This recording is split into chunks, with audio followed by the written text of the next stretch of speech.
From the moment of my birth, I awakened the supreme bone and the invincible dual pupils. There exists the most formidable lineage of the Emperor's blood. Possessing three extraordinary physiques, I once believed that I would embark on an invincible path henceforth. Little did I know that at the tender age of 13, my elder brother would usurp my imperial bloodline. At the age of 16, my elder brother took away my supreme bone. Now, as I stand on the threshold of adulthood at 18, my third brother is once again poised to seize my invincible double pupils. My biological parents not only refrained from intervening, but they also wholeheartedly endorsed their actions. All of this stems from my aspiration to transcend into the realm of a sage at the tender age of 9, thus becoming the youngest sage warrior. Unbeknownst to them, it provoked the wrath of the celestial order, resulting in the descent of 81 heavenly tribulations. In the end, it has led to a decline in my realm, rendering me incapable of further cultivation, almost indistinguishable from being utterly worthless. Gentle literature. Therefore, my parents gradually became indifferent towards me. My three elder brothers incessantly suppress and ostracize me. At this moment, I am unwilling to accept that my final eye of duality has been taken from me. The book of the gentle man provoked my father's wrath. Unfilial child, what nonsense are you spouting? Kneel at once. However, just as I had recently traversed into this realm, I was met with a thunderous roar, followed by an overwhelming pressure that enveloped me. With a resounding thud, my knees crashed down onto the ground, the excruciating pain nearly eliciting a scream from my lips. Upon the amalgamation of memories, I was suddenly engulfed in a tumult of rage. Damn it! Am I truly your biological child? I am genuinely furious. What kind of parents would treat their own son in such a manner? However, no sooner had my words left my lips than I was met with a fierce slap. A tremendous force propelled me into the air, leaving me sprawled on the ground, incessantly coughing up blood. It was none other than my father, Yi Kuang, who made his move. He rose from his seat, and a terrifying aura enveloped the entire hall. Such audacity to utter such words. Have I truly nurtured you all these years in vain? The voice betrays an unfathomable indifference. I endured the pain and stood up, questioning whether I had mistakenly taken the wrong script. After assimilating all the memories, I felt utterly numb. One could say it began with an extraordinary stroke of fortune and ended in utter devastation. I was suddenly overwhelmed with anxiety. System, please reveal yourself. I am determined to defy fate. Great System, are you there? Yet, despite my repeated calls, there was no response whatsoever. Yi Kuang observed my peculiar behavior and, displaying an expression of impatience, coldly remarked, "Feigning madness is futile. Your third brother possesses a spatial divine body and requires your zhongtong. You understand what must be done, do you not?" Upon hearing those words, I erupted into a frenzied laughter. A profound melancholy enveloped my heart, as my nails pierced into the flesh of my palms. It is truly unimaginable that such callous parents could exist. Ha ha! You seek to seize my royal bloodline and snatch away my supreme essence. And now, you wish to excavate my zhongtong. You truly are the finest parents in the world. Upon hearing this, Yi Kuang's face revealed a look of embarrassment. He never anticipated that his usually submissive younger son would dare to mock him. Thus, he roared in anger, "Oof! My Yi family boasts 3 prodigies, and we have no need for such worthless beings like you. Once your dual pupils are offered, you may rest easy, living off the fruits of your existence." I gazed at my indifferent kin above, their eyes betraying an abyss of resentment. Yet, I found myself powerless to resist this reality, my heart brimming with discontent. At that moment, the sound of a system notification reverberated. The system has detected the host's overwhelming hatred. The supreme killing system has been successfully bound. Thus begins the life of a god of slaughter. Upon hearing this, I was instantly filled with immense joy. Master, you have finally arrived. Please bestow the novice gift pack without delay, such as rewards for reaching the Emperor realm. I desire this group. Strength can only be attained through one's own diligent efforts. Upon hearing this, a chill gripped my heart. I had hoped that acquiring the system would alter my current circumstances, yet it became evident that my own efforts were indispensable. What, then, is the purpose of this system? Do not despair, host. Slaughter will render you infinitely powerful. To activate the system, you have 2 options. The first option, annihilate to receive the invincible reward killer's body. Your realm will ascend by 18 levels, and you will obtain a Saint Emperor experience card. Completing one act of slaughter will reward you with the killer's body and elevate your realm to that of a saint. I felt a sense of helplessness upon encountering the two conditions for activating the system. The first option was to obliterate the invincible dual pupils. However, my own strength was far too feeble, and those around me would undoubtedly deny me this opportunity. The second choice is equally as arduous as scaling the heavens. Man Qing Shu.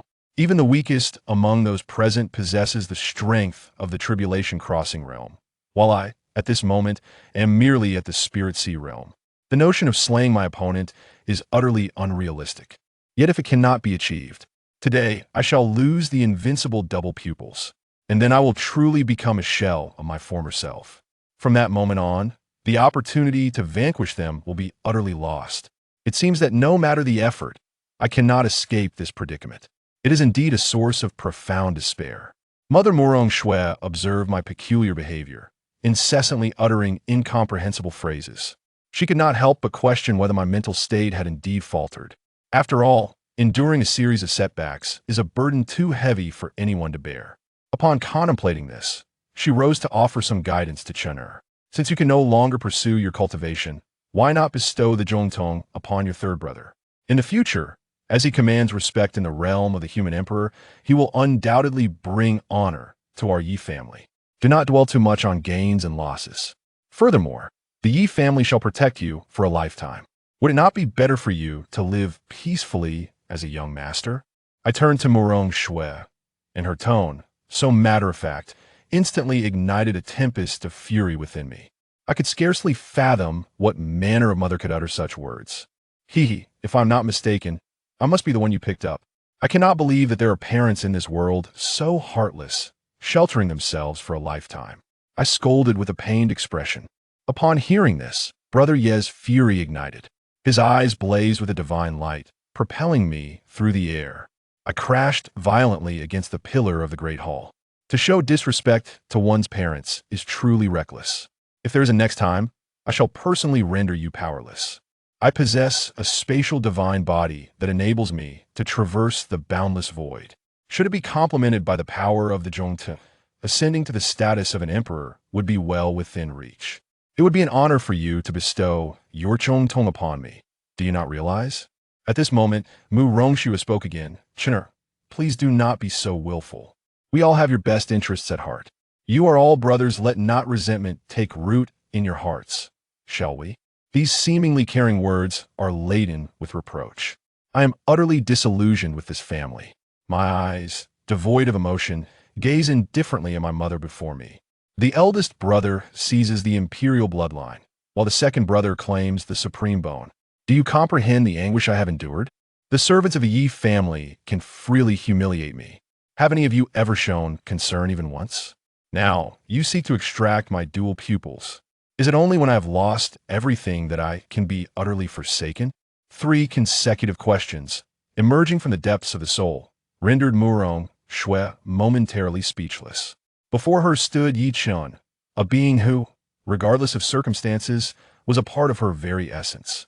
Originally graced with brilliance, yet fate had conspired against him, transforming him into a mere shadow of his former self. Yet, it is not Yi Chen's fault. He should not endure such immense suffering, facing the indifference of his own blood relatives, even to the extent of bearing the torment of being bled dry. Now, he is to have his very eyes extracted. Upon this thought, Murong Shui's eyes welled with tears, filled with regret for her past actions.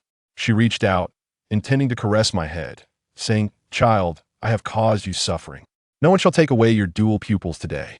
In the days to come, your mother shall surely make amends for you tenfold." Without a moment's hesitation, I took a step back, utterly disbelieving the words of Murong Shui. With an expressionless demeanor, I stated, "There is no need. I do not possess a mother like you. Retract your absurd pity. Everything that I have lost, I shall reclaim with my own hands in due time." Murong Shui shuddered slightly, slowly retracting her descending hand. Her beautiful eyes were filled with visible sorrow. At this moment, An overwhelming aura of murderous intent enveloped Yi Kong, for he discerned that Murong Shue's maternal instincts were gradually being awakened from their slumber. To avert any unforeseen calamities, it was imperative to swiftly and decisively seize Yi Chen's Junong, otherwise, all previous schemes would inevitably come to naught. Esteemed mother, the fourth brother's denial of your existence is nothing short of an act of insubordination. Allow me, your child, to impart a proper lesson upon him. In the next moment, a figure flashed before me, intent on forcibly extracting my unparalleled divine eyes. Stop, Kong. Murong Shui summoned a radiant light to shield my severely injured form, subsequently repelling Yi Kong. With unwavering determination, she declared, "Today, no one shall harm Tianjiao." After Yi Kong steadied himself, his expression turned somewhat grim. He never anticipated that his mother, who usually doted on him, would actually strike against him for the sake of Yi Chen, a worthless individual. Dear mother, please do not be angry. I merely wish to teach fourth brother a lesson to alleviate your grievances.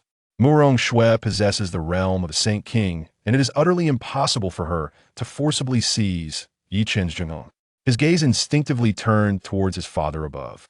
At this moment, Yi Kuang found himself perplexed by the unfolding events.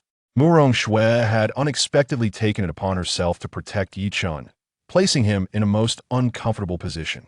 Previously, he had made a solemn promise to Yi Kong that he would ensure the fusion of the Zhongtong, unlocking an even more formidable potential. My lady, he thought, with the spatial divine body combined with the invincible Zhongtong, the magnitude of this potential is beyond words. Surely, the future will see them rise to prominence in the Emperor realm, akin to the illustrious figures of the past. There is no need to jeopardize Kong's future for the sake of this audacious and worthless individual. You must weigh your decisions with utmost care. The survival of the fittest is an eternal truth. Yi Chen has lost his cultivation talent. What joy could there be in not fulfilling the aspirations of his three elder brothers? Murong Shui fell silent upon hearing those words. However, after a brief moment, she vigorously shook her head. No, Chen is also our son. We cannot continue to show favoritism, otherwise we will truly lose him. She harbored a faint intuition that she might lose her son, Yi Chen, and she hoped to take some action now to make amends. I scoff at Murong Shui's transformation. Regardless of whether her current demeanor is genuine or not, it bears little significance. A heart riddled with countless wounds can never be healed. Murong Shui, why must you pretend? I do not require your protection. If you desire my dual pupils, feel free to take them. Murong Shui felt a pang of anguish in her heart. Turning to gaze at her youngest son, she was met with an even more heart-wrenching sight. I beheld a radiant brilliance erupting from my eyes. My left eye overflowed with an abundance of life force, while my right eye brimmed with the power of annihilation. The flames of the abyss blazed fiercely. Rebellious child, what do you intend to do?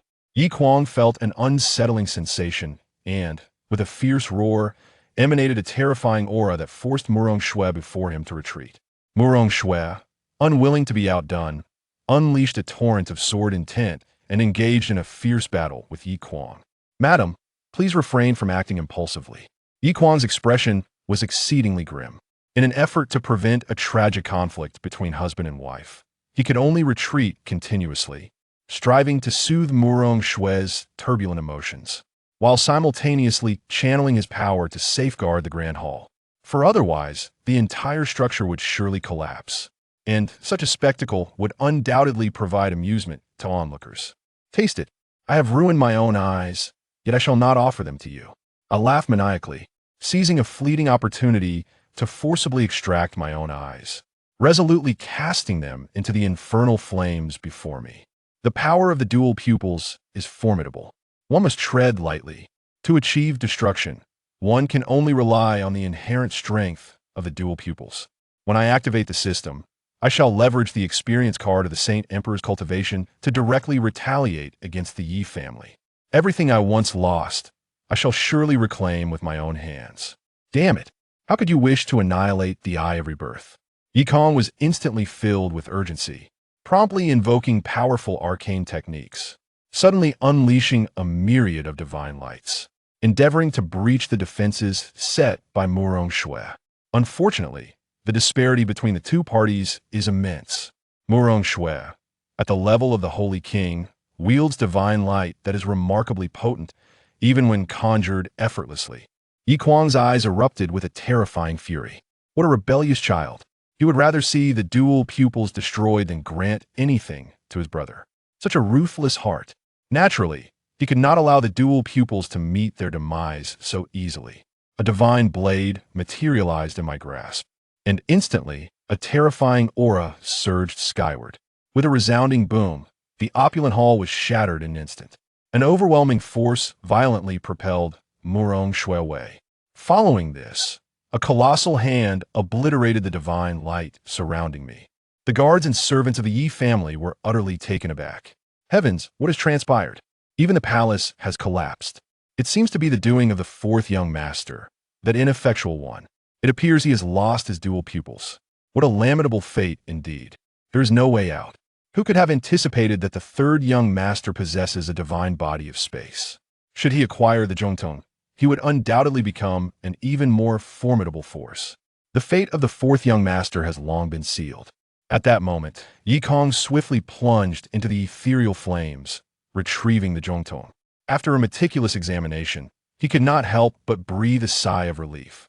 Fortunately, the Zhongtong proved to be remarkably resilient, sustaining minimal damage. Following its refinement, it exhibited no significant adverse effects. A period of nurturing would suffice. He hastily merged the dual pupils into his own eyes, sparing himself the trouble of prolonged dreams. With his cultivation at the transcendent stage, he completely refined it in an instant. His eyes emanated boundless radiance, instantly tearing apart vast stretches of space. A terrifying aura permeates the entire city of Bailiang, as countless cultivators bow in reverence. Murong Shui's physique transformed as she began to run. She had just vowed to protect Yi Chen, yet in the blink of an eye, circumstances had deteriorated to this extent. Now, Yi Kong had completely refined the Zhongtong. Should it be extracted once more, it would undoubtedly harm the foundation of his Tao, resulting in a decline in his cultivation.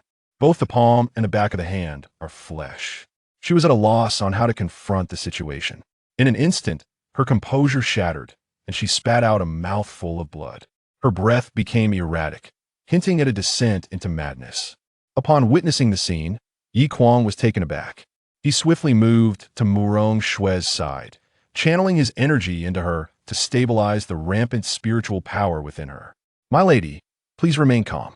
It is unnecessary to be so agitated over a worthless individual. The dual pupils will prove far more effective when applied to Connor." Murong Shui felt an overwhelming sorrow upon hearing those words.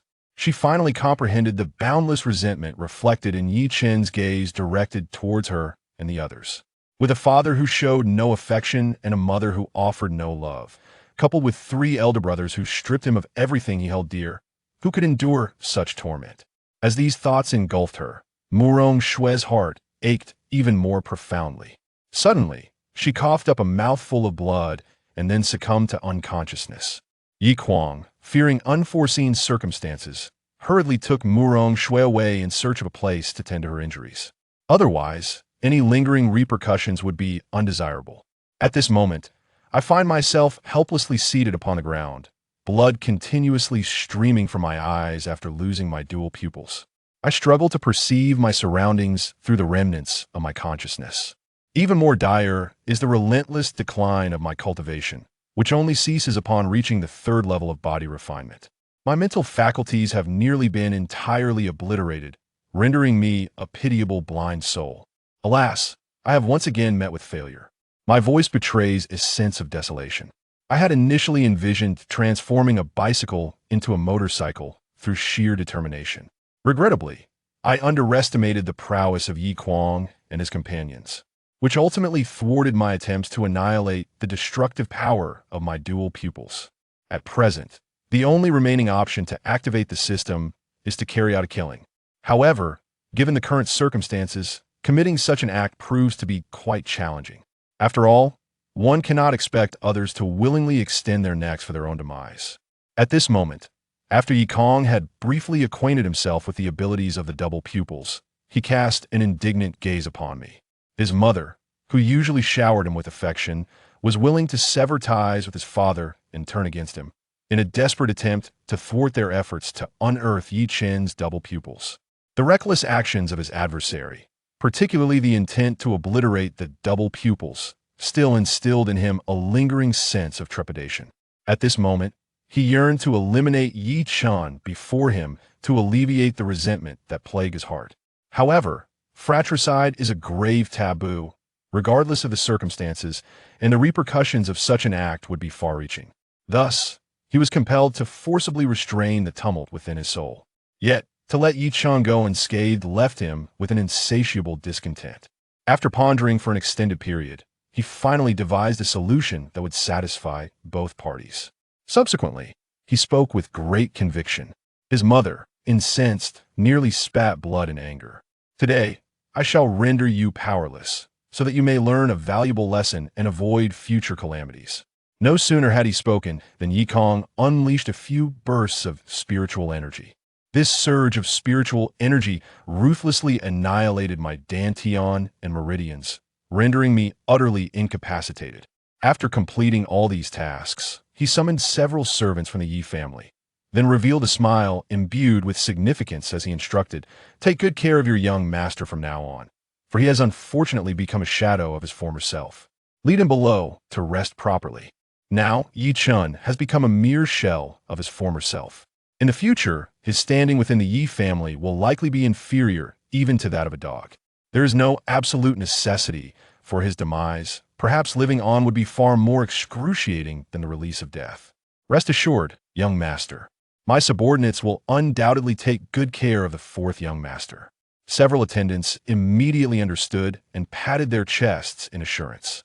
They then escorted me away, and what transpired thereafter is easily imagined. Yi Kong smiled with satisfaction. With the power of the spatial divine body and the unparalleled Zhongtong, his future achievements are boundless. He trusts that the servants of the Yi family understand what needs to be done. Then, he transformed into a streak of flowing light and soared away. At present, he has just fused with the Zhongtong, requiring time for adaptation. He will gradually comprehend the mystical arts within, so that in the future, he may unleash even greater power. At this moment, I am utterly desolate. My cultivation has been obliterated, and my eyes incessantly bleed. Were it not for my resolute spirit, I would likely have fainted from the sheer despair. Oh, esteemed system, could you not exhibit a modicum of compassion towards me? If this continues, I fear I may perish. What is there left to discuss about invincibility in this world? Might we consider the early disbursement of rewards? In return, I shall eradicate the entire Yi family as compensation. Ding! The host must rely solely on oneself. This system has faith in your capabilities. If the destruction I cannot be attained, there exists an alternative. Completing a single kill will pose no difficulty whatsoever. I believe you will soon grasp the underlying principles. I comprehend your words, yet I find myself devoid of any substantial cultivation. Whom then am I to slay? Several attendants overheard my murmurs, their expressions brightening with curiosity. The mention of systems and rewards truly left one perplexed. A worthless individual devoid of cultivation speaks of achieving invincibility in the world, even proclaiming the desire to annihilate the Yi family. A look of pity emerges in the eyes of several, as they begin to question whether this young master has lost his sanity. The fourth young master should abandon his foolish fantasies. If he wishes to survive, he must humbly engage in arduous labor. Perhaps if the third young master is in good spirits, he might show you mercy. A few individuals forcibly brought me to a stable in the outer courtyard, unceremoniously tossing me inside. Manching book. A mocking expression appeared on her face. The Yi family does not indulge idleness. The task of tending to the horses has been entrusted to you. Do not claim that we do not take care of you, ha ha ha. Be cautious if you are blind. Do not let the horses trample you. Faced with the mockery of a few, I clench my fist.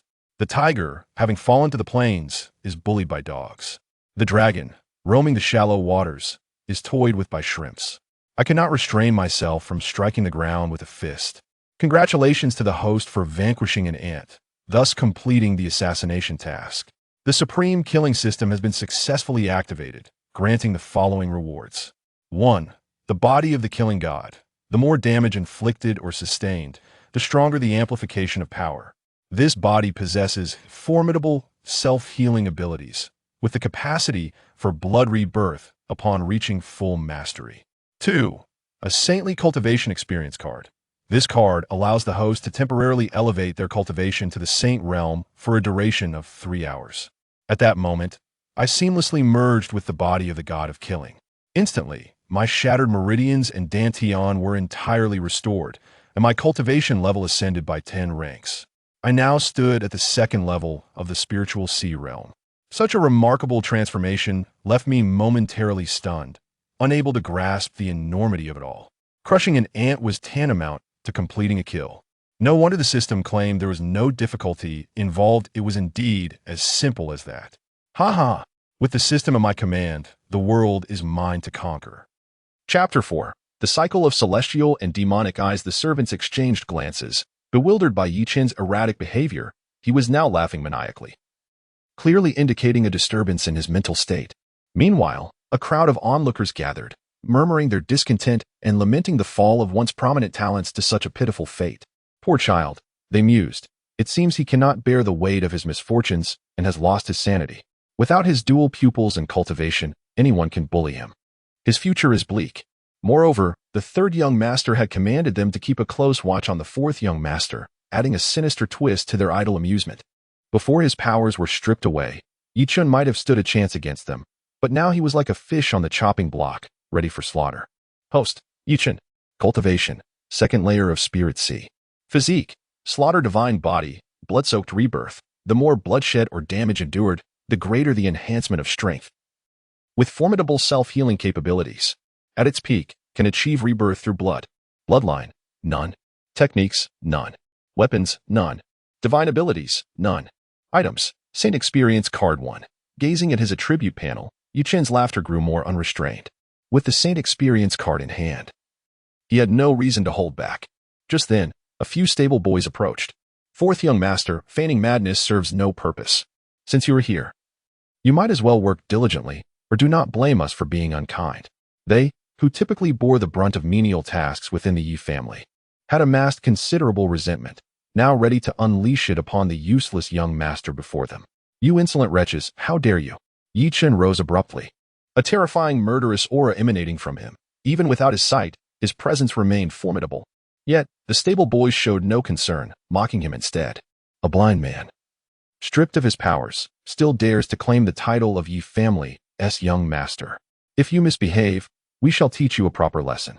As long as we do not kill you, it will be of no consequence. No one will care. Their laughter echoed, unrestrained, as even the nearby servants joined in. Doubting Yi Chen's ability to stir any significant trouble, Host has received a mission: eliminate the 5 arrogant stable boys. Mission reward: Cycle of Celestial and Demonic Eyes. Elevation of 3 realms, Saint King Experience Card 1. Dogs will forever be dogs, even daring to bite their masters. What use is there in keeping them? The corners of Yi Chen's mouth curled into a subtle smile. He had not anticipated such a timely mission. Harnessing his divine sense, he charged at the stable boys with resolution. What? The stable boys were stunned, unable to fathom Yi Chen's audacity, daring to strike at them despite his lost powers. Preparing to teach him a lesson. Little did they know, Yi Chen had regained his cultivation, reaching the second layer of spirit sea, rendering a few body-refining practitioners no match for him. In the next instant, he stood before 2 stable boys, and before the astonished eyes of the crowd. He brutally snapped their necks and carelessly discarded their bodies aside. After slaying the 2, his slaughter divine body activated, enhancing his overall power by 30%. Enveloped in a terrifying aura of murder. Spare us, young master, we acknowledge our mistakes. The 3 surviving stable boys were utterly terrified. How could Yi Chen, who had effortlessly slain 2 of their companions, possibly have his cultivation completely ruined? They were at a loss as to who had spread such a rumor, which could very well lead to their demise. To know one's faults and amend them is a virtue of the highest order. Yi Chen nodded with a smile. Yet he had no intention of sparing the few before him. With a swift motion, he struck their skulls, and in an instant, all 5 stable boys lay dead. The onlookers were left in a state of shock, their mouths agape. What is happening? Many of us witnessed the third young master cripple his own meridians and dantian. How could this be? Confusion reigned as they struggled to comprehend how Yu Chen's cultivation had suddenly returned, now tinged with a ferocity that allowed him to slay 5 without so much as a blink. The only explanation was that Yu Chen's eyes were no longer present, rendering him incapable of blinking. Host has completed the task. Reward: Reincarnation Celestial Demon Eyes, ascending 3 realms in cultivation. Saint King Experience Card X1. Reincarnation Celestial Demon Eyes. The eyes evolve through the 6 paths of reincarnation. Countless celestial demons intertwine within, capable of reversing life and death with a mere thought. Spirit Sea Realm, 3rd layer. Spirit Sea Realm, 4th layer. Spirit Sea Realm, 5th layer. His cultivation had ascended 3 realms in the blink of an eye.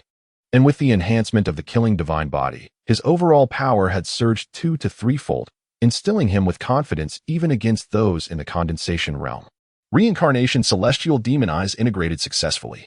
Yu Chen's body quivered violently as an unseen force surged from within him, his eyes gradually opening to reveal 2 dazzling beams of light. The intertwining powers of celestial and demonic energies conjured a terrifying spectacle. Half was suffused with ethereal aura, resembling an otherworldly paradise, while the other half was shrouded in ominous, terrifying miasma. Amidst the intertwining forces, various beings flickered into view, some dancing gracefully, others engaged in fierce combat, and yet others enjoying serene tranquility. These beings varied in form. Some were as massive as mountains, while others were diminutive like ants. Yet all exuded an astonishing presence. Heavens, the 4th young master's eyes have returned. Along with such a terrifying phenomenon, it is truly against the heavens. The onlookers were astounded, unable to meet Yu Chen's gaze, fearing they might be drawn into his mesmerizing depths. With a mere thought, Yu Chen dissipated the dreadful celestial phenomenon, his gaze sweeping over the gathered crowd, igniting a murderous intent within him. Now it is your turn. Did you all believe me to be an easy target? Today, you shall learn what it means to repay a grudge, for even a decade is not too late. Every individual present had, at some point, wronged him, and he resolved to eradicate them all, seeking to vent his pent-up wrath. The crowd's expressions shifted dramatically. Sensing that Yu Chen had undergone a profound transformation in such a short span of time, an aura of mystery enveloping him, rendering him inscrutable. Humph. Do they truly believe that by slaying a few stable boys, they can dismiss us? Yet, some displayed disdain. The stable boys were the lowest of the Yi family, their cultivation merely at the body refinement realm, and Yu Chen's ability to kill them was hardly impressive. Among those present, few were of the body refinement realm. Most were at the Spirit Sea realm or the condensation realm, with even some innate masters in attendance. The Yi family, renowned for their formidable reputation, has undoubtedly attracted countless powerful individuals seeking to serve them, though those of higher realms disdain to come here. For Yu Chen, the prospect of eliminating them is far from a simple endeavor. Nevertheless, he decides to take action. With a surging intent to kill enveloping him, he plunges into the throng without hesitation, swiftly dispatching a lower-tier body refinement practitioner and severing his head with brutal efficiency. This sanguinary display instills fear in many onlookers. The 4th young master has gone mad. Someone must promptly inform the 3rd young master and the law enforcement hall, lest a greater calamity ensue. The numerous subordinates are drenched in cold sweat, astonished that Yu Chen is truly willing to disregard all consequences, as he claims yet another life in the blink of an eye, regardless of their status as subordinates. They cannot genuinely take the life of one bearing the title of young master. A few individuals at the condensing essence stage can only attempt to subdue Yu Chen, intending to leave the matter to the higher echelons of the Yi family. Yu Chen deftly evades the attacks of several condensing essence practitioners, seizing opportunities to eliminate several more. Resurrected through bloodshed, his slaughtering divine body lives up to its name, continuously enhancing his strength until he can contend with several practitioners at the condensing essence stage. Detected Host's intense killing intent. A limited-time mission has been activated. Within 1 hour, slay 30 individuals to elevate 1's realm, 50 for a 2-tier increase, and 100 for a 3-tier ascent. Should 100 be slain within the stipulated time, an additional reward shall be granted. The supreme level movement technique. Divine steps across the realms. Let the slaughter commence. Upon hearing the system's notification, Yu Chen bursts into laughter, finally comprehending the unparalleled might of the supreme slaughter god system. It truly embodies the essence of relentless killing, a pathway to ever-increasing strength through carnage. Chapter 5. Traversing the realm's 4th young master. It would be wise to cease this madness. Having slain so many, should the prince seek retribution, you may find the consequences unbearable. The sole innate expert in the arena stepped forward, his formidable spiritual energy surging forth, forcing Yi Chen back several meters. A trickle of blood escaping the corner of his mouth. Initially, he had no intention of involving himself in the matters between Yi Chen and the numerous subordinates. However, the latter's brutality was undeniable, having taken the lives of over 10 individuals in quick succession. What right do you have to govern my actions? And what authority does your so-called prince possess over me? I do not acknowledge such a father. You need not address me as young master. Yi Chen wiped the blood from his mouth, his gaze fixed intently on the man before him, as alight with a bloodthirsty fervor. An aura of murderous intent nearly palpable in the air. The surrounding subordinates displayed expressions of disbelief, unable to fathom Yi Chen's audacity to so brazenly defy authority, even going so far as to disavow his own father. He has lost his mind, completely unhinged. One murmured, Lord Wang Yun, we must subdue the fourth young master, otherwise we shall be the ones to suffer. A subordinate cried out in desperation. Yi Chen's current prowess was akin to that of a condensing essence realm expert, rendering the ordinary subordinates utterly powerless against him. Their hopes rested solely on the innate master, praying he could swiftly apprehend Yi Chen to prevent further bloodshed. Very well. The innate expert replied, nodding in agreement, convinced that capturing Yi Chen would pose little challenge. Concentrating his spiritual energy into his fists, he charged toward Yi Chen, the immense force swirling around him. Humph, I shall remember you. Yi Chen scoffed, fully aware that he was no match for the innate realm at this moment and would not engage in a direct confrontation. He deftly evaded Wang Yun's assault, redirecting his focus towards the other subordinates, for completing the system's timed task was paramount. In a matter of moments, he had dispatched over 10 more individuals and seized a longsword. Under the influence of the slaughtered divine body, his eyes glowed crimson and his strength surged, more than doubling from before. Wang Yun, at his wit's end, realized that Yi Chen was evading a direct clash. Despite his innate prowess, he was utterly powerless against him. It seemed the fourth young master had succumbed to madness, his power continuously escalating. To survive, they could not afford to hold back their strength. They must unite to subdue him. In a desperate bid for self-preservation, the subordinates unleashed their full capabilities, striving to hinder Yi Chen's murderous rampage, for if this continued, they would surely be the ones to perish. Seizing an opportunity, Wang Yun struck as Yi Chen's attention waned, launching a sudden ambush, transforming his palm into a claw. He fiercely grasped Yi Chen's left shoulder. The attack pierced through skin and muscle effortlessly, leaving 5 deep wounds from which blood gushed forth. With a forceful grip, he crushed the bone in Yi Chen's shoulder. Crack! A sharp noise resonated, accompanied by excruciating pain that drained the color from Yi Chen's face. Yet he showed no signs of retreat. Enduring the agony, he unleashed all his remaining strength, wielding the longsword with fervor, aiming a vicious strike at Wang Yun. His eyes shining with unwavering resolve, determined to make Wang Yun pay a heavy price. This is not good. Wang Yun's complexion changed dramatically, a profound sense of crisis surging within him as he realized he had perhaps underestimated Yi Chen's prowess. A mere few hundred spiritual stones a month, what a futile gamble. With this thought, he hastily withdrew his hand. He had no desire to lose the fifth young lady, for who would accompany him through the empty, lonely nights? Yi Chen, seizing this prime opportunity, disregarded the attacks from others, and, with unyielding resolve, struck with his blade, severing 3 of Wang Yun's fingers. However, he too was grievously wounded, as multiple assaults from 5 or 6 individuals simultaneously struck him, sending him hurtling backward, blood spewing from his mouth. Ah, you little wretch, I shall kill you. Wang Yun's face contorted in agony as he beheld his bloodied hand, instantly losing his reason and descending into a frenzied rage. Mountain-splitting palm. A torrent of formidable spiritual energy rapidly coalesced in his palm, and in a fit of fury, he slammed it down towards Yi Chen. The sheer force of the strike was astonishing, causing the very air around them to crackle with a sharp sonic boom, a testament to the terrifying power it contained. My lord Wang Yun, please remain calm. If you kill the fourth young master, I fear the prince will demand our lives in retribution. The servants around him tensed, acutely aware that despite Yi Chen's apparent frailty, he was still the son of Yi Quan. Normally, they would not intervene. But if Yi Chen were to perish at their hands, it could spell doom for their entire clan. Let me die. I fear nothing. I shall bear the consequences alone. And they concern none of you.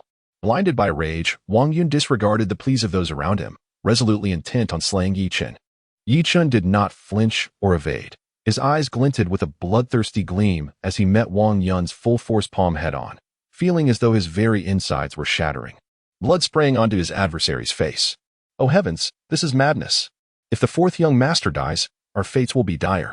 The dozens of servants trembled, hastily crowding around to assess the situation, terrified that any harm to Yi Chun would ultimately lead to their own misfortune.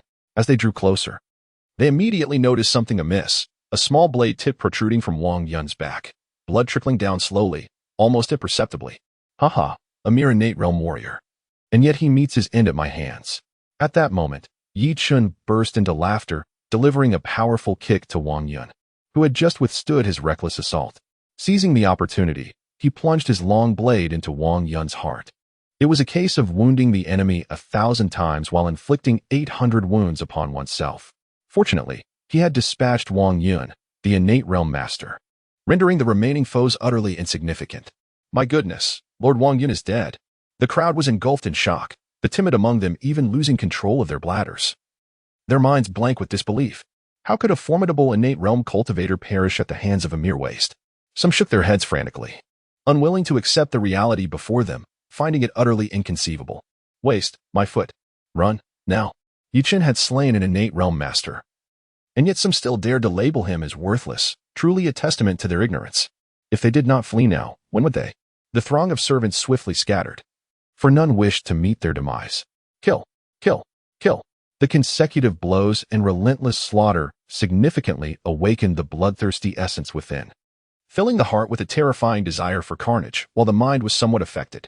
Nevertheless, the power within grew even more formidable, reaching the level of innate realms, unleashing a massacre upon the remaining individuals, staining the ground with crimson. Cumulative kills, 30. Cumulative kills, 50. Few managed to escape. Not enough. Yi Chen murmured to himself, relentlessly pursuing the few who fled, mercilessly eliminating all who obstructed his path. A towering aura of murderous intent and an overwhelming presence of malice enveloped him, resembling a deity of death traversing the world. Many chose to hide, too fearful to confront Yi Chen. The host has completed the task, achieving a cumulative kill count of 100, rewarded with the supreme level skill. Divine movement through 10,000 realms, elevating his realm by 3 levels.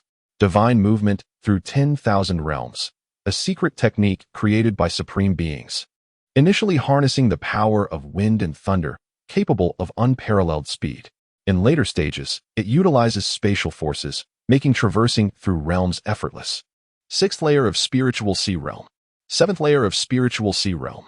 8th layer of spiritual sea realm. Chapter 6, Madness Unleashed. My dear, I have utterly fallen for you. Yi Chen was overwhelmed with excitement. Within such a brief span, the system had transformed him from a mere wastrel into an 8th level spirit sea cultivator, his ascent akin to that of a rocket. The slaughter divine body, the reincarnation celestial demon eye, and the supreme grade movement technique, each one defied the heavens to an extraordinary extent, rivaling anything he had previously possessed. Should he acquire a cultivation method, it would be even more perfect, leading to a swifter enhancement of his prowess. Initially, the cultivation method he practiced was of quasi-emperor level. However, Yi Chen wished to sever ties with the Yi family and thus chose to refrain from further cultivation. The system has detected the host's intent and granted a new mission: completely sever ties with the family. Reward: divine level cultivation technique, heavenly slaughter demon art.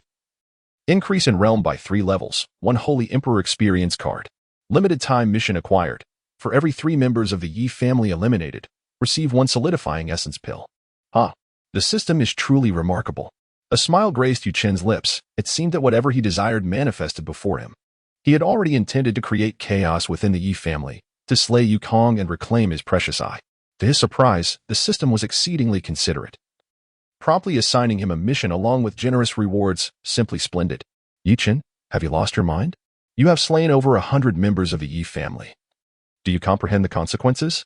Kneel and confess now, and perhaps you may avoid corporeal punishment. Did you hear that?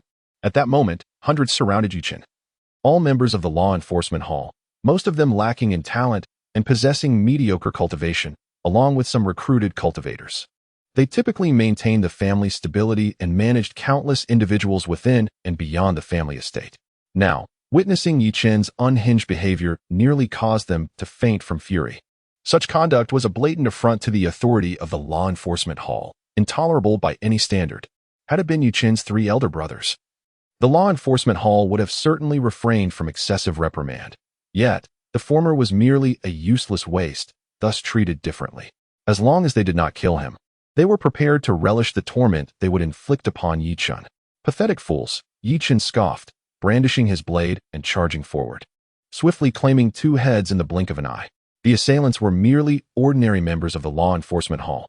Their cultivation generally at the condensation realm or innate realm, led by a strong practitioner of the sky-soaring realm, there was nothing to fear. Boldly daring to slay disciples of the law enforcement hall, today you shall face the consequences and be taken back for proper judgment. The leader, a sky-soaring realm cultivator, was incensed, his face flushed with rage.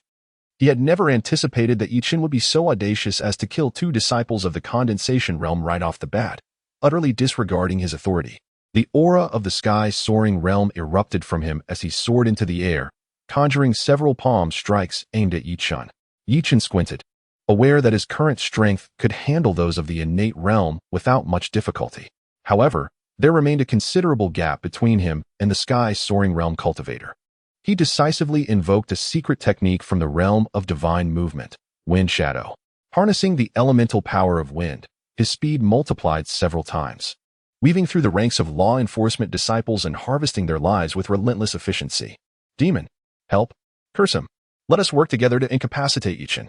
The disciples of the law enforcement hall were filled with unbridled fury, and within a brief span, over 30 had perished at the hands of Yi Chen, marking a grievous loss. The Five Mountains Hammer, Thunderclap Palm, Amaze Sword, Thunderous Legs, Thunderous Fist, and Shadowless Kick.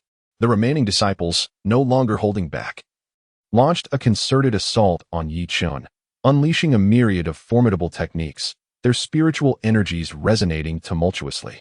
The leading expert of the Skyward Realm exerted his full mental prowess, seeking an opportunity to severely injure Yi Chen and diminish his audacity. With the speed of a gale, Yi Chen had already discerned the battlefield's dynamics. Allowing no opportunities for his adversaries, none of their attacks could touch him. However, given the presence of a Skyward Realm master, he had to exercise caution in eliminating the law enforcement disciples, lest he unwittingly provide them with an opening. After careful consideration, he invoked another secret technique from the 10,000 realms, rendering himself nearly undetectable. The anguish cries echoed, signifying the fall of each law enforcement disciple, leaving fewer than 30 remaining on the battlefield. This was dire. Assistance was imperative, or the entire force risked annihilation. The leading Skyward Realm expert, sensing the precarious situation, swiftly retrieved a communication token, intending to summon reinforcements, for without them, his subordinates would surely perish. Perish? Seizing the moment of distraction, Yi Chen summoned the elemental forces of wind, manifesting azure wings that propelled him skyward. His long blade shimmered with a faint crimson glow, unleashing power rivaling the Skyward Realm. Before his adversary could react, his chest was pierced. The sound of dripping blood startled the surviving disciples of the law enforcement hall, who stared at Yi Chen in disbelief. How could a mere mortal slay a Skyward Realm expert? Did that not render them inferior? How could this be? The dying Skyward Realm expert's eyes were filled with bitterness. Yi Chen, clearly of the Spirit Sea realm, had defied the odds by defeating him across multiple realms, an astonishing feat. Had he known this would come to pass, he would have never provoked him. It would have been far better to wield power within the law enforcement hall, for in death, he had lost everything, a profound regret weighing heavily on his heart. With the demise of the Skyward Realm master, Yi Chen felt no further restraint and unleashed a relentless slaughter, swiftly decimating the remaining disciples, bathed in the blood of hundreds. His combat prowess surged to unprecedented heights, surpassing that of an ordinary Skyward Realm. As he moved forward, slaying without mercy, the outer courtyard, a dwelling for the lower-ranked, housed no formidable cultivators. The Skyward Realm was their limit. He harbored no compassion, for these individuals had, in varying degrees, tormented him in the past. Today, retribution had arrived. Madness consumed him. The fourth young master had succumbed to his darker impulses, having slain hundreds. The servants of the Yi family were gripped with terror. If they failed to dispatch some capable masters soon, Yi Chen might very well obliterate the entire outer courtyard. At a critical moment, a figure emerged from the inner courtyard. Aghast at the devastation in the outer courtyard, especially upon recognizing the instigator as Yi Chen, an unbelievable sight. Li Hua, the steward, save us. The fourth young master is intent on slaughtering us all. If no one intervenes, we are doomed. The numerous subordinates clung to the hope of salvation, desperately calling out for assistance, imploring the newcomer to swiftly intervene and subdue Yi Chen. Those who had attained the position of steward within the Yi family possessed at least the cultivation of the Golden Body realm. Yet, Yi Chen remained unfazed, his demeanor calm and composed as he remarked, "I advise you to refrain from meddling in matters that do not concern you. Otherwise, you shall be the one to perish." It was a perfect opportunity to test the power of his reincarnation immortal demon eye, and should this individual prove to be unwise, he would not hesitate to use him as a means of practice. Even if he could not bring about death, it would pose little issue. For he possessed both the Saint Experience card and the Saint King Experience card, capable of obliterating the entire Yi family without a second thought, let alone a mere practitioner of the Golden Body Realm. Chapter 7. The Sacrifice of a Century of Life. Upon hearing these words, Li Hua displayed a hint of disdain. Perceiving Yi Chen as nothing more than an inconsequential insect, he gently shook his head and raised his hand towards Yi Chen in a seemingly simple grasp. Yet it was imbued with boundless profundity and terrifying power. In an instant, the surrounding forces of nature appeared to be drawn in by an invisible force, converging into Li Hua's palm, forming a colossal hand. A profound sense of crisis surged within Yi Chen, compelling him to evade the enormous hand. However, Li Hua offered him no respite. In the blink of an eye, the massive palm seized Yi Chen's body with tremendous force, an unparalleled pressure descending upon him as if the entire world bore down on him. Yi Chen's bones creaked under the strain, blood trickled from the corner of his mouth, and his face turned an alarming shade of pallor as the overwhelming force threatened to compress him into a mere mist of blood. Fortunately, the slaughtered divine body sensed the imminent threat and suddenly unleashed a more formidable power, barely allowing him to contend with the giant hand. "Thank you, elderly, for saving my life." The servants of the outer court applauded in relief, finally witnessing someone subdue Yi Chen and resolve their predicament. Li Hua nodded calmly, feeling no particular sense of achievement. As a practitioner at the Golden Body Realm, failing to subdue Yi Chen would be a tremendous disgrace. Rumors of the fourth young master's cultivation being completely wasted had circulated, yet now he could unleash such astonishing power, suggesting he had cultivated some dark art. "I shall report this situation to the prince truthfully, and the young master will undoubtedly face severe punishment. You need not worry excessively." He did not spare Yi Chen a single glance throughout, illustrating just how little regard he held for him within the Yi family. Given the young master's current plight, it was evident that few could endure such humiliation. "How dare you seek death? I shall send you on your way." Upon hearing Li Hua's words, the flames of fury ignited within Yi Chen, and his emotions spiraled out of control, plunging him into a berserk state. The so-called father, to him, was more detestable than any enemy. With this thought, Yi Chen unhesitatingly activated the reincarnation celestial demon eye, causing his internal spiritual energy to be swiftly drained, his eyes brimming with two immensely powerful forces. Nonetheless, even this was insufficient to vanquish a powerful adversary at the Golden Body Realm. Thus, Yi Chen resolutely sacrificed a century of his lifespan to amplify the power of the reincarnation celestial demon eye. With the offering of his lifespan, the power nurtured by the eye became increasingly terrifying, nearly beyond his control. Moments later, two dazzling beams of light burst forth, the forces of celestial and demonic energies intertwining, merging to create an unprecedented strength. In an instant, Li Hua's physical form was left in tatters, and his soul bore numerous fissures, even his foundational essence sustaining significant damage. "What? Is this even more fearsome than the weight of the eye?" A look of terror etched itself upon Li Hua's face. That fleeting moment had brought him agonizingly close to death, leaving an indelible shadow in his heart. At that moment, Yi Chen suddenly spat out a mouthful of blood, his body staggering as he struggled to maintain his footing, having burned a century of lifespan and exhausted his spiritual energy, rendering him exceedingly weak. Li Hua sighed in relief upon witnessing the scene. If Yi Chen were to unleash such astonishing power and remain unscathed, it would indeed defy all logic. "Yi Chen is nearly spent. You must act swiftly to suppress him, or else, when he recovers, it will be you who suffers the consequences." The crowd exchanged glances, hesitant to approach, fearful that Yi Chen might erupt in violence once more. "Incompetence, step aside."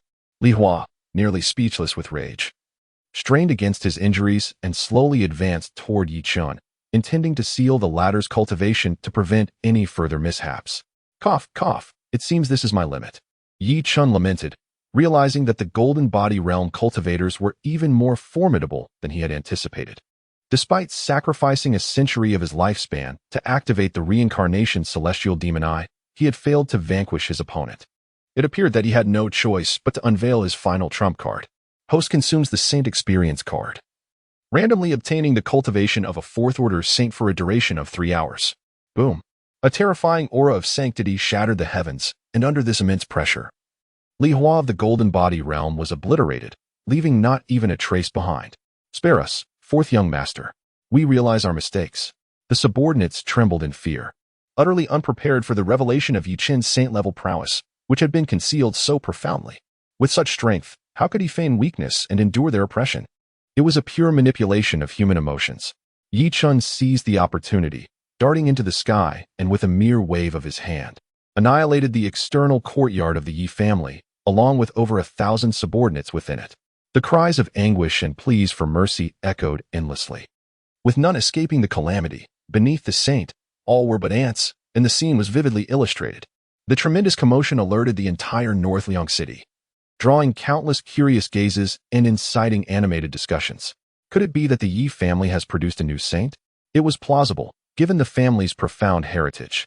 Countless individuals displayed envious expressions. The Yu family now boasted an abundance of powerful figures, renowned even across the entire human emperor realm. The patriarch of the Yi family was at the 9th order of the Saint Emperor realm, while Yi Kuang stood at the 6th order of the Saint Emperor realm. Mu Rongshui was at the 5th order of the Saint King realm. Among the 4 sons, 3 were exceptional, with the eldest and second both at the half-saint realm, and the third having reached the tribulation crossing realm, wielding formidable strength. The youngest son, originally the most gifted, had unfortunately fallen victim to fate's jealousy, losing his cultivation talent and becoming a mere waste. Otherwise, his potential would have been immeasurable. Now, with the emergence of another saint, envy and resentment were palpable. Some began to sense something amiss. No, this individual's aura harbors a murderous intent. Perhaps something has transpired within the Yi family. Should we investigate? I wish to live a little longer, one strong individual shrugged, dismissing this suggestion without a second thought. Nearby, others concurred, stating, indeed. Whatever occurs is of no concern to us. Let us remain here quietly. Who would dare meddle in the affairs of the Yi family? There was a real risk of losing one's life. It would be prudent to wait until after the dust settled before seeking excitement. Boom, boom. At that moment, the ground trembled as a multitude of war horses thundered into the city, ridden by none other than the black armored army, numbering nearly 10,000. Upon sensing the upheaval within the Yi family, they hastened over without delay, eager to ascertain who dared to act so audaciously and create chaos in Bailiang City. Such folly was tantamount to courting death. The black armored army, renowned for their valor and combat prowess, had endured countless battles, with even the weakest among them possessing innate cultivation. Yi Kuang commanded an army of 1,000,000 such warriors, illustrating the vastness of his power, and the apprehension of the Luoyang royal family was not without justification. The formidable black armored army marched towards the Yi residence, and passers-by hastily cleared the path, fearing that any delay might cost them their lives. As for the sage-level experts, Yi Kuang, deep in seclusion to familiarize himself with the dual pupils, was abruptly awakened from his profound cultivation as the tribulation realm's consciousness enveloped the entire Yi family estate. Yi Chen? Had his cultivation not been rendered useless? How had he suddenly transformed into a sage-level powerhouse? It was well known that he had personally intervened, leaving no room for error. Yet, astonishingly, in less than 2 hours, the adversary had metamorphosed into a sage, indicating there must be undisclosed secrets at play. Unless unforeseen circumstances arose, Yi Chen would undoubtedly seek vengeance. To err on the side of caution, Yi Kuang swiftly produced a communication token to inform his father, Yi Kuang. Otherwise, confronting Yi Chen alone with his tribulation realm cultivation would undoubtedly be perilous. Chapter 8. The Demonic Art of Slaughtering Heaven. How could this be? Upon receiving the news, Yi Kuang's expression turned grave as he gazed at the still unconscious Murong Shui, momentarily at a loss for what to do. On one side lay his beloved wife. Should he cease channeling his power to heal her, there was a significant risk of her succumbing to madness, possibly even plummeting in her cultivation. On the other hand, he had high hopes for his third son, Yi Kuang. If Yi Chen were to truly ascend to the status of a saint, he could pose a threat to Murong Shui's life. Currently, the elder of the Yi family had been venturing into the secret realms for several hundred years in pursuit of the quasi-emperor realm, rendering his return impossible in the short term. After much contemplation, Yi Kuang decided to have Yi Kuang temporarily conceal himself, postponing any further decisions until Murong Shui's condition improved. Upon receiving the response, Yi Kuang's countenance soured significantly. Just a short while ago, he had forcefully seized Yu Chen's heavy pupil, yet the situation had reversed so rapidly.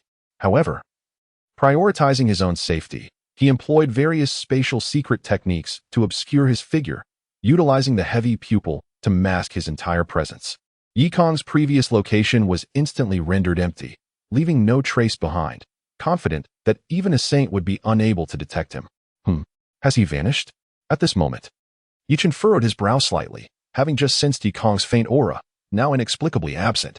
A saint, having condensed their primordial spirit, could transform their consciousness into divine awareness, extending their search across a vast expanse of 100,000 miles. Yet, no matter how diligently he searched, he could not uncover Yi Kong's whereabouts. It seemed Yi Kuang and Murong Shui had also hidden themselves. This realization ignited a surge of anger within Yi Chen. Yi Kong, you cowardly turtle, why do you hide? If you possess any courage, come out.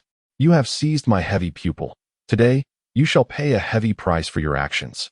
His voice echoed throughout the entirety of Bailiang City, yet it received no response, not even a ripple of disturbance. Yi Chen felt a twinge of dissatisfaction. His saint-level experience card could only last for 3 hours, and if he failed to locate them, he would have no choice but to depart. Yi Quan, Murong Shui. Listen well, from this day forward, I, Yi Chen, sever all ties with you. Henceforth, the affairs of the Yi family shall no longer concern me. Furthermore, your prideful 3 sons have merely robbed me of my talents to elevate their own lives.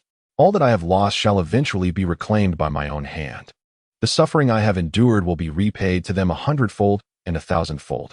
To be frank, my saint-level cultivation can only be sustained for 3 hours.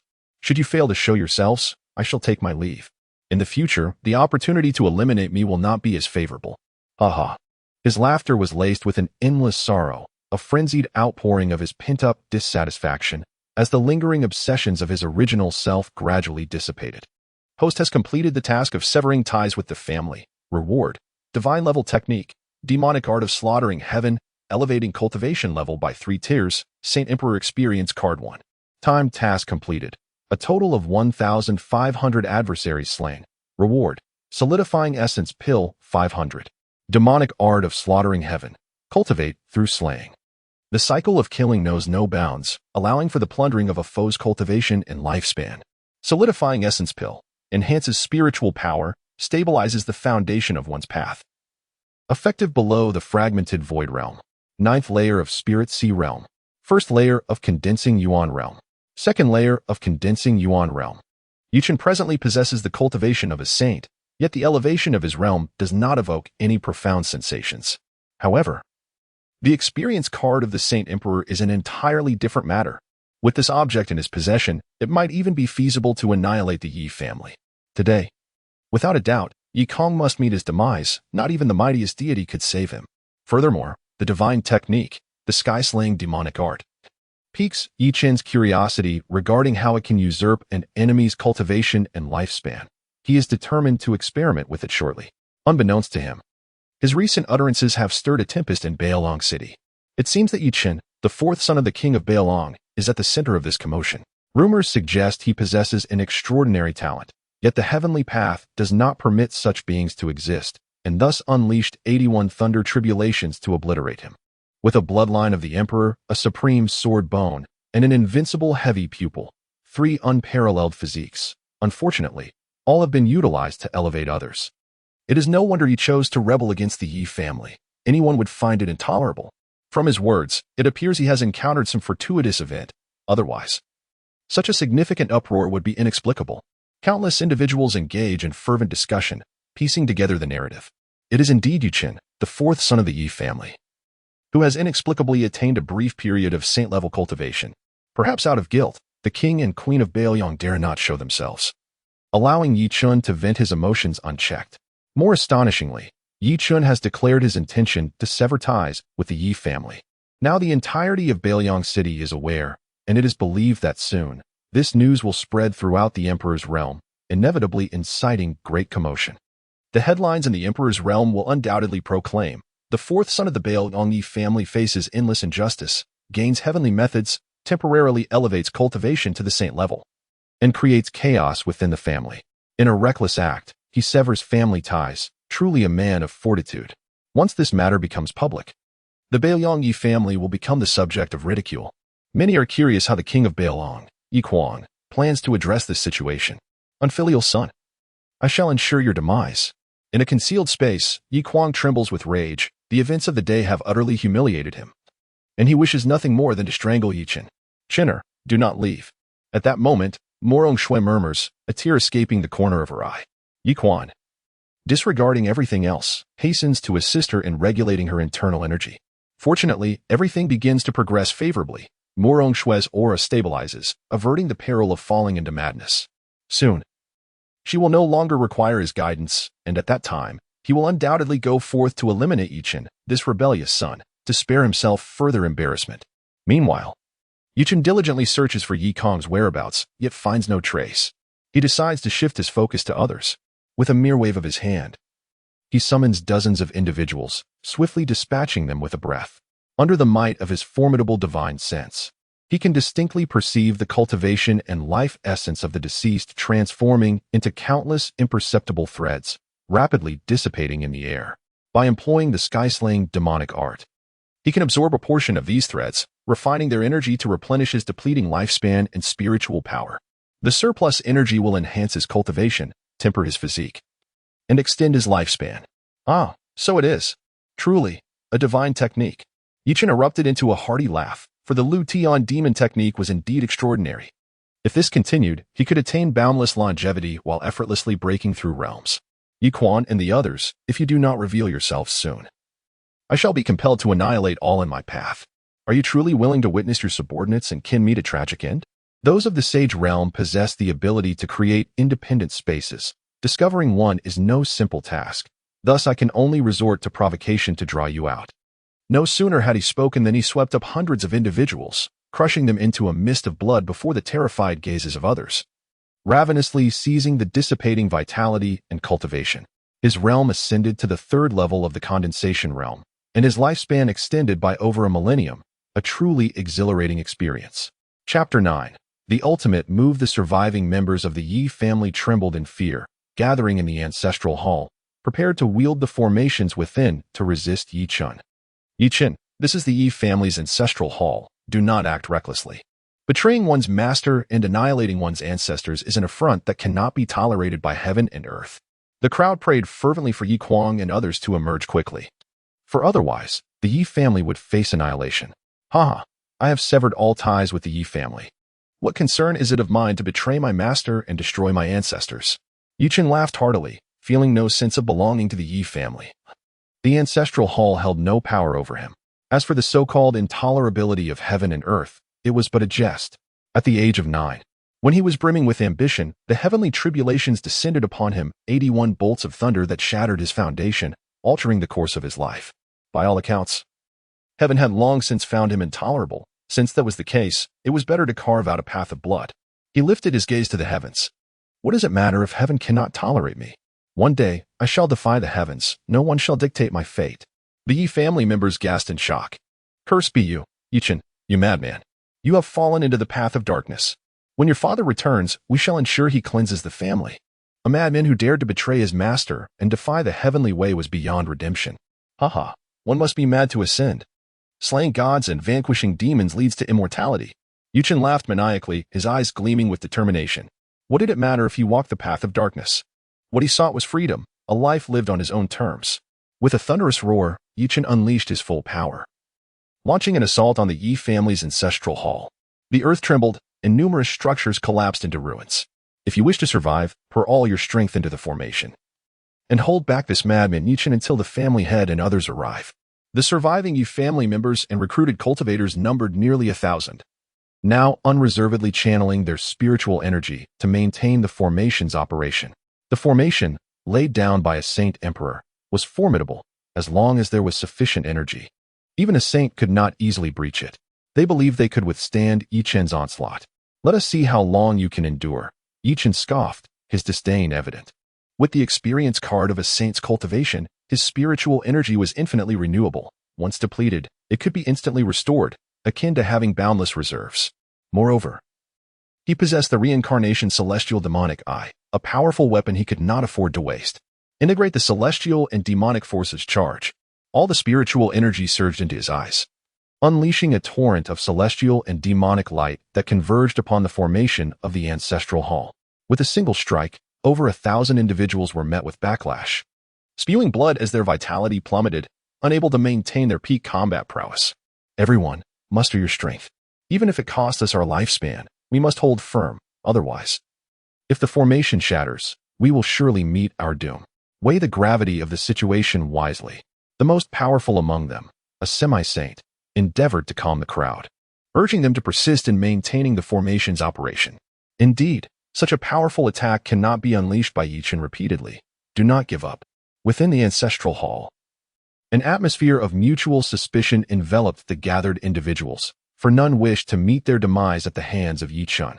In contrast, consuming one's lifespan was a far more palatable option than death itself. Soon, they would comprehend the true meaning of despair. A sardonic smile crept across Chen's lips. The human instinct for survival proved to be remarkably potent, compelling individuals to disregard all else when faced with the specter of death. Regrettably for them, they had encountered him, a being capable of unleashing boundless power in a short span of time, rendering the ancestral hall's formations utterly inadequate. With that, he once again activated the reincarnation celestial demon eye, unleashing a terrifying force that obliterated every structure surrounding the hall. 3 times, 4 times, 5 times. The formations began to exhibit nearly imperceptible fractures. Half of the thousands present collapsed, spewing blood, their lifespans dwindling to a mere whisper. The remaining onlookers wore expressions of utter despair, for Chen was simply unparalleled, executing 5 grand techniques in succession without a trace of fatigue. Such formidable prowess, wielded as though it were a mere basic attack, seemed to defy all logic. After all, a sage is still human, and their strength is inherently limited. Yet Chen shattered these norms. Who would not feel despair in such circumstances? As the protective formations of the ancestral hall began to falter, the gathered crowd realized that even if they risked everything, they could only withstand a few more strikes before reaching their limit. At that moment, the black-armored army arrived, their eyes widening in disbelief at the devastation wrought upon the Yi family estate. The illustrious king of Baoyang, famed as the Blade Saint of the human emperor realm, had his residence brazenly destroyed. Such audacity was beyond comprehension. Observing the murderous intent radiating from Chen, the leader of the black-armored army furrowed his brow in confusion and inquired, "You must be the 4th young master. Do you know who is responsible for all this?" Having encountered Chen a few times previously, he had a vague recollection, though the young man's demeanor appeared markedly altered. "I am not your young master. And everything here is my doing. If you wish to live, then leave at once. Otherwise, you may all remain," Chen retorted, shaking his head in disbelief at the apparent folly of the commander, who failed to grasp the obvious situation. The commander of the black-armored army stood frozen, his mind struggling to process the revelation. Meanwhile, concealed in the shadows, Yikong could no longer bear to watch. He swiftly employed spatial techniques to separate the multitude of black-armored soldiers from Chen, exclaiming in exasperation, "Commander Luer, I cannot fathom how you attained your rank. Hurry and arrange a combined assault formation to subdue this audacious wretch." The black-armored army was feared for its formidable tactics, capable of uniting the strength of thousands under the command of a semi-saint, thus forming an unparalleled formation that could contend with even the mightiest of sages. Yikong was confident that, with his own mastery of various spatial techniques and the capabilities of the reincarnation eye, he could delay Chen for a time. The destruction of the Yi family's ancestral hall was a calamity they could not afford. "Yes, 3rd young master." Luer finally regained his composure and immediately commanded his subordinates to set up the combined assault formation. The power of thousands coalesced into a fearsome black-armored war god, unleashing a deafening roar that exuded limitless might, its aura surpassing that of ordinary sages, rendering most utterly incapable of resistance. This was the true trump card of the black-armored army. Chapter 10. The Cycle of Rebirth, the Void of Eternity. Intriguing. Upon witnessing the scene, Chen smiled faintly as the rebirth celestial demon eye unleashed a terrifying force, instantly propelling the black-armored war god into the air. The space within a radius of several tens of thousands of meters shattered, and the overwhelming power flattened the entire Yi family estate, leaving it utterly desolate. The time required for complete restoration remains uncertain. Hold your ground with all your might. Do not allow the 3rd young master to come to harm.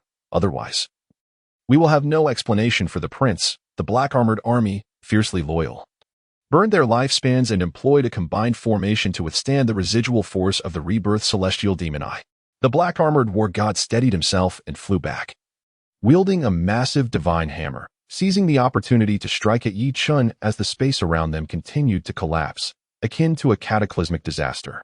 Ordinary individuals were utterly incapable of resisting such chaos. The tremendous commotion instilled fear in everyone in Bailong City, who dreaded that the conflict between the two would encroach upon them. Since you are so intent on courting death, allow me to fulfill your wishes. You shall all remain here today. Yi Chen soared into the sky, summoning a vast amount of celestial power, while a colossal illusory figure emerged behind him, his palms grasping the descending divine hammer. Boom! The terrifying shockwave of power swept far and wide, as both parties momentarily reached a stalemate, leaving the members of the Yi family in stunned disbelief. In this moment, Yi Chen was undeniably formidable, without the intervention of Yi Kuang or Murong Shui. It seemed no one could defeat him. The system has detected murderous intent. A new character has been acquired. Eliminate all members of the Black Armored Army. Reward: 10,000 Souls Banner. Ascend 3 levels in Realm. Dragon Blood Pill 100. A magical artifact? System, are you mistaken? In the Human Emperor realm, the ranks of weapons ascend from low to high. Magical artifact, treasure artifact, spirit artifact, king artifact, sacred artifact, quasi-imperial artifact, imperial artifact, and supreme divine weapon. To think that the illustrious 10,000 Souls Banner has been reduced to the status of a mere magical artifact is beyond my comprehension. The 10,000 Souls Banner is an advanced divine weapon. Once it subdues countless powerful souls, it can continuously evolve, potentially becoming a celestial artifact or even a divine artifact in the future. Products from the system are assured to be of the highest quality. The host need not worry. That startled me. This is more like it. Yi Chen sighed in relief. If the infamous 10,000 Souls Banner from his past life were merely classified as a magical artifact, he would find it utterly unacceptable. Upon hearing the system's explanation, an endless surge of motivation surged within him, and the rebirth celestial demon eye flickered incessantly, erupting once more with world-destroying power. What? The leader of the Black Armored Army exclaimed in astonishment. Yi Chen's consecutive displays of such formidable power genuinely caught him off guard. Brothers, burn a portion of your lifespans and hold back the enemy's assault. Otherwise, the consequences will be dire. At this moment, to withstand the force of the rebirth celestial demon eye, they had no choice but to sacrifice more of their lifespans. Otherwise, the Black Armored War God would falter, and it was feared that more than half of them would perish. It was a desperate gamble. Thousands of Black Armored warriors resolutely burned their lifespans, and a vast tide of vitality surged into the Black Armored War God, causing his power to soar. In an instant, the divine hammer erupted with earth-shattering force, sending Yi Chen hurtling through the air. Meanwhile, the Black Armored War God summoned a formidable black light barrier, successfully withstanding the fierce onslaught of the reincarnation celestial demon eye. At this moment, Yi Chen, positioned behind the Black Armored Army, exhibited a glint of ruthless determination in his eyes. What an opportune moment! As soon as the thought crossed his mind, an alarming divine light erupted from within him, causing his figure to vanish instantaneously from his location. In the next heartbeat, he appeared behind Yi Kong like a specter. Yi Kong manipulated his hands, weaving intricate incantations, causing the surrounding space to distort, and then forcefully tearing open a colossal rift that spanned 1,000 feet. Countless razor-sharp blades of space surged forth, imbued with boundless killing intent, sweeping toward Yi Chen. The blades of space were incredibly sharp, effortlessly obliterating everything in their path, their power extraordinary. Yi Chen barely had time to react before his body was slashed by the blades, leaving numerous deep and shallow wounds. Crimson blood flowed incessantly, clearly indicating he had sustained significant injuries. It must be said that Yi Kong's methods were formidable, capable of wounding a transcendent cultivator and inflicting harm upon a being of saintly caliber, a rarity in the realm of cultivation. Truly worthy of the title of Space Divine Body, to wield spatial power to inflict harm upon me. Indeed, there is some merit to your abilities. Alas, you have overestimated yourself. This gives me the opportunity one need. Prepare to meet your demise. Against Yi Kong, who sought to seize his indomitable eye, Yi Chen would show no mercy. His divine consciousness firmly locked onto his opponent. He recklessly activated the reincarnation celestial demon eye. The power of the celestial and demonic forces converged, shattering vast expanses of space. Yi Chen, the might of the space divine body is not something you can fathom. Even as a saint, it will not be so simple for you to extinguish my life. Undaunted by such terrifying power, Yi Kong's figure suddenly melded into the shattered space, the rampant forces rendering Yi Chen's divine consciousness unable to pinpoint him. Consequently, The power of the reincarnation celestial demon Eye lost its target, forcing Yi Chun to redirect his energy toward the Yi family ancestral hall. Heavenly deities, why must you involve us in your conflict? The individuals within the ancestral hall were left speechless, initially believing they could catch their breath, only to find themselves unable to evade the turmoil as more cracks appeared in the formation. Anxiety gripped their throats, for given the current state of the formation, enduring 2 more assaults would reach its limits. Thus, they silently prayed, hoping Yi Chun would redirect his focus back to the black armored army. Otherwise, they would surely suffer dire consequences. Yi Chun, allow me to demonstrate the might of the indomitable Eye, infernal flames, refining gods, demons, and all beings, ha. Yi Kong's triumphant laughter echoed through space, followed by the terrifying black flames that spread forth, transforming into a vast sea of fire.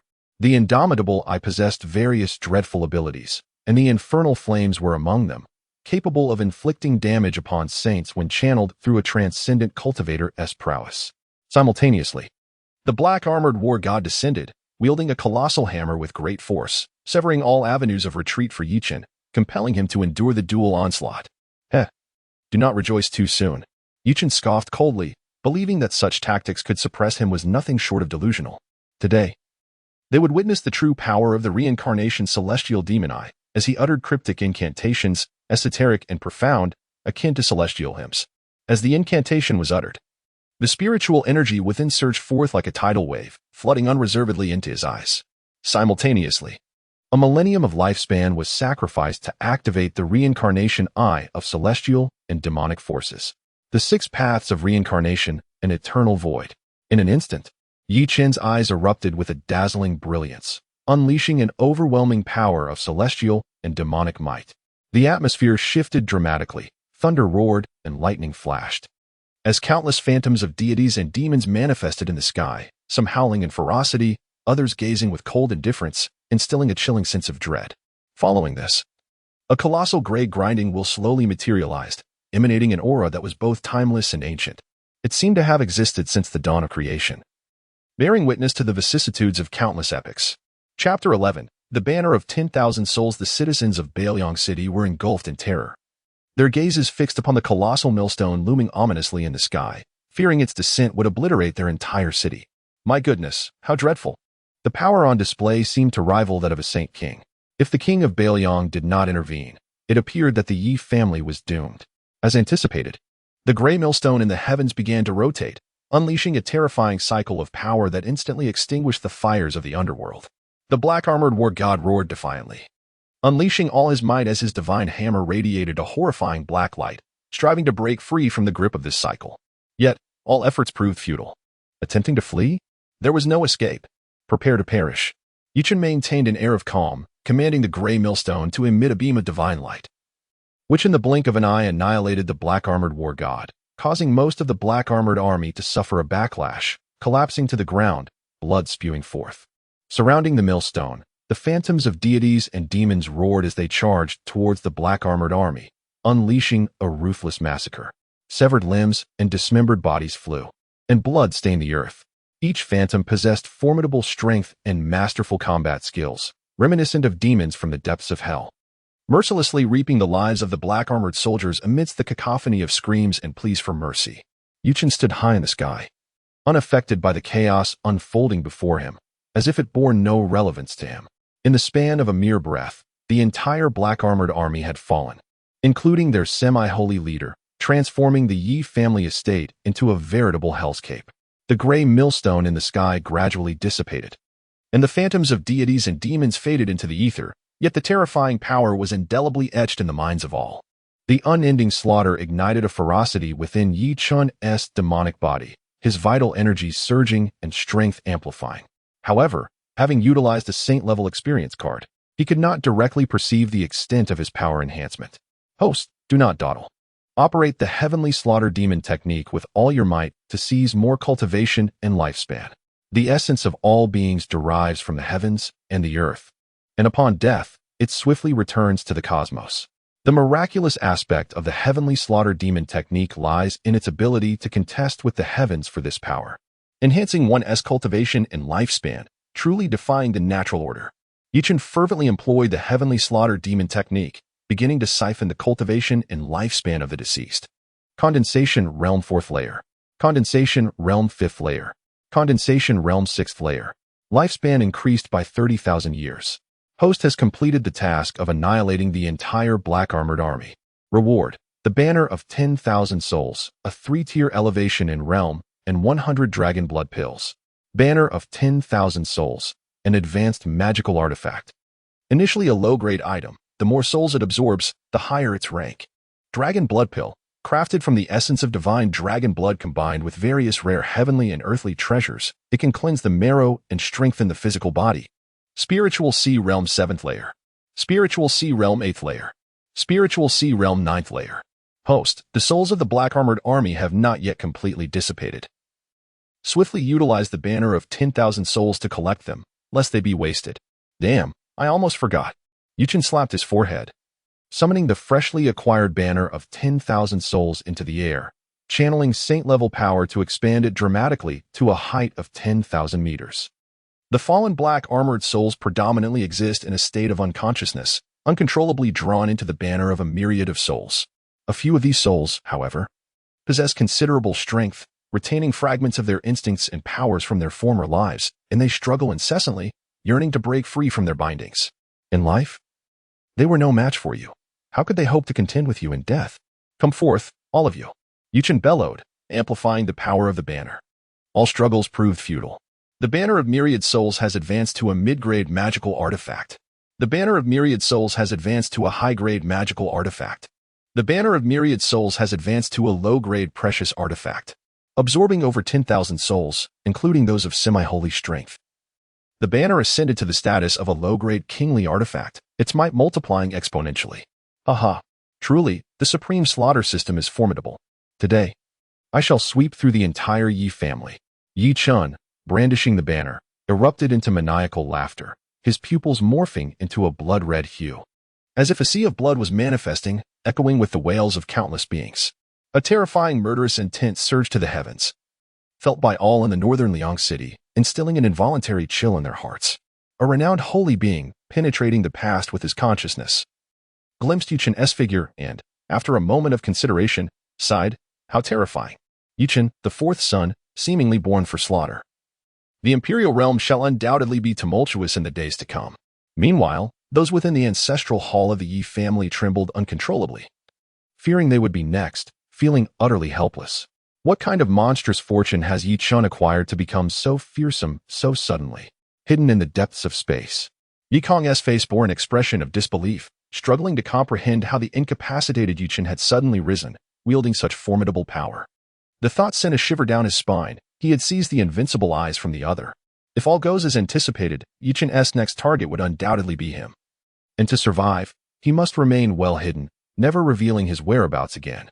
As expected, Chen calmed his excited heart, beginning to scan the void with his consciousness. In his previous fervor for slaughter, he had overlooked Yikong. The latter, possessing a spatial divine body and mastering various spatial secrets, concealed his aura impeccably, leaving no trace. Unless Yikong willingly exposed himself, locating him would indeed prove to be a formidable challenge. After a moment of contemplation, a smile crept upon Chen's lips. "Yikong, are you not hailed as a prodigy of heaven? Why do you hide away? If you possess the ability, come forth and engage in battle. With a spatial divine body and invincible eyes, you should have been adorned with countless accolades. Yet now, you tremble like a stray dog, surely a bitter experience." Yikong, concealed in the depths of space, felt his face turn pale with rage. When had he ever endured such humiliation? It was a torment worse than death. However, if he were to charge out, he would fall into Chen's trap. Once he revealed himself, a holy level consciousness could easily lock onto him, making escape exceedingly difficult. "Cursed fool! Once my father emerges, I shall ensure you are incapacitated once more." For the sake of his own life, he could only endure, waiting for Yikong to appear to settle the score with Chen. Chen's consciousness enveloped a 100-mile radius, yet he failed to perceive a single anomalous fluctuation. It appears that Yikong possesses an unwavering resolve, impervious to the provocation of his own words. Truly, he embodies the spirit of A. Yet, alas, no matter what is uttered today, he cannot escape his destined demise. He must accept his fate. Now that I have acquired sufficient strength, It is only natural to reclaim all that rightfully belongs to me, allowing Yi Kong to fully experience the anguish I once felt. The excruciating torment of having one's eyes gouged out and the despair of losing all cultivation. In truth, I could grant you a chance at survival. Should you willingly surrender thee and kneel before me in supplication? If I am in a benevolent mood, I may consider sparing your life. What say you? Frankly, it would be more advantageous to keep Yi Kong alive, allowing him to endure a fate worse than death. Chapter 12. The annihilation of the Yi family ancestral hall. The tactic of provocation was futile. I must not fall for it and must exercise restraint. The continuous verbal insults nearly drove Yi Kong to the brink of madness, and he longed to rush out and slay Yi Chen. However, recognizing the vast chasm between them, he relaxed his clenched fist and forced himself to regain his composure. Seeing that the provocation had no effect, Yi Chen decided not to squander any more time and shifted his gaze toward the Yi family ancestral hall. It appeared that the young master dared not show himself, so he resolved to exterminate them first and see how long they could endure. Having already taken so many lives without opposition from Yi Kuang or Mu Rongshui, he found himself perplexed. Truth be told, he was particularly eager to witness the expressions of his so-called parents upon seeing his current demeanor. The members of the Yi family within the ancestral hall were thrown into disarray. It was evident that Yu Chun was not jesting. Fourth young master, do not act impulsively. If the ancestral hall is destroyed, your father will undoubtedly not spare you. In their fear, the powerful figures of the Yi family hastily invoked Yu Kuang, hoping that Yu Chun would relent. If the ancestral hall were to be lost, they would forever bear the stigma of being historical villains. Unbeknownst to them, such words only served to incite Yi Chen further, his murderous intent swirling around him, almost palpable. Then, a self-proclaimed venerable elder, attempting to reason, implored, Yi Chen, if you turn back now, there may yet be room for negotiation. The Yi family will surely nurture you well, and the past grievances shall not be repeated. With the four prodigies of the Yi family, dominating the entire realm of emperors would be effortless, and a bright future awaits. Do not let a moment of anger lead to rash actions. Before he could finish, Yi Chen activated the reincarnation celestial demon eyes, unleashing a terrifying force upon the array protecting the ancestral hall, demonstrating his stance through action. A group of fools. I have no such father, and the Yi family bears no relevance to me. Today, I shall annihilate you all. A cold-blooded clan is better off erased from existence, starting with the ancestral hall. Reflecting on all the grievances inflicted upon him by the Yi family, Yi Chen's murderous intent intensified, as the pain and torment he had endured demanded to be washed away in a tide of bloodshed. System detects the host's murderous intent. A new task is assigned. Annihilate the Yi family ancestral hall. Reward: Divine level heart cleansing mantra, elevation of 3 ranks, and 100 holy soul pills. Yi Chen, you are betraying your masters and annihilating your ancestors. You shall surely meet a wretched end. The Yi family members raged, never envisioning such a day would come when they could not even protect their ancestral hall, feeling utterly disgraced even in death before their ancestors. Such excessive prattle. What will happen to me in the future is something you will likely never witness. Yi Chen scoffed disdainfully, once more activating the reincarnation celestial demon eyes. A terrifying power struck the protective array. Crack, crack. The sounds of shattering echoed as the array could no longer withstand the assault. The condensed light barrier fracturing into countless shards, resulting in the immediate death and injury of half the clan members within the ancestral hall. Several half-saint powerhouses attempted to tear through space to escape, yet Yu Chen would not grant them such an opportunity. With a single punch, he pierced through space, annihilating the surviving members of the Yi family. The entire ancestral hall was drenched in blood, with numerous memorial tablets toppled over. Any outsider witnessing this scene would undoubtedly be left astounded. Simultaneously, the dark art of the demonic heaven was in operation, along with the soul-gathering banner, as it voraciously devoured everything in its vicinity, sparing neither cultivation, lifespan, nor soul. First layer of the innate realm. Second layer of the innate realm. The soul-gathering banner has advanced to a mid-grade royal artifact. Heavens! The fourth son of the Yi family is exceptionally ruthless, exterminating so many kin without even a flicker of an eye. It seems he has descended into the path of darkness. Observe the black banner in his hand, which is currently collecting the souls of the deceased. This individual is not to be trifled with. One must retreat at all costs. It would be prudent to instruct the disciples to refrain from venturing outside in the near future. Otherwise, provoking this harbinger of doom will undoubtedly lead to calamity for the clan. Indeed, A person capable of annihilating their own family must not be provoked. Several semi-saint experts nearby witnessed the situation within the Yi family and were immensely shocked, exchanging hushed whispers amongst themselves. The formidable and renowned foreign prince, Yi Kuang, who commands the 13 states of Bailiang and leads 1 million black-armored soldiers, has relatives scattered across countless regions. Now, he has fallen to such a lowly state. Had it been their family or faction, they would likely have been left with naught but ashes. Chen sensed the presence of onlookers nearby and, raising his hand, unleashed powerful spiritual energy, sending them hurtling through the air, blood splattering upon the streets of Bailiang City. Unrelated individuals, be gone. I am neither a beauty emerging from a bath, so what is there to gawk at? The sneaky and troublesome presence warranted a lesson, should they persist in their ignorance. He would not hesitate to eliminate them all. The semi-saint experts found themselves grievously injured, Chen's spiritual power wreaking havoc within them, accompanied by a terrifying intent to kill.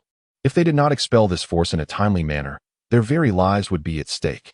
Fearful of this, they dared not linger and quickly regained their composure to flee, anxious that staying even a moment longer would seal their fates. Originally, they sought merely to witness the spectacle. Yet now they feared for their lives. Chen, indifferent to their plight, fixed his gaze upon the memorial tablets in the ancestral hall, perusing the introductions of various figures. A cold smile tugging at his lips. The Yi family's heritage was indeed profound, with several quasi-emperors among their ancestors. Alas, they lacked a true emperor. Or else their influence could rival that of some sacred grounds. Yi Kong, if you do not emerge soon, I shall destroy all the memorial tablets, and you will become the eternal sinner of the Yi family. Haha, you have 10 breaths to consider, he declared. 10, 9, 8, 1. You will have no one to blame then. As the 10 breaths swiftly passed, Yi Kong remained silent.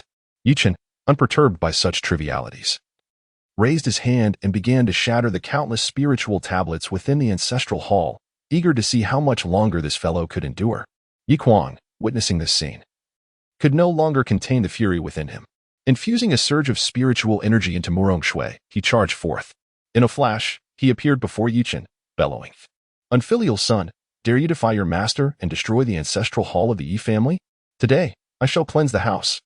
The formidable blade intent ravaged the heavens and the earth, enveloping the entire Bailiang city, causing countless souls to tremble in fear. Many, powerless to resist, knelt down, repeatedly bowing their heads.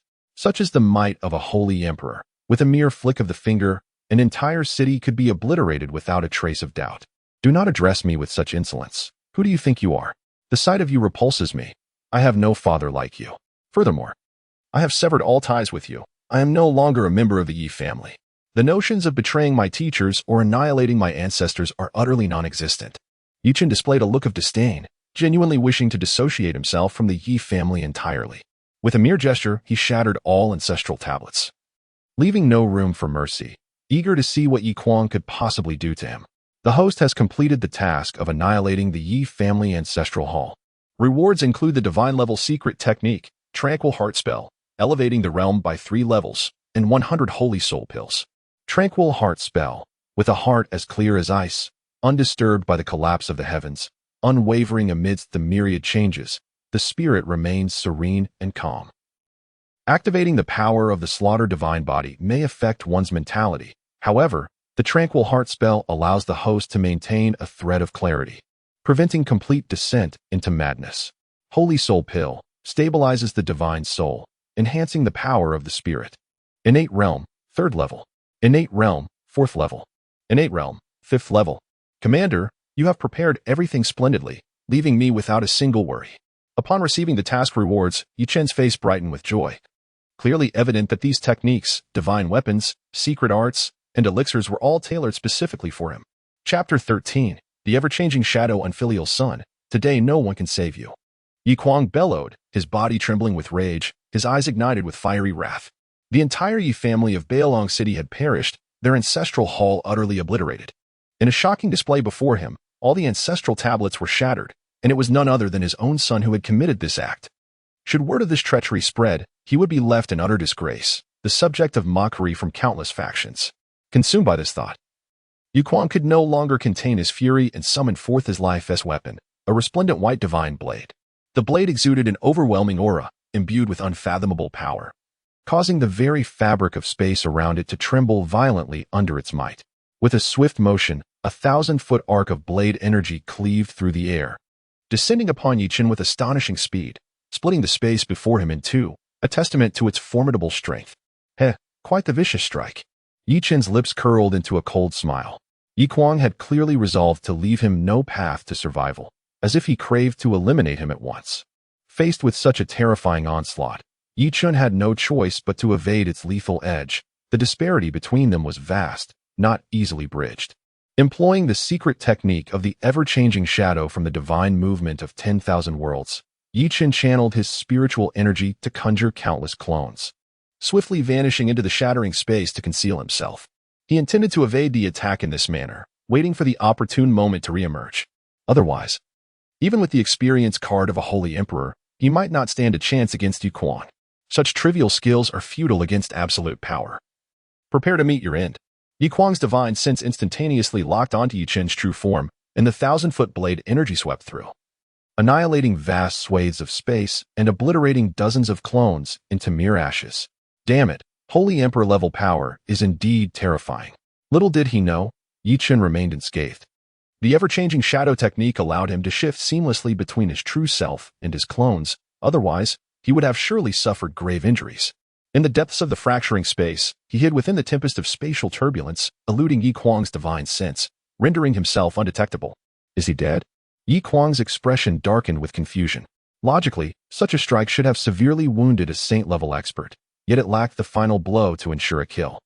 His formidable divine sense continued to probe the void, seeking any trace or clue to locate Yi Chen's concealed position. Chen? Yi Kuang? Unexpectedly, he sensed the presence of Yi Kuang, hidden beneath a multitude of spatial fragments. Were it not for his powerful divine sense, he might have never noticed. Upon realizing he had been discovered, Yi Kuang ceased his concealment and stepped forth from the depths of the space. With Yi Kuang, a holy emperor, present, Yi Chen's formidable prowess could not pose a threat to him, allowing him to feel a sense of security. Father, that Yi Chen is exceedingly sinister. He seems to have fallen into the path of darkness, suddenly erupting with the strength of a saint. He has decimated the entire Yi family, leaving almost no survivors. And in his madness, he has destroyed our ancestral hall, shattering countless ancestral tablets. His sins are unforgivable. You must not spare him. The terrifying power displayed by Yi Chen left him in a state of profound fear. Should he fail to capture his opponent today, an indelible shadow would be cast upon his heart, detrimental to his future cultivation. Yi Kuang's expression darkened. In truth, he had been alerted to Yi Chen's emergence of saint-level strength. A portion of his consciousness had ventured into the outside world, witnessing the unfolding events. However, preoccupied with healing Murong Shui, he could not divert his attention, resulting in the current predicament. Over 10,000 black-armored soldiers had perished. The entirety of his family lay extinguished. The ancestral hall was destroyed, and the spirit tablets shattered. Fortunately, Yi Kuang, being astute, had concealed himself in advance, leveraging his unique constitution, thus evading Yi Chen's lethal grasp. It was clear that had he struck down Yi Chen at that moment, a multitude of subsequent calamities could have been averted. There remained one aspect that he could not comprehend. After Yi Chen had lost the bloodline of the Emperor and the Supreme Sword Bone, as well as the invincible heavy eyes, he should have been akin to a cripple. Why then could he suddenly unleash such astonishing power? Even if he had fallen into demonic paths, he could not reach such heights. Regardless of the cultivation method, progress is invariably incremental, and one cannot simply devour a feast all at once. The only plausible explanation was that he had harnessed some extraordinary divine artifact to forcibly elevate his strength to the saint level. Perhaps, as Yi Chen had previously disclosed, this saint-level cultivation could only be sustained for 3 hours, after which he would revert to his original form.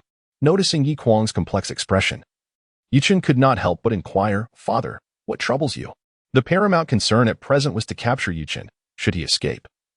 It would undoubtedly lead to endless repercussions, posing a threat to both himself and the entire Yi family. Upon hearing Yi Chen's words, Yi Kuang regained his focus, his demeanor chillingly resolute. He locked onto everything around him with his consciousness, poised to detect any unusual fluctuations immediately. "Do not worry, my son.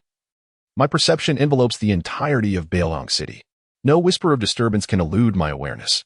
Yi Chen is undoubtedly nearby, likely employing some spatial secret technique to conceal himself in a deeper realm. Given that his power is forcibly augmented, it cannot be sustained for long. We shall wait patiently. When the time comes, I shall personally flay this ungrateful wretch, avenging our fallen kin." Upon hearing this, Yikong's eyes glimmered with a cold light, and he concurred, "Indeed, Father, such is the fate that befits the fourth brother, who has betrayed his master and his clan. I suspect there are monumental secrets hidden within him. If possible, we must seize them." Yikwang nodded, as father and son found their thoughts aligned, both eager to uncover the true extent of Yi Chen's hidden cards. Chapter 14. The Dominance of the Three Blades. The destruction of mountains and rivers. A derisive chuckle escaped Yi Chen as he contemplated the absurdity of the saying. Even a tiger does not eat its own cubs. It was truly a farce, akin to the bonds between brothers, concealed in the depths of space. His heart swelled with a cold mirth, and a murderous intent began to fester within him. Detection of host's murderous intent. New mission acquired. Reclaim the dual pupil that belongs to you. Incapacitate Yikong. Reward. Divine level martial technique. The dragon elephant suppression technique. Elevate 3 realms. And receive 100 phoenix elixirs. System. Activate the Holy Emperor cultivation experience card. Initially, he had contemplated biding his time before striking, but it became evident that the completion of the task at hand was paramount.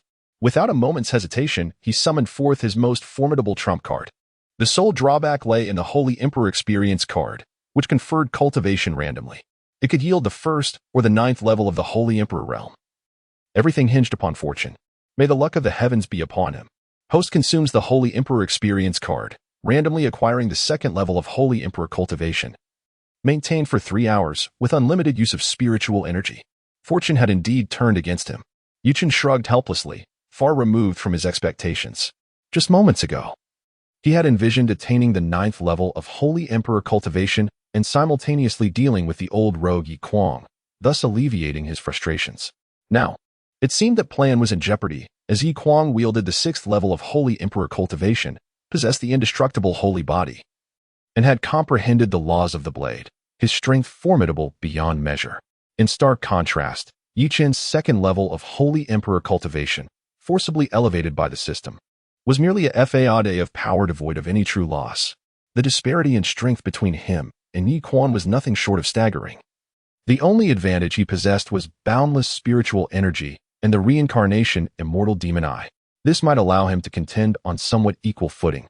But defeating Yi Kwang was an impossibility, unless he were to sacrifice a significant amount of lifespan to unleash the true power of the reincarnation immortal demon eye. Such a course of action was not one Yi Chen was willing to take.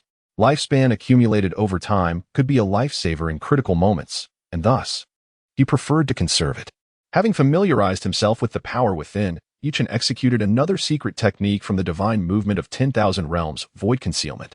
His entire being melded seamlessly into the fabric of space, cautiously stepping forward, while the 6th level Holy Emperor, Yi Kwang, remained utterly unaware. One could only imagine how extraordinary the various secret techniques of the divine movement of 10,000 realms truly were, as he stealthily approached the two, preparing to catch Yi Kwang off guard and then ambush Yi Kwang. As time flowed onward, Yi Kwang, unable to contain his impatience, shouted into the void, "Yi Chen, the tides of fortune have turned. Why do you no longer exhibit the arrogance of before? If you have the capability, come out and face me. Perhaps the terms turtle hiding its head in a dog with nowhere to retreat suit you better?" After delivering his taunt, a wave of satisfaction washed over him, a release of the pent-up frustration from before.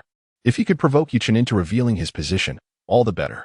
Unbeknownst to him, Yi Chen lurked just behind them in the realm of space, a scornful smile gracing his lips as he retorted, the tides of fortune indeed shift. Yet they still favor my house." As his words fell, he manifested his divine movement, swiftly binding Yi Kwang's entire cultivation and drawing him closer. Meanwhile, a terrifying power emanated from his eyes, piercing through the fabric of space and arriving directly before Yi Kwang. "Rebellious son, how dare you?" Yi Kwang's expression shifted dramatically, a profound sense of life and death crisis surging within him. He never anticipated that Yi Chen would suddenly appear behind them, unleashing such astonishing strength. There was no time for contemplation. He could only summon the full might of the diamond's sacred body, hoping to withstand Yi Chen's onslaught.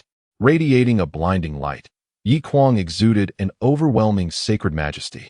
Standing firm like a towering mountain, resplendent golden light flowed ceaselessly from within him, enveloping his entire being. Thus, the celestial and demonic power of Yi Chen collided with Yi Kwang's diamond sacred body. In an instant, a wave of terrifying force surged forth, sweeping across 1,000 miles. Numerous structures crumbled, and countless innocent souls were drawn into the chaos, suffering severe injuries amidst the pandemonium, as if the apocalypse had arrived. The Northern Liang King had made his move, suggesting that Chen had concealed a trump card. Otherwise, he would not have acted with such fervor. Flee. The Yi family has become a land of peril. Being too close could cost you your life. Do not entertain any notions of luck. Within Northern Liang City, fear gripped everyone as they hastily distanced themselves from the Yi family. The timid fled the city in a single breath, planning to return after some time. As the saying goes, when gods clash, mortals suffer. This aptly describes the current situation. None wished to risk their lives. The two forces neutralized each other, ultimately dissipating into the ether, rendering both sides evenly matched, unable to prevail over one another. Witnessing this spectacle, Yi Kong stood in stunned disbelief, unwilling to accept the reality unfolding before him. Impossible. My father is at the sixth heaven of the sacred emperor realm. How could you possibly be his match? The prideful Yi Kong found it unfathomable that the once downtrodden Yi Chen could rise to such formidable heights. There is nothing impossible. All of this is thanks to you, Yi Chen remarked, a cruel smile gracing his lips as he gazed at Yi Kong, speaking calmly.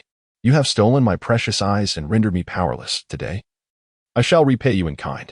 You will experience the sensation of being rendered helpless. After today, the Yi family's trio of prodigies would likely dwindle to two. He chuckled ominously. As his hand slowly approached Yi Kong's eyes, he intended for him to fully experience the despair of utter helplessness. Yi Kong trembled, exerting every ounce of strength to escape his bonds, employing various spatial techniques, yet all was in vain. In the face of such a vast disparity in power, all efforts proved futile.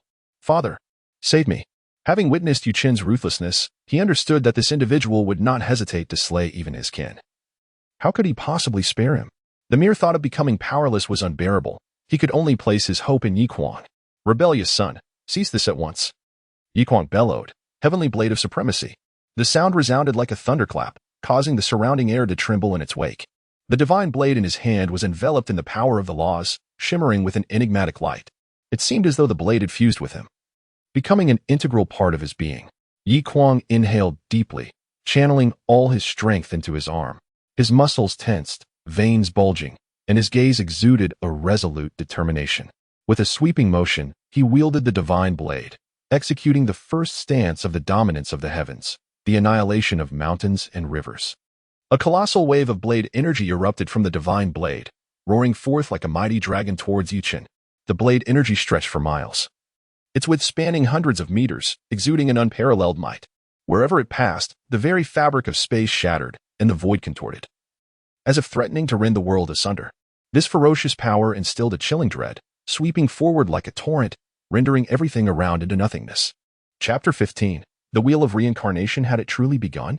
Yi Chen exhibited not a trace of fear as the Wheel of Reincarnation manifested a terrifying spectacle of heaven and earth. Ethereal figures of deities and demons danced around him while the gray, grinding disk reappeared.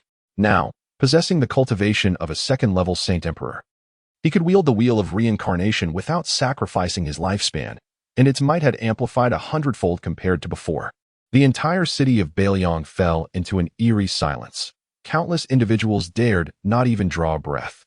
They understood that if that gray disk were to descend, the entire city would be reduced to rubble, with no survivors. Creak. As the gray disk rotated slightly, a formidable force of reincarnation erupted, shattering Yi Kuang's menacing blade aura with ease. What kind of technique is this? Yi Kuang stammered in astonishment, overwhelmed by the seemingly boundless reserves of Yu Chen's power. First, he had ascended to the realm of a saint, and now he had transformed into a saint emperor. Each display of power was a new threat, each more unexpected than the last. This is the Wheel of Reincarnation, capable of reversing life and death. Alas, my current cultivation allows me only to summon a mere phantom. Otherwise, eliminating you would be as effortless as lifting a finger. However, restraining you is well within my capacity. Witness how I render Yi Kong powerless. One day, the hopes of your Yi family shall be obliterated by my hand. Yi Chen candidly revealed the capabilities of the Wheel of Reincarnation, eager to see how Yu Kuang would respond. He then brought Yi Kong to the center of the wheel. Yi Chen, what do you intend to do? Release me at once. Yi Kong cried out in terror, desperate not to become a cripple. Fear not, I am exceedingly merciful. I merely wish to reclaim what is rightfully mine. Yi Chen replied with a mocking smile, his fingers plunging forcefully into Yi Kong's eye sockets, twisting them mercilessly as blood poured forth. "My eyes! Father, come save me!" Yi Kong screamed in agony, having only recently acquired his new eyes, now cruelly torn away. The dual assault on his psyche and body nearly caused him to faint. Yi Kong's face darkened to an extreme as he concentrated his formidable blade intent, transforming it into an unparalleled divine sword aimed at the wheel of reincarnation. "Rebellious son, cease this at once. He is your brother. Do you not care for even a shred of familial bond?" After merging with his new eyes, Yi Kong had invested a considerable amount of spiritual energy to nurture them. Should he lose them now, his cultivation would undoubtedly plummet. Thus, Yi Kong had no choice but to intervene, lest the consequences be dire. "Is it wrong to reclaim what is mine?" Chen retorted coldly, unwilling to engage in further dialogue. Even now, Yi Kong failed to recognize his own folly, blindly favoring Yi Kong without regard for his own life. With this thought, Chen manipulated the wheel of reincarnation to suppress the divine sword that Yi Kong had coalesced, resulting in a stalemate between the two. Simultaneously, his fingers exuded a sliver of power, gradually dismantling Yi Kong's meridians and dantian, subjecting him to relentless torment. "My cultivation?" Yi Kong cried out in despair. "Chen, your heart is truly ruthless. I must kill you." At this moment, Yi Kong feels as though he is living a fate worse than death. Not only does Chen fail to extract the heavy pupil immediately, but he also unleashes a force that relentlessly destroys his meridians and dantian. Pain and despair surge through his heart. "Ruthless? I cannot compare to your cruelty." Chen finds this notion absurd. Extracting one's own imperial bloodline, how can that not be considered cruel? Carving out one's own supreme sword bone, does that lack cruelty? Seizing one's own invincible heavy pupil, what of that? Disappointment does not arise from mere isolated incidents. To now claim that I am heartless is the greatest irony. As he contemplates, the killing intent within him intensifies, his aura nearly rivaling Yi Kong's sword intent, sending shivers down Yi Kong's spine. "Fourth brother, I realize my mistakes. Please spare me. I will surely make amends in the future." Regret floods his heart. Had he known Chen possessed such terrifying abilities, he would never have provoked him. Yi Kong, seeing this, is frantic, relentlessly attacking the reincarnation heavenly disc, desperate to shatter this barrier and rescue Yi Kong. "Unfilial son, even at a grievous cost. I shall slay you today." Yi Kong roars furiously. Without hesitation, he summons his life-s sacred artifact, executing the second stance of the Overlord's 3 blades, Starfall Slash. This strike is immensely powerful. Yi Kong even bites his tongue, spitting forth a mouthful of essence blood onto the blade. An endless surge of sword intent soars into the sky, drawing the cosmic forces within 1,000 miles to converge at that moment. Divine might reigns supreme, unmatched by any. A brilliant blade of light pierces through the heavens, colliding violently with the reincarnation heavenly disc. The terrifying shockwaves devastate everything within 1,000-mile radius, reducing all to nothingness. Fortunately, the two forces erupt in the air. Otherwise, the inhabitants of Bailong City would suffer dire consequences. Countless gazes are drawn to the sky, eager to witness the outcome of the clash, yet their consciousness cannot penetrate the chaotic space. Crack, crack. At this moment, a series of sharp sounds resonate. The reincarnation heavenly disc can no longer withstand Yi Kong's terrifying power, revealing numerous deep fissures. It slowly dissipates into the void, as though it never existed. Yi Kong's expression is icy, devoid of any joy, for that single strike has cost him a century of lifespan. More critically, Yi Kong remains in Yi Chen's grasp, making rescue far from easy. Should Yi Chen be cornered, leading to mutual destruction, the cost would be unbearable. Unfilial son, turn back before it's too late. If you release Yi Kong, I assure you that previous matters will be forgiven. What say you? Yi Chen chuckles self-deprecatingly. Had he been afforded such treatment from the start, he would never have severed ties with his family. It feels utterly futile to ponder. Calling me an unfilial son, do they truly take themselves seriously? Once more, I declare, I have no connection with you. Do not attempt to associate with me. It is time for the heavy pupil to return to its rightful owner. Ha ha. Upon uttering those words, he ruthlessly excavated Yi Kong's eyes, merging the heavy pupil with the reincarnation demon eye, believing that in the days to come, this fusion would unleash an even more terrifying power. Furthermore, the heavy pupil absorbed a portion of Yi Kong's spiritual energy. After Yi Chen refined it anew, his cultivation ascended to the 7th level of the innate realm. Unfilial son. You. Yi Kong trembled with rage, yet dared not act recklessly at that moment, instead biding his time for a more opportune moment to strike. Heh. You merely desire your son, thus, I shall offer you both of his arms as a token of my goodwill. Chen forcibly seized Yikong, ruthlessly severing two of his arms and tossing them to Yikong. Observing the fury etched upon his adversary's face brought a sense of satisfaction that was truly exhilarating. Chapter 16. You are unworthy of being a mother at this moment. Morong Shui regained consciousness, feeling the terrifying power unleashed by the Yi family. And an urgent fear gripped her heart, anxious that something unforeseen might transpire. In a swift motion, she arrived outside, only to be met with a gruesome scene that struck her like a bolt of lightning. No. After merely a few hours of unconsciousness, everything had changed. The entire Yi residence lay in ruins, the blood-soaked ground seemingly foretelling a grim omen.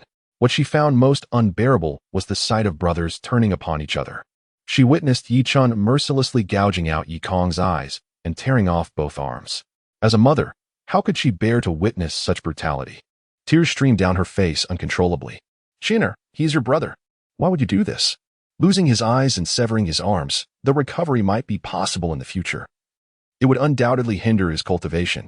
Did you not realize this? In response to Morong Shui's accusations, Yi Chen's heart blazed with fury as he coldly retorted.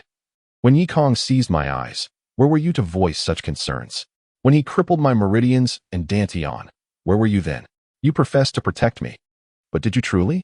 Morong Shui, I am deeply disappointed in you. You are unworthy of the title mother. Stay away from me, or I shall not hesitate to eliminate you as well. With that, he unleashed a punch that sent Morong Shui hurtling through the air, blood spilling from her mouth. Yi Kuang's expression changed drastically as he hurriedly flew to catch the severely injured Morong Shui, channeling his spiritual energy to stabilize her condition. Madam, are you all right? In that moment, Morong Shui appeared dazed, Yi Chen's words piercing her heart like countless daggers, nearly shattering her mental defenses. The subsequent brutal assault left her in disbelief, murmuring, "This cannot be real. I am Chinner's mother. How could he turn against me?" Tears of sorrow fell incessantly. Morong Shui began to doubt herself. How could she have failed so miserably to find herself in such a predicament? Reflecting on her past actions filled her with profound regret. Seeing her in such despair, Yi Kuang, filled with frustration, exclaimed, "What are you doing at this time, still weeping? This wretched child has lost his mind, disregarding blood ties entirely, slaughtering all the Yi family members and destroying the ancestral hall. Now, he has gouged out his own brother's eyes and brutally severed his arms. This is nothing short of barbaric. We cannot claim such a son. The priority now is to rescue Yi Kong. Do you understand?" Upon hearing this, Morong Shui trembled and, disregarding Yi Kuang's attempts to restrain her, staggered once more to Yi Chen's side, forcing herself to speak through her pain. "Chinner, everything is our fault. Please, spare your brother. It is wrong for brothers to harm one another. The debts we owe you will be repaid manifold in the future. Please, do not commit any rash acts. Let us pretend today never happened, shall we?" Morong Shui was unwilling to relinquish her son Yi Chen, hoping to appeal to familial bonds and wishing for a chance to start anew. As the final words escaped her lips, her voice trembled with sorrow, tears streaming down her face, presenting a visage of utter despair. Yi Chen gazed unwaveringly into Morong Shui's eyes, exuding an air of profound indifference, and mercilessly unleashed a beam of divine light, sending her hurtling away. In this world, there exists no remedy for regret. Having made my decision, I shall never waver. Furthermore, we share no bond at present. I implore you to exercise restraint, lest I find no hesitation in extinguishing your life next time. Having taken countless lives, the power of the god of slaughter within him surged forth, his sanity profoundly affected. Morong Shui's words held no sway over him. Yi Kuang, fueled by Morong Shui's presence, radiated an overwhelming aura of bloodlust. "Unfilial son, have you no humanity left? This is your own mother, and you dare to contemplate her demise? Truly, you are a wretched ingrate." Regret coursed through him as events reached this juncture. Had he known, he would have eliminated Yi Chen long ago. Yi Chen chuckled derisively. "Huh, were it not for the fact that she is my mother, she would have already become a lifeless corpse. Slaying someone of the mere Holy King realm is hardly a challenge. No matter what you say, it cannot alter Yi Kong's fate. Should you wish to slay me, then come forth." With that, he lightly drew a finger, severing Yi Kong's left leg and tossing it to Yi Kuang, clearly indicating his stance. Despair engulfed Yi Kong as blood gushed forth, leaving him utterly weakened. The agony of having his eyes gouged out, limbs severed, and meridians destroyed was nearly unbearable. With Yi Chen's resolute demeanor, it was evident that he would face insurmountable peril unless fate intervened. As thoughts of hatred consumed him, obliterating all reason, he gritted his teeth and declared, "Father, mother, My life is of little consequence. Do not spare this wretch, Chen. He has gouged out my eyes, severed my arms, and is methodically dismantling my meridians and dantian. Before long, I shall be rendered a mere husk of a man. Now he has taken one of my legs. With no intention of showing mercy, spare no thought for anything else, avenge me by slaying him. You must kill him. In truth, after enduring such horrors, even if one were to survive, an indelible shadow would remain, potentially stalling one's advancement. As a once prominent figure, he could not accept such a fate. Thus, it seemed preferable to drag Chen down with him into oblivion. Please, no? Murong Shui cried out weakly, her vision fading to darkness as she succumbed to unconsciousness. If even the mightiest holy kings could not withstand such a blow, one can only imagine the depths of her anguish.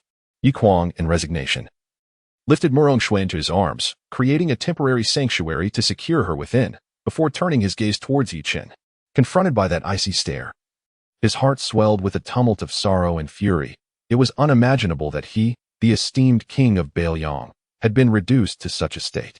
He then released a primal roar into the heavens. Ah! His once black hair transformed into strands of silver, emanating an aura magnified tenfold. As his innate sacred weapon radiated a terrifying blade intent, causing the very heavens and earth to tremble. The rebellious offspring, you have forced my hand. I have sacrificed a millennium of my lifespan, elevating my power to a level comparable to that of a quasi-emperor. Today, I shall undoubtedly purge the Yi family. The resounding declaration left the people of Baoyang City in a state of utter astonishment, rendering them motionless for an extended period, their minds blank.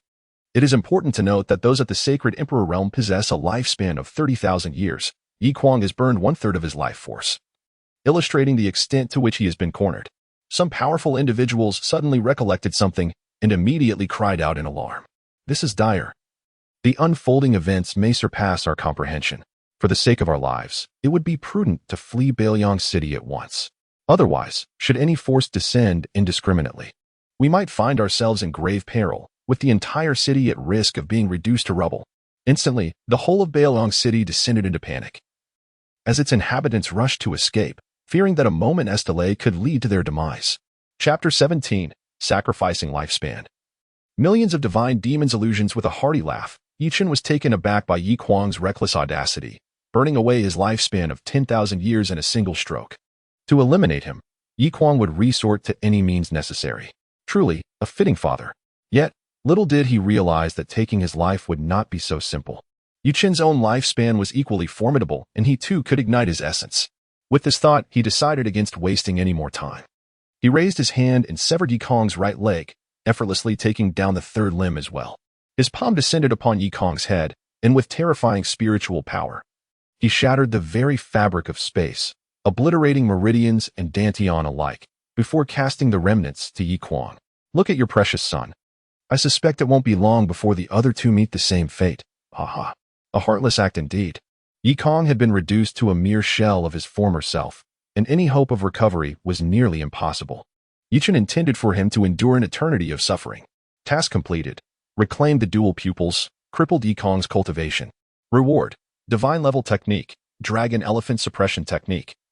Ascended 3 levels, Phoenix Elixir 100. Dragon elephant suppression technique, an unparalleled physical cultivation method, transforming the body into divinity, condensing blood and vitality into countless ancient dragon elephants, capable of suppressing the myriad paths of the 3,000 worlds. Phoenix Elixir contains the essence of nirvana fire, allowing the user to be reborn through flames, significantly enhancing the physical form. Now at the 8th layer of the innate realm, progressing to the 9th layer, and then to the 1st layer of the sky-controlling realm. At this moment, Yikwang cautiously cradled Yikwang, whose life force had dwindled to the brink of extinction. The anger within him was nearly unbearable. A once great prodigy reduced to such a tragic state was indeed lamentable. Taking a deep breath, he infused Yikwang with a sliver of strength to sustain his fading vitality. After completing this act, Yikwang exhaled, transporting Yikwang into the space where Murong Shui resided. Sensing a disturbance, Murong Shui awakened from her slumber. And upon seeing Yikwang, now a mere husk of a man, her complexion turned ghostly pale, and tears streamed down her cheeks uncontrollably. As she wept, she tenderly caressed Yikwang's face, murmuring, "Konger, Konger." Outside, Yikwang observed the mother and son, his heart pierced with anguish. He then slowly turned away, his gaze icy as it fixated on the distant Chen. "Today, I shall ensure your body is torn asunder. I will imprison your soul within the heavenly lamp, burning it for a millennium, making you endure endless torment. Yu Kuang's hand extended gently, and a formidable force surged from his palm as an immense amount of celestial power began to coalesce, forming a colossal ancient divine mountain, towering 10,000 zhang. The ancient divine mountain loomed like a behemoth, evoking an overwhelming sense of oppression. As Yu Kuang directed it, the ancient divine mountain descended slowly, imbued with terrifying suppressive power, seemingly intent on collapsing the very world itself. The space around them solidified, and time appeared to stand still. Having paid such a heavy price, he was unwilling to let Chen perish easily. He intended to capture him and inflict torment while uncovering the secrets hidden within him. Yu Kuang gazed up at the descending ancient divine mountain, summoning all his strength to activate the reincarnation immortal demon eye, invoking the reincarnation celestial disk's illusion to shield against the impending doom. The fate of the deer remains uncertain. With a decisive motion, Yu Kuang pressed down, causing the power of the divine mountain to surge exponentially, resulting in countless fissures appearing on the cycle heaven disk, poised on the brink of annihilation. You are undoubtedly doomed. Today, no one can save you. Having burned through over 10,000 years of lifespan, if he still cannot subdue Chen, it would be a source of ridicule. Chen maintained an air of tranquility. After all, it was merely a matter of burning lifespan, and he was prepared to see it through to the end.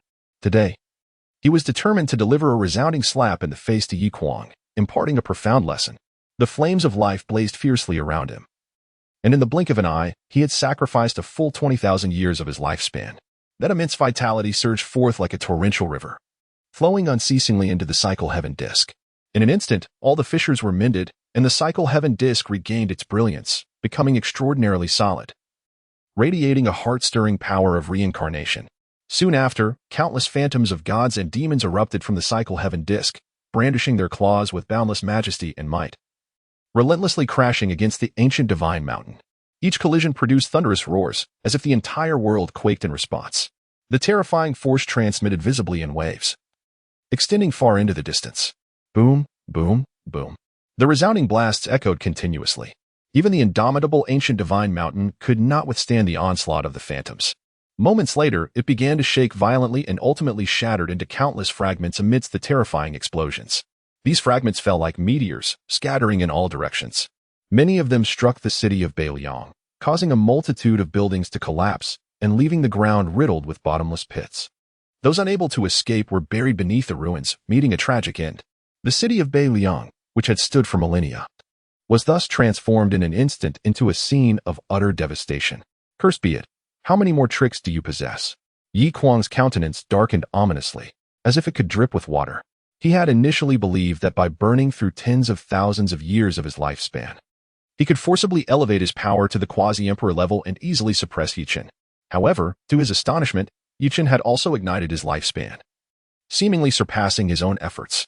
Then, the cycle heaven disk unleashed an astounding power, obliterating the ancient divine mountain. Even now, the terrifying force of reincarnation emanating from it filled him with dread and unease.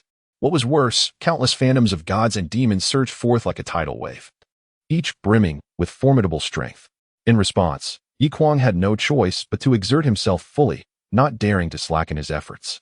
His innate sacred artifact was wielded incessantly, creating a vast network of blades as thousands of sword lights intertwined, forming a colossal net to withstand the assault of these phantoms. After incurring significant costs, he managed to annihilate all the phantoms, but at a great personal expense. Chen's lips curled into a slight smile. His 20,000 years of lifespan were no trifling matter. At this moment, the cycle heaven disk was indeed capable of slaying deities and Buddha alike. With this thought, his figure flickered, swiftly ascending above the cycle heaven disk, and with a single thought, millions of phantoms of gods and demons surged forth once more. Each assailant, imbued with a fierce intent to kill, charged towards Yu Kuang, determined to exact a heavy toll. The mountains and rivers fell silent, and the stars dimmed in anticipation of the impending strike. Yu Kuang's expression turned grave as he gripped his blade tightly, delivering a powerful slash forward. A colossal blade of light, stretching 100 miles, materialized, exuding an aura of annihilation that extinguished hundreds of thousands of ethereal phantoms before it finally ceased. Without hesitation, he unleashed another stroke, releasing an even more terrifying arc of light. Wherever it passed, the very fabric of the void was torn asunder, claiming the lives of yet another multitude of phantoms. Now, fewer than 100,000 remained, yet they surged forward, undeterred by the specter of death. Yuquan could only summon a protective golden radiance to shield himself against the relentless onslaught of the ethereal beings. Thud, thud, thud. The phantoms collided with the golden light, producing a cacophony of resounding thumps and violent energy fluctuations. The surrounding space trembled, contorting and reshaping itself like a shattered mirror. Cracks in the fabric of space proliferated, giving rise to a terrifying storm that ravaged everything in its vicinity. Chapter 18. A Mutual Destruction?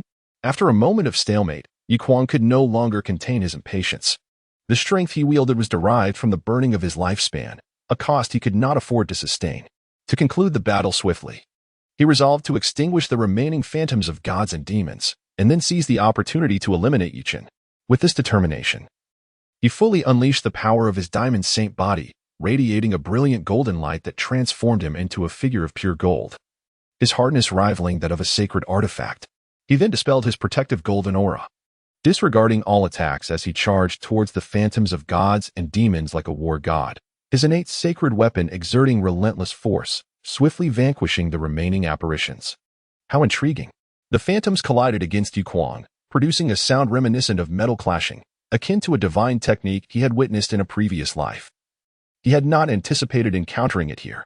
Unfilial son, prepare to meet your demise.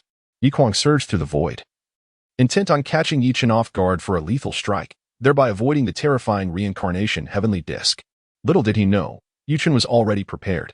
The reincarnation heavenly disc erupted with astonishing reincarnation power, repelling Yi Kuang back 1,000 meters. Humph, attempting to ambush me is no simple feat. Chen's expression was one of disdain. He could not believe that someone with such cultivation would resort to underhanded tactics, treating others as fools. Experience the might of the reincarnation heavenly disc. If you wish to survive, scurry away, and in the future, steer clear of me. Chen soared into the air, his hands raised slowly yet powerfully, as if he were orchestrating the very rhythm of the universe. The reincarnation heavenly disc rotated under his command, each rotation emanating boundless reincarnation power, suppressing all directions. This is bad. Yuquan's expression shifted, acutely sensing the anomaly in the surrounding space. Without hesitation, he employed his movement technique, retreating with lightning speed in an attempt to evade the confinement of the reincarnation force. Bang! A dull thud resounded as Yi Kuang's body collided with an invisible wall, being forcefully rebounded to his original position. Reluctantly, he attempted again, dashing towards another direction. Yet the outcome remained unchanged. At that moment, the reincarnation heavenly disc began its descent. As it approached, the suppressive force surged, intensifying more than tenfold. Yi Kuang felt as though he were ensnared in a viscous quagmire, his movements becoming exceedingly laborious, and even his breathing grew labored. A profound sense of crisis surged within him. He knew he could no longer remain passive. Desperate, he bit down hard, expending all the strength gained from burning his lifespan to unleash the third form of the dominance blade, Dragon's Roar in the 9 heavens. The laws of the blade enveloped him, vast celestial energies swirling around him, as he entered a state of unity between man and blade, transforming into a colossal golden dragon soaring into the sky. The golden dragon radiated an overwhelming power, colliding fiercely with the reincarnation heavenly disc. Were it not for the suppressive reincarnation force, the unleashed energy would have been utterly terrifying. Even so, Yuquan gradually found himself at a disadvantage. The golden dragon he had transformed into began to show signs of disintegration. Should this continue, defeat was inevitable. Chen, with his hands clasped behind him, descended heavily upon the reincarnation heavenly disc, further amplifying the suppressive force, bending Yi Kuang's form. The Saint Emperor, a mere shadow of his former self, finds himself in a dire predicament. If he possesses no other means, he may well meet a tragic end today. Despite the fact that his opponent is his own father, Chen harbors no intention of holding back. He would not hesitate to strike if the opportunity arose. Yuquang's countenance is deeply pained, as Chen's laughter pierces his heart like a dagger. Once renowned, he now finds himself in such a wretched state. A testament to the unpredictable nature of life. However, the task of slaying him is no simple feat. The Diamond Saint body boasts formidable defensive capabilities, and the reincarnation heavenly disc would not be able to claim his life. Rebellious son, you underestimate me far too much, he declares, and as the words leave his lips, the power of the golden dragon surges violently, akin to a volcanic eruption. In an instant, the golden dragon self-destructs, unleashing a cataclysmic force of destruction that seems poised to rend the very heavens asunder. The reincarnation heavenly disc shatters, and the confinement of the reincarnation power is obliterated. The residual shockwave sweeps across the landscape for miles, warping the space around it as if a mirror had shattered, giving rise to countless rifts in the fabric of reality. Chen is caught off guard, hurtled through the air, unaware of where he might land. Upon regaining consciousness, he finds himself enveloped in darkness, his body tumbling within the storm of space, grappling with the terrifying distortions of reality. Damn, this old bastard is ruthless. Chen curses inwardly. Before long, his body is pierced by innumerable blades of space. In the blink of an eye, he is covered in wounds, blood staining his form, rendering him a pitiful sight. The intense agony compels him to curse further, as he hastily summons the Wandering Souls banner, releasing the souls within to assist him in fending off the spatial blades. The anguished cries of those souls echo. Unable to withstand the annihilation wrought by the spatial blades, they are instantaneously torn asunder, dissipating into countless wisps of azure smoke within the depths of the void. Chen feels no sorrow for their demise. Their power will return to the Wandering Souls banner, allowing for their revival, albeit slightly diminished, akin to an immortal existence. Thus, through the powers of the Wandering Souls banner, Chen manages to withstand the majority of the damage inflicted by the spatial forces. Coupled with the seemingly infinite spiritual energy he possesses, he constructs a formidable defense and gradually pushes his way out from the depths of space. As he emerges, he spots Yi Kuang, who is in the midst of healing. His injuries more severe than Yi Chen's, his aura significantly diminished. Haha, prepare to meet your end, Yi Chen proclaims, invoking the Wandering Souls banner and unleashing all the spirits contained within. A chilling wind howls, resembling a swarm of locusts as Yi Kuang charges forth. With their lives hanging in the balance, neither party harbors any intention of showing mercy. Rebellious son, you are still alive? Yi Kuang exclaims in shock, swiftly creating distance and raising his divine blade to sweep through, annihilating half of the souls in an instant. As he continues his assault, he suddenly realizes that most of the souls are members of his own black armored army, a flicker of conflict crossing his features. It is this moment of hesitation that affords Yi Chen an exquisite opportunity to employ the art of void concealment, silently appearing behind Yi Kuang. The left eye erupted with a terrifying force of destruction, instantly engulfing the opponent within its depths, while simultaneously, a multitude of black flames enveloped the scene, trapping Yi Kuang within their grasp. This surge emanated from the formidable power of the invincible dual pupils, whose might was not to be underestimated, rivaling that of the reincarnation heavenly disc under similar circumstances. With this thought, the reincarnation heavenly disc was summoned forth, unleashing countless ethereal figures of gods and demons into the abyss of the hellfire. The dual extraordinary pupils ignited simultaneously, creating an overwhelming assault against Yi Kuang, poised to deliver a fatal strike. Chapter 19. The true semi-emperor severely injured, Yi Kuang found his strength diminish significantly. He struggled to withstand the onslaught of the reincarnation celestial disc, the forces of annihilation, and the ghostly flames, finding himself at a distinct disadvantage. Even the mere act of wielding his blade felt laborious, as the energy he unleashed was swiftly extinguished. Were it not for the formidable defense of his diamond saint body, he would have surely succumbed long ago. Damn it, this fellow's spiritual energy seems inexhaustible, Yi Kuang cursed inwardly. He had initially believed that shattering the reincarnation celestial disc would either slay Yi Chen or at the very least cripple him, rendering him incapable of further combat. Yet, it appeared that despite his grave injuries, Yi Chen could still unleash terrifying power. Now trapped in a dilemma, Yi Kuang contemplated resorting to burning his lifespan once more to exchange for greater strength. Truly, the king of Bailiang was formidable. Had you not hesitated in confronting those souls, I might have truly found it impossible to contend with you. You are indeed a person of deep loyalty and affection, perhaps even more so than your own flesh and blood. How amusing. I find it truly laughable. With his hands clasped behind his back, Yi Chen continued to taunt him. The world of cultivation was merciless, without innate talent. One was worse than livestock. The law of the jungle was vividly illustrated here. Had he not acquired the system, he could hardly imagine how tragic his fate might have been. As this thought crossed his mind, his gaze grew even colder. Taking advantage of the ongoing experience with the Holy Emperor body, even if he could not slay Yi Kuang, he would ensure that the latter paid a heavy price. Unmoved by Yi Chen's words, Yi Kuang manifested the laws of the blade, engaging in a stalemate with the power of the heavy pupil. Drawing upon the resilience of the diamond saint body, he withstood the burning of the ghostly flames and the assaults of the divine and demonic apparitions without issue for the time being. His innate holy weapon sword with blade intent, resisting the suppression of the reincarnation celestial disk. Rebellious son, I refuse to believe you can kill me. Use whatever means you have. At this juncture, all his strategies had been nearly exhausted. It was merely a contest of endurance. Then let us see. Chen's expression remained calm, an endless stream of spiritual energy flowing within him, amplifying the potency of his techniques as they both entrenched themselves in this deadlock. Deep within an unknown space, an ancient figure traversed swiftly, heading towards the location of Bailiang City. The spatial forces are so chaotic. What has transpired? The elder's brow furrowed as he sensed the tumultuous disturbance ahead, realizing that further traversal was impossible. Reluctantly, he retreated from the depths of space. Upon emerging, he felt the surging waves of power from afar, and a sense of foreboding gripped his heart. Could it be that something has happened to the Yi family? With this thought, the elder wasted no time, vanishing in an instant to cover 100 miles, hurrying towards Bailiang City. In mere moments, he crossed a distance of 100,000 miles and arrived above Bailiang City, gazing down at the chaos below with a flash of anger on his face. What in the world has happened?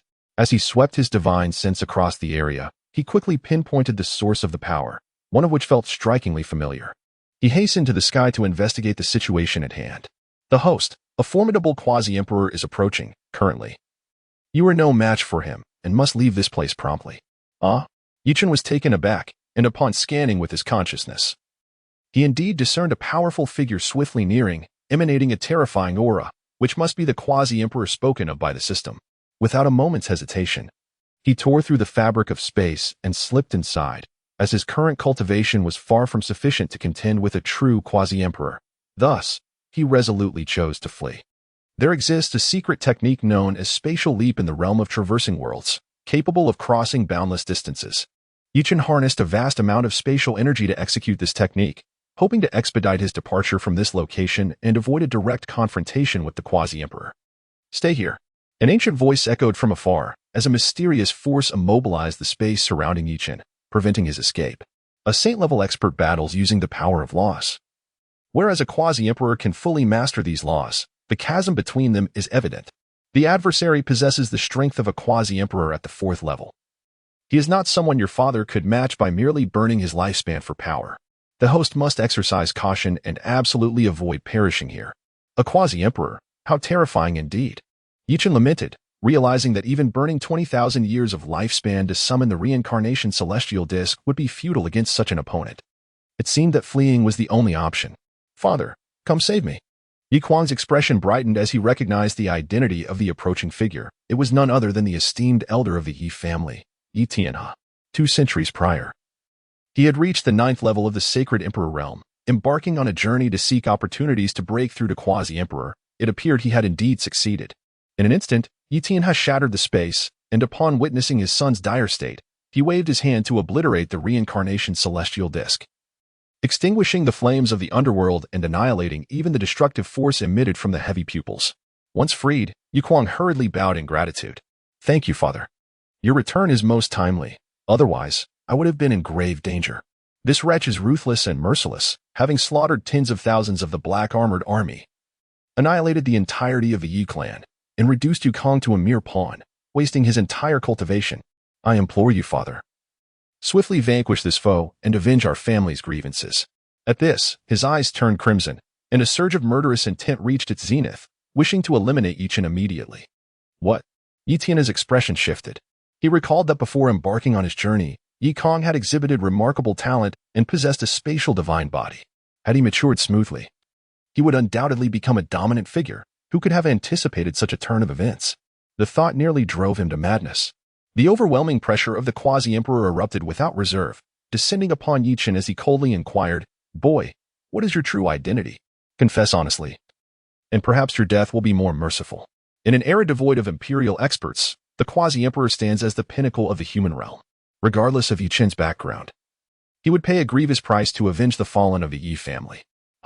Yi family members are all the same. Observing the expression on Yi Tianha's face, Chen chuckled softly and shook his head, realizing that he was born too late. The other party was entirely unaware of his existence. What do you mean? Yi Tianha inquired, utterly perplexed, unable to fathom how Chen could still find amusement in this situation. Did he truly believe he could escape from his grasp?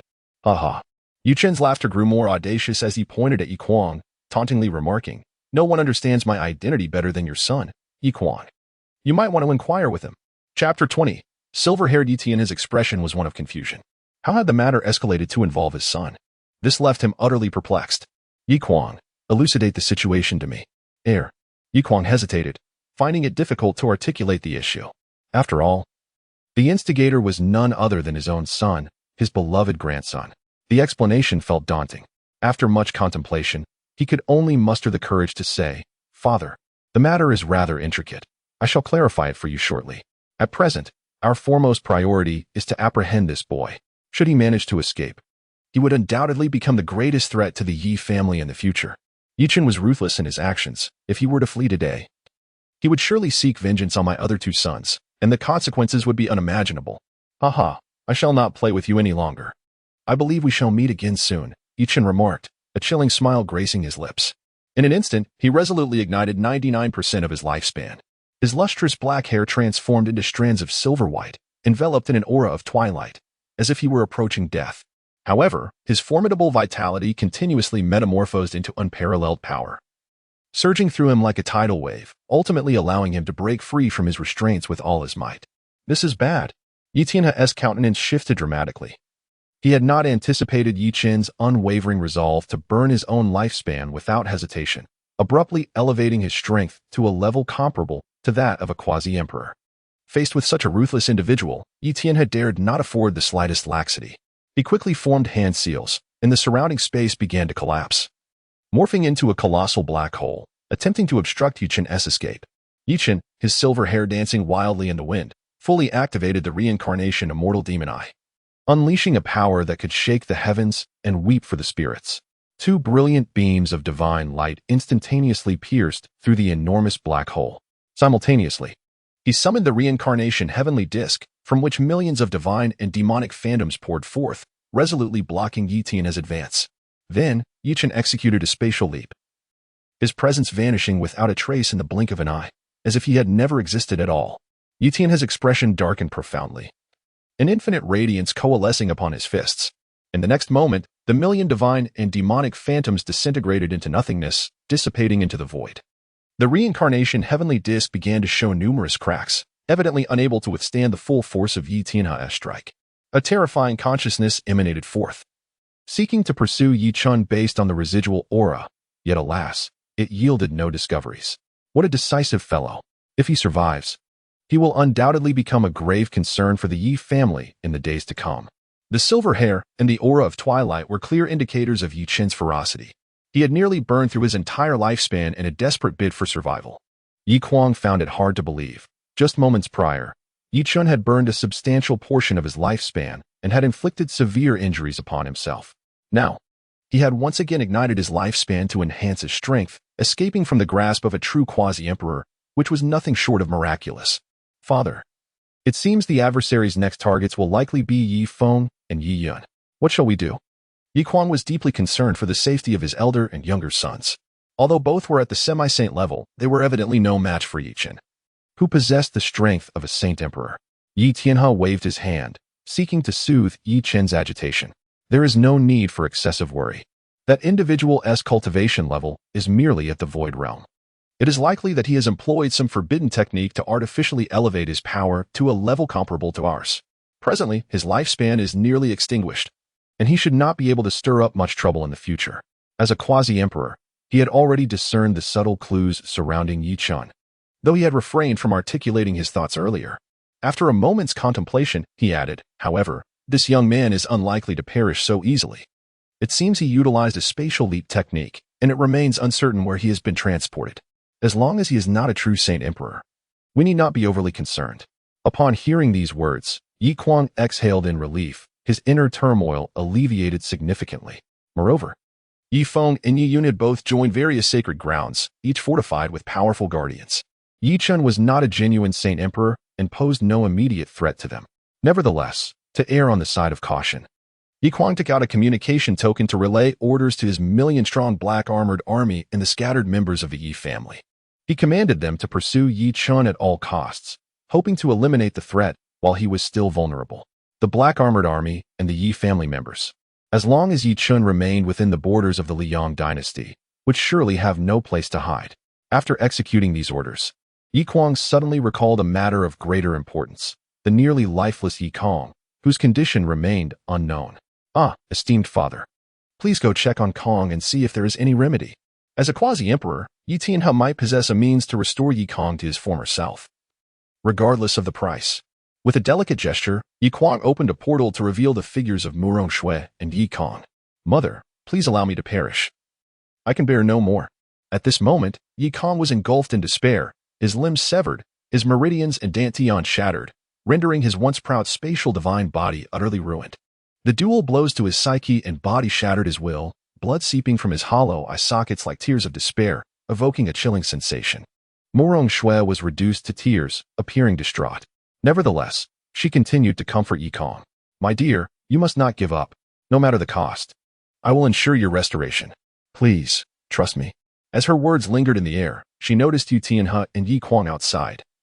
Seizing the moment as if grasping a lifeline. Father, dear husband, please save Kong. Whatever it takes, he must be restored. If necessary, I can seek help from my maternal family. Unbeknownst to her, in uttering these words, she had already cast Yi Chen aside, showing no regard for his fate, and had not even inquired about him further. It was evident how biased her affections were. I shall do my utmost, was all that Yi Tianhe could say. Yi Tianhe shook his head. As a formidable quasi-emperor, he found it difficult to confront the ghastly state of Yi Kong. The sight was utterly inhumane. One could scarcely fathom the depth of hatred that could drive a person to such extremes. However, this was not the time to dwell on such matters. He hastened to Yi Kong's side, employing his arcane skills to mend the wounds. A torrent of life force surged into Yi Kong's being, causing his severed limbs to regenerate. Soon, it was the turn of his eyes. In a short while, they too grew back, yet devoid of their former luster, seemingly stripped of all hope for life. Chapter 21. Is that my grandson? How can you call him useless?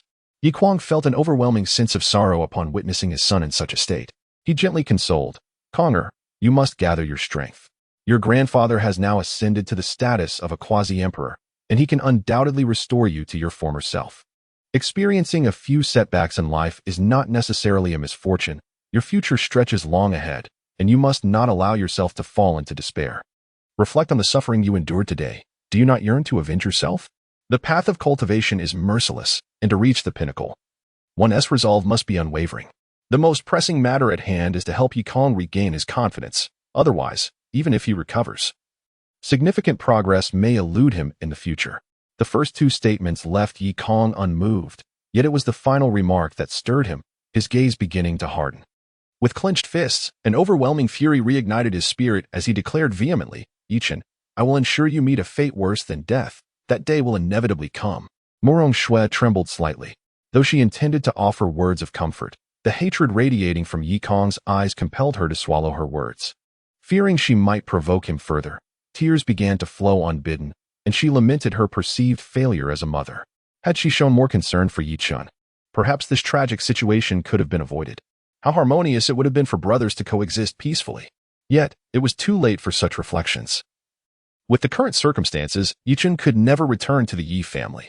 Very well, it is as it is. Yi Kuang, witnessing Yi Kong's resurgence, felt a surge of joy and turned to Yi Tianhe. Father, thank you for your efforts. Yi Tianhe said little, instead channeling his consciousness into Yi Kong's body to meticulously assess the internal situation. What he discovered was shocking. Even one accustomed to grand spectacles would be taken aback. The malice of the perpetrator was unfathomable. Yi Kong's meridians and dantian lay utterly shattered, rendering restoration an arduous task. Particularly, the spatial divine body had fragmented into countless shards, now intermingled with his flesh and blood, making reconstitution an exceedingly daunting endeavor. Hearing this, Yi Kong lowered his head, his nails digging painfully into his flesh, blood flowing freely. Without the spatial divine body, what distinguished him from an ordinary cultivator? In such a predicament, seeking vengeance against Yi Chen seemed an unattainable dream. This outcome was far from what he desired. I refuse to accept this. I refuse to accept this. Yi Kong howled to the heavens, releasing the pent-up hatred within him, hoping to alleviate his suffering. Murong Shui's heart ached for her son. She rushed to embrace Yi Kong, terrified he might do something reckless. With a soft voice, she reassured him, Konger, do not despair. Our family possesses a dragon transformation pool, its waters imbued with supreme divinity. It can help you reconstruct your physique, restore your cultivation, and even stabilize your foundation. With a stroke of luck, you might grasp its hidden techniques. As the former saintess of our clan, I have the opportunity to enter this sacred space, and I now bestow it upon you.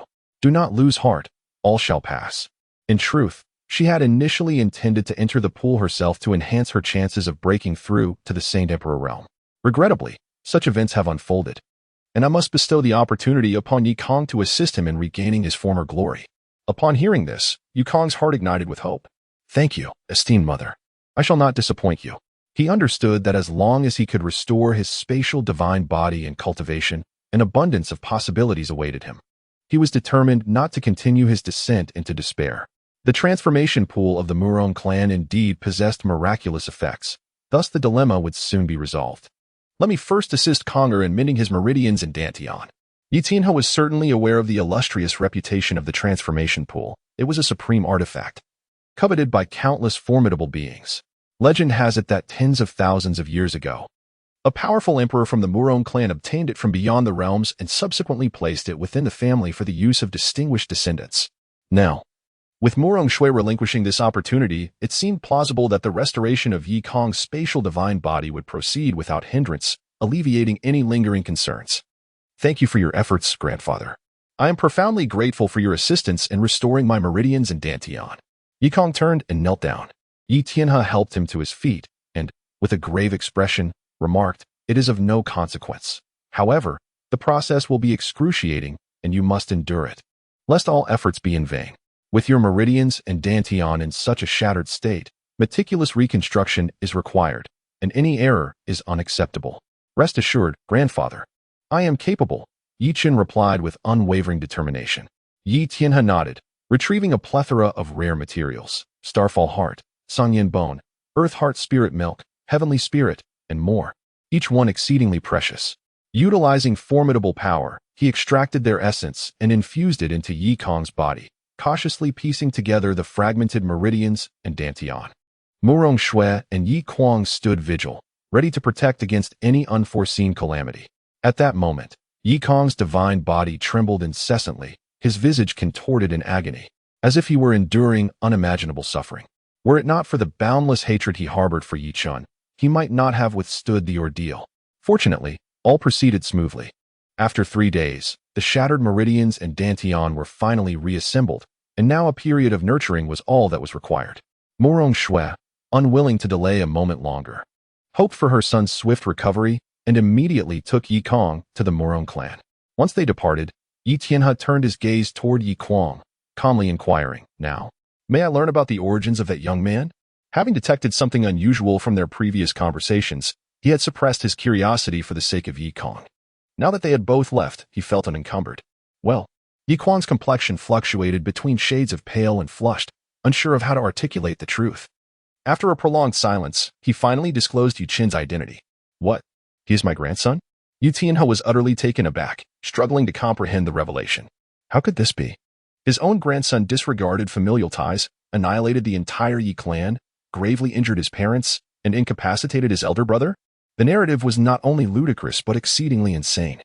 Even as a quasi-emperor, Yi Tianhe found it hard to believe. Time passed before he managed to regain his composure, reflecting upon the situation and surmising that there must be some hidden truths behind these events. After all, human hearts are made of flesh. This little grandson must have undergone some trials, or how could he be so heartless and ungrateful? Subsequently, he incessantly inquired about the origins and consequences of Yi Kuang's actions, eager to unravel the truth of what transpired between the two parties. Yi Kuang remained unrepentant, relentlessly disparaging Yi Chen, labeling him as a worthless and ungrateful wretch, a traitor to his teachers and ancestors, and asserting that he had long descended into the path of darkness.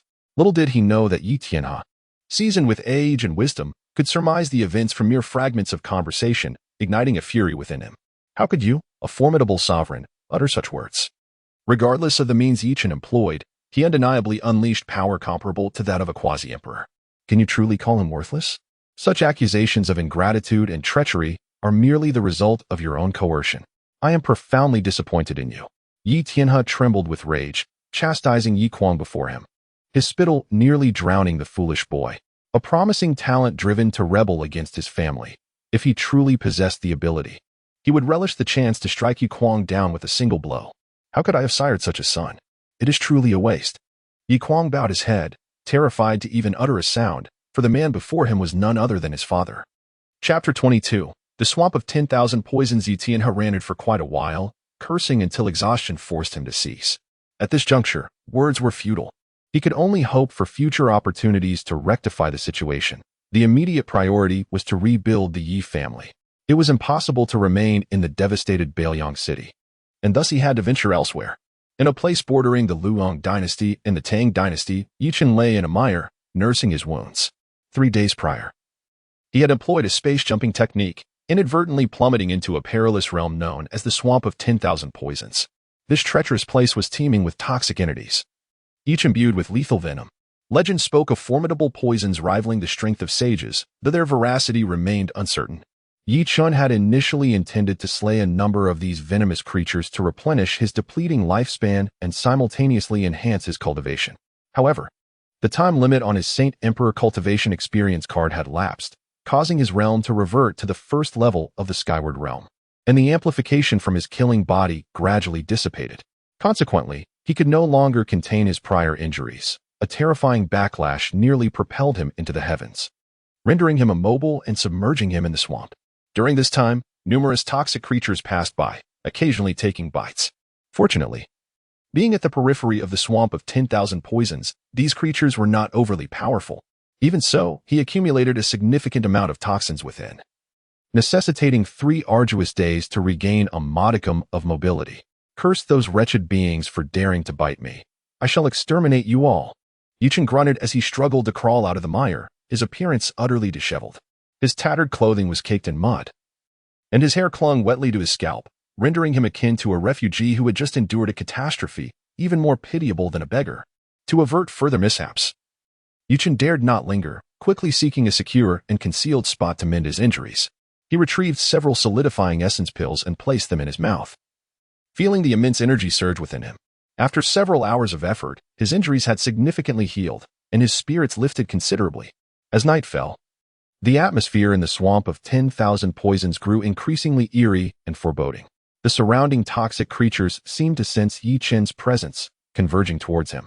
Various venomous beings, such as the Rakshasa Phoenix, ghostly poison mosquito, witch ant, frost scorpion, and deadly toad, appeared around him, creating a chilling tableau. Just what I needed. Yi Chen was not afraid. Instead, he laughed heartily and charged into the fray, unleashing a torrent of carnage. The most formidable of the toxic creatures were merely comparable to innate realm cultivators, posing no match for him. Moments later, an unusual deluge of blood flowed, and venom sprayed through the air. The devilish sky slaughtering technique surged into action, siphoning the energy released by the slain creatures to replenish his lost lifespan and enhance his cultivation. His once silver hair visibly darkened at an astonishing rate. After annihilating all the toxic entities, he ascended to the second level of the Skyward Realm, adding a full 10,000 years to his lifespan. What a delightful experience. It's akin to a treasure trove of experience points. The host has received a new mission: sweep through the Swamp of 10,000 Poisons and exterminate the toxic creatures within. Kill 50,000 toxic creatures to receive a level up in realm. Slaying 100,000 toxic creatures grants an elevation in realm, accompanied by the awe-inspiring Imperial technique, the Ethereal Heaven-Severing Slash. By vanquishing the infernal cold 3-headed phoenix and obliterating the entire 10,000 Poison Swamp, one is rewarded with a 3-tier advancement in realm, a Quasi-Emperor Cultivation Experience card, and the Supreme Divine Weapon, the 9-Dragon Demon Sword. The infernal cold 3-headed phoenix reigns as the sovereign of the 10,000 Poison Swamp, possessing the formidable strength of a 2nd-tier Sacred King, necessitating utmost caution from the host. The time limit is set at 3 days. Goodness, are you out of your mind, ruler? Yi Chen was taken aback by the nature of the task, without hesitation. He was commanded to traverse the entirety of the 10,000 Poison Swamp. This system is utterly ruthless. The host currently possesses insufficient strength and must engage in relentless slaughter to grow stronger. This system deems it essential to expedite your enhancement. Just as I desire. Let the carnage commence. Yi Chen was not one to resist, especially given the bountiful rewards offered by the system, Imperial techniques, and Supreme Divine Weapons. Most importantly, the Quasi-Emperor Cultivation Experience card was an invaluable life-saving trump card. He was determined to dominate the entire 10,000 Poison Swamp today. He slaughtered every toxic creature encountered along his path without a hint of hesitation. By dawn, he had successfully slain 50,000 toxic beings. The periphery of the swamp was strewn with numerous severed limbs and dismembered bodies, resembling a hellish inferno, sending chills down one's spine. Throughout this relentless endeavor, Chen continuously operated the slaughtering heaven demon technique, elevating his cultivation to the 4th tier of the Void Ascendant's realm, while extending his lifespan by 50,000 years. Upon collecting the souls of so many toxic creatures, the soul banner advanced into a high-grade royal artifact, its power becoming increasingly terrifying.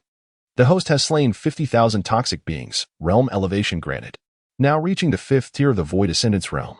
The endless slaughter invigorated his slaughtering divine body to an unprecedented peak, amplifying his power to a level comparable to the Myriad Law's realm. While the malevolent aura surrounding him took on a palpable form, Chen pressed deeper into the swamp, encountering increasingly formidable toxic creatures, most possessing innate strength surpassing the ordinary. However, their numbers had significantly dwindled. After a day and night of relentless fighting, he had slain approximately 30,000 more toxic beings, rendering the 10,000 poison swamp desolate. With over half of its toxic inhabitants perishing by his hand, his cultivation had ascended to the 7th tier of the Void Ascendant's realm. Damn it. The toxic creatures are growing scarce. What if I cannot meet the required numbers?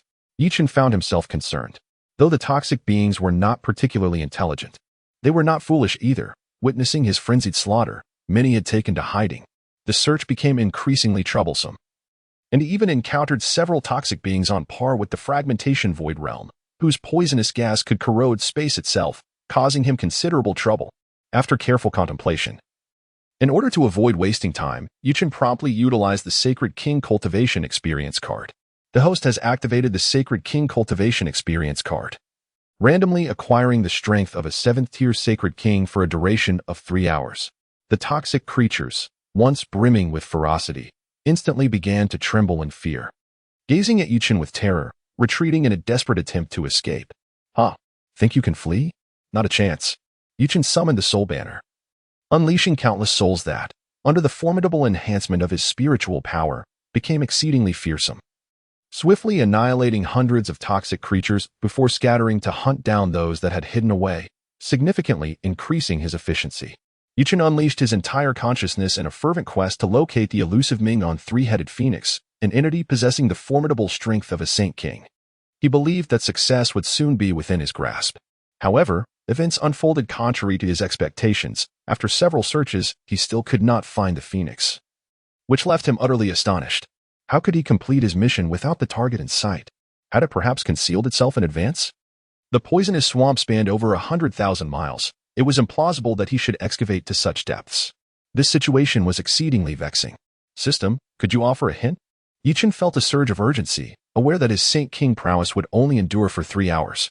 If he failed to locate the phoenix, he might have to retreat in haste. The Minghan three-headed phoenix is concealed within the poisonous swamp. Host, please exercise patience in your search, for solutions abound where challenges lie. Chen shrugged, fully aware that he could not rely on the system. Chapter 23. The Underground Palace. Chen speculated that the Minghan three-headed phoenix might be concealed underground. Thus, he employed his divine sense to probe the depths below. However, within the mire's depths lay a peculiar force, allowing his divine sense to penetrate only 10,000 meters before descending into a chaotic abyss, obscuring any clarity of the interior. Host has slain 100,000 poisonous creatures. Reward: Ascension of Realm by 1 level, granting the Emperor's divine ability, the Netherworld Severing Slash. Netherworld Severing Slash, when cultivated to perfection, the sword energy can penetrate the enemies of the 9 Nether and cleave through the heavens above. 8th level of Skyward Realm. Nearly forgot. Chen smacked his forehead, the system's notification jolting him into awareness. He now possessed nearly 100,000 souls within the Soul Banner. He promptly dispatched them to scour the subterranean depths, confident that results would soon materialize. With a wave, he summoned the Soul Banner to recall all the souls, instructing them to delve into the depths below and report any discoveries immediately. Instantly, the 100,000 souls dispersed with a thunderous rush, plunging into the abyss. Within half an hour, they returned bearing good news. A few souls had detected a terrifying palace hidden miles beneath the surface, seemingly harboring a powerful entity in slumber. A slight smile graced Chen's lips. He had finally traced the whereabouts of the Minghan three-headed phoenix and hastened towards that direction without a moment's hesitation. Upon arrival, Without uttering a word, Chen unleashed the recently acquired Netherworld Severing Slash. Lacking an appropriate divine weapon, he could only channel his spiritual energy into his arm and struck fiercely downward. In an instant, a glimmer of cold light flashed, followed by an eruption of terrifying power. The entire swamp was cleaved in two, the strike burrowing deeply into the earth, reaching a depth of 100 miles. The magnitude of this blow left onlookers astounded. A mysterious palace gradually ascended from the depths, constructed from countless skeletal remains, exuding an eerie, ghostly aura. The palace appeared as the very entrance to hell, instilling a sense of dread. Who dares disturb my slumber? A haunting voice emanated from within the palace, seemingly belonging to a malevolent spirit from the depths of the Nine Nether. As this voice echoed, the skeletal palace rose swiftly into the air, resembling a colossal castle of bones suspended above the ground. Immediately, an intensely frigid aura erupted from the palace, instantaneously freezing the surrounding swamp for miles. Show yourself and speak. In the face of such a terrifying spectacle, Chen exhibited no fear. His eyes shimmered with the light of celestial and demonic energies, dazzling and radiant, as if capable of piercing through all darkness.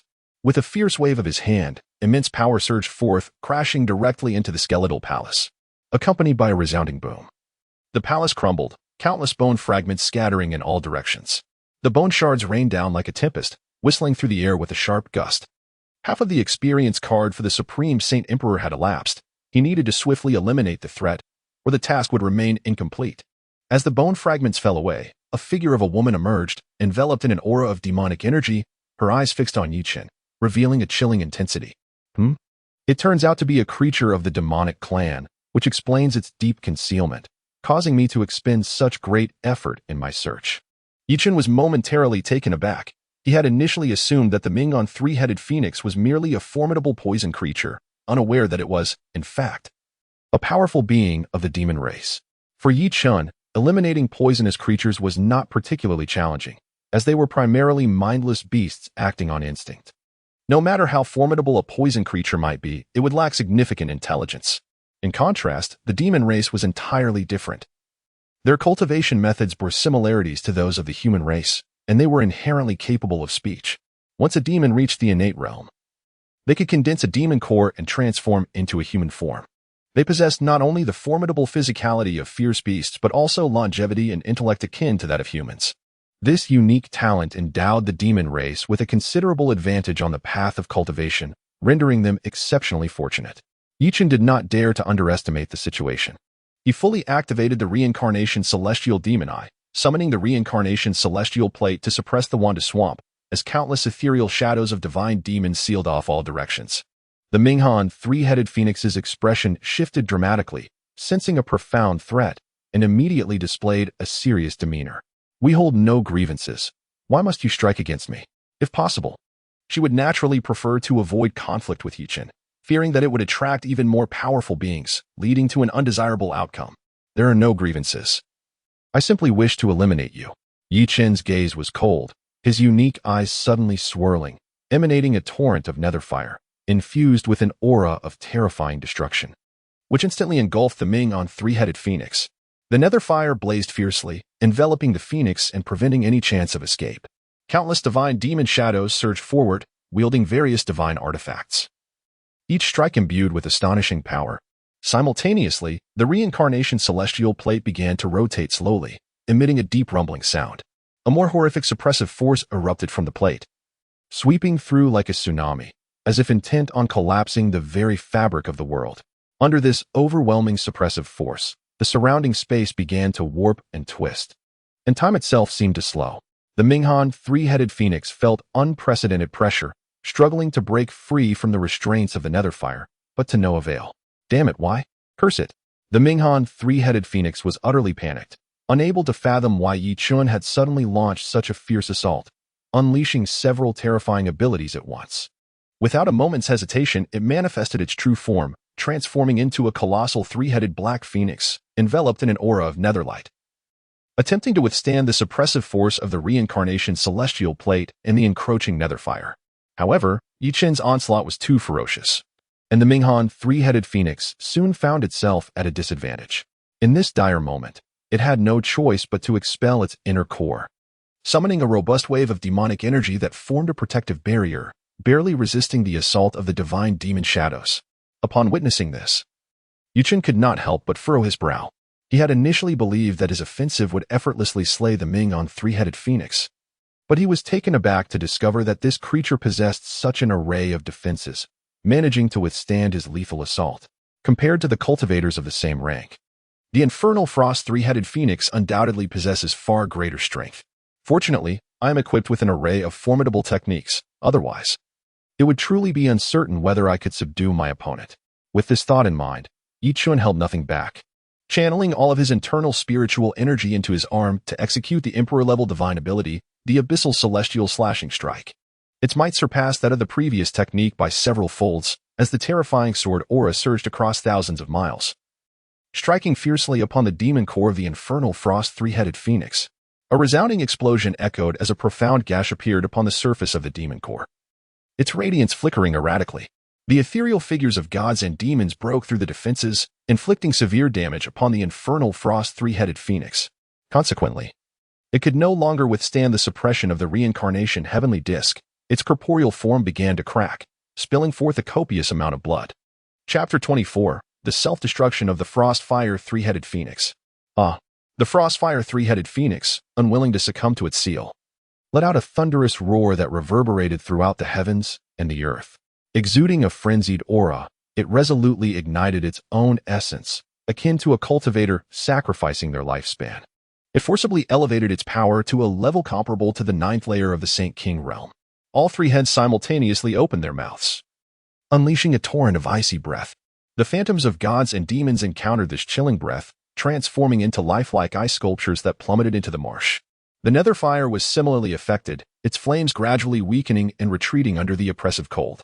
Seizing this opportunity, the Frostfire three-headed phoenix soared into the sky, charging toward the reincarnation's celestial disk. Its demonic energy erupted like a volcanic eruption, directly colliding with the disk, sending shockwaves that spread across thousands of miles.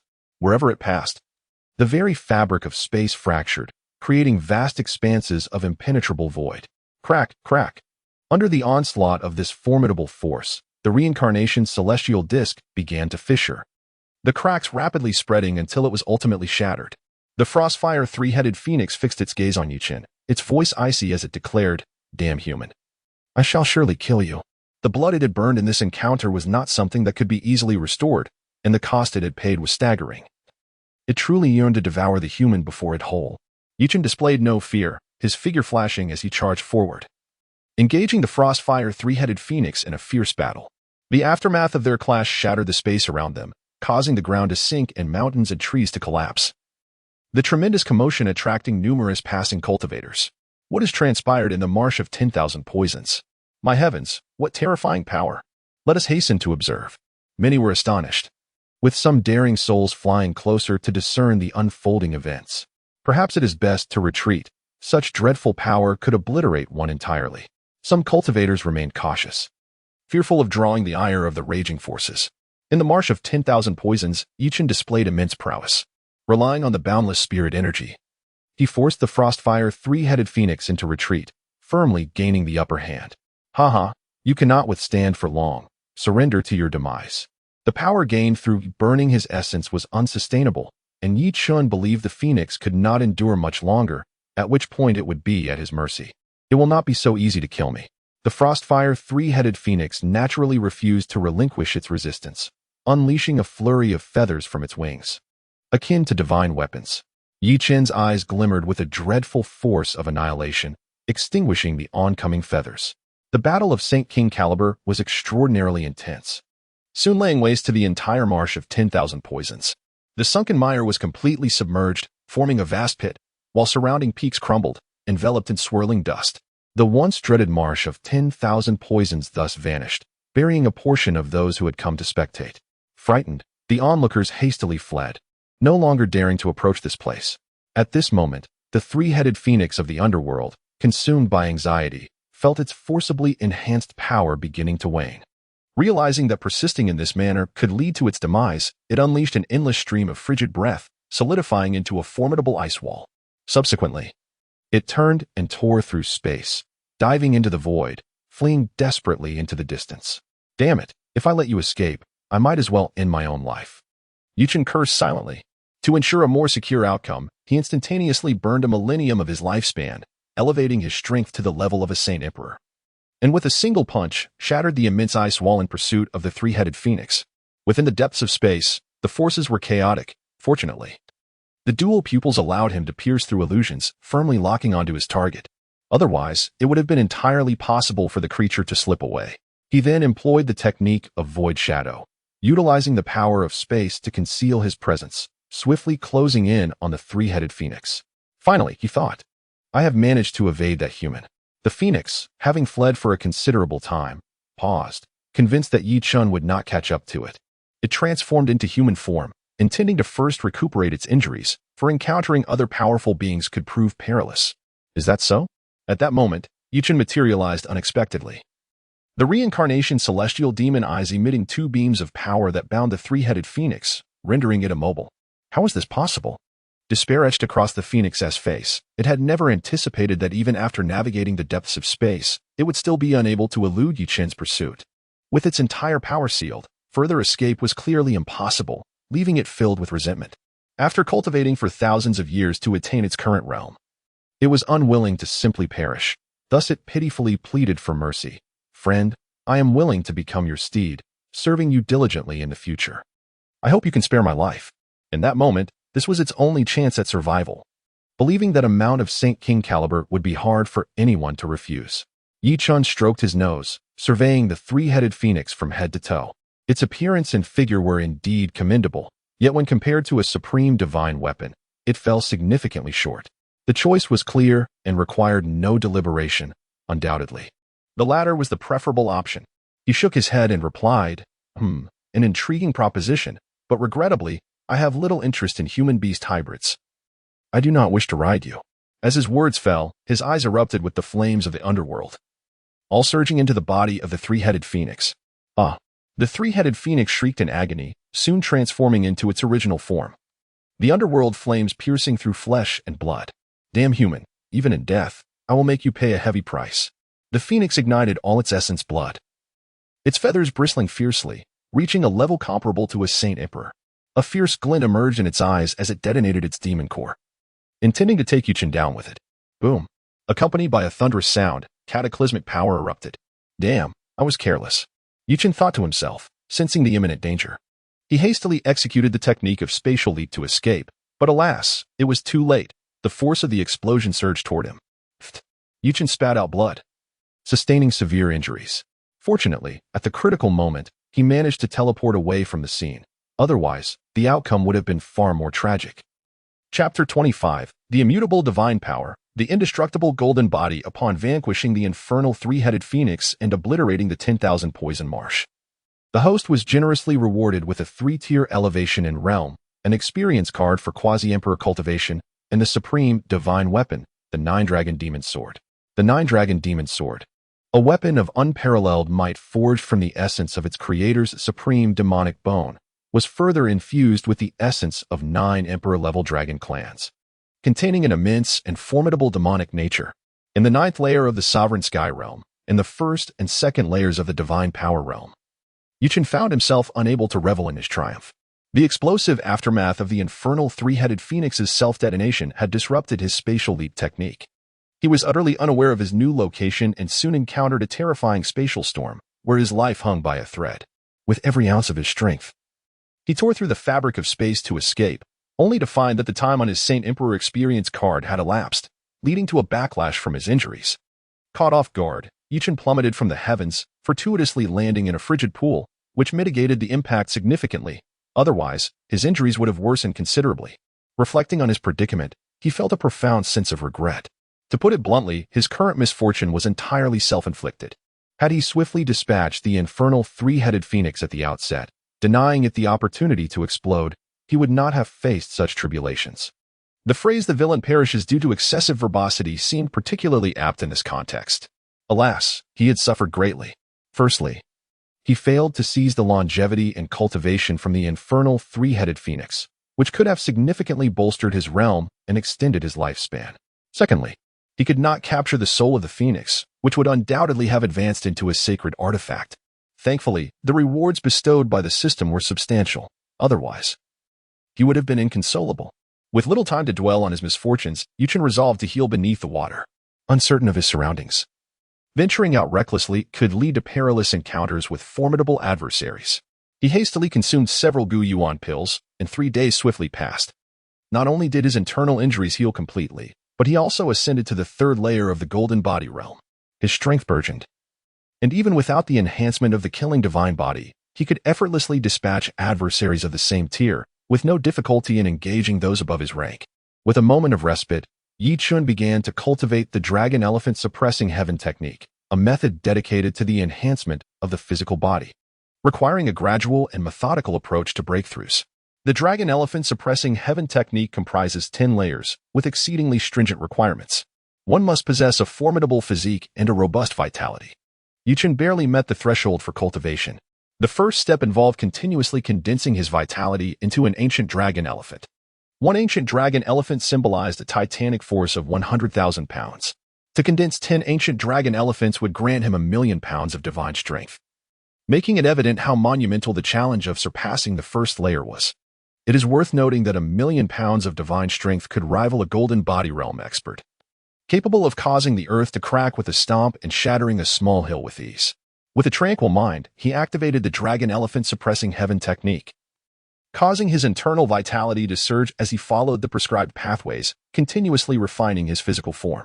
After half a day had elapsed, having circulated the technique through 108 cycles, he finally condensed one ancient dragon elephant, augmenting his physical strength by 100,000 pounds. 2 ancient dragon elephants. 3 ancient dragon elephants.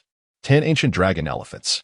After a full 7 days, Longxiang Town's heaven-subduing technique advanced to its first tier, bestowing upon Chen a formidable strength of 100,000 jin. Briefly familiarizing himself with the power coursing within, he resumed his practice of the heaven-subduing technique. To ascend to the 2nd tier, he needed to condense 100 ancient dragon elephants. As he progressed, the challenge of materializing these dragon elephants intensified. It took him 2 days to successfully condense a single one. Naturally, with a robust vitality and spirit energy to support him, the process could be expedited significantly. With this in mind, he hastily consumed a dragon blood pill. Instantly, a surge of immense power unfurled within him, enhancing his physical form while replenishing his vitality. The speed of his cultivation and the heaven-subduing technique soared. After refining a total of 100 dragon blood pills, the number of ancient dragon elephants reached 90, bringing him tantalizingly close to breaking through to the 2nd tier. Next, he ingested a phoenix treasure pill, immersing himself in the exhilarating sensation of rebirth through fire. As his physical strength and vitality surged dramatically, before long, the count of ancient dragon elephants reached 100, allowing him to advance to the 2nd tier of the heaven-subduing technique, achieving a strength of 10 million jin. Chen felt his physical power and believed a single punch could shatter space itself, estimating he could rival ordinary void-shattering realm experts. After refining the remaining phoenix treasure pills, a total of 190 ancient dragon elephants were condensed, and he was confident that, with his physical prowess, he could sweep aside any void-shattering realm cultivator. As for the truth of this assertion, time would tell. To progress to the 3rd tier, he needed to condense 1,000 dragon elephants. Without the aid of medicinal pills, his advancement was exceedingly slow, prompting Chen to temporarily halt his cultivation. Compared to his physical cultivation, he had fallen behind significantly, but with a sufficient number of solidifying yuan pills remaining, he decided to continue his training. From the 4th stage of divine ability, he ascended through the ranks, 5th stage, 9th stage. Just as he was on the verge of breaking into the golden body realm, Chen suddenly ceased his practice, a look of perplexity crossing his face as he murmured, "Why have I not yet awakened my innate divine ability? Could it be due to my previous setback?" Cultivators at the divine ability realm typically awaken a unique innate divine ability at random, with its potency dependent on personal talent and luck. For instance, some are born in opulence while others in hardship, a disparity that is ineffable. Now, as he was poised to transcend this realm without his innate divine ability awakened, he found himself in a state of bewilderment. However, the whims of fate are unpredictable. Just as Chen was about to consult the system, he suddenly felt a mysterious force emerge within him, enveloping him in a resplendent golden light, rendering him akin to a small sun. Post awakens innate divine ability, indestructible golden body. Indestructible golden body. Unmatched in defense, possessing a miraculous recovery capability. As long as the primordial spirit endures, no matter how severe the injuries, recovery is assured. Haha, truly a divine boon. This unexpected joy left Chen beaming with delight. The combination of the heaven-subduing technique and the indestructible golden body was indeed a match made in heaven, undoubtedly elevating his strength by several tiers. After reveling in his newfound power, he returned to his training regimen. Upon refining all the solidifying yuan pills, his realm ascended to the third stage of the golden body realm. Considering that he had only entered the cold pool 3 months prior, his strength had undergone a transformative metamorphosis, marking an extraordinary advancement. It was time to depart. Chen stretched languorously. Now that he has acquired a certain level of strength, it is only natural that he cannot remain hidden in this place any longer. After all, slaying foes is a far swifter means of enhancing one's power. Splash! At that moment, the sound of something falling into the water suddenly piqued Chen's curiosity, prompting him to glance upward. Ah, how delightful! Chen found himself captivated, utterly astonished to witness the serendipitous sight of a beautiful woman bathing. Could it be that the heavens, recognizing his arduous efforts, have bestowed upon him this unexpected reward? Chapter 26. The Sixth Princess of the Tang Dynasty. The maiden of the cold pool discovered Chen's presence and immediately let out a startled cry, swiftly emerging from the water and donning her attire in the blink of an eye. Yet, under the scrutiny of his dual pupils, the woman's speed was futile. Chen perceived every detail of her form before she dashed out of the cold pool. With unabashed boldness, he remarked, indeed, quite a striking beauty. The woman possessed cascading black hair that gently curled, with features so exquisitely crafted that one could hardly find fault. However, the faint air of arrogance that she exuded irked him, prompting a desire to tease her thoroughly. A flicker of murderous intent flashed in her eyes. Impudent thief! I shall slay you. She raised her delicate hand, unleashing a beam of white light aimed directly at Chen, intent on vanquishing this audacious interloper. How amusing! I did not expect you to be a princess. Chen evaded her attack with a slight sidestep, the white light plunging into the cold pool, which instantaneously erupted with a surge of icy vapor, causing the surface to freeze rapidly. Who on earth are you? The woman was momentarily taken aback. Chen, clearly at the golden body realm, had effortlessly evaded her assault, a feat that was simply unfathomable. Such prowess could only belong to disciples of formidable sects, and he surely was not as simple as he appeared. With this thought, she produced a communication token to summon powerful allies, lest Chen escape. I am merely a wandering cultivator, with no notable background. Do not concern yourself. Chen shrugged, bemused by their incessant inquiries about his origins. Observing the force she had unleashed, he surmised she must possess the strength of the fragmented void realm, and thus inquired with faint curiosity at such a young age. You have reached the fragmented void realm. Your talent is indeed extraordinary. I am most intrigued by your identity. The woman, unreserved, proudly declared her lineage, hoping to intimidate Chen with her status. To be frank, I am Li Linger, the sixth princess of the Tang Dynasty. You shall surely face a brutal fate unless you kneel and beg for mercy. Perhaps then I might allow you to retain your life. Otherwise, by the time my guards arrive, it will be too late for your pleas. Chen chuckled, realizing he had been transported into the Tang Dynasty and encountered a princess. This was indeed amusing. What are you laughing at? Kneel and beg for mercy at once. Did you not hear what I just said? Li Linger exclaimed, her ire rising as she sensed Chen's mockery. As a princess of the Tang Dynasty, she could hardly tolerate such disregard. Threaten me? Your status means nothing to me. Chen retorted with a wry smile. The innate superiority that Li Linger possessed, believing others should revolve around her, was amusingly misplaced. Regrettably for her, he had no intention of indulging her whims, replying with unabashed candor, indifferent to her royal title. Li Linger, filled with rage, glared at Chen with a murderous intent in her eyes. Ah, I shall kill you. A white divine sword materialized in her hand, emanating a chilling aura interlaced with a sense of sacred power. With a swift motion, she unleashed countless icy sword energies towards Chen, causing the surrounding temperature to plummet. Chen remained calm and composed, activating his innate divine ability, the indestructible golden body, which enveloped him in resplendent golden light. The icy sword energy struck against it without any effect. Observing the furiously Linger, he felt an immense sense of satisfaction and continued to provoke her. You're quite flustered. It seems I've struck a nerve. Ugly is ugly. One cannot expect to be exempt from criticism. Any man who marries you will surely have the worst of luck. His blatant words further enraged Li Linger, causing her internal spiritual energy to surge violently, resulting in her spitting out a mouthful of fresh blood, nearly losing control. Chen feigned surprise, exclaiming, "Oh, you vomited blood?" He then escalated his taunts to the extreme, relentlessly needling her. "After all, you are a princess. Your mental defenses seem rather fragile, don't they?" Ha. Hearing these words ignited an inferno of fury within Li Linger. She was determined to make him pay for insulting her, gathering her entire spiritual energy into her divine sword.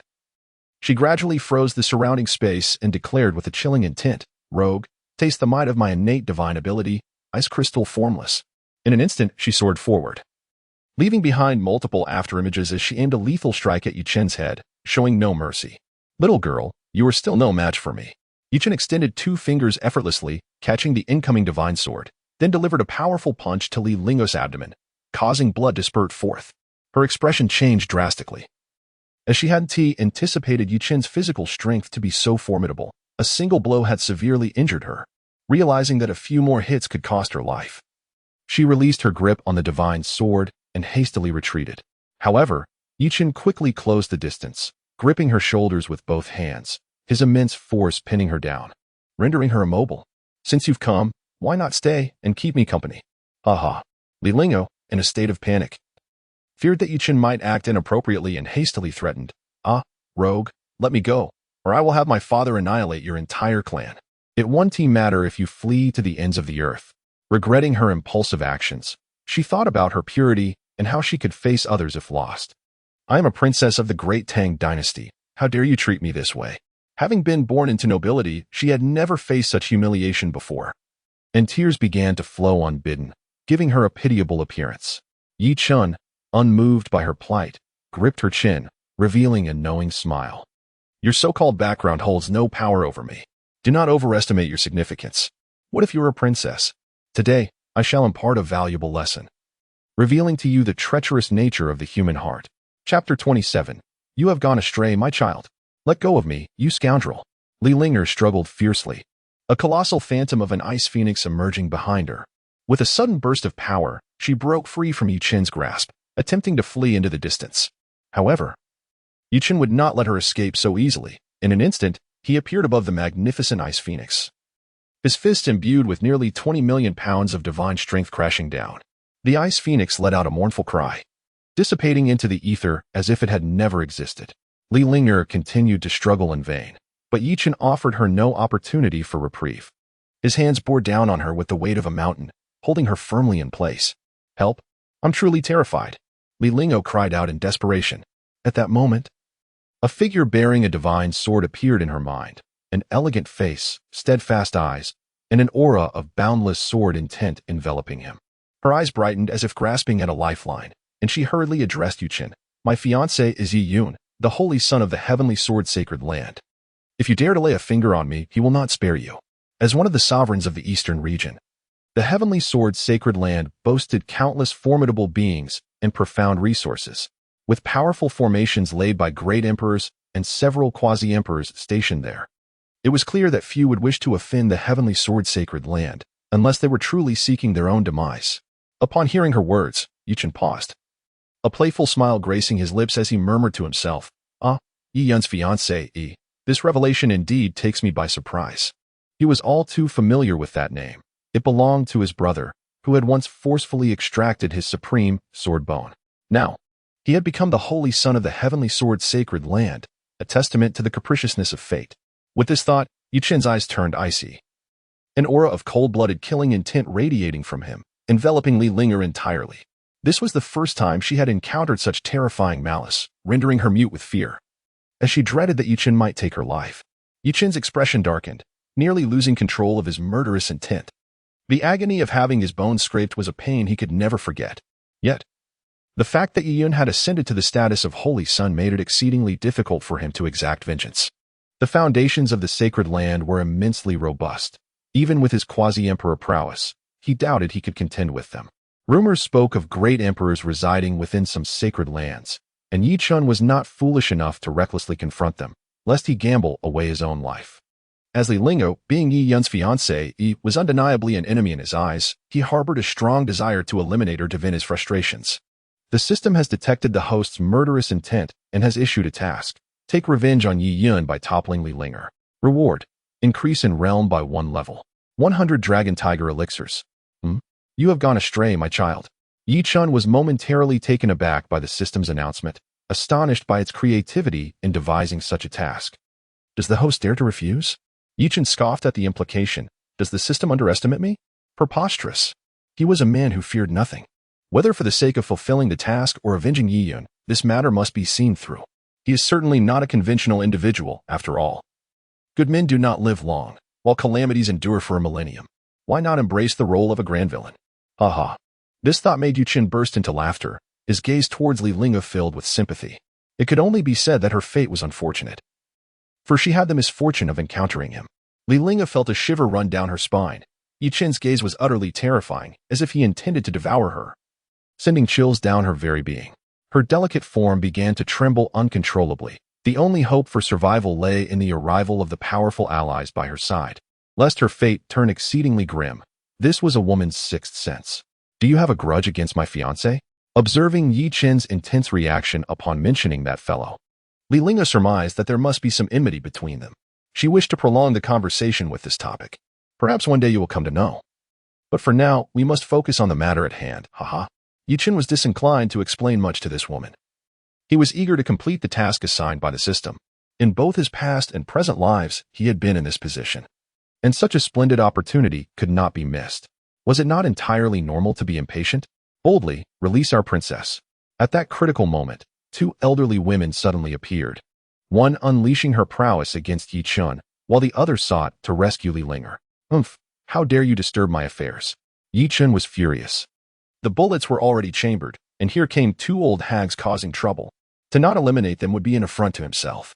Channeling his physical strength to the utmost, he engaged in a fierce clash with one of the elderly women, shattering the space within a 100-meter radius.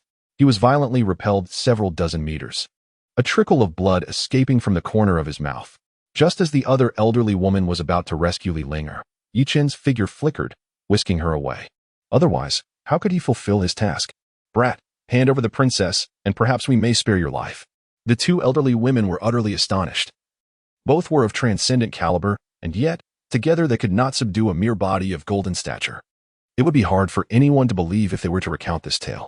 Let us see if you possess such capability. Yi Chen snorted coldly, aware that he was not a match for the two. To slay them, he would need to unveil his powerful trump card. After a moment of contemplation, he drew forth the supreme divine weapon, the Nine-Dragon Demon Sword, eager to ascertain the true extent of its might.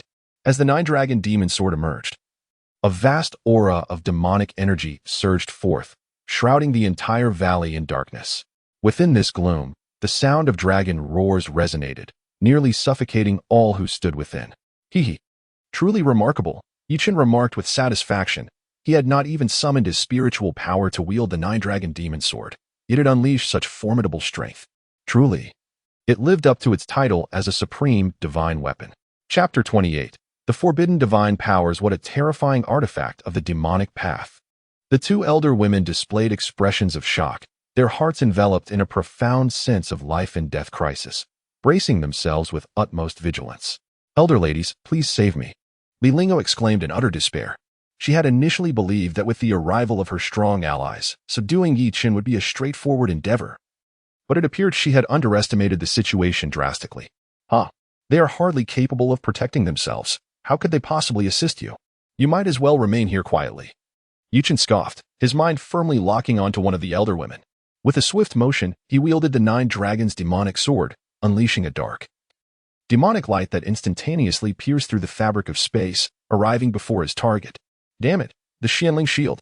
The elder woman barely managed to react, hastily conjuring a gray protective barrier in the hopes of deflecting the incoming demonic light. Unfortunately, her efforts were in vain. The shield shattered in an instant, and the other elder woman met a similar fate, her body cleaved in twain as she plummeted to the ground. Phew, such utter chaos. The consumption of energy is immense. Yi Chen was thoroughly pleased with the power of the Nine Dragons' demonic sword. Yet, the energy expenditure was significant. Merely unleashing a blade of energy consumed half of his spiritual power. To fully master it would require more time.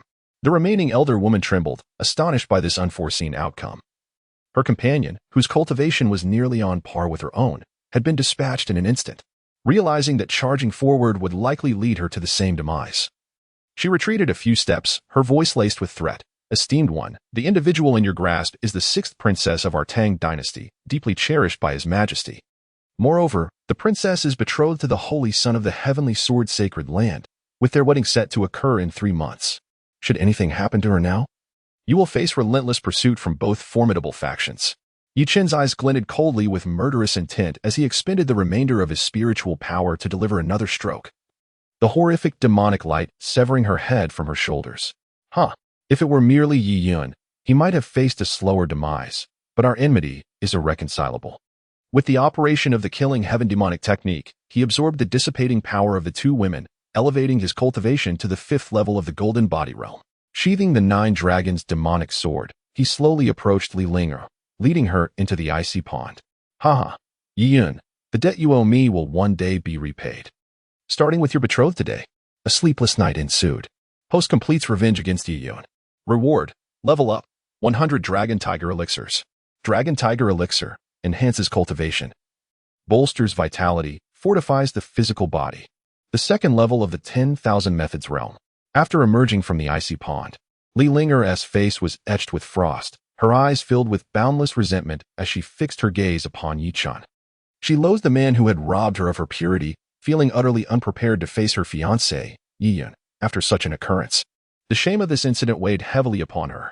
Little girl, even though I am quite handsome, there is no need for you to regard me with such disdain. Yi Chen remarked nonchalantly. Initially intent on killing Li Linger, he reconsidered. After all, she was a princess, perhaps having her as a servant wouldn't be such a bad idea. After a moment of contemplation, he utilized the secret techniques recorded in the demonic art of slaying heaven to impose restrictions upon her soul.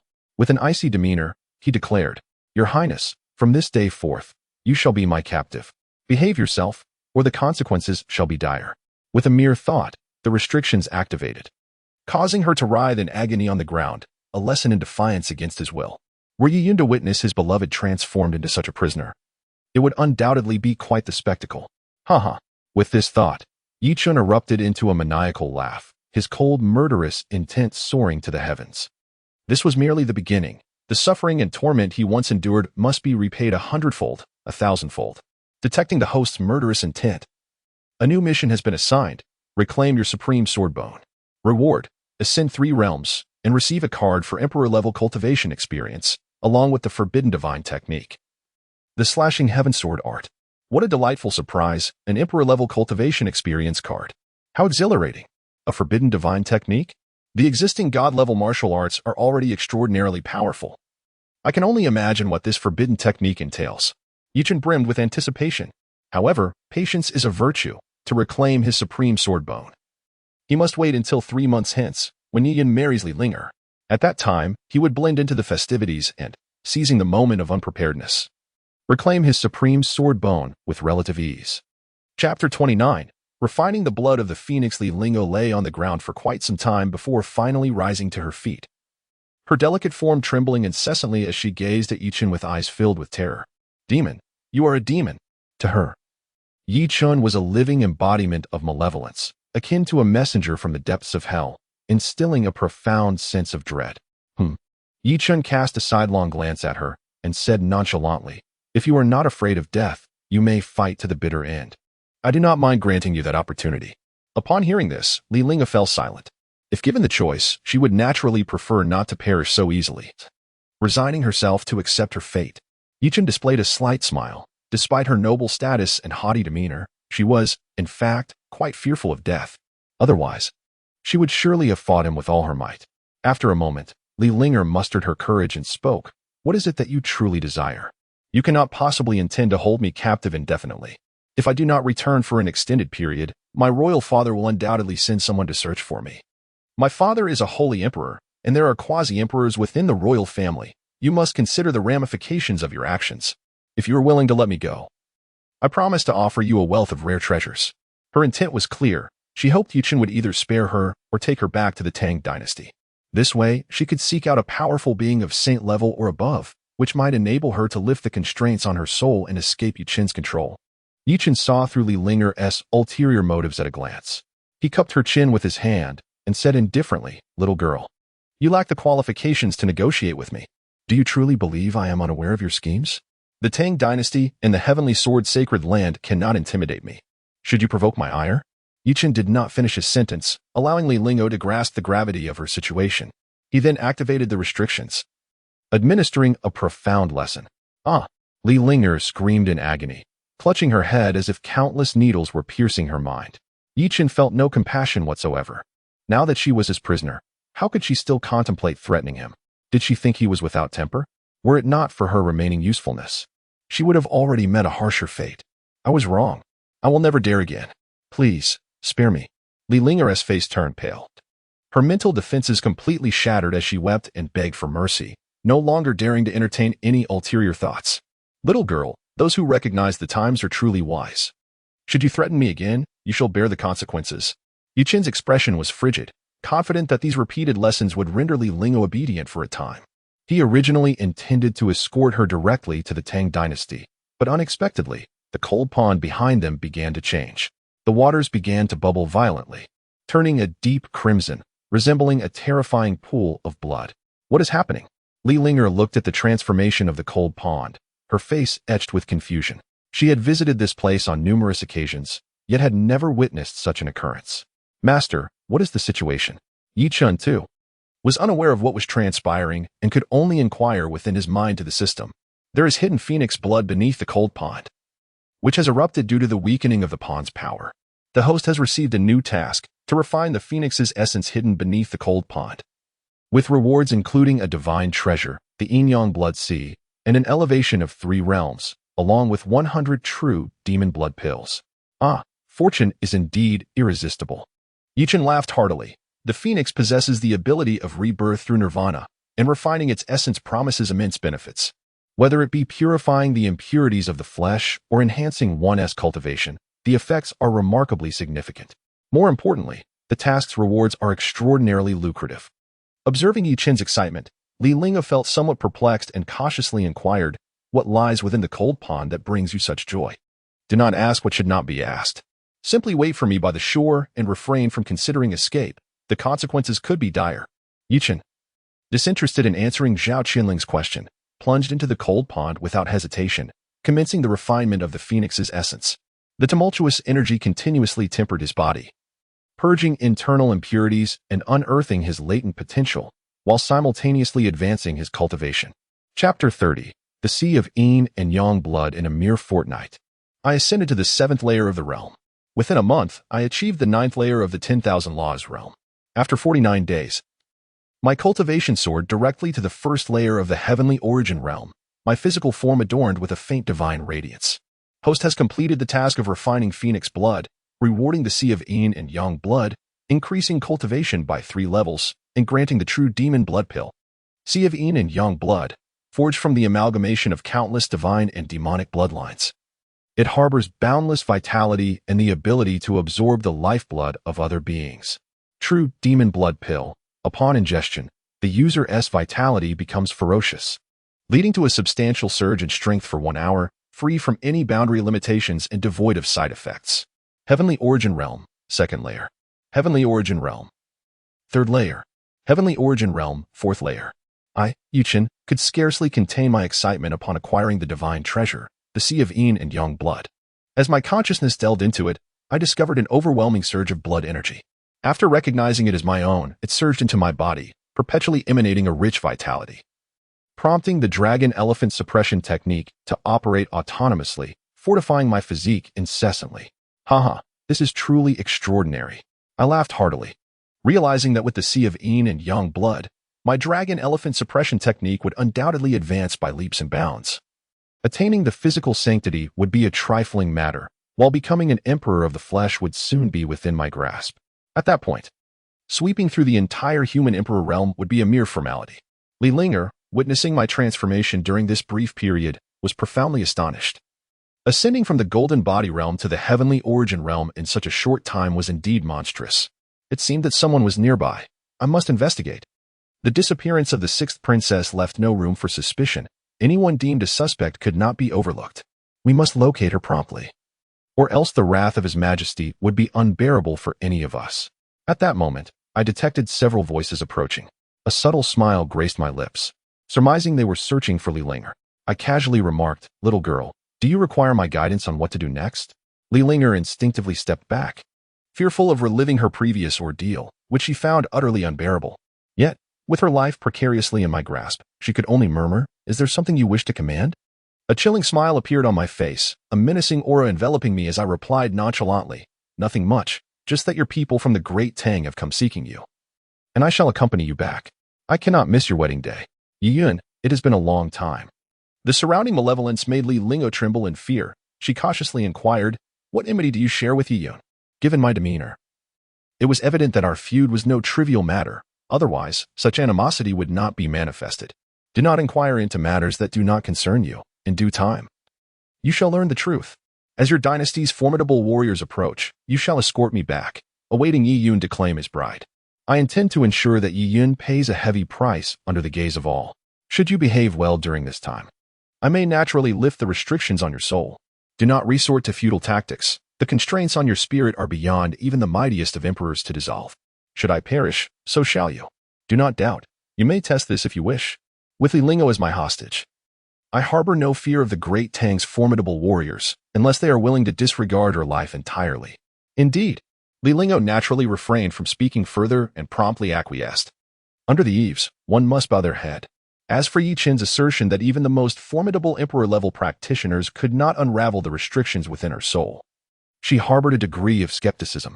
To ensure safety, it would be best to defer any discussions until they returned to the palace. Before long, a dozen individuals arrived at the edge of the cold pond, led by an elder of tribulation transcending cultivation. Upon catching sight of Li Linger, the elder's tears flowed freely as he exclaimed, "Your Highness, the princess.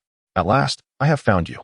After so many days of your disappearance without a trace, the emperor has been greatly distressed, dispatching numerous powerful individuals to seek your whereabouts. Your Highness, what has transpired during this time? Have you encountered any peril?"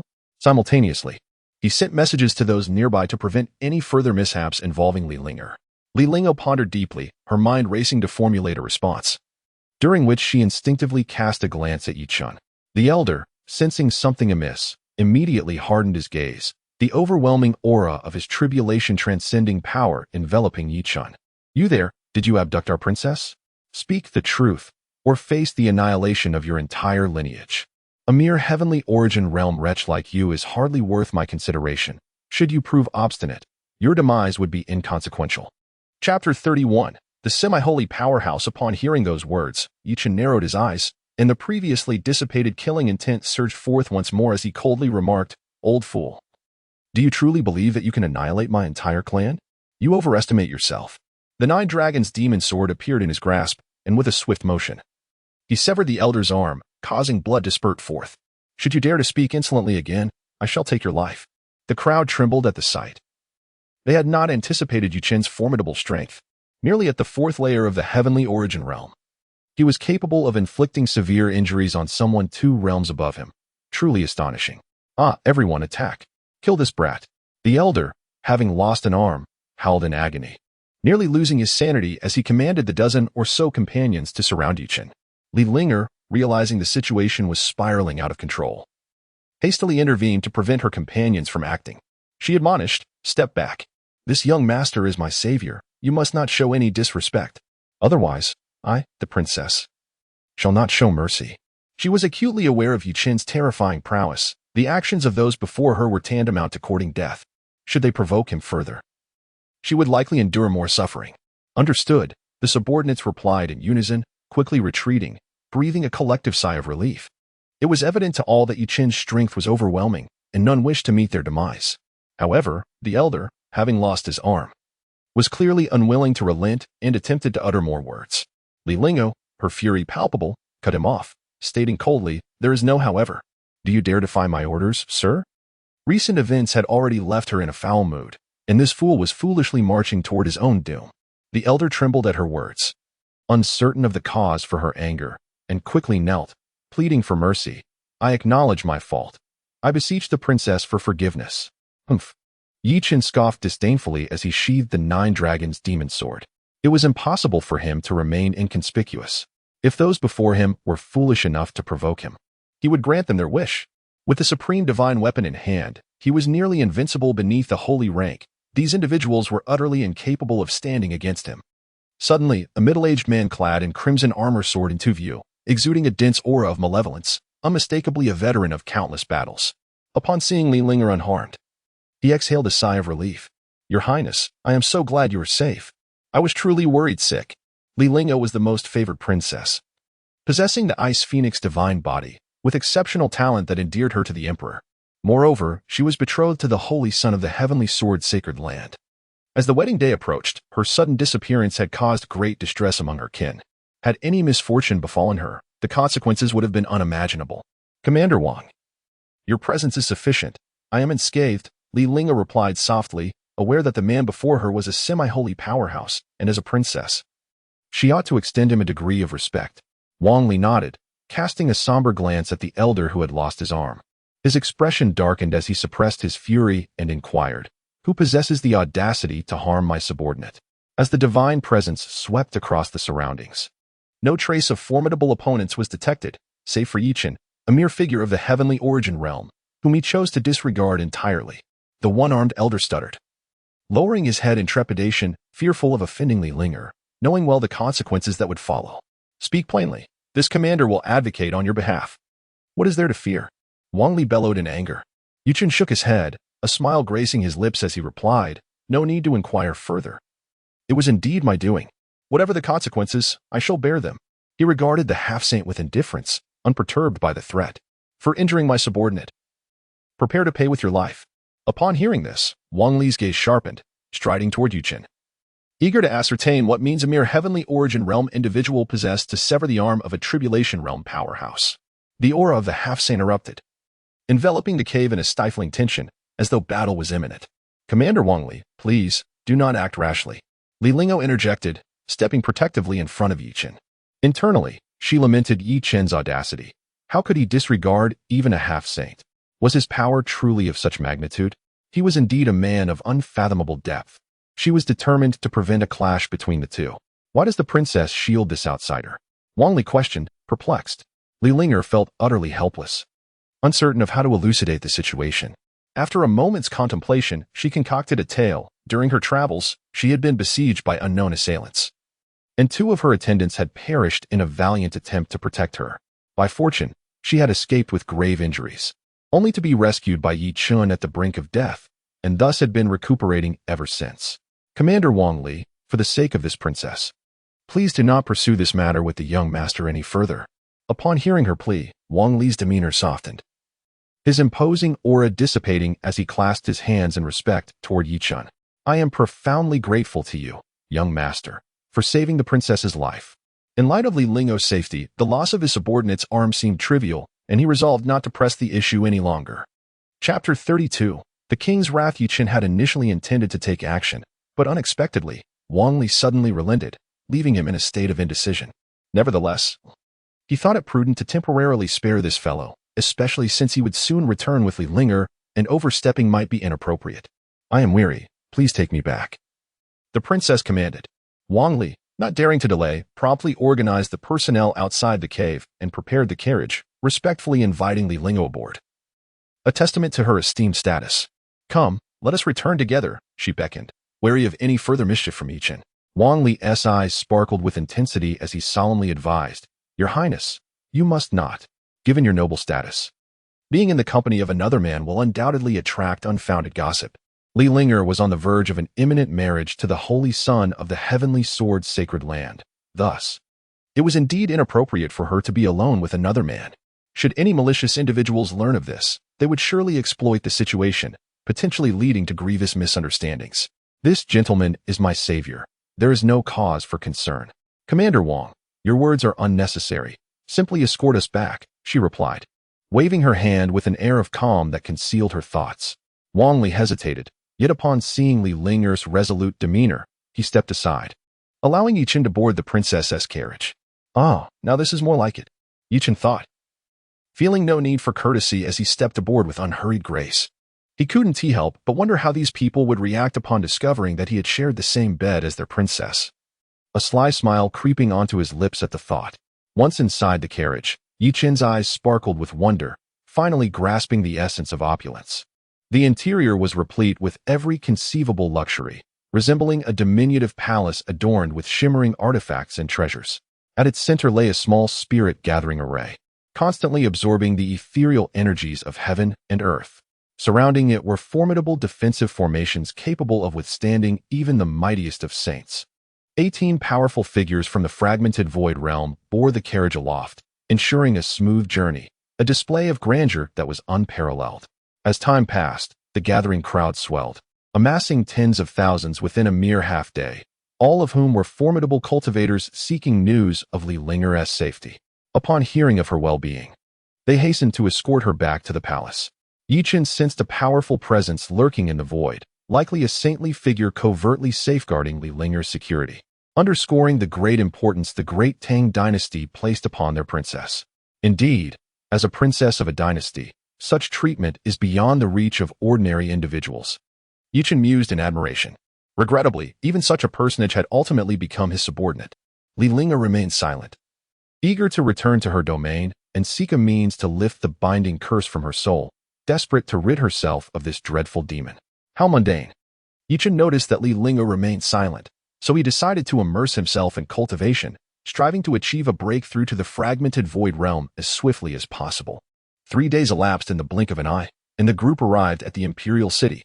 Chen, sensing the lively atmosphere outside, was immediately awakened and prepared to explore the surroundings. Quietly, he descended from the carriage and transmitted a message to Li Linger before departing. Little girl, make sure your people do not follow me.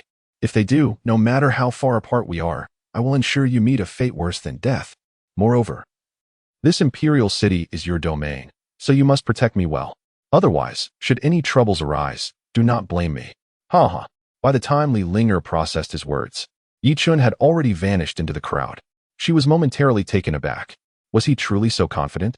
Initially, she had expected Chen to return to the palace with her, believing that with her as a hostage, no one would dare to harm him. Yet, he left so unexpectedly, indeed catching her off guard. Did he not fear that someone could lift the restrictions on his soul? Princess, who exactly is that person? Should I eliminate him? At that moment, an ancient voice echoed in her ears, belonging to a hidden sage. He had long sensed the discord between the two but refrained from acting rashly out of concern for Li Linger's safety. Zhan Lao, you must not act recklessly. My life is in his hands. Let us wait until I locate my father before we discuss this matter further.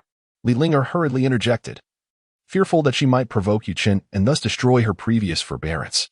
Zhan Lao exclaimed in surprise, realizing the gravity of the situation. He promptly materialized and swiftly escorted Li Linger back to the palace. In an instant, they arrived at a resplendent palace. Its floor adorned with spirit stones and its walls embellished with brilliantly colored star crystals. Even the 9 supporting pillars of the palace were crafted from celestial gold, intricately carved with lifelike dragon motifs.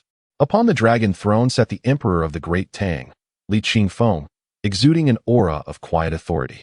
However, the moment he laid eyes on Li Linger, his stern demeanor softened, and he affectionately remarked, "My dear daughter, I am relieved to see you return safely. I have been terribly worried during your absence. Had it not been for pressing matters, I would have personally set out to find you." Li Linger, being the sole cherished daughter among 5 brothers who were often away honing their skills and joining various factions, was naturally doted upon. Unable to contain her emotions any longer, she collapsed into Li Qingfeng's embrace, weeping bitterly and pouring out her grievances. "Father, I was robbed of my primordial yin, and the perpetrator has planted a malevolent restriction in my mind, capable of taking my life at any moment." Li Qingfeng's expression changed drastically upon hearing this, a surge of murderous intent erupting within him, causing the sturdy palace to tremble as though it might collapse at any moment. What? Who dares to commit such an atrocity? I shall annihilate his entire lineage.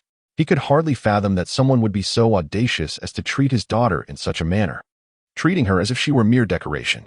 Does he still possess the audacity to disregard the grandeur of the Tang dynasty, regardless of the outcome? It is an affront he cannot tolerate, and with this thought, the murderous intent emanating from Li Qingfeng intensifies to a terrifying degree. The entire palace trembles, as the aura of the Holy Emperor soars into the heavens, igniting a palpable fury that envelopes the entire imperial city. The denizens of the palace fall to their knees, trembling in fear and confusion, unable to comprehend what has transpired to incite such wrath from their sovereign. Simultaneously, the imperial city descends into chaos. That aura appears to emanate from the emperor himself. Good heavens, who among the living would dare to provoke such a figure? When the monarch is enraged, countless lives may be lost. A multitude of voices buzz with speculation, pondering the events that could have incited such ire from the ruler of the Tang dynasty. Heh. Amidst the throng, Chen chuckles lightly, unfazed by the turmoil, as he leisurely strolls away, lost in his own thoughts. Chapter 33. The royal ancestor Li Lingo gazed at her furious father, feeling a warm surge of affection within her. However, there were more pressing matters at hand. And she quietly urged, "Father, please calm yourself. Let us see if the restrictions on my soul can be lifted. Otherwise, I shall remain at their mercy." The commotion was palpable throughout the entire imperial city, and if nothing unexpected occurred, Chen would undoubtedly notice it, should he activate the restrictions to torment her. Upon hearing her words, Li Qifeng regained his composure, managing to quell his inner fury, and promptly began to investigate his daughter's condition. With the divine perception of a holy emperor, he scrutinized Li Linger's soul with clarity. He discovered a cluster of red energy at its core, intricately entwined with countless fine threads, forming a complex restriction. Li Qingfeng's brow furrowed deeply. He was uncertain of his ability to lift it. Yet he felt compelled to attempt it.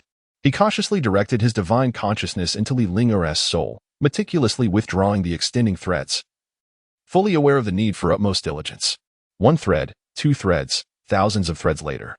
After expending tremendous amounts of divine energy over the course of 3 days, he finally detached all the threads. Once he extinguished the red energy, the restriction could be wholly lifted. Now, he needed to recuperate fully to avoid any unforeseen complications. "Father, do you have confidence?" Li Linger asked anxiously, her heart racing. Li Qifeng gently patted her head, reassuring her, "Do not worry, my dear daughter. I am certain all will be well. Allow me a moment to regain my strength, and I shall lift the restriction for you." Despite his outward calm, he was already drenched in sweat. The complexity of Li Linger's soul restriction was something he had never encountered before. The mere threads were troublesome, and who could fathom what lay within that red energy? Any misstep could yield dire consequences. "Father, I believe in you." Li Linger exhaled in relief, realizing that Chen's earlier claims were somewhat exaggerated. A holy emperor could indeed lift restrictions, but it required immense mental effort. However, her respite was short-lived. The red energy within her soul began to tremble, voraciously consuming her soul's power and extending even more threads. The excruciating pain caused Li Linger to scream, writhing on the ground in agony. "Father, I cannot endure it any longer. They have activated the restriction. I am about to lose consciousness." As the words left her lips, she fainted. Li Qingfeng's expression shifted dramatically, and he hastily plunged his divine consciousness into Li Linger's mind, only to witness a sight that ignited his fury. The red energy had consumed a significant portion of her soul, and the number of extending threads had multiplied several times over. It now seemed impossible to lift the restriction. Any rash action would undoubtedly harm Li Linger. "Damnable fiend! Should you fall into my grasp, I shall ensure you endure a fate worse than death, suffering the most brutal torments this world has to offer." Li Qingfeng's forehead throbbed with rage, his regal demeanor shattered. The mere thought of his daughter's pitiful state enveloped the entire imperial city in a shroud of unrelenting fury. Even more frenzied than before, one might think he had lost his senses. "Qingfeng, what troubles you?" At that moment, an elderly man clad in golden robes materialized, waving his hand to unleash a force that quelled Li Qingfeng's turbulent energy, preventing any disturbance to the palace's inhabitants. Upon recognizing the visitor, Li Qingfeng's heart soared with joy, overwhelmed with excitement. "Ancestor, you have arrived just in time. Please, examine the sinister binding within Lingo's soul. It is beyond my strength to confront." The elderly man in golden robes was none other than Li Shiming, the founder of the Tang dynasty, a figure of immeasurable cultivation, regarded as one of the apex powers among the quasi-emperors. If even he could not dispel the binding, then the prospects for others were grim. Li Shiming's eyes gleamed with intensity, akin to the celestial bodies in motion, his expression laced with confusion. The Tang royal family was currently flourishing, commanding respect even from the sacred sites. Yet, how audacious it was for someone to dare harm a member of the royal lineage. With this terrifying awareness, he extended his consciousness, surveying the intricacies of Li Lingo's soul, where the entangling threads continually constricted. In an instant, they all returned to the crimson orb, which erupted with a luminous barrier, resisting Li Shiming's formidable consciousness. Such a malicious binding, intertwined with the soul, could result in Linger's demise if forcibly severed. After a prolonged observation, Li Shiming could not help but shake his head. The crimson orb was deeply rooted in Li Lingo's soul. What flourishes for one burdens the other. Even as a quasi-emperor, he found himself powerless. How could this be? Ancestor, is there truly no way? Li Shiming struggled to accept the reality that a binding could thwart even a quasi-emperor's efforts. How then could he save Li Linger? His expression darkened. And after a long silence, he slowly articulated, to untie the bell, one must find the bell ringer. Our only course is to locate the individual who cast this binding upon Linger and compel him to lift it. Yet, he pondered the strength of their adversary. This was the sole path forward, but one could only surmise that the individual capable of enacting such a binding must possess formidable power, making their identification a daunting task.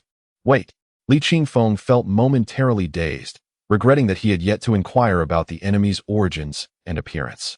With Li Linger now in a deep unconsciousness, questioning her was impossible.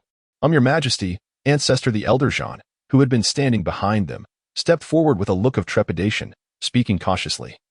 I believe I have seen the individual in question. He is no mere practitioner of the Tianyuan realm, having returned to the royal city alongside the princess. My intention was to eliminate him, but the princess insisted that her life was in his hands, which rendered me hesitant to act rashly. Li Shiming's expression shifted to one of astonishment. What did you say? A binding crafted by a Tianyuan realm practitioner could leave a quasi-emperor powerless? That is utterly preposterous. Elder Zhan trembled. Even as a sage, he could not withstand the pressure emanating from Li Shiming, fearing that the emperor's wrath might be directed at him. Remembering this, he hastily clarified. The princess spoke thus. I am not privy to the specifics. Upon hearing this, Li Shiming fell into silence.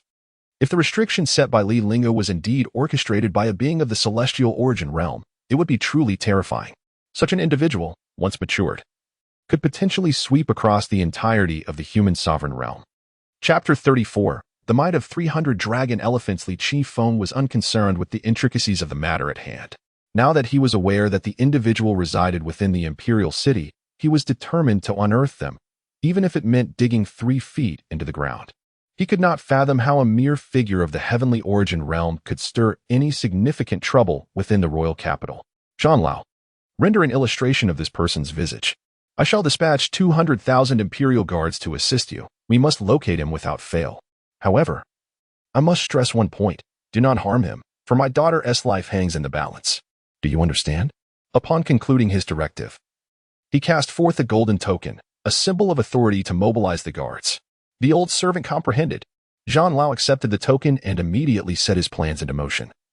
Swiftly finding the leader of the imperial guards, he orchestrated the creation of over 10,000 portraits of Chen to be distributed among them. They were to exert every effort to track this individual down, capturing him alive at all costs, as commanded by His Majesty. The leader of the imperial guards, not daring to delay, summoned his subordinates and ordered them to disperse throughout the entirety of the royal city in search of Chen's whereabouts. In an instant, the imperial city was thrown into turmoil, with the figures of the imperial guards weaving through the streets and alleys, seemingly in pursuit of someone. Ordinary citizens, witnessing the commotion, hurriedly retreated indoors, fearful of any repercussions.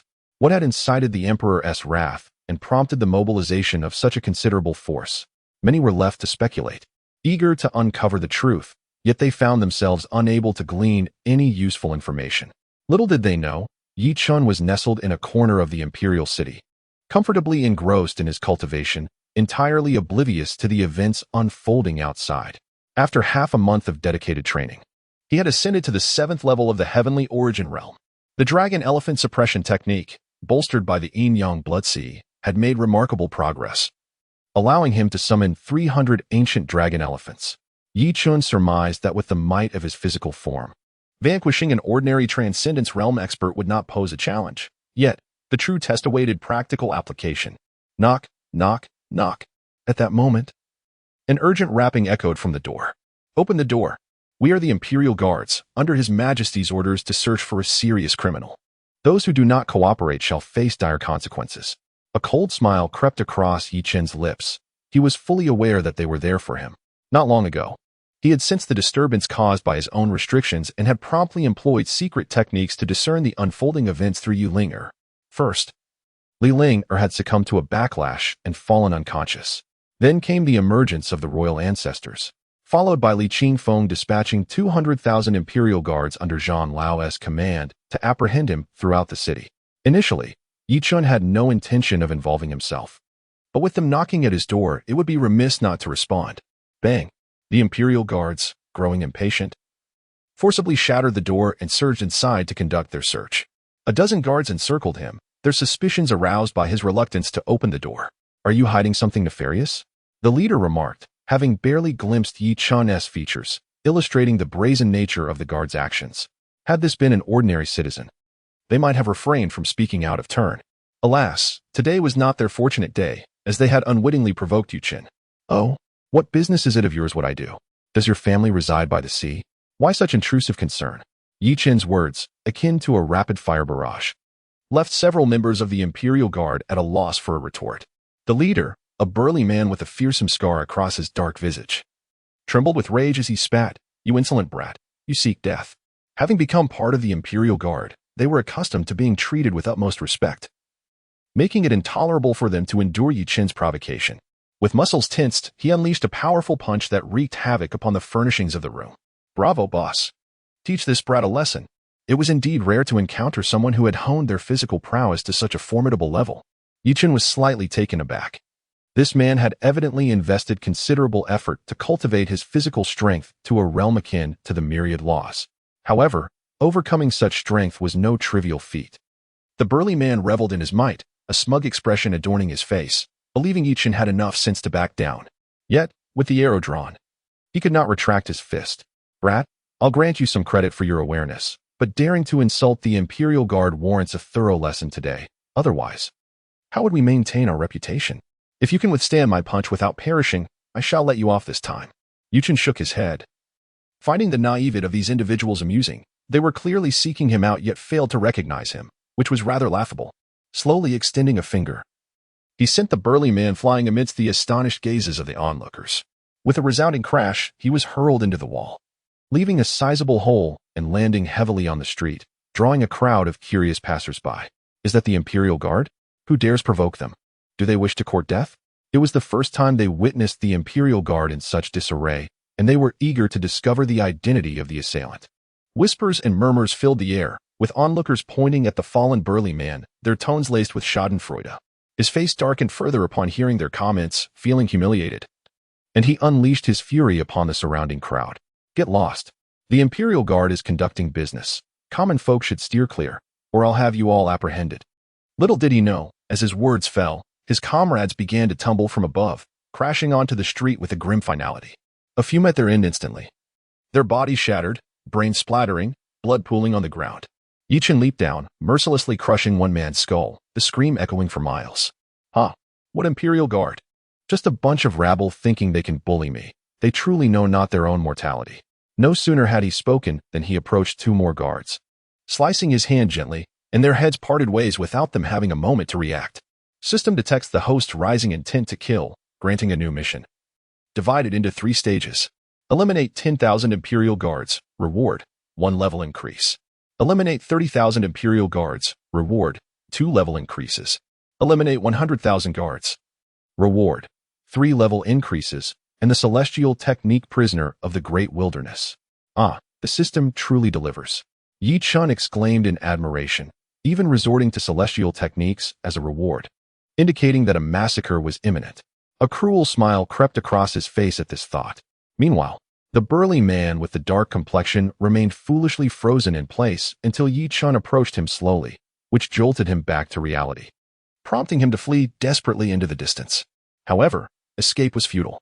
With a mere wave of his hand, Yi Chun unleashed a formidable surge of spiritual energy, causing the soldiers lying on the ground to instantly disintegrate into countless fragments, their blood splattering onto those nearby.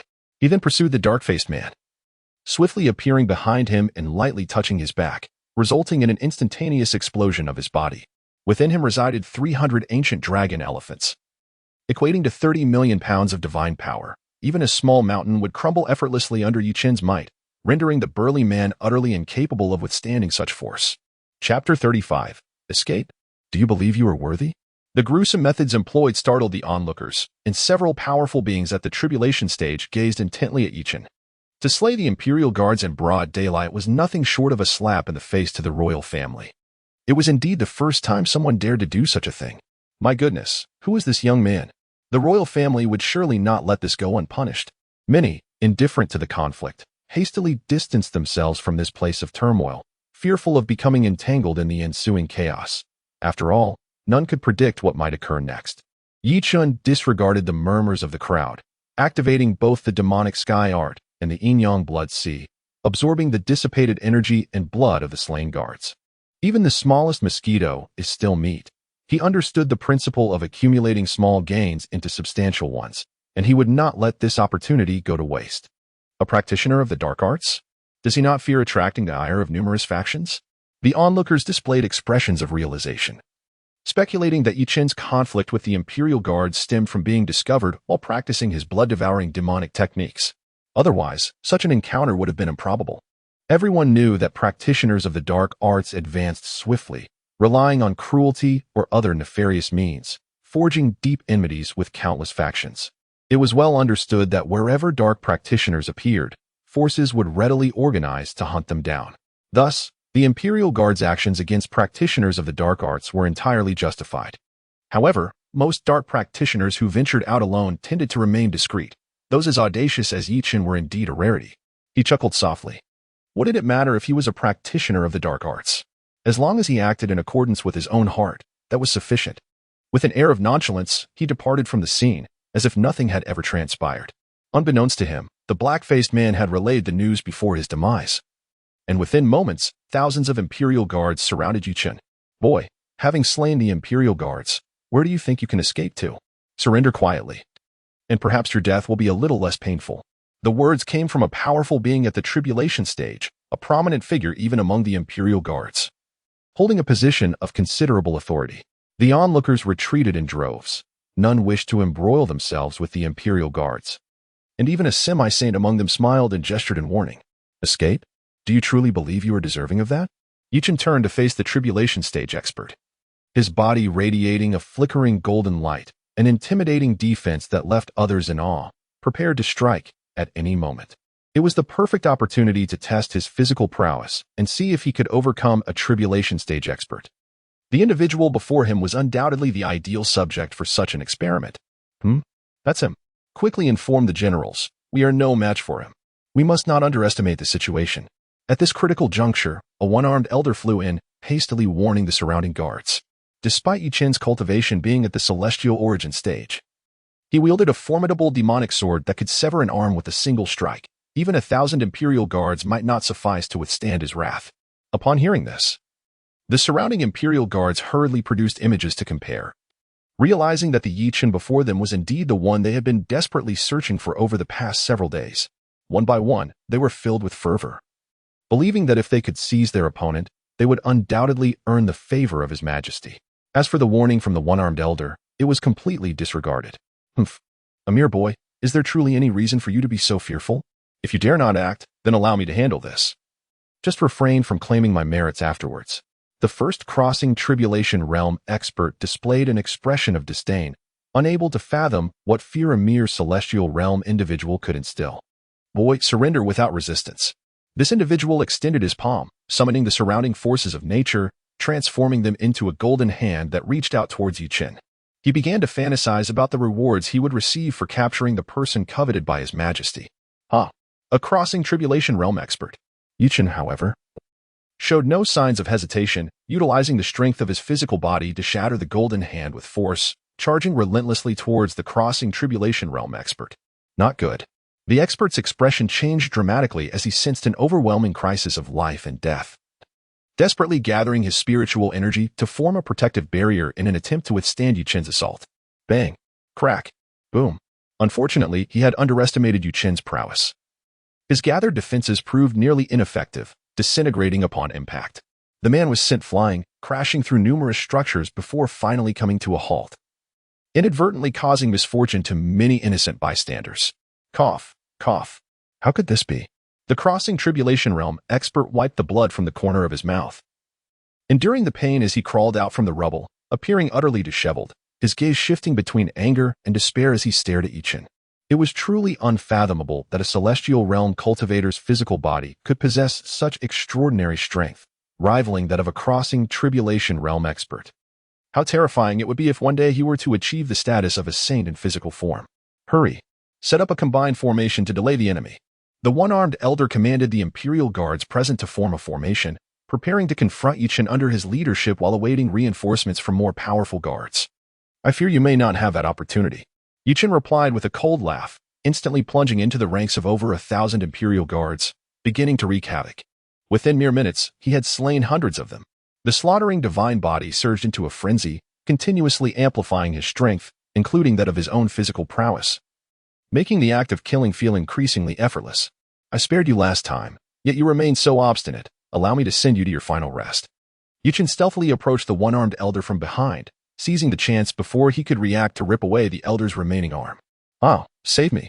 The one-armed elder screamed in agony, desperately calling for help from the earlier crossing tribulation realm expert. Alas, Chen offered no opportunity, his hand descending upon the elder's head, brutally extracting his spine along with it. Thus, a crossing tribulation realm expert met his demise. Such ruthless methods compelled even the Royal Imperial Guards to step back in fear, unwilling to confront this harbinger of death. Boy, I have finally found you. Fortunately, at that moment, a multitude of Imperial Guards arrived, encircling Chen, including several semi-saint level experts. Laughing heartily, Chen soared into the sky, reaching an altitude of 10,000 meters. As he gazed upon the approaching legion of the Forbidden Army, an uncontrollable mirth erupted from him. If nothing unforeseen occurred, he might soon accomplish his mission. They must not allow his escape. Swiftly, set up the combined formation to seal this realm. A few semi-saint powerhouses, under the impression that Chen sought to flee, hastily pursued him, unleashing their formidable abilities, shattering vast expanses of space with an awe-inspiring ferocity. Chapter 36. Kill. Kill. Kill. Rest assured, I shall not depart until every last one of you is vanquished today. The formidable attacks from several half-saints were not to be underestimated. Thus, Chen summoned the 9 Dragons' demon sword, emanating an overwhelming aura of malevolence that obliterated their powers. The weapon was indeed fearsome, and one must exercise caution to avoid falling into their traps. The half-saints unleashed their full strength, engaging in a fierce battle with Chen to buy time for the approaching Imperial army to establish a combined formation. With his ever-changing shadow, Chen did not remain idle. He formed intricate hand seals, harnessing the energies released from the shattered space, and manifested over 100 avatars. These avatars surged towards the Imperial army from various directions, each possessing a tenth of his original strength, easily dispatching weaker foes. Kill. Kill. Kill. In an instant, the battle cry rose to the heavens, disrupting the formation of the Imperial army and preventing them from coordinating their efforts. They aimed to annihilate those avatars, leaving no opportunity for the enemy to exploit. A powerful figure distanced himself from the fray, commanding the Imperial army to stabilize their ranks and establish a formation to seal off the heavens and earth. Capturing Chen would not be an easy task otherwise. You underestimate me greatly. With one less half-saint in the fray, Chen felt a significant alleviation of pressure. Wielding the 9 Dragons' demon sword, he unleashed the Emperor's divine technique, the heaven-splitting slash, a terrifying demonic light piercing through space. Instantly, he severely wounded 6 half-saints before him. This individual's prowess was exceedingly formidable. They had no choice but to fight with all their might. The 6 half-saints, willing to sacrifice a portion of their lifespan, forcibly elevated their powers to their zenith, determined to restrain Chen at all costs. I shall not indulge you any longer. The ever-changing shadow was not merely about avatars. More importantly, the main body could switch seamlessly with any of the doppelgangers. Chen effortlessly transitioned into one of his avatars. The power of the 9 Dragons' demon sword erupted, annihilating over 1,000 Imperial soldiers. Their severed limbs scattered across the battlefield. The formation, nearly established, was once again disrupted, and fear began to creep into the hearts of many soldiers. Chen's ferocity was beyond their capacity to contend with, and even the half-saints were helpless against him. If this continued, even with 200,000 soldiers, their efforts would be futile. They must devise a better strategy. Inform the general, stating that we have detected the enemy's presence. Given the current trajectory, they lacked absolute confidence in capturing Chen alive, necessitating the arrival of stronger reinforcements. It matters not who arrives. Chen remained unfazed after indulging in further slaughter. What could even a saint-level powerhouse do against him? After slaying numerous Imperial soldiers, the demonic art of slaughter activated autonomously, voraciously absorbing the energies dissipating around him, causing his cultivation to ascend continuously. 8th level of the celestial origin realm. With the breakthrough in his realm and the augmentation of his slaughter body, Yuchen's strength became even more terrifying, rendering the combined efforts of all half-saints inadequate to suppress him. The Imperial soldiers could not form a cohesive formation, nor could they pose any threat to Yi Chen. Before long, the death toll soared past 10,000. 9th level of the celestial origin realm. Host has slain 10,000 Imperial soldiers. Reward, level up in cultivation. 1st level of the fragmented void realm. Feeling a surge of power coursing through his veins, Yi Chen became increasingly frenzied as the might of his divine abilities soared to new heights. Concurrently, an influx of elite troops flooded the battlefield, nearly all of them present. With over a dozen formidable semi-saint warriors among them, their presence was imposing, akin to towering mountains standing resolutely on the battlefield. The number of Tribulation Realm experts exceeded 100, exuding an overwhelming aura that instilled a sense of dread. Upon entering the fray, they immediately launched a coordinated assault on Yi Chen, devising strategies to eliminate his avatars. "Seize him!" cried one semi-saint, his voice resonating like thunder across the battlefield. In a flash, he transformed into a streak of light, hurtling towards Yi Chen with a silver spear in hand, its shaft gleaming with blinding radiance. The divine might within him surged skyward, seemingly intent on rending the very heavens asunder. In the blink of an eye, the silver spear soared through the air, wielding an inexorable force that rivaled the full might of a saint, revealing the terrifying prowess of its wielder. The potent energy crashed upon Yi Chen like a tumultuous wave, compelling him to retreat several paces. Seizing the opportunity, the multitude of powerful adversaries unleashed their full strength, their attacks converging with the ferocity of a tempest. The surrounding space shattered under the onslaught, as if the very fabric of the world were being torn apart. In the face of such relentless aggression, even with the Jiolong demon sword in hand, Yi Chen found it challenging to turn the tide. Concurrently, chaotic spatial distortions erupted around him, spawning terrifying vortices and fissures imbued with dreadful energy. A mere brush against them could obliterate flesh, reducing it to nothingness. Many of the elite troops met a gruesome fate beneath this overwhelming force, their bodies erupting in the air, a gruesome spectacle of blood and flesh. Fortunately, the combined assault formation was nearing completion, promising to subdue Yi Chen and fulfill the Emperor's orders. With the combined strength of 200,000 elite troops, each a master above the aerial realm, their united force could undoubtedly slay a saint. Were it not for the objective of capturing Yi Chen alive, the 200,000 troops would not be so passively engaged. They had already suffered losses exceeding 20,000, a heavy price to pay. Yi Chen was acutely aware of the formidable nature of the combined formation, remaining vigilant and resolute. Without hesitation, he consumed a true demon blood pill. Boom. The power within him surged exponentially, and augmented by the slaughter divine body, his strength experienced a monumental enhancement. The invincible heavy pupils emitted beams of annihilative energy, rending the surrounding space asunder and creating a formidable energy field. The destructive force surged forth like a flood, temporarily ensnaring the elite troops and buying him precious time. In the wake of this, the nether fire ignited fiercely, transforming into a sea of flames. The nether fire spread swiftly among the hundreds of thousands of elite troops like a venomous serpent. Regardless of the efforts made by the soldiers to resist, they were unable to extinguish the inferno. Ah, help! The anguished cries reverberated from within the sea of flames as countless soldiers were consumed, their bodies reduced to ash.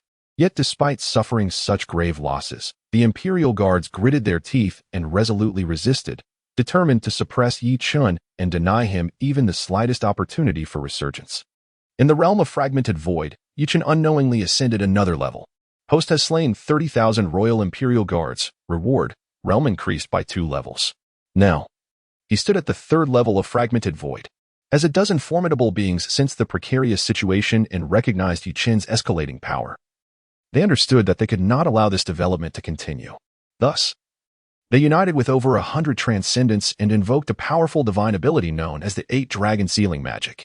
8 golden dragons materialized from thin air, unleashing a terrifying force of metal energy that left Yi Chen battered and bleeding profusely, clearly suffering from severe injuries. Chapter 37. The might of the 10,000 souls banner. A multitude of elite soldiers surged forward, commanding 8 golden dragons that entwined around Yi Chen. Each dragon emanated a formidable sealing power, as if intent on distorting the very fabric of space itself. A confident smile graced Yi Chen's lips, a subtle yet defiant expression. "I am not to be trifled with. With a sudden intensity, his eyes flared open, unleashing the full potential of the reincarnation celestial demon eyes. Summoning the ethereal visage of the reincarnation celestial disk, enveloped in an aura of boundless mystery. The reincarnation celestial disk collided fiercely with the 8 golden dragons, transforming the atmosphere. The heavens and earth altered in hue, and the winds surged ominously. The forces of both sides remained at an impasse, neither able to gain the upper hand. What terrifying strength! One man stands against 200,000 elite soldiers and has already slain tens of thousands. Truly remarkable. Who is this individual? The crowd murmured. Their curiosity about Yu Chen's origins piqued. At this moment, Yu Chen exuded an aura of murderous intent that turned crimson. His gaze cold as he surveyed the surrounding elite soldiers. The carnage was only just beginning. The forthcoming moments promised to be exhilarating. Seizing the opportunity while the multitude of strong adversaries were ensnared by the reincarnation celestial disk, he swiftly produced the 10,000 souls banner. With deft hand gestures and incantations, mysterious runes erupted from the banner, vanishing into the surrounding void. As Yu Chen enacted his will, the 10,000 souls banner radiated an eerie glow, instantly drawing in the lingering souls of the fallen from the battlefield. These remnants were swiftly refined within the banner, becoming an integral part of it, successfully advancing to the status of a low-grade sacred artifact. Its power underwent a qualitative enhancement, becoming exponentially more formidable. With a gentle flick of the 10,000 souls banner, hundreds of thousands of souls surged forth like a relentless tide.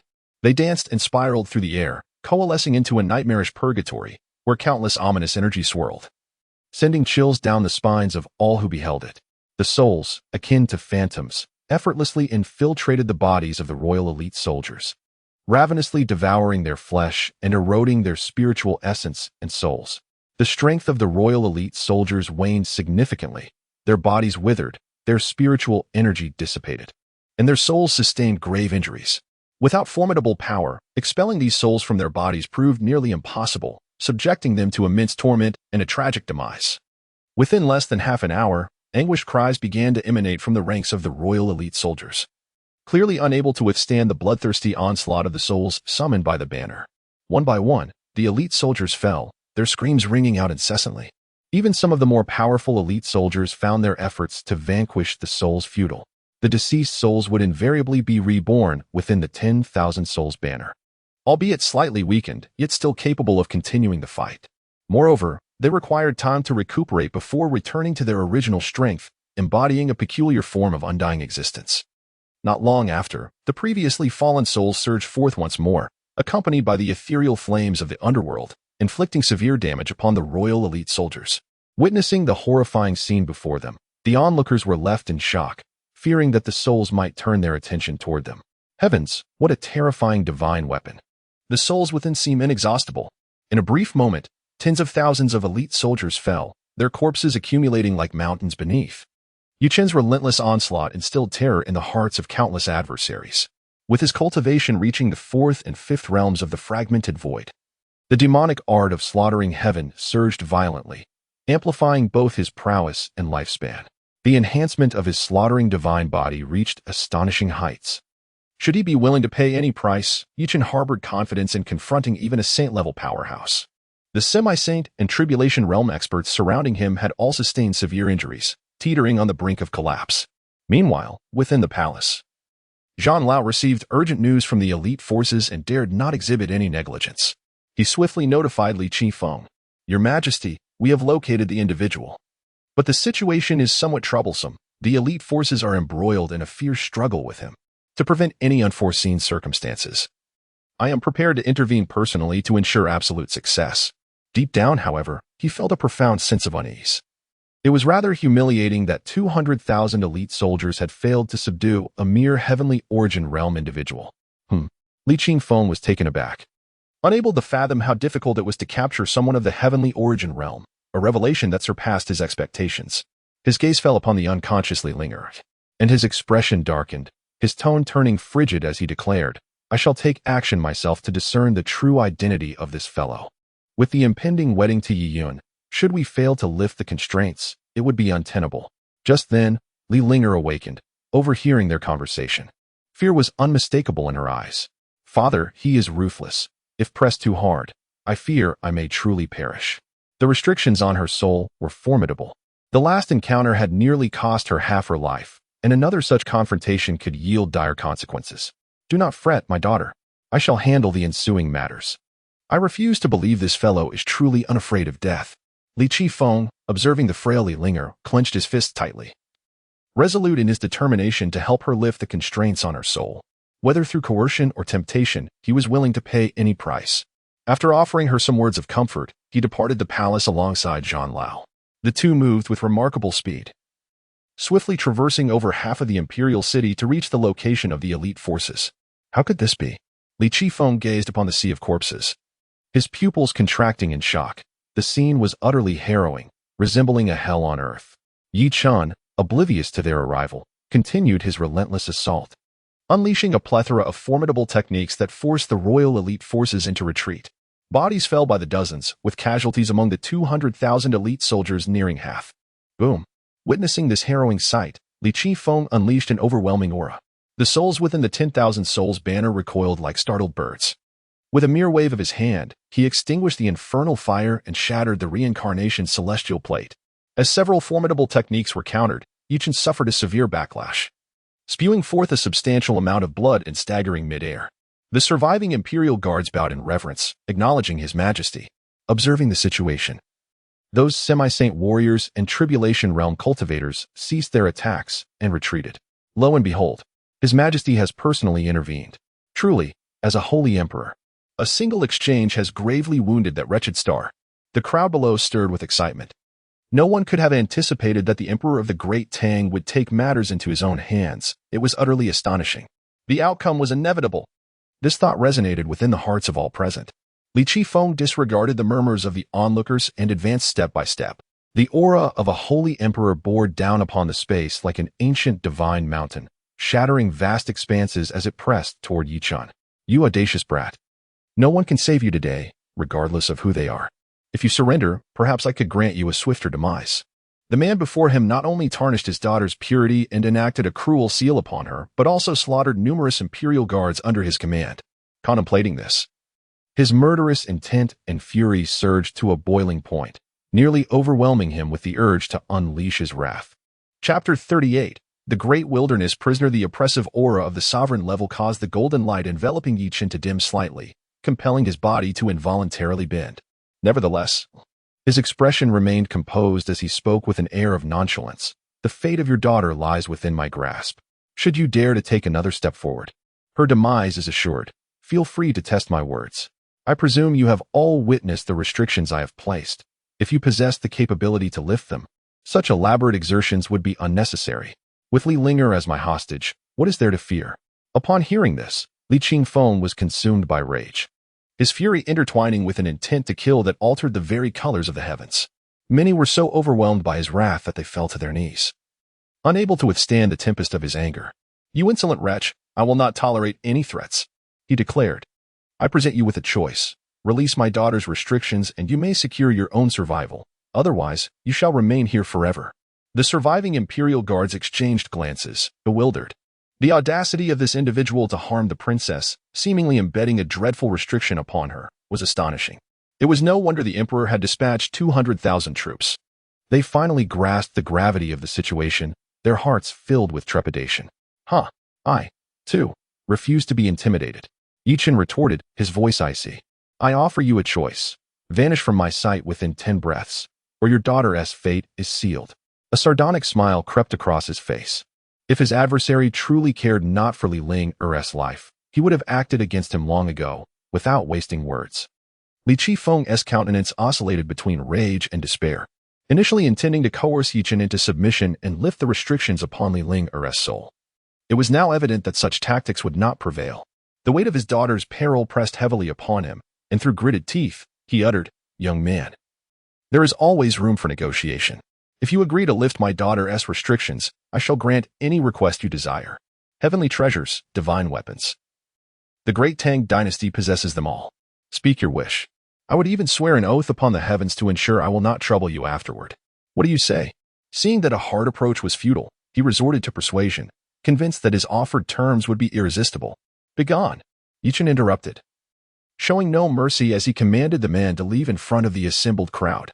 Return to Li Ling and ponder my words carefully. Should you provoke me again, you shall bear the consequences. 10, 9, 8. Yu Chen paid no heed to Li Qifeng's status, ruthlessly dismissing him in front of all present. A collective gasp echoed among the onlookers. Such audacity to chastise the ruler of the great Tang dynasty was unprecedented and utterly reckless. Li Qifeng was nearly apoplectic with rage. Never had anyone dared to speak to him in such a manner. He yearned to rend Yi Chen to pieces. However, considering his daughter's life, he had no choice but to stifle the boundless fury within him, vanishing from the scene in a flash. The expression of the old warrior turned grim. He had not anticipated such an outcome. It seemed the dignity of the great Tang dynasty was on the verge of ruin. With this thought, he unleashed his frustration upon the imperial guards. You worthless lot, return to your posts at once. The surviving imperial guards bowed their heads, too fearful to utter a word. How could 200,000 of them contend with a mere youth? The thought of it would surely invite ridicule. Did I permit you to leave? Yi Chen's cold voice rang out, and his aura surged dramatically. The sole banner he wielded rose into the air, spiraling above the multitude of guards. Dark currents surged forth, coalescing into a massive vortex that exuded a palpable aura of malevolence.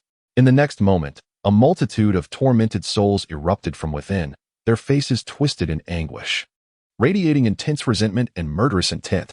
Simultaneously, two mysterious forces manifested in Yi Chen's eyes as the formidable power of demons and gods surged, summoning forth the cycle heaven disk once more.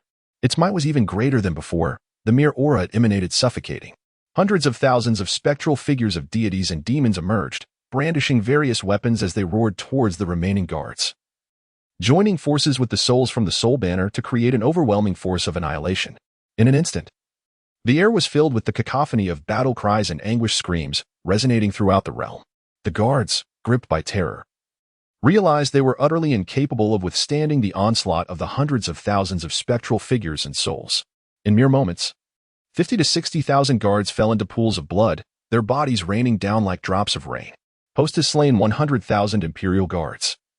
Reward: elevation of 3 levels in realm, immortal art, great wilderness prisoning heaven finger. Great wilderness prisoning heaven finger. One finger confines heaven and earth, striking fear into the hearts of gods and demons. 6th layer of fragmented void realm. 7th layer of fragmented void realm. 8th layer of fragmented void realm. What a madman. Even the venerable war elder could not have anticipated Yi Chen's ruthless disposition. He had no intention of sparing the guards, believing he could act with impunity. The spiritual power surged within him, and his fighting spirit soared to its zenith as a long blade materialized in his hand, slicing through the heavens and obliterating countless spectral figures and souls. Flee. The fortunate survivors of the guards scrambled away, terrified that a moment's delay would seal their fates. For Yi Chen was truly terrifying. Young man, our monarch has shown you mercy. What more do you desire? The war elder boldly positioned himself in front of the guards, striving to buy them a chance to escape and prevent their total annihilation at Yu Chen's hands. How absurd. Yu Chen scoffed at the words. Raising his hand, he unleashed the immortal art, great wilderness prisoning heaven finger, as a terrifying divine light emanated from his fingertips. Instantly, the celestial energy within 100,000 meters was drained, coalescing in the air into a colossal finger. Kill. With a furious roar from Yi Chen, the immense finger descended with cataclysmic force. At that moment, it felt as though space itself was being torn apart, dissolving into nothingness. The war elder sensed an unprecedented life and death crisis surge within him. His eyes widened in sheer horror as he desperately sought to evade this lethal strike. Yet, the surrounding space was thoroughly suppressed, rendering his movements agonizingly slow. His body seemingly shackled by invisible chains, unable to budge an inch. In a moment of desperation, he ignited a significant portion of his lifespan to barely break free from the constraints, yet avoiding the impending doom proved impossible. He could only unleash all his power to confront the colossal finger head-on. In the moment of collision, he abruptly expelled a mouthful of fresh blood. The colossal finger, akin to an ancient divine mountain, harbored an immense force that even a being of his saintly prowess found exceedingly difficult to withstand. Chapter 39. 88 million gene of divine power. What are the mighty saints? Yi Chen revealed a scornful smile as the 9-dragon demon sword unleashed 9 beams of demonic light, each spanning thousands of meters, indiscriminately attacking the fleeing imperial guards, leaving scarcely a soul unharmed. A torrential blood rain descended from the heavens, mingled with countless fragments of flesh and severed limbs, transforming the surrounding area into a hellish battlefield, consuming the lives of all the Imperial guards. This is dire. The aged warrior, sensing the precarious situation, ignited more of his lifespan to unleash a greater force. Forcibly raising his colossal finger and swiftly employing a secret technique to make his escape. So swift are you. Chen chose not to pursue further. His paramount objective was to elevate his own strength. The soul banner summoned chilling winds, sweeping away the souls of the fallen Imperial guards. The sky-slaying demon technique fervently absorbed the surrounding energies, rapidly enhancing both lifespan and cultivation. Ninth layer of the fragmented void realm. First layer of the tribulation crossing realm. As he broke through to the tribulation crossing realm, an extraordinary phenomenon erupted in the sky, with dark storm clouds converging, harboring immense thunderous power. A tribulation? What level of mastery does this youth possess? Judging by the scale of the thunderclouds, it appeared to be a thunder tribulation from a recent breakthrough into the tribulation crossing realm. Unbelievable. The onlookers, powerful figures themselves, displayed expressions of disbelief.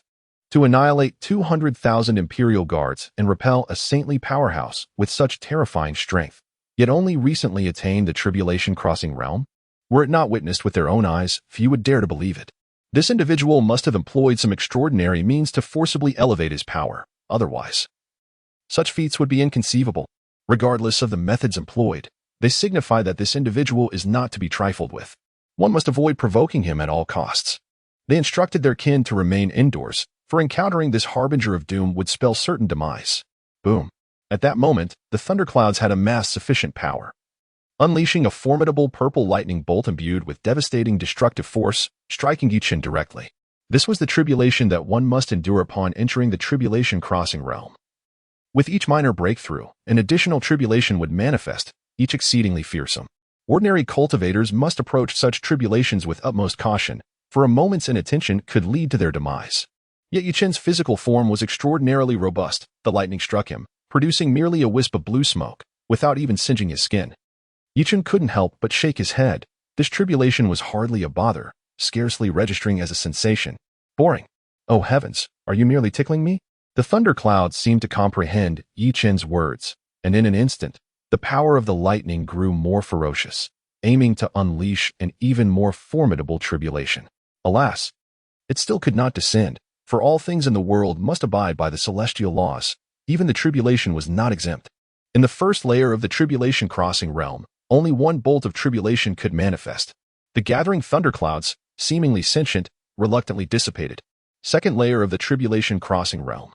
In mere moments, Chen had ascended yet another layer of mastery.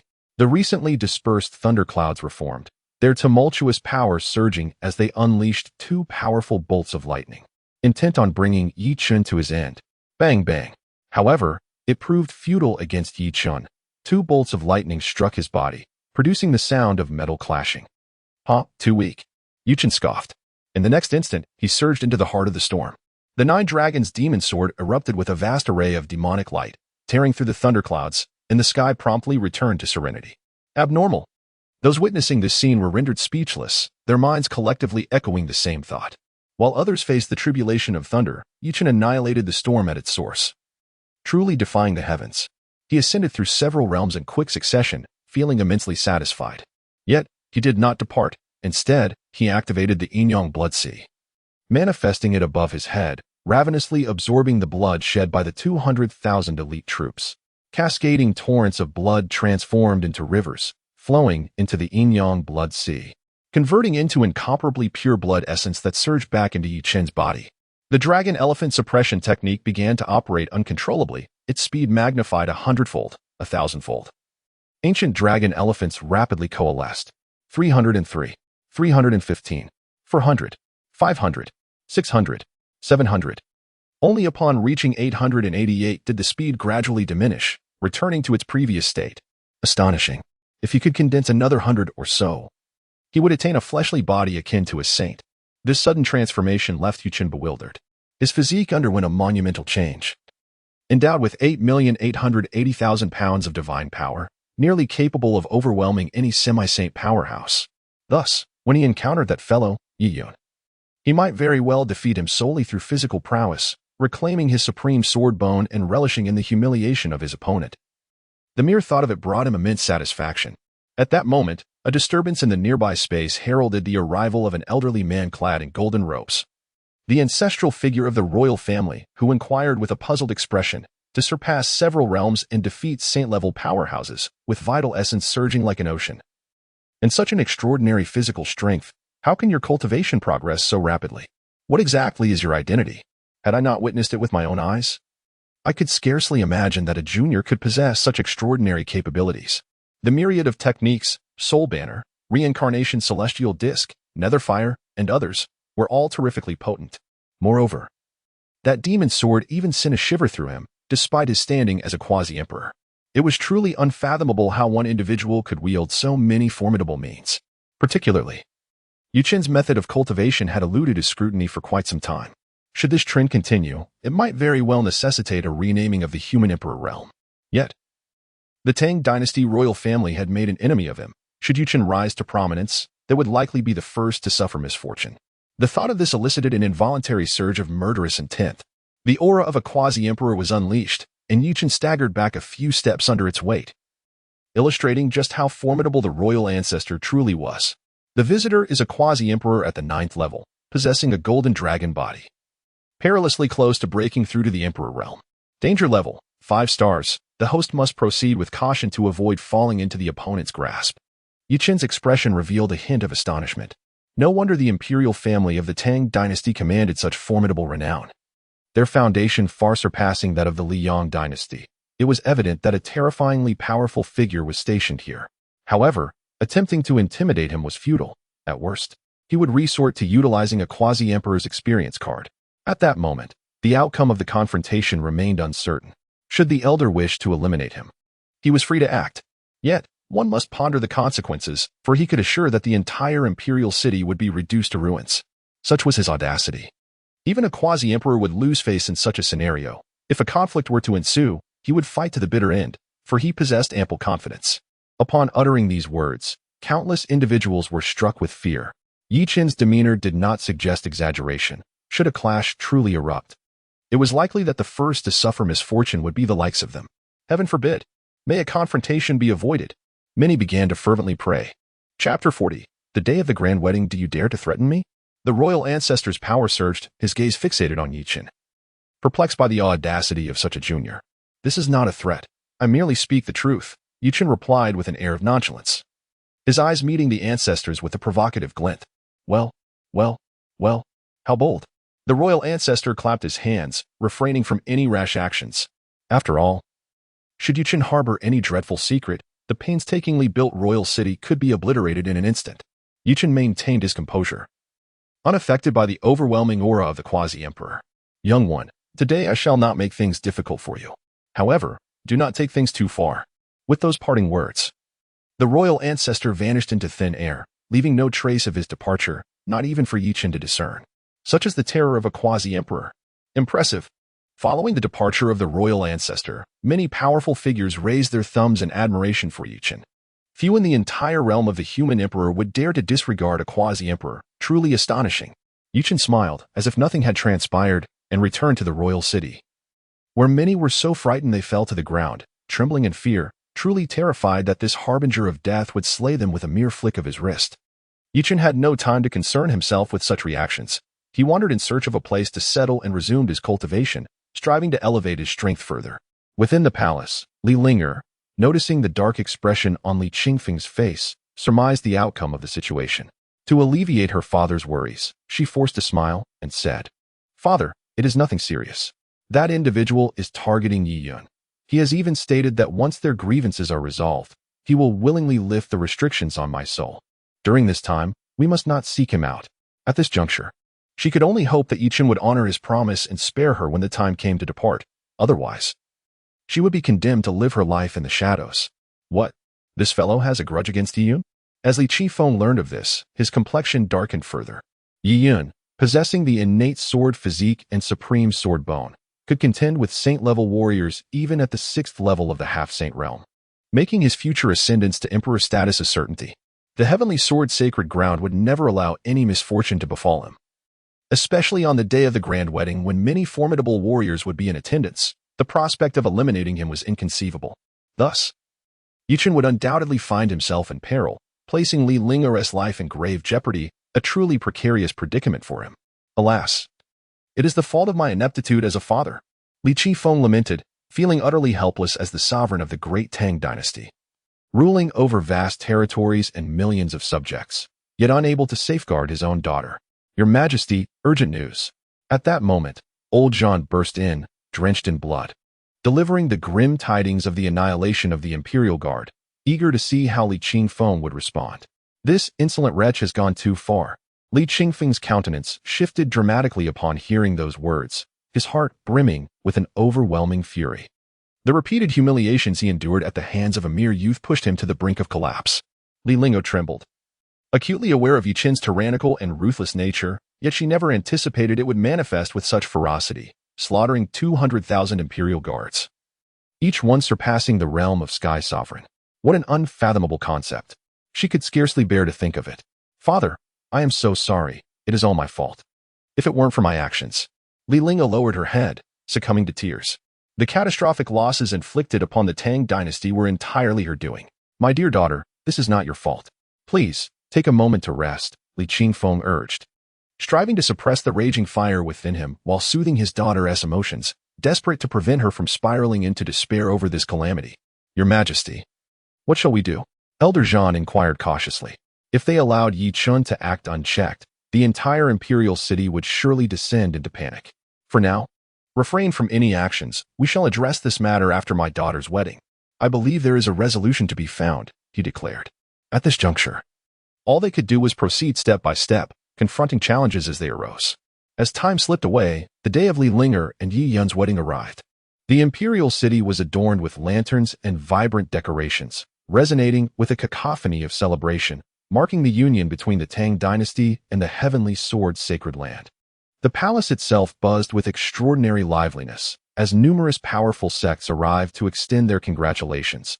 Even some sacred lands sent representatives to express their sentiments. As the sovereign of the Tang, Li Qifeng could not afford to neglect the ceremonial decorum, beaming with a welcoming smile while greeting the throngs. Many sought to ingratiate themselves with him, openly flattering him in hopes of leaving a lasting impression. The alliance between the heavenly sword's sacred land and the Tang dynasty is indeed a formidable partnership. Their future influence will undoubtedly reach new heights. Indeed, Yi Yun possesses the innate sword body and supreme sword bones, destined to become an emperor-level powerhouse, perhaps even transcending to the legendary supreme realm. Li Ling'er, too, was no less formidable, endowed with the Ice Phoenix divine body, poised to become a powerful force in her own right. The two were truly a match made in heaven. The accolades flowed ceaselessly. Despite his outwardly cheerful demeanor, Li Qifeng was internally beset by worry, for he was acutely aware of the uncertainties that lay ahead. Suddenly, a familiar aura captured his attention. Upon closer inspection, he realized it was Yi Chen. His anger surged immediately, wishing nothing more than to eliminate this individual on the spot. Your Majesty, what has transpired? The guests, noticing Li Qingfeng's unsettling expression, exchanged puzzled glances, unable to comprehend what could provoke such ire. Realizing he had momentarily lost his composure, Li Qifeng took a deep breath and slowly explained, My apologies, esteemed friends. I momentarily became overwhelmed by my emotions. I hope you can forgive me. After all, today was a momentous occasion, attended by numerous powerful figures, and he had no desire to expose the Tang royal family to ridicule. Of course, we understand.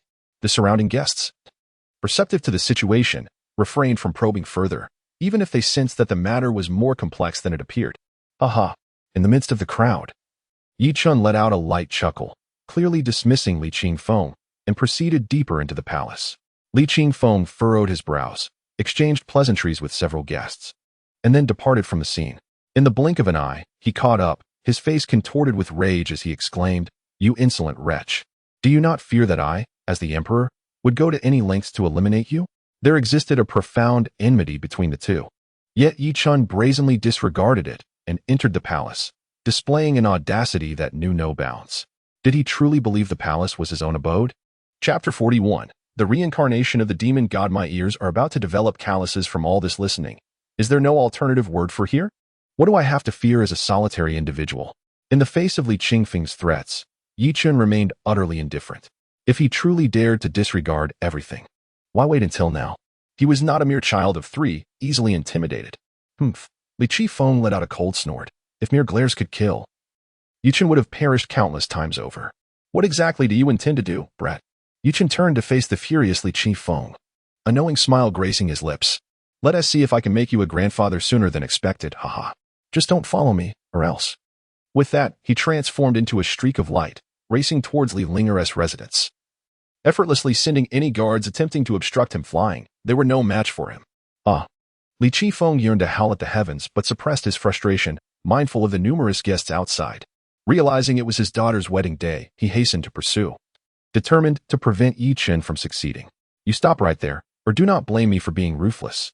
If this matter were to leak, the outsiders would have no idea how to regard the Tang dynasty and the heavenly sword's sacred land. They might never hold their heads high again. Old man, get out of my way quickly, unless you wish for your daughter's demise. Chen showed no mercy, brandishing the 9 dragons demon sword with unwavering resolve, refusing to concede an inch. Li Qingfeng's face flushed crimson, speechless with rage. Father, please let him in. I have something important to tell you both. Just as the two were at an impasse, Li Lingo's soft voice resonated from the room, tinged with complex emotions. What the hell? I refuse to be in the same space as this old man. Chen scoffed, not wanting Li Qifeng to meddle. As Li Linger's father, Li Qifeng understood his daughter's character and recognized that her words were born from her own struggles. Contemplating the overwhelming aura of murderous intent surrounding him, he resolved to eliminate all nearby palace maids and guards to prevent any leakage of this matter. Old man, you are quite ruthless. Chen smirked, realizing that Li Qifeng was also a man of fierce resolve, capable of dispatching hundreds of palace maids and guards without a second thought. Brat, get inside now. If you do not know your place, I won't hesitate to fight you to the death. Go ahead and test me. Li Qingfeng's expression was resolute as he forcibly pulled Chen into Li Lingo's chamber, eager to discern what his daughter wished to convey. Fighting to the death is not guaranteed. Old man, release me, or do not blame me for being impolite. Chen showed no kindness, unleashing his physical strength to break free from the restraint, calmly adjusting his disheveled attire. Just as the tension peaked between the two, Li Linger stepped forward, her voice tinged with melancholy. I'm pregnant. Her gaze remained fixed on Chen, eager to observe how this heartless man would react. Bang! Upon hearing the news, Chen nearly lost his balance, toppling the nearby tables and chairs, his eyes wide with disbelief. The announcement struck him like a bolt from the blue. A father? A father? He could hardly believe it to be true. Haha, congratulations, host. You are unexpectedly a father. Go away, go away. I wasn't even prepared for this. Chen felt utterly bewildered. Was it really that simple? Li Qifeng, similarly stunned, remained frozen in place, his mind a blank slate. Just moments ago, Chen had mentioned wanting to hold a grandchild soon, yet here was the reality unfolding faster than he could comprehend. You rascal, I shall have your head. Li Qifeng could not accept this shocking truth, his eyes ablaze with fury, wishing he could devour Chen whole. With such a development, how could they still pursue a union with the heavenly sword sacred land? Surely, they could not divulge that they were getting a 2-for-1 deal. Once Yun learned the truth, a rift would undoubtedly form between the two factions, for no man could tolerate such an indignity. Father, no. The child cannot lose its father. Li Linger resolutely stood before Chen. Initially, upon discovering that she carried Chen's bloodline, she felt as if the sky was falling. However, sensing the faint life force within her, her mindset began to shift, tinged with a hint of anticipation. I cannot deal with this anymore. You two sorted out. Li Qifeng, observing his daughter's unwavering stance, felt his resolve soften, and he decided to leave the room, allowing them to confront the matter themselves. Could it be? Has this little girl truly fallen for me? Chen shrugged, his heart filled with confusion. Logically, Li Lingo should harbor intense resentment towards him, perhaps even vowing to make him pay dearly. Yet, she was now fiercely defending him. Such a turn of events was utterly unexpected. Do you not have anything to say? Li Linger turned to Chen, eager to discern his true feelings. Chen hesitated, words eluding him. The two fell into a profound silence. After what felt like an eternity, Chen broke the stillness, gently placing his hand on Li Linger's abdomen, feeling the faint life force within. His once frozen heart stirred ever so slightly. Regardless of the circumstances, this was his bloodline. Oh my, it appears to be the reincarnation of a demon god. The potential of your bloodline is beyond imagination. Any so-called prodigy pales in comparison. Reincarnation of a demon god? Chen was taken aback by the system's proclamation. How had he come to be associated with such a powerful entity? It seemed almost too coincidental. In essence, It means that a being of demon god caliber has retained part of their essence and, by a twist of fate, has reincarnated as your descendant. Just how formidable was a being of demon god caliber? With a mere breath, they could annihilate countless sovereigns. Host, you have indeed struck gold. Acquiring a demon god son without any effort. Once he emerges, absorbing the retained essence, it won't be long before he becomes a formidable force, capable of shaking the heavens and the myriad realms with ease. It appears that I am rather impressive after all. Chen felt a surge of secret satisfaction within himself. However, his contentment was swiftly eclipsed by concern. Would the reincarnation of a demon god retain fragments of its original essence, including complete memories? The host's anxiety is entirely unwarranted. Reincarnation is not a simple matter. Even beings of demon god caliber cannot preserve their past memories. After all, not everyone possesses a system. With a sigh of relief, Chen felt reassured. Raising a son was one thing, but the fear of nurturing a formidable adversary loomed large. What if, upon maturing, this entity turned against him and obliterated his existence? That would truly leave him without recourse. Chapter 42. Fleeing away, Li Lingo gazed at the dazed Chen, her expression intensely complex. Their relationship was undeniably that of a fateful entanglement.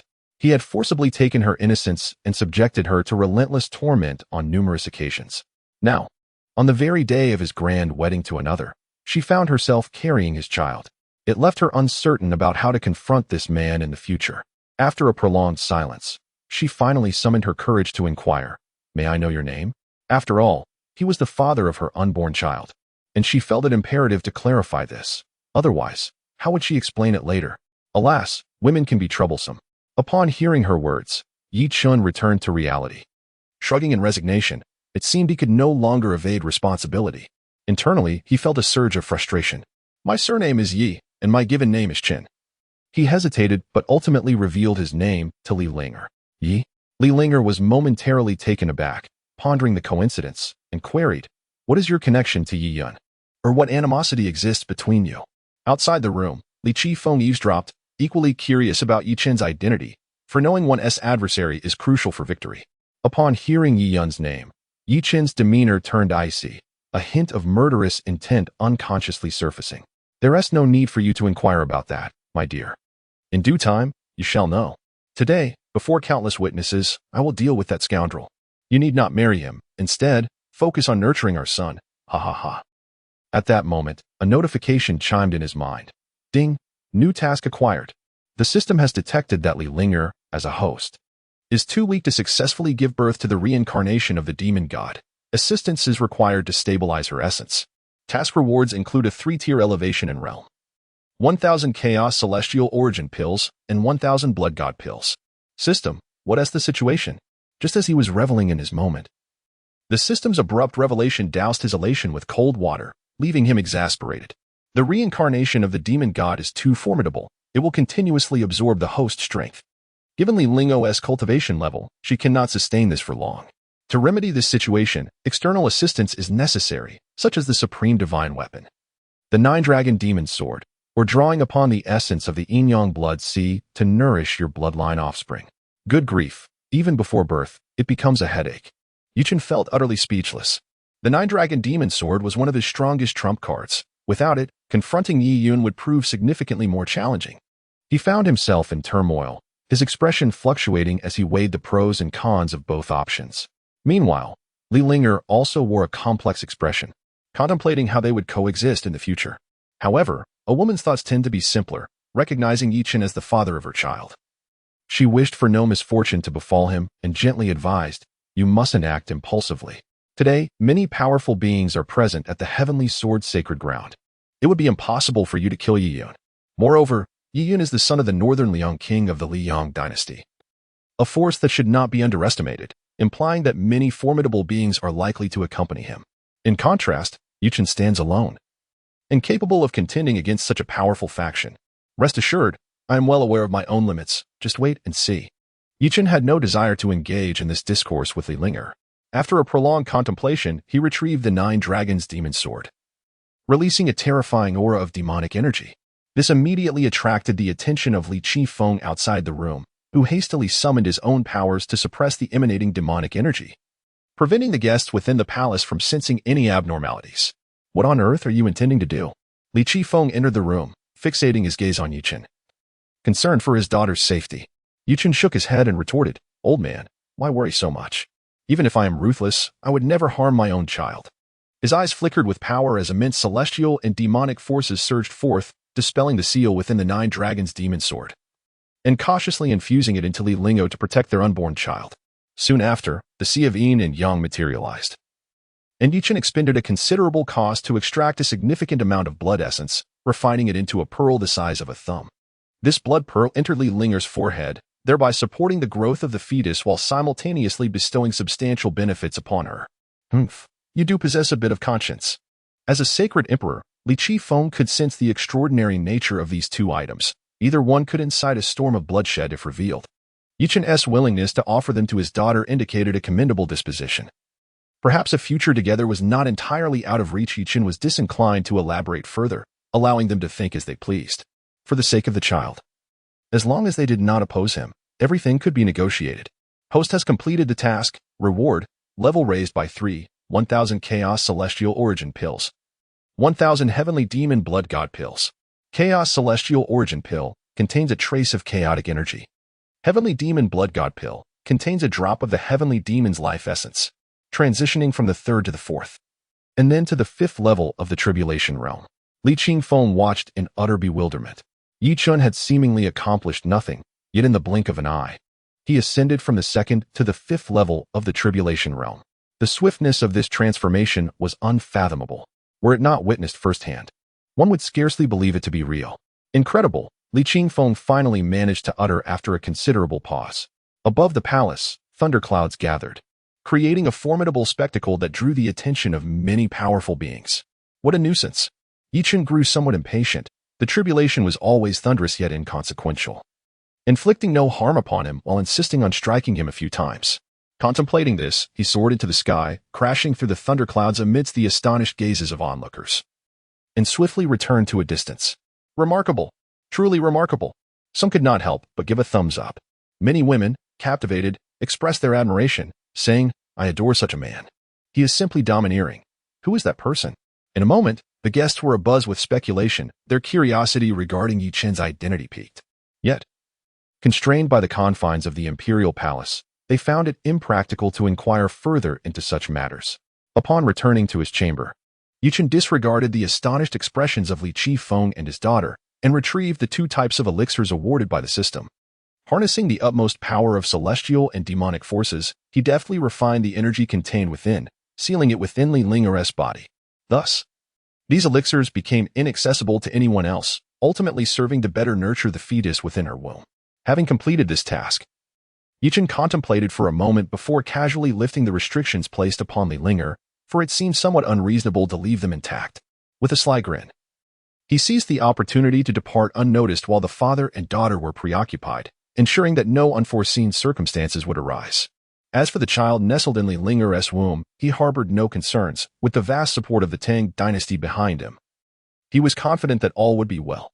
Chapter 43. The Temptation of the Supreme Divine Weapon. Alas, that young man has escaped. By the time Li Qifeng grasped the situation, it was already too late.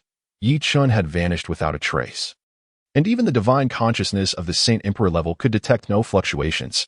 Li Linger, sensing the several new additions within her body, displayed an expression of disbelief, struggling to accept the reality of it all. The 2,000 sealed elixirs contained an unfathomable amount of energy, forming a close connection with the fetus within her womb, making it impossible for anyone to forcibly extract them. The blood bead at her brow continuously emanated pure vital essence, refining her physical form. What astonished her even more was the 9 dragons' demon sword, which turned out to be the fabled supreme divine weapon, brimming with boundless divine might. The fact that Chen had left these treasures behind indicated his profound care for the child she bore, igniting a flicker of hope within her and eliciting an involuntary smile. "My daughter, what brings you joy? Have you forgotten what day it is? If the heavenly sword sacred land learns of this, they will not let it rest easily." Li Qifeng expressed his exasperation, unable to comprehend how Li Lingo could still smile in such dire circumstances. After all, there was still the matter of Yi Yun's impending marriage. How would they explain the situation regarding the child in her womb? "Father, trust that Chen will resolve this matter. There is no need for excessive worry. We shall patiently await developments. I believe that after today, Yi Chen will achieve fame throughout the entire human emperor realm. Li Qingfeng's expression darkened with indignation, taken aback by his daughter's sudden shift in allegiance.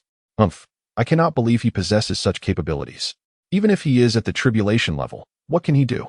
Can he truly shake the foundations of the heavenly sword's sacred land? Father, please listen to me. Fearing that Li Qingfeng would remain skeptical, Li Linger recounted the situation within her body with honesty. What? A supreme divine weapon? Impossible. If that young man possessed a supreme divine weapon, then I would. Li Qingfeng could hardly believe it, probing into Li Linger's body with his divine consciousness. Currently, the Nine Dragons' demon sword was in a state of being ownerless, faintly radiating a supreme aura that obliterated a strand of his divine consciousness. Coughing violently, Li Qingfeng spat out a mouthful of blood, his expression one of horror. Heavens! Who exactly is this young man? While he recognized that the sword in Yi Chen's possession was extraordinary, he had never dared to entertain the notion that it was a supreme divine weapon. It is known that within the vast expanse of the human emperor realm, only 3 supreme powerhouses have emerged over countless millennia, each founding one of the 3 supreme forces: the Celestial God Palace, the Celestial Demon Palace, and the Celestial Demon Palace. The longevity of these 3 dominant forces owes much to the divine weapons left behind by the supreme powerhouses, which possess capabilities beyond comprehension. Thus, it is evident how precious a supreme divine weapon is. For Yi Chen to bestow such a treasure upon Li Linger is truly astonishing. It is no wonder he has remained unperturbed all along. He likely possesses undisclosed trump cards, perhaps even the power to obliterate the entire Great Tang dynasty. Contemplating this, a shiver ran down his spine. It was no wonder that even the ancestors of the quasi-imperial level dared not act recklessly, their insight piercingly sharp. In these tumultuous times, Li Qingfeng dared not delay and swiftly informed the royal ancestor of the situation, entrusting him to arrange the subsequent matters concerning Li Linger. Before long, the royal ancestor, Li Shiming, materialized in the room, immediately investigating the condition within Li Linger's body. Astonishing revelations emerged: a supreme divine weapon, a pearl imbued with boundless vitality, and 2,000 precious elixirs of essence. Li Shiming's expression reflected disbelief. However, all these treasures were bound to the fetus within, and any attempt to forcibly extract them would lead to immediate destruction, leaving even a cultivator of the 9th realm of the quasi-emperor stage powerless. Ancestor. The child within Linger must be preserved. With such an abundance of heavenly treasures, the future achievements are unimaginable.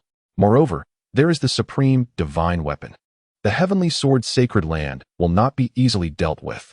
To put it bluntly, these innate conditions render it unnecessary for Yi Linger to marry into the heavenly sword's sacred land.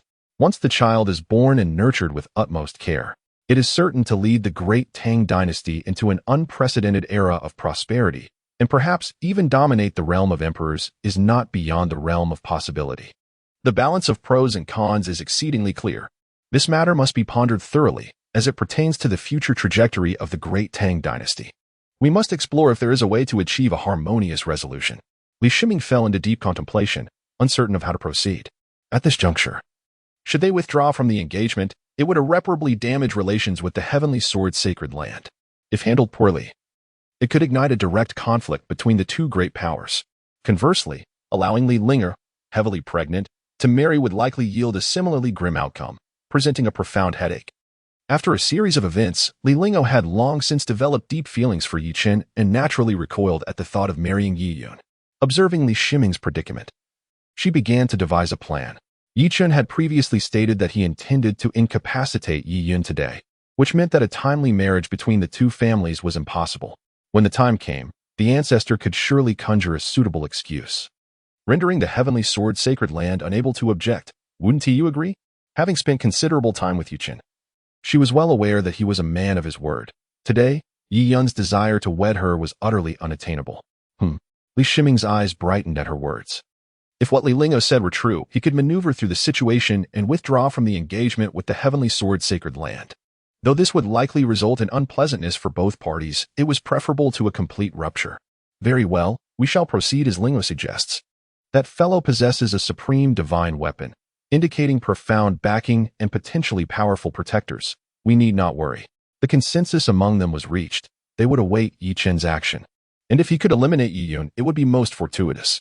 Ha ha ha! Li Qingfeng burst into hearty laughter, the pent-up fury dissipating entirely, finding Chen quite agreeable. As for the 200,000 forbidden troops, compared to the supreme divine weapon, they were utterly inconsequential, and their demise would evoke no sorrow. Li Shiming, seasoned by age, maintained his composure, shaking his head at the exuberant Li Qingfeng. Do not rejoice too soon. Return outside to face the arriving guests. No one can predict whether unforeseen events may transpire. Additionally, concerning Lingere's pregnancy, I shall employ a secret technique to conceal her presence and prevent any powerful beings from detecting her. Given the importance of the supreme divine weapon, we must proceed with utmost caution to ensure that no mishaps occur. Chapter 44 has finally arrived. Not far from the imperial city, a luxurious carriage crafted from divine gold and mysterious iron glided through the air, adorned with the iconic banner of the heavenly sword's sacred land. The carriage radiated a dazzling brilliance, its presence impossible to overlook, drawn by a 9-headed Qishao tiger, a formidable creature even among the demon race, now reduced to a mount for the human race. This alone attests to the profound heritage of the heavenly sword's sacred land, evoking awe and admiration. Thousands of elite disciples from the heavenly sword's sacred land soared ahead on their swords, each exuding a fierce sword intent, as if they could pierce the heavens themselves. The collective sword intent coalesced into a breathtaking momentum, instilling a sense of the sacred land's majesty and dominance. On the carriage stood a young man clad in a flowing white robe, a long sword slung across his back. His countenance was resolute, radiating an unparalleled pride. With eyes sharp as an eagle's, seemingly capable of discerning all truths, a terrifying sword intent subtly emanated from him, warping the very space around him. This individual was none other than the protagonist of the day, Yi Yun, the holy son of the heavenly sword's sacred land, and also the second son of the Northern Liang King of the Liang dynasty. Behind the carriage followed 100,000 troops, each exuding an aura of lethal intent, sending chills down the spine of anyone who dared to glance their way. This was the black armored army of the Northern Liang King, comprising elite soldiers drawn from their ranks to ensure that their lord's son had a grand wedding, each surpassing the realm of aerial mastery, rivaling even the imperial guards of the Great Tang. They're here. The people of the heavenly sword's sacred land have arrived, murmured the crowd. That is the holy son Yi Yun, truly a figure of grace, destined to be a perfect match for the princess. Indeed, Yi Yun possesses an innate sword body and holds the supreme sword bone. He is destined to become a formidable emperor. And that is the Northern Liang King's black armored army, equally powerful. Together, they could likely suppress even sage-level experts. The crowd buzzed with excitement, unaware that several unknown powerful figures lurked in the void, tasked with safeguarding Yi Yun, with hopes of him attaining the status of an emperor. The heavenly sword's sacred land had invested immense effort into his protection, especially given the attention drawn today.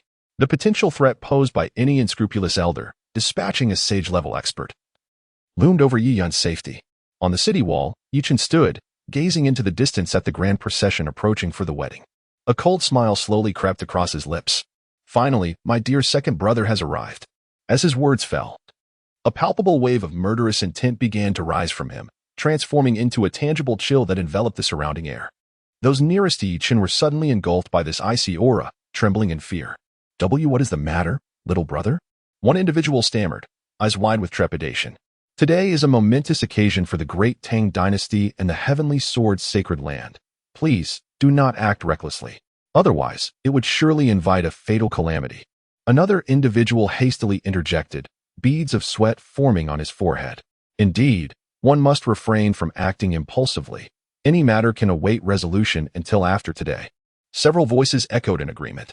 The hearts of the group remained kind, as they collectively urged Yi Chen to temper his fervor, lest he provoke a deadly misfortune. However, Yi Chen showed no appreciation for their counsel. He cast a cold glance over his shoulder, his indifferent gaze sending a shiver through the onlookers, who dared not utter another word. Then, to the astonishment of the crowd, Yi Chen's figure moved, and he soared into the air, blocking the path of the disciples from the heavenly sword's sacred ground. Halt! You shall not pass today. The onlookers were struck with disbelief, unable to fathom where Yi Chen had summoned such audacity to confront the disciples of the heavenly sword's sacred ground, radiating a fierce intent to kill. Had he lost his senses? Was he truly challenging the heavenly sword's sacred ground? The disciples of the sacred ground seethed with fury, incredulous that anyone would dare to instigate trouble at such a moment. Who dares? Are you tired of living, obstructing the passage of the heavenly sword's sacred ground? Several of the disciples, hot-tempered, wasted no time and summoned their swords to strike at Chen, the sharp sword energy reverberating through the air, exuding terrifying power. Chen merely shook his head gently. These individuals were merely in the Tianjiao realm and posed no threat to him. He chose to remain stationary, allowing the oncoming sword energy to collide with him. The assailants, witnessing Chen's stillness, could not contain their laughter. Ha! We thought he possessed great skill. But it seems he has been rendered speechless so quickly, truly unaware of his imminent demise.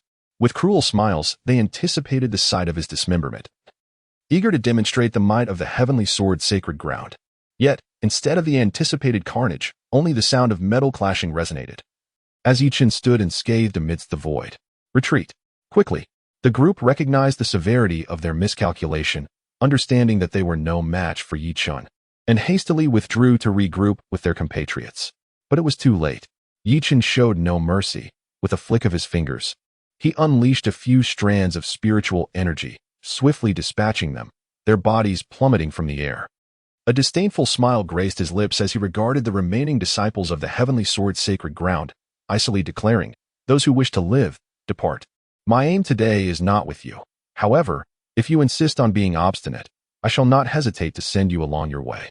The disciples were incensed by his words. To be threatened by the very one who had slain their comrades, while being commanded to leave, was an affront that none could tolerate. "You are far too arrogant, boy. A mere fifth-level tribulation realm cultivator dares to provoke the heavenly sword's sacred ground? You are truly courting death." One of the tribulation realm experts, filled with rage, stepped forward, swinging his sword with ferocity. The piercing sword energy cleaved through the air, advancing toward Chen in the blink of an eye, a speed that left others in the dust. Quite interesting, but alas, still too weak. Chen regarded the incoming sword energy with indifference, unleashing the full force of his physical body to shatter the surrounding space, effortlessly obliterating his opponent's attack. How could this be? The cultivator of the tribulation realm gaped in disbelief, unable to fathom the reality before him. Despite both being at the fifth level of the tribulation realm, the disparity in their strengths was staggering. Die. As the words left his lips, Chen surged forward, utilizing his physical prowess to transform the man into a cloud of crimson mist, leaving onlookers in utter shock. The enemy's power was overwhelmingly formidable. We must quickly form the Tianjiao and Dija sword formation to jointly eliminate this individual. The expressions of those from the heavenly sword sacred land shifted dramatically. For Chen's strength far exceeded their expectations, capable of dispatching a tribulation realm powerhouse in an instant. Chapter 45. The Convergence of Souls. Chen had no intention of intervening. He was curious to see what the disciples of the heavenly sword sacred land could concoct, and thus chose to remain in place. His gaze remained fixed on Yun, who, he feared, had yet to recognize him. Otherwise, such composure would be impossible. Not far behind, in a luxurious vehicle, Yun furrowed his brow. His eyes locked onto Chen's figure, which evoked a sense of familiarity. However, the distance was too great for him to ascertain his identity. He initially contemplated approaching to uncover the truth, yet was hindered by a hidden expert who believed Chen posed no significant threat. "Young master, remain calm. This matter is trivial. It is best entrusted to the disciples. Otherwise, others may think our heavenly sword's sacred land lacks capable hands. That individual's cultivation is merely at the transcendent stage. Even if his physical strength is formidable, there is no cause for concern." Yun nodded in agreement, well aware of the formidable power of the celestial and terrestrial sword formation. He was confident that dealing with someone at the transcendent stage would pose no challenge. Resolving to take a moment to rest, he closed his eyes and urged the nine-headed Qishao tiger to continue their journey. Retrieving Li Linger was of utmost priority. In a brief moment, the members of the heavenly sword sacred land had successfully arranged the sword formation, instantly transforming the surroundings and drawing Chen into a separate space. Within this realm, countless sword energies surged forth, reaching into the millions, each possessing the might to cleave mountains and rivers, all converging fiercely upon Chen. "Youngster, dare to underestimate our heavenly sword sacred land. Today, you shall experience the agony of 1,000 swords piercing your heart." The assembled crowd was brimming with confidence in their formation. Even a sage-level expert could contend with it. "A mere sword formation? It is unlikely to breach my defenses," Chen retorted, activating his innate divine ability, the indestructible golden body, in conjunction with the dragon elephant suppression technique. He braced himself against the onslaught of sword energies. The sword energies collided with the golden light, instantly dissipating under the overwhelming force, and throughout the entire ordeal, he sustained not a single injury. Impossible. The leading disciples were left speechless, fully aware of the sword formation's might, yet it failed to breach Chen's defenses. This future is too extraordinary. How are we to contend with this? Refusing to remain passive, the disciples of the heavenly sword's sacred land resolved to employ the formation's most potent offensive technique. United, they channeled their spiritual energy into the sword formation without reservation. In an instant, countless sword energies coalesced in the air, forming a colossal yin-yang divine sword. The divine sword emanated a disquieting aura, as if forged from the purest sword intent of the universe. Its blade shimmered with alternating black and white light, embodying the dual forces of yin and yang. The entire space was enveloped in a terrifying sword intent, as if the very sun, moon, and stars trembled in its presence. Wielding unparalleled power as it descended upon Chen, system has acquired a new task: shatter the sword formation and slay 1,000 foes. Reward: ascend 1 level in cultivation, and receive the Emperor-grade 7-star dragon sword. System, are you bestowing me with blessings? Chen exclaimed in delight upon seeing the task's simplicity. Realizing that the system was indeed generously gifting him an Emperor-grade weapon. The system is remarkably perceptive, and since the host has lost the 9 dragons' magic sword, it is only fitting to offer some spiritual compensation. I truly appreciate your understanding. Chen laughed heartily, his voice resonating throughout the heavens and earth, as if proclaiming his invincibility and unwavering confidence. At this moment, he had already condensed 990 ancient dragon elephants within him, his physical strength reaching a terrifying realm, comparable to that of a saintly powerhouse. Moreover, his innate divine ability, indestructible golden body, bestowed upon him immense advantages. A flicker of disdain appeared in Chen's eyes. With his current prowess, deciphering the sword formation was a mere trifle. A dazzling golden light radiated from his being, akin to a golden sun rising, illuminating the entire space. 9,900,000 pounds of divine power surged forth, distorting the very fabric of reality, as if the space could scarcely endure his overwhelming strength. With a thunderous punch, he struck towards the yin-yang divine sword. Where his fist passed, the void shattered, and the winds and clouds transformed. A resounding bang echoed, deafening in its intensity. The yin-yang divine sword was instantly reduced to countless fragments, and the space of the sword formation continuously fractured, on the verge of complete collapse. The disciples of the heavenly sword's sacred land, unwilling to relent, poured their spiritual energy into stabilizing the formation, yet their efforts proved futile. The formation crumbled incessantly, and ultimately, the disciples of the heavenly sword's sacred land were flung out, spewing forth copious amounts of blood, severely rebuffed by the backlash. Come forth at the cost of your lives. I shall seize your life while you are weakened. Chen summoned the 10,000 souls banner, releasing hundreds of thousands of souls, including many at the semi-saint level. The disciples of the heavenly sword's sacred land were unable to withstand the onslaught, falling from the sky, their vitality extinguished in an instant. Their souls drawn into the 10,000 souls banner, becoming part of it. Congratulations to the host for completing the mission. Reward: ascend 1 level in realm. Imperial artifact: 7-star dragon sword. 7-star dragon sword, crafted from the bones of an emperor-level dragon, refined with 7 colossal stars. In the 6th stage of the tribulation realm, thunderclouds gathered in the sky, yet before they could fully form, Chen surged upwards, shattering the impending tribulation. Unbelievable! Chen's audacious act elicited gasps of astonishment. It was the first time anyone had witnessed such a manner of transcending tribulation. Chen remained remarkably composed. Having obliterated a thunder tribulation once before in the imperial palace, he was well versed in the process, making it seem trivial. Damn it! With thousands of elite disciples from the heavenly sword's sacred land slain, no one can save you today. An elder clad in green emerged from the void, bearing 3 divine swords, his eyes fixated on Chen, an inexhaustible fury igniting within him. He had intended for his disciples to gain combat experience to refine their character. Yet in the blink of an eye, over 1,000 had perished at Chen's hands. He lamented the lack of time to react, and with a sweeping motion of his hand, he summoned an overwhelming force of heaven and earth, creating a powerful sealing energy. This elder appeared to be Lu Sanjian, possessing the cultivation of the 9th stage of the Saint Realm, an elder of the heavenly sword's sacred land. It seemed that the young man was in grave danger. A voice cried out in recognition of the elder's identity, declaring that Chen was undoubtedly facing perilous odds.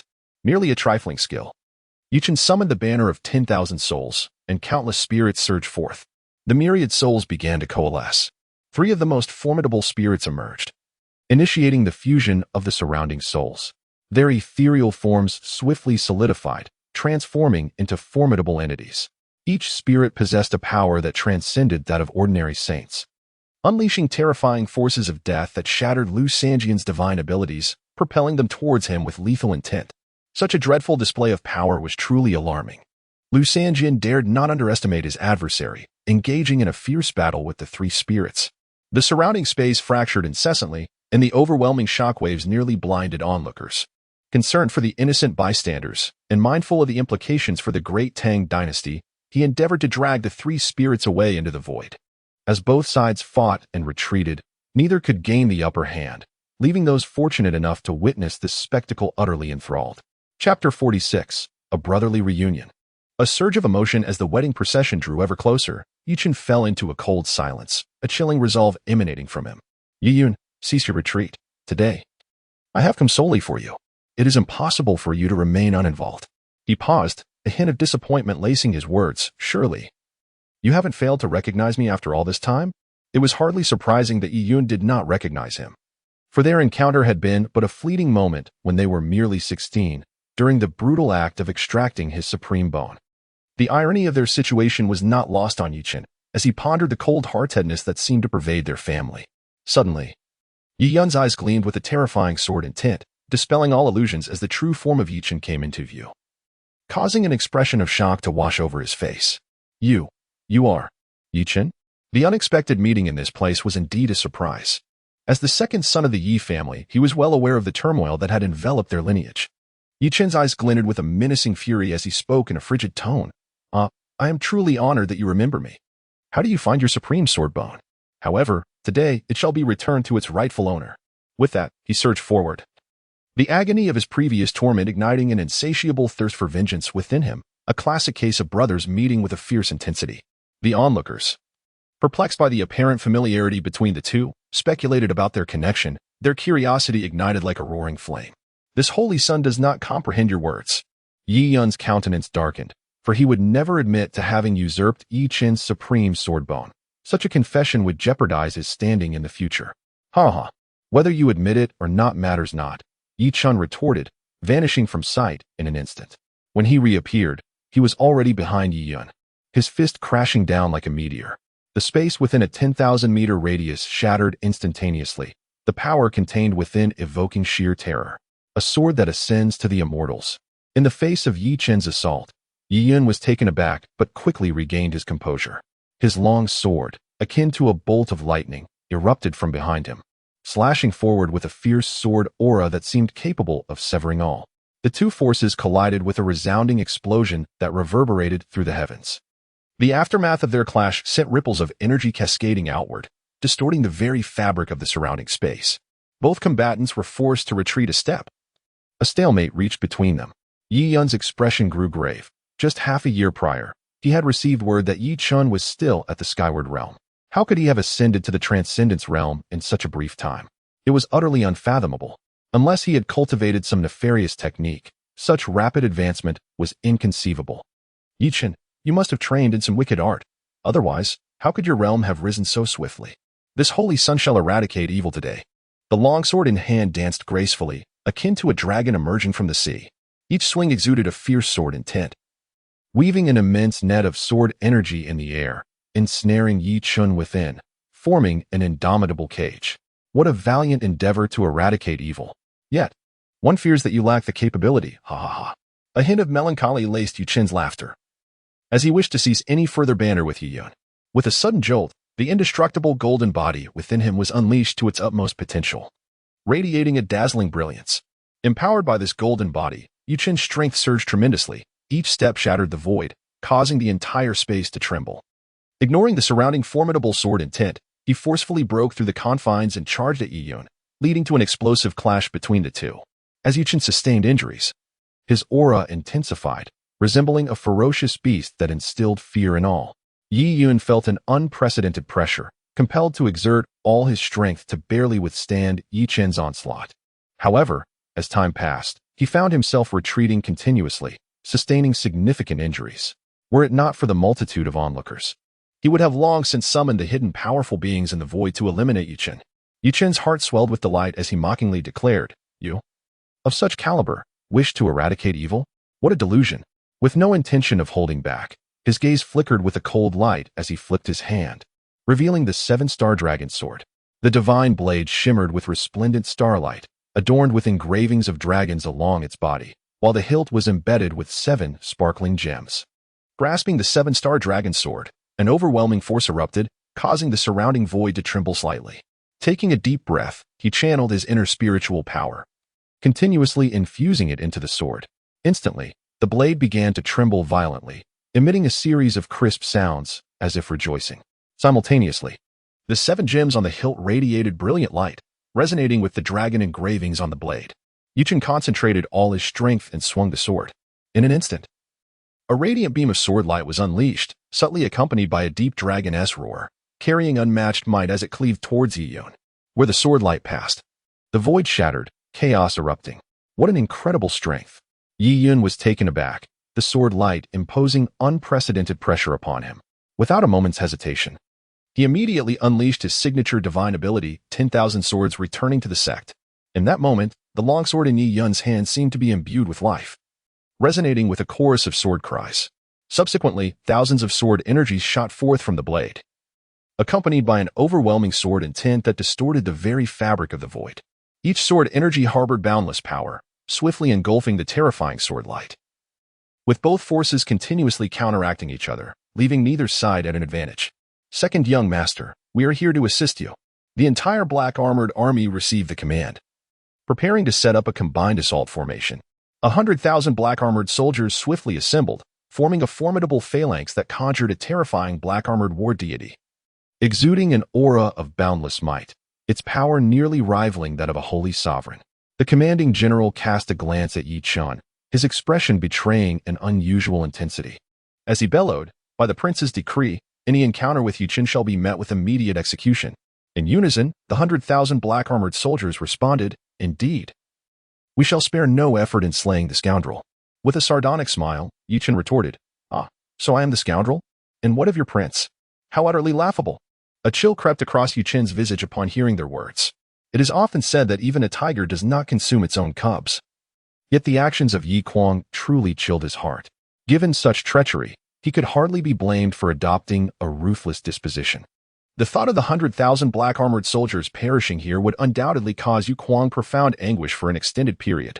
The system detects a strong intent to kill in the host and issues a new mission: eliminate the 100,000 black-armored soldiers. Reward: ascend 1 level in realm. Obtain the divine artifact, the void-pursuing soul bow. Yin scoffed coldly, declaring without reservation, You, who betray your master and destroy your ancestors, have no ties to our Yi family. Do not harbor delusions of ever returning to the clan. The destruction of the Yi family, the desecration of ancestral halls, and the harm inflicted upon his mother. Each of these offenses would suffice to warrant Yi Chen's demise multiple times over. Thus, his execution now seemed entirely justified. Chapter 47, The Demon-Suppressing Sword Technique versus the Netherworld Severing / Ha ha ha, how amusing. I nearly burst into laughter. Are you suggesting I should return home only to have my blood drawn, my bones carved, and my eyes gouged out? Yiyun, is it you who is deranged? Or is it I? Chen was truly exasperated to the point of amusement. This fellow dared to entertain such thoughts. Does a family like that warrant my return? Yiyun was momentarily at a loss for words, for the truths he spoke were undeniable. Who in their right mind would consider returning to such a family? Yet with so many witnesses present, he could not concede that the Yi family had committed such atrocities. Thus, he proclaimed with righteous indignation, with eloquence and clever words, The Yi family stands upright and proud. How could we ever stoop to such deeds? Yet it was you, Yi Chen, who disregarded familial bonds, injuring our mother, slaughtering thousands of our kin, and annihilating the ancestral hall. Such actions are utterly intolerable. Today, I, the Holy Son, shall enact divine justice and purge you to restore the honor of the Yi family. Regardless of the circumstances, Yi Chen must perish today, otherwise, given time, who knows how formidable he may become. An individual of the fragmented void realm, eavesdropping on their exchange, deduced Yi Yun's lineage. I see it now. That fellow is Yi Chen, the 4th son of the king of Bailong, a biological brother to Yi Yun. This boy slaughtered thousands of our kin half a year ago, obliterating every spirit tablet in the ancestral hall. The aftermath of the battle left the entirety of Bailong City in ruins. He nearly killed his own father. Had it not been for the timely return of the Yi family's quasi-emperor. As he spoke, his body trembled. Who could be unaware of the king of Bailiang? The extent of Yi Chen's actions reveals the magnitude of his power. Many uninformed cultivators exhibited expressions of disbelief, struggling to accept the veracity of these claims. Heavens, how ruthless! He has even slaughtered his own family. This is beyond inhumane. To betray one's masters and annihilate one's ancestors is utterly intolerable.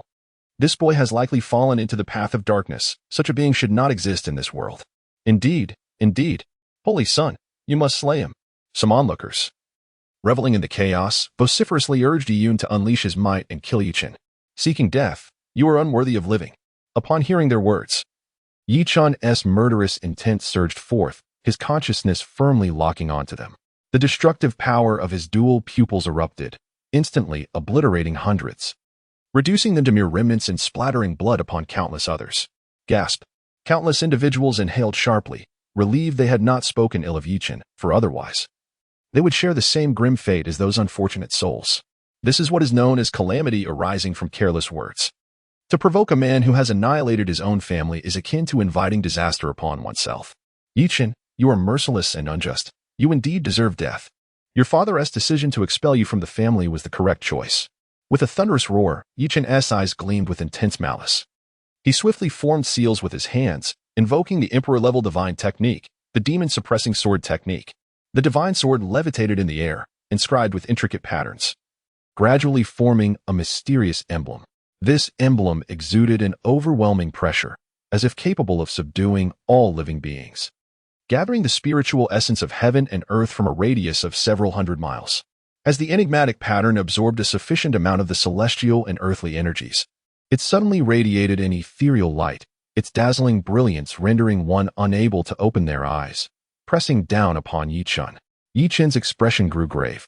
For Yi Yun's prowess was indeed formidable. With his innate sword body and supreme sword bone, his strength could easily rival that of an average saintly being.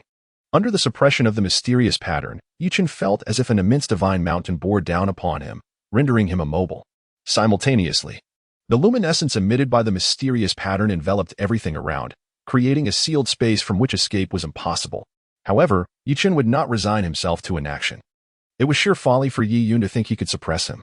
His inner spiritual energy surged forth ceaselessly into the seven-star dragon sword. Instantly, the sword emanated a brilliant light, akin to a resplendent star drawing upon a fragment of celestial power from beyond. Seizing this moment, he unleashed his ultimate technique, ghostly netherworld severance. This strike contained boundless force and majesty, seemingly capable of tearing apart the heavens and severing all constraints. In an instant, a chilling brilliance illuminated the vast expanse. The collision of the two formidable techniques unleashed a cataclysmic wave, the blinding radiance nearly overwhelming the senses. With a crisp sound, cracks began to manifest across the mysterious pattern, a testament to the might of the imperial artifact. Yi Yun's countenance shifted slightly. Yi Chen's strength far exceeded his expectations. Despite being merely at the 6th level of the tribulation realm, he had been forced into such a predicament, truly unfathomable. Particularly the divine sword in Yi Chen's grasp evoked a sense of trepidation within him. Just as he was about to articulate his thoughts, the fissures on the mysterious pattern rapidly spread like a spider's web, exploding into countless fragments in the blink of an eye, the terrifying force propelling both combatants backward. Yi Chen, shielded by his indestructible golden body, emerged unscathed. In stark contrast, Yi Yun appeared disheveled, his face smeared with dirt, his attire in tatters. A far cry from his previous dignified appearance. Yi Chen's power was utterly terrifying. Even the esteemed Holy Son was no match for him. Indeed, a significant disparity in realms existed between them. It was hard to fathom how such a feat was accomplished. The spectators murmured amongst themselves, their gazes affixed upon Yi Yun. After all, he was the Holy Son of the heavenly sword sacred land, blessed with prodigious talents and abilities. Yet he was bested by one a whole realm below him, Yi Chen. Yi Yun's expression darkened, revealing the gravity of his loss. His eyes directed at Yi Chen brimming with murderous intent. The black armored army received their orders to eliminate Yi Chen and cleanse the Yi family S-ranks.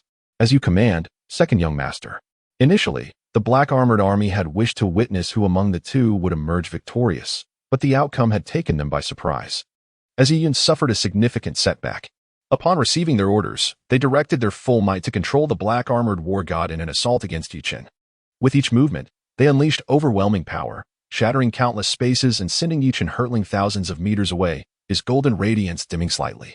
The black armored war god pressed the attack, its palms swirling with formidable energy, tearing asunder multiple dimensions, leaving Chen no opportunity for counteraction. Chapter 48. Slaughtering 100,000 black armored troops. Cough. You possess some skill, yet it is unfortunate that you shall all perish today. Chen is not to be trifled with. He abruptly vanished from sight, effortlessly evading the black armored war god's assault, seamlessly concealing himself within the folds of space. Where has he gone?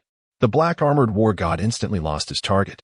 The commander of the black armored army seemed to have a revelation. Hastily warning Yiyun, "Second young master, be cautious. Chen sa may very well be you." Yiyun was taken aback. Swiftly conjuring a formidable defense to thwart any potential ambush from Chen, the atmosphere fell into a brief silence.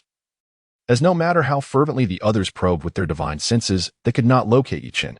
The black armored troops huddled together, retreating behind the black armored war god for protection. Just as the commander of the black armored army was about to take action, he felt a chill creeping down his spine. Before he could react, a divine sword pierced through his skull. Chen's figure gradually materialized, revealing a look of disdain. "Ah, how clever of you." He then calmly withdrew the seven-star dragon sword, blood cascading down its blade as a half-saint met his demise at his hands. Without even a chance to resist, "Chen, you shall pay for this." Yiyun seethed with fury, for the black armored army consisted of his father's elite soldiers, representing the foundation of the Yi family. It was unimaginable that a half-saint had fallen so swiftly. With that thought, he called out into the void, "Esteemed ancestors, I beseech you to eliminate this wretch. My disciple is no match for him. I refuse to allow him to be a mere pawn in this senseless sacrifice. The hidden powers of the heavenly sword's sacred ground are not limited to Lu Sanjian. They will only intervene when faced with a life-threatening crisis. Yiyun, as a disciple of the heavenly sword's sacred ground, you must possess the courage to stand alone. Some experiences are essential for growth. Otherwise, you will forever remain sheltered under our protection, unable to become a true powerhouse." An aged voice resonated slowly, yet none could discern the origin of the speaker, indicating the formidable strength of its owner. Yiyun's heart sank. It appeared that calling upon those powerful figures was futile. At this juncture, he could only take one step at a time. "Yiyun, I am aware that many old-timers are secretly safeguarding your path, but should they dare intervene, I assure you, your demise will come swifter than you think. Feel free to test that. Your life is better preserved for now." Ha ha ha. Chen was entirely unconcerned. The death of a mere half-saint held no significance for him. The annihilation of 100,000 black armored troops was his ultimate objective. As for Yiyun, he would be dealt with later, allowing him to fully grasp the meaning of despair. With that thought, the power of his dual pupils erupted, and the ethereal flames surged forth, instantly engulfing the entire black armored army. The consolidated black armored war god could not react in time. "Ah, it burns. Second young master, save me. I do not wish to die." The 100,000 black armored troops screamed in agony amidst the raging inferno. And in the blink of an eye, thousands were reduced to ashes. Those fortunate enough to survive were not spared either. They were horrified to discover that no matter the method employed, they could not extinguish the flames consuming them.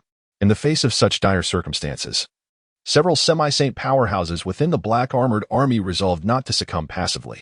Gritting their teeth, they declared, "Whether we perish or not, we shall fight with him."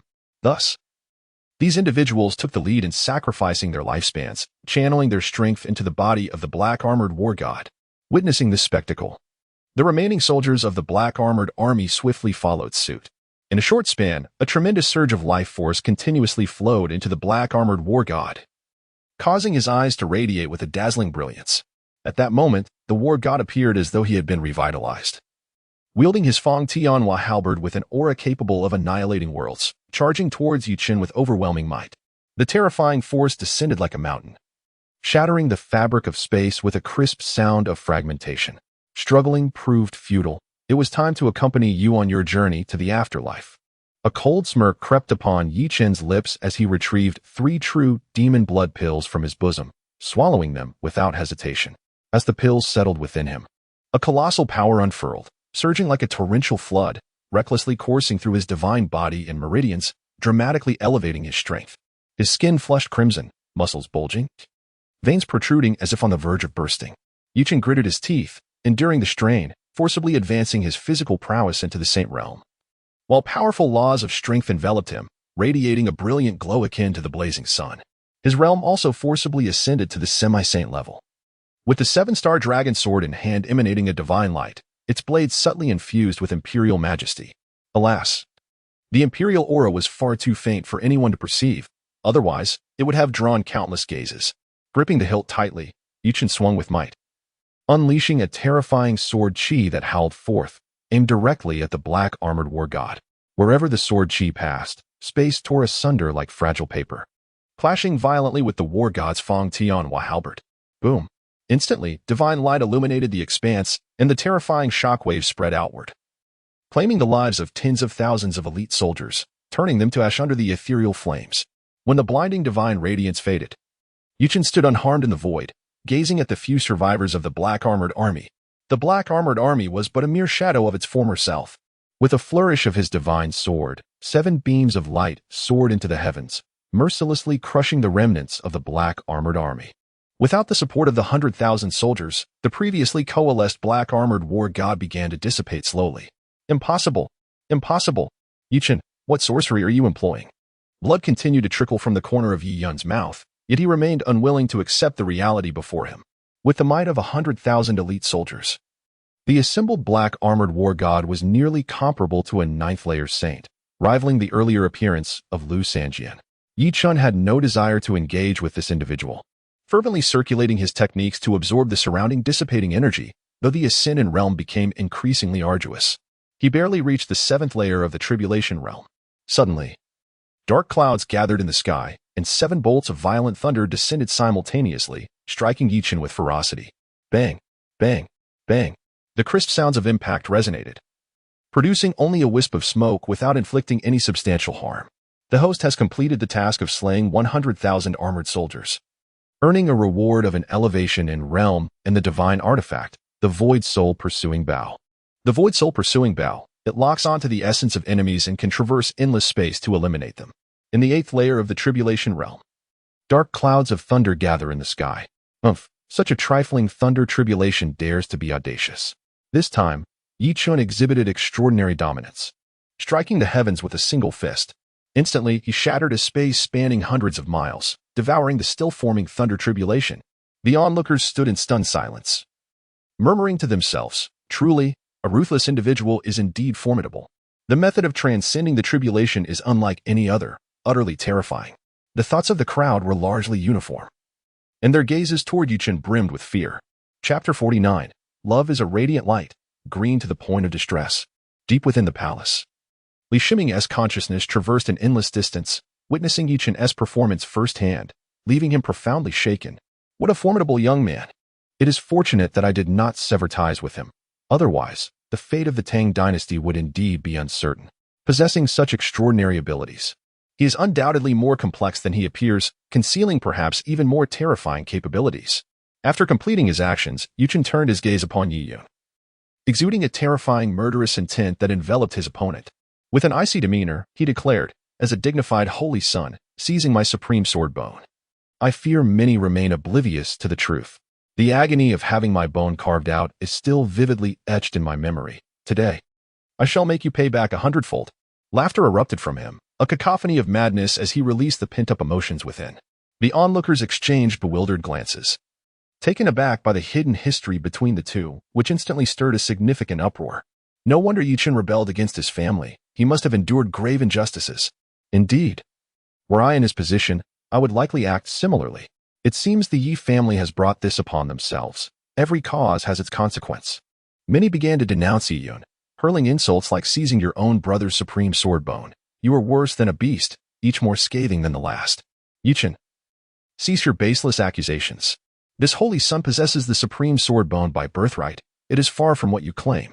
Yi Yun, consumed by rage, realized that after today, his reputation would plummet, potentially jeopardizing his future status in the heavenly sword sacred land. In truth, the reality was not as consequential. Yi Chun shook his head, unwilling to engage in further trivial discourse.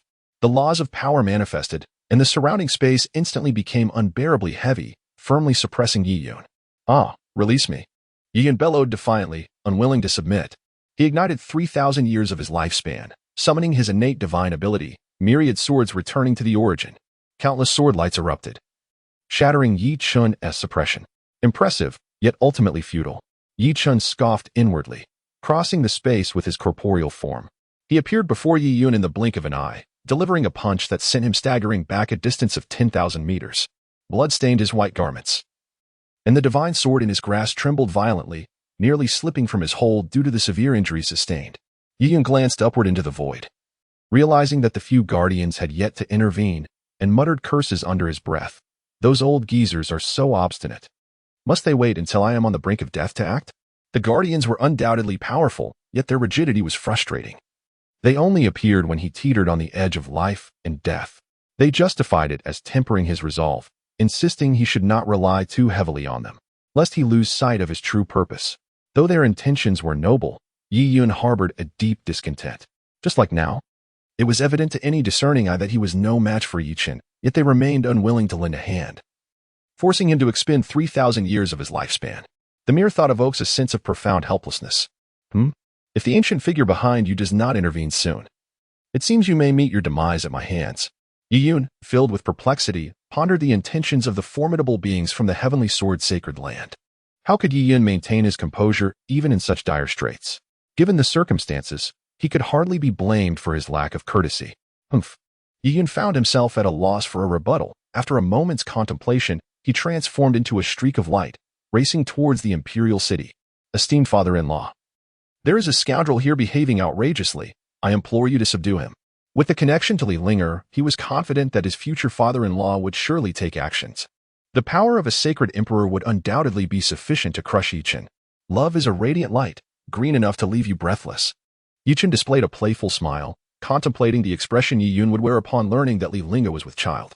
However, such revelation must remain unspoken for now, as the news of a reincarnated demon lord would be too shocking, should it fall into the wrong hands.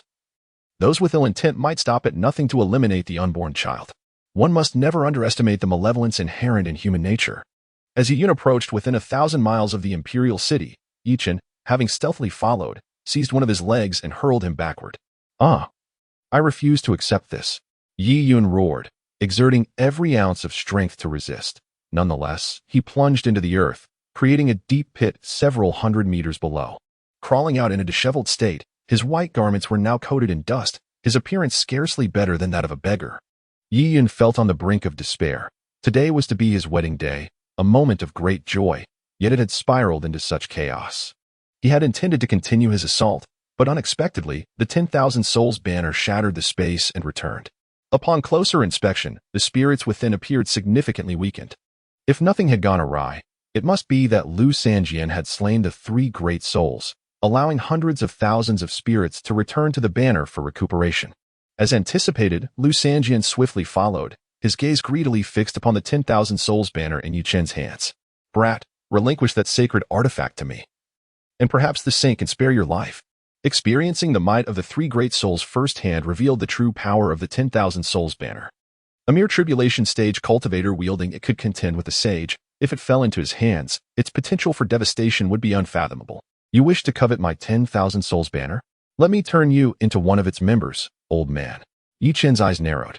Just previously having annihilated 100,000 forbidden troops, his strength had surged severalfold. Perhaps even Lu Sanjian, at the 9th level of the sage realm, would not pose a challenge. An overwhelming desire for slaughter surged skyward, his pupils turning blood red, devoid of any emotion, resembling a frenzied machine of death.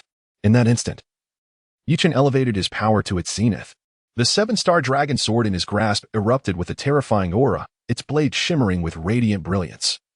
Akin to a dazzling star, impossible to behold directly. Continuously drawing in the celestial power of the stars, it ultimately coalesced into a colossal divine dragon. Its scales glimmering with an icy sheen, its whiskers billowing in the wind, exuding unparalleled majesty. Roar! A terrifying dragon's roar erupted, unleashing a formidable imperial might that caused the very heavens and earth to tremble as it surged toward Lu Sanjian's position. An imperial artifact. How could this be? Lu Sanjian's countenance shifted dramatically, his eyes filled with disbelief, as he never anticipated that the divine sword in Yi Chen's possession would be an imperial weapon. An overwhelming sense of life and death peril surged within him, instilling a fear unlike any he had ever experienced. He swiftly drew forth an ancient shield, placing it before him. channeling his internal spiritual energy into the shield in a desperate hope of withstanding the dragon's onslaught. Chapter 50, The Sword Sage of Grass and Wood. In the next instant, a thunderous impact reverberated as the divine dragon collided fiercely with the shield, unleashing a terrifying wave of force that swept over 100 miles. Even Yi Yan found himself unable to withstand such power, being pushed backward and exacerbating his internal injuries. How could this be? Where did Chen acquire an imperial artifact? A look of profound astonishment crossed Yi Yan's face. Those who possess imperial artifacts are either from sacred lands or hidden imperial clans, making them exceedingly rare and not something just anyone can wield. Even as the scion of the heavenly sword sacred land, he lacked the qualifications to bear an imperial artifact. What is an imperial artifact to me? Chen displayed a derisive smile. Had the Nine Dragons' demon sword not remained within Li Linger, it would have been far easier to slay Lu Sanjian without such exertion. Seizing the fleeting moment, he summoned the 10,000 souls banner to collect the souls of 100,000 forbidden troops, channeling endless malevolent energy to advance it into a mid-grade sacred artifact. At that moment, Lu Sanjian was exerting every ounce of his strength, the veins on his forehead bulging with effort. Suddenly, a sharp crack echoed, and a fine fissure appeared on the surface of the shield. The crack rapidly spread like a spider's web, engulfing the entire shield, which then shattered into countless fragments. With a spurt of blood, Lu Sanjian was propelled backward like a cannonball, his body crashing through numerous spatial barriers. The shattered space tore at his flesh like a blade, leaving a myriad of cracks across his body in the blink of an eye. Enduring the excruciating pain, he unleashed the full force of his power, transforming the surrounding space into a void, thereby liberating himself from the spatial torment. However, his complexion turned as pale as a sheet, and his breath became exceedingly feeble as he fixed his gaze on Yi Chen, filled with dread and disbelief. Never did he imagine that a formidable sage of the 9th layer would be driven to such a state by a mere tribulation stage cultivator. Few would believe such a tale. Lu Sanjian could not fathom the consequences if he allowed Yi Chen to continue his ascent. He would undoubtedly become a future threat. Master, this boy is exceedingly sinister, with myriad methods at his disposal and even possessing an imperial artifact. I, your disciple, am no match for him. Such a figure must be eradicated at once, lest he pose a threat to our heavenly sword's sacred land. The only recourse at present was to summon a few powerful individuals hidden deep within the spatial realm to swiftly eliminate Yi Yan. Old fool. I shall send you on your way first. Yi Chen let out a cold snort. A glint of cold light flashed in his eyes as he withdrew the divine artifact. The void-chasing soul bow. This bow, entirely black and shimmering with a mysterious light, seemed to harbor boundless power. Gripping the bow tightly, Yi Chen felt its chilling touch and summoned all his strength to draw the bowstring back slowly. As the bowstring stretched, a formidable energy began to coalesce within the bow, forming a black arrow. Though the arrow lacked a physical form, it emanated a chilling pressure that distorted the surrounding space. Infusing his killing intent into the arrow, Yi Chen made it increasingly terrifying, taking a deep breath before abruptly releasing the bowstring. The arrow shot forth like lightning, instantaneously vanishing into the ether, leaving no trace behind. Undetectable by any senses. With a sudden change in expression, Lu Sanjian, acutely aware of his inability to withstand that dark arrow, hastily traversed the space to escape, swiftly losing track of how far he had fled. Even reaching the ends of the earth would be futile. Yet, Yi Chen remained unfazed. The void pursuit bow had locked onto its target, and escape was impossible. Young one, leave a thread of mercy. At that moment, a voice of imposing authority resonated through the void, akin to thunder, deafening in its intensity. Shortly thereafter, an elder clad in a gray robe emerged from the void, surrounded by an unparalleled sword intent, as if capable of severing the sun, moon, and stars. The formidable aura of the Saint Emperor surged forth as he cast a grim gaze upon Yi Chen, his eyes glinting with a chilling light. He raised his hand gently, and a fierce sword energy shot forth, shattering the dark arrow in an instant. Lu Sanjian, relieved yet still shaken, remarked, Master Uncle, if you do not intervene, I may truly perish at the hands of this youth. He has slain over 1,000 of our disciples. He cannot be allowed to escape, however, before he could finish. Lu Jiuzhou interrupted him, coldly asserting, the law of the jungle is an unchanging truth. There is nothing more to discuss. Those disciples are dead, and we can simply cultivate anew. At his level of cultivation, many matters have long been seen with indifference. The lives of ordinary disciples hold little significance. Lu Sanjian was rendered speechless. The onlookers stirred, recognizing the identity of the newcomer. This was none other than Lu Jiuzhou. the Sword Saint of the Heavenly Sword's sacred land, a superlative powerhouse at the 9th level of the Saint Emperor realm, merely a step away from breaking into the quasi-imperial realm. It was said that every blade of grass and every tree could become a sword, capable of cleaving mountains and rivers below and the sun and moon above. Lu Jiuzhou had virtually no rivals of his caliber. Such terror posed a grave threat to Yi Chen. The disparity between them was immense, even with the imperial weapon.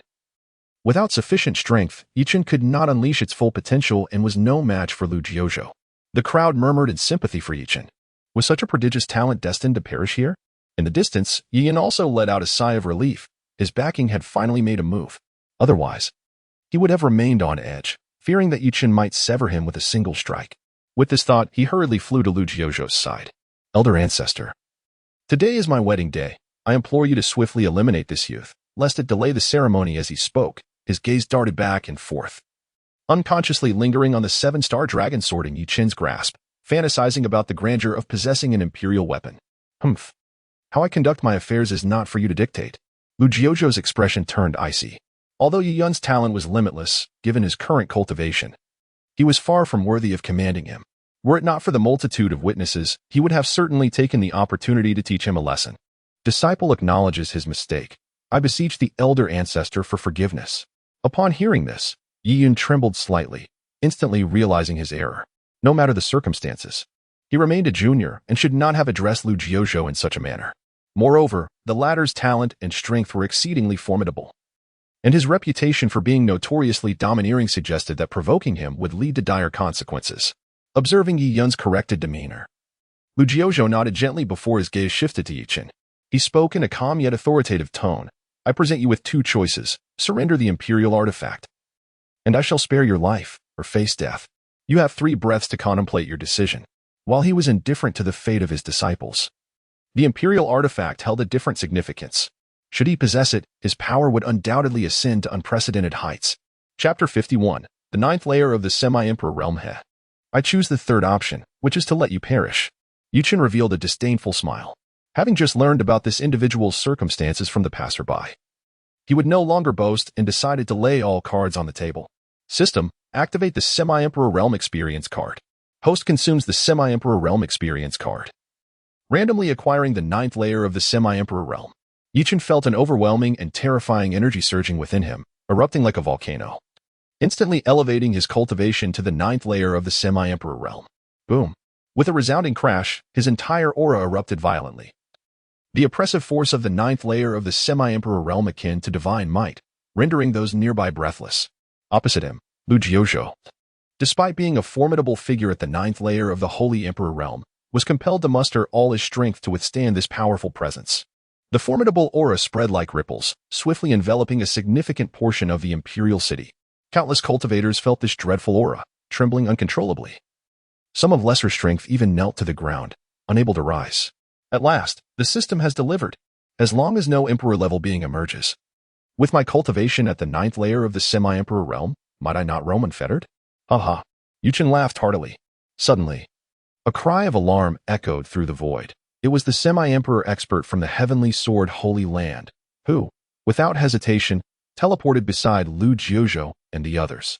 The old man in black, not daring to delay, waved his hand to tear apart the fabric of space, attempting to escape with Lu Jiuzhou and the others. A cold smile crept across Yi Chen's lips as he mockingly remarked, "You can't even save yourselves, yet you still think of rescuing others. How absurd." With that, he swung the 7 stars dragon sword fiercely, unleashing a piercing beam of sword light that sped through the air toward the old man in black. The old man's expression changed dramatically as he exerted all his might to evade, but the sword light was exceedingly swift, arriving before him in the blink of an eye.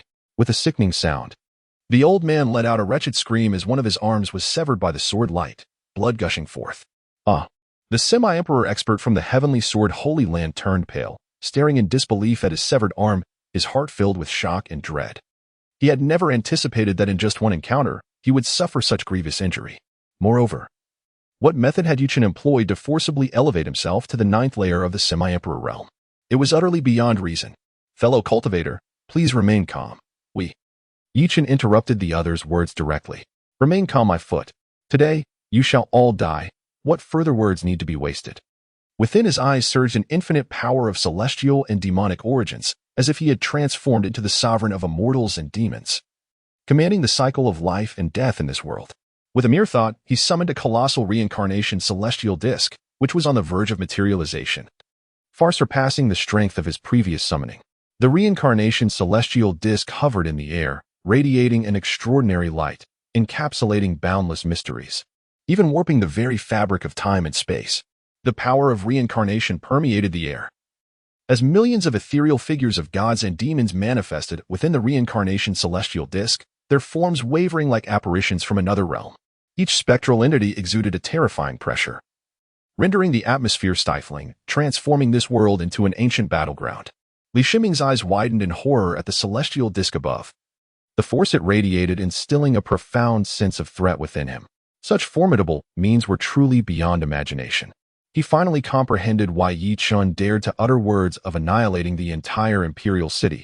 It was evident that there was no exaggeration in his claims. Should the reincarnation celestial disk descend, the imperial city would surely be reduced to ruins, with no one spared except for himself. At this moment, Yi Chun leaped onto the reincarnation celestial disk, a formidable killing intent emanating from him, merging with the power of reincarnation to create a unique force. Behind him stood millions of waiting ethereal figures, causing anyone who beheld them to tremble in fear. The quasi-emperor of the heavenly sword sacred land wore a grim expression. The power of the reincarnation celestial disk was simply too terrifying, and with his strength, he could not withstand it. Looking at the stunned Yi Yun, he inquired with irritation, "Is this fellow truly from your Yi family? He seems to possess no background, yet his every method is astonishing. I simply cannot comprehend." Ancestor. Yi Chun has rebelled against the family. He cannot be considered a member of the Yi clan. Yi Yun stammered, struggling to articulate his thoughts. But it was a somewhat acceptable explanation. Your Yi family is truly formidable. There will come a time when you will weep. The quasi-emperor of the heavenly sword's sacred land chuckled bitterly, at a loss for words, unable to fathom why the Yi family had expelled such a prodigy. Yi Yun, today you shall experience true despair, laughed Yu Chen, uninterested in their idle chatter. With a wave of his hand, millions of gods and demons surged forward. Kill, kill, kill. The battle cries echoed relentlessly. The quasi-emperor's expression changed dramatically. He had intended to delay for a while longer, but Yi Chen afforded him no opportunity. At this juncture, he could only fight to the death. In an instant, his inner essence surged forth. His severed arm quickly regenerated, returning to its original state. He then unleashed his divine powers, sending several individuals 1,000 miles away, confronting the millions of ethereal figures alone. Summoning his life-s weapon, the Nine-Sun Sacred Sword, he wielded it hundreds of times in the blink of an eye, unleashing countless Crimson Sword energies that annihilated the advancing spectral entities. Seizing the fleeting moment, the quasi-emperor of the Heavenly Sword Sacred Land urgently advised, "Quickly return to the Heavenly Sword Sacred Land. I will hold the enemies at bay, otherwise, we shall all perish here." A battle of quasi-emperor caliber was not something a few could participate in. A moment's carelessness could lead to their utter destruction, making it imperative to escort Lu Jiuzhou and the others to safety. No sooner had he spoken than countless ethereal figures charged forward again, forcing him to focus entirely on the battle, lest he fall in this place. No one shall escape. Yu Chen. A powerful aura erupting from him as he swiftly drew the soul-chasing bow, its strings shimmering with enigmatic light. Two ominous black arrows materialized simultaneously, exuding a heart-stopping aura, and shot forth like lightning.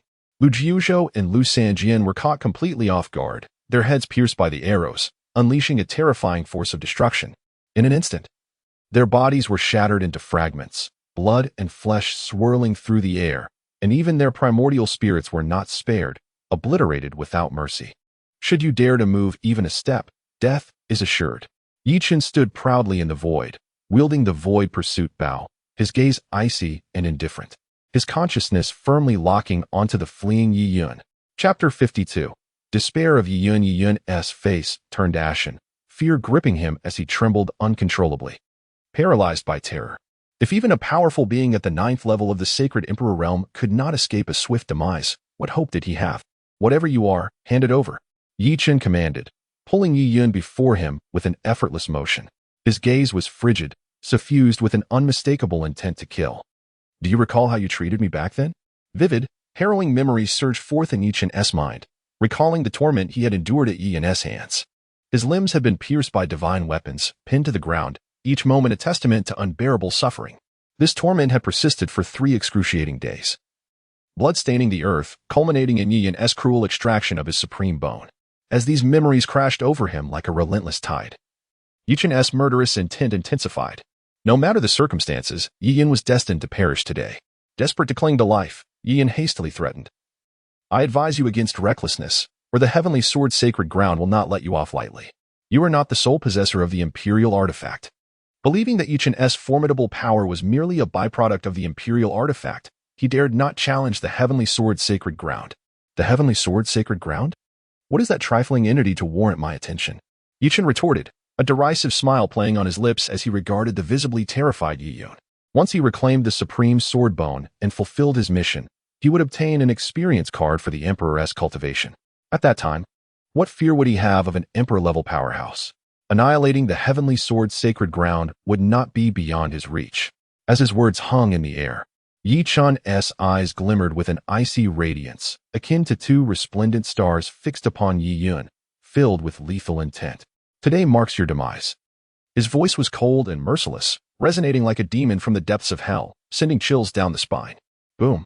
The aura of a 9th-level quasi-emperor surged forth like celestial might, causing the very air around them to solidify, as if time itself had come to a standstill. Yi Yun could not withstand this terrifying pressure. His complexion turned ghastly pale as he coughed up blood. He trembled uncontrollably, on the brink of collapse. Ah! Yi Yun screamed in despair, feeling his very soul quiver beneath this overwhelming force. No matter how he struggled, he could not break free from his bindings. Despair and terror flickered in his eyes. He had never imagined he would find himself in such a dire predicament. If Yi Chen truly wished to end his life, he would have no chance to resist. Yi Chen, please spare me. Yi Yun finally pleaded, unable to contain his terror. I am your second brother. We share blood ties. You cannot treat me this way, or countless others will condemn you. Haha. Yi Chen erupted into laughter. As though he had heard the most absurd joke in existence, his mirth echoing throughout the space. His eyes sparkled with disdain and scorn, a smirk gracing his lips. To attempt to bind him with moral obligation was nothing short of Navi. The ancestral hall of the Bai family has been utterly destroyed. What does it matter to slay one more? The thoughts of others are of no concern to me. Regardless of your words, your demise is inevitable today. Allow me to speak candidly. Even in death, you shall endure ceaseless torment. Yi Chen's tone was imbued with an icy resolve. In this realm, strength reigns supreme. As long as one possesses sufficient power, all actions are deemed justifiable, for those who dare to oppose have already perished. With a mere wave of his hand, Yi Chen summoned 108 spirit-locking nails, each radiating a formidable intent to kill, exuding a chilling aura that sent shivers down one's spine. They surged forth like a horde of ferocious serpents, burrowing into Yi Yun's very being. Ah! Yi Yun's anguish cries echoed through the heavens, piercing the soul. Yet his body remained immobilized by the spirit-locking nails. Faced with such an overwhelming disparity in strength, he was utterly powerless to resist. The murderous intent embedded within the nails relentlessly annihilated everything within him. As he beheld the dissolution of his meridians, dantian, spiritual energy, and soul, the despair he felt was magnified infinitely. Yi Chen, I was wrong. I implore you, spare me. He begged, desperately seeking to negotiate. I can speak with my father and persuade him to welcome you back into the family. Let bygones be bygones. How does that sound? Unwilling to accept death so readily, Yi Yun fought through the agony within, continuing to plead, hoping to sway Yi Chen with the influence of the Yi family. Little did he realize that his words only served to deepen the frost in Yi Chen's gaze. The surrounding aura of death coalescing into a palpable force that shattered the nearby space. Haha, how utterly delusional. Yi Chen's manic laughter reverberated through the air, a torrent of murderous intent engulfing everything, instilling a sense of dread. I have heard that Yi Kuang has established a new residence elsewhere. I shall pay him a visit in due time, and extinguish him once more. Ancestor, save me. Yi Yun cried out in despair, not anticipating Yi Chen's merciless nature. Willing to forsake everything, his only hope was now pinned upon the quasi-emperor of the heavenly sword sacred land. Youngster, cease this at once. A thunderous voice boomed from the heavenly sword's sacred land, as the wielder of the ancestral weapon unleashed a cataclysmic force, forming 9 blazing suns that radiated boundless flames. The sky within 100,000 miles turned crimson, overwhelming heat enveloping the imperial city, compelling its inhabitants to muster their strength in defense. Millions of ethereal shadows bore the brunt of the assault, engulfed in flames, one after another dissipating into the void, unable to withstand the might of the 9 blazing suns. "Break for me!" the quasi-emperor of the Heavenly Sword sect cried, disregarding all else in a desperate attempt to shatter the reincarnation celestial disk and rescue the tormented Yi Yun. Boom! The clash of two immense forces resonated like thunder across the heavens, deafening and terrifying, rippling outward in every direction. The onlookers were blinded by an overwhelming brightness. And soon after, the cataclysmic force surged forth like a raging torrent, obliterating all in its path, reducing everything to dust.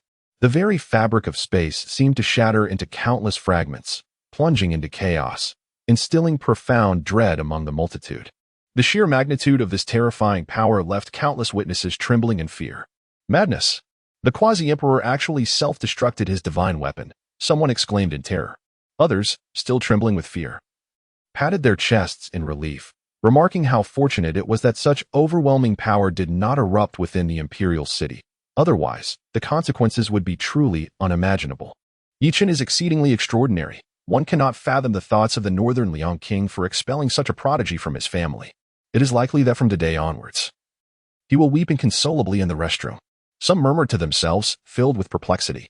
As the blinding light dissipated, the onlookers were met with an even more astonishing sight. The reincarnation celestial disk remained unscathed, firmly suppressing the quasi-emperor of the Heavenly Sword sacred land. With each rotation of the reincarnation celestial disk, a terrifying force of reincarnation was unleashed, causing the quasi-emperor to spout blood incessantly, his corporeal form nearing collapse.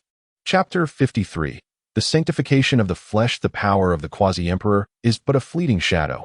Let me expedite your departure. Without further ado, Chen unsheathed the void-pursuing soul bow, drawing the string with a fierce determination. A terrifying black arrow materialized instantaneously, exuding an aura that sent shivers down the spine. With a thunderous crack, the arrow was unleashed at an astonishing velocity, its might formidable enough to challenge even a quasi-emperor. In the blink of an eye, the body of the quasi-emperor from the Heavenly Sword sacred land was struck, exploding into a cloud of crimson mist. Not only that, but even the primordial spirit was shattered, its remnants drifting within the surrounding space. Such brutality! A joyous occasion turned into a calamity. The Heavenly Sword sacred land faced disgrace. And surely they would not let this transgression go unpunished. Yet what could they do? A quasi-emperor lay slain by Chen's hand. Who could dare retaliate? Perhaps there is uncertainty, for it is rumored that the Heavenly Sword sacred land is guarded by a formidable emperor. Should they intervene, Chen may find himself facing an untimely demise. But who can discern the truth of such rumors? After all, those who attain the emperor level often venture into the immortal path, unwilling to remain in the realm of mortals. Onlookers buzzed with speculation, curious about Chen's next course of action. However, Chen had no time to spare for the spectators. He swiftly summoned the 10,000 Souls banner, drawing in the fragments of the quasi-emperor's primordial spirit with remarkable speed. He also collected the spirit fragments of the 2 individuals who had perished earlier. Under the enigmatic power of the 10,000 Souls banner, the 3 fragments gradually coalesced, restoring them to their former appearances. Each primordial spirit regained a substantial portion of their former prowess, achieving a state of undying resilience that would prove troublesome for any adversary. With the addition of these 3 formidable spirits, the 10,000 Souls banner ascended twice in rank, successfully evolving into a quasi-emperor artifact.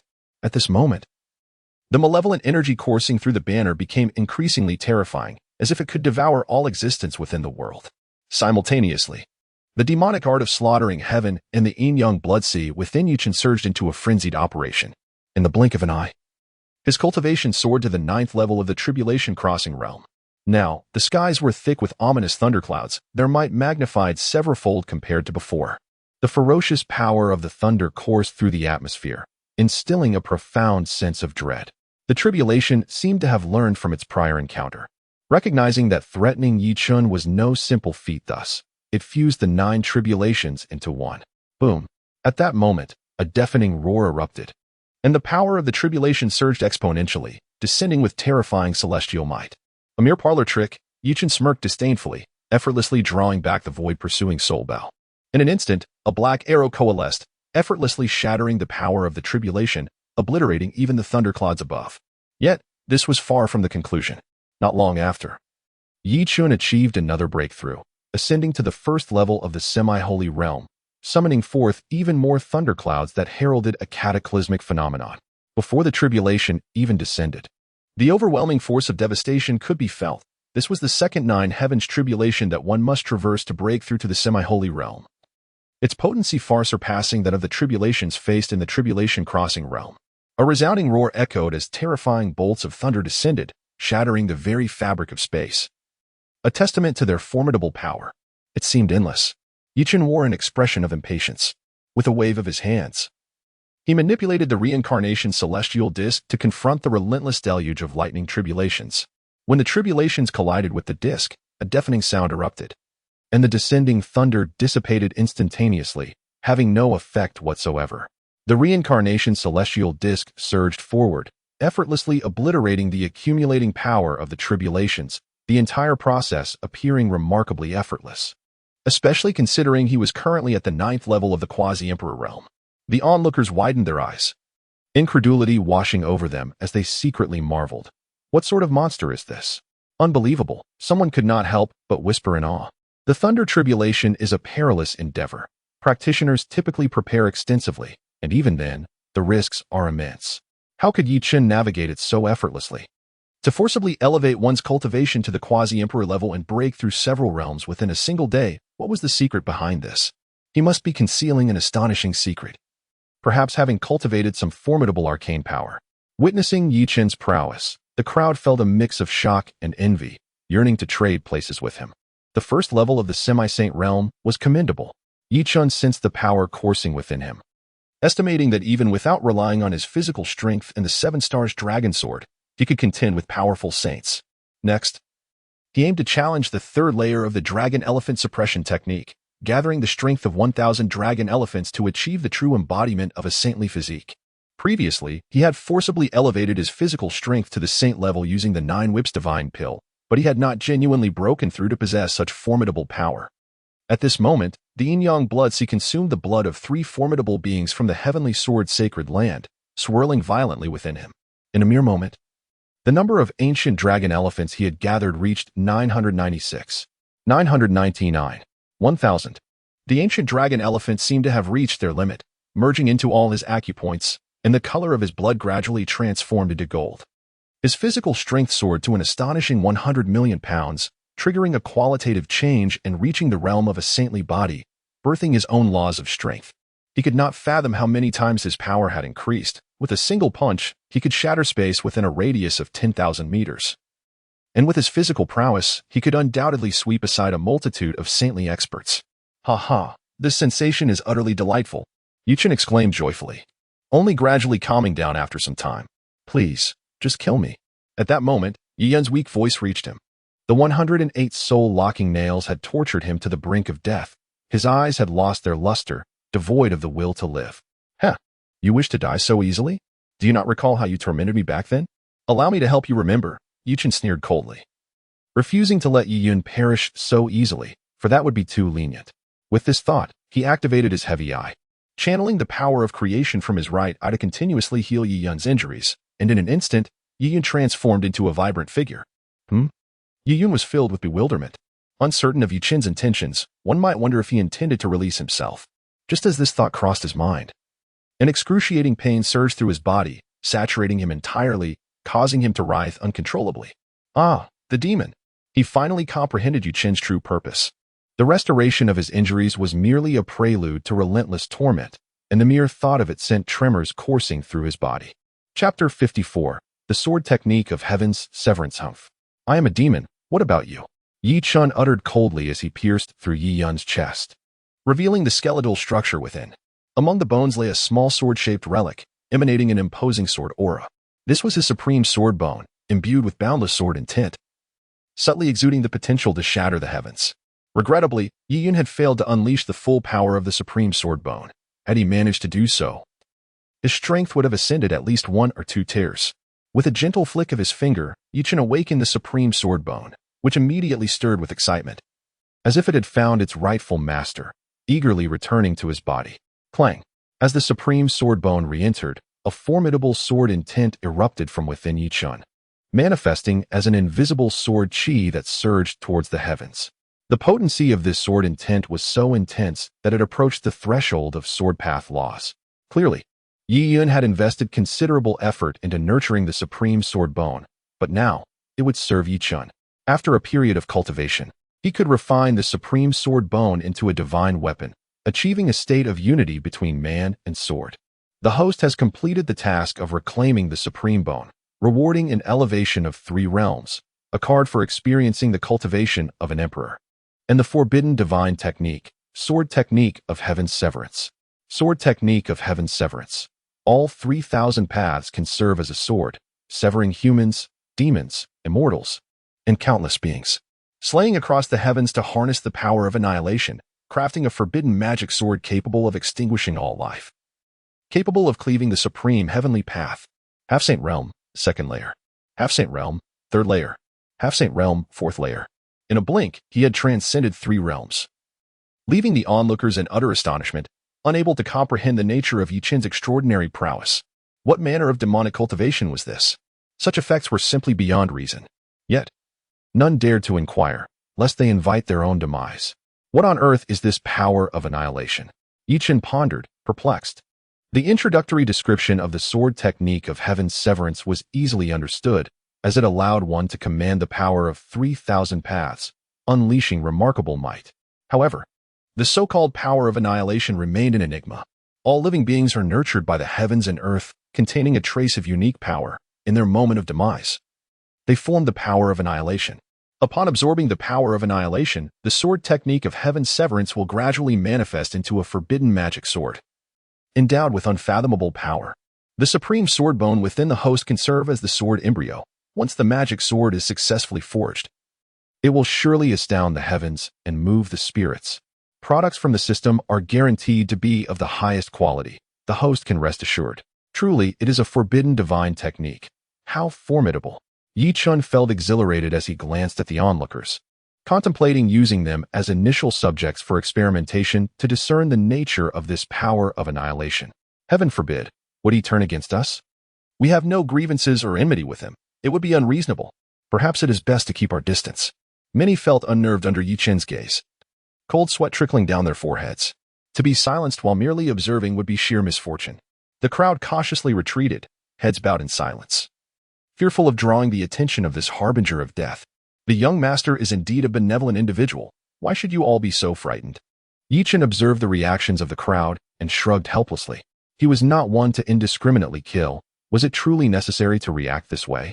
Well, he had indeed vanquished 200,000 royal forbidden troops, 100,000 black-armored soldiers, and over 1,000 disciples from the heavenly sword sacred land.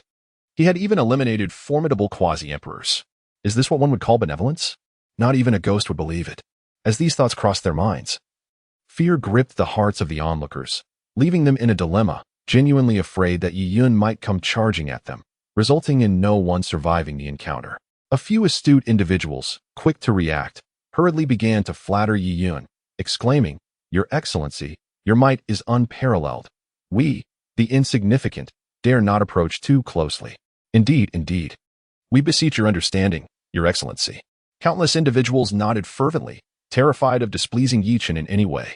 How tiresome. In that case, do keep your distance.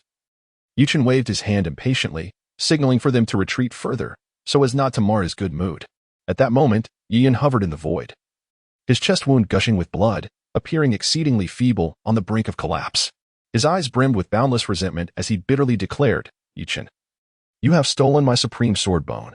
I curse you to an unpeaceful death. Even in death, I shall not let you off." It was supposed to be a day of great joy, yet it had descended into such a dire situation. Anyone would feel a sense of injustice. "Haha, your supreme bone. Utterly laughable.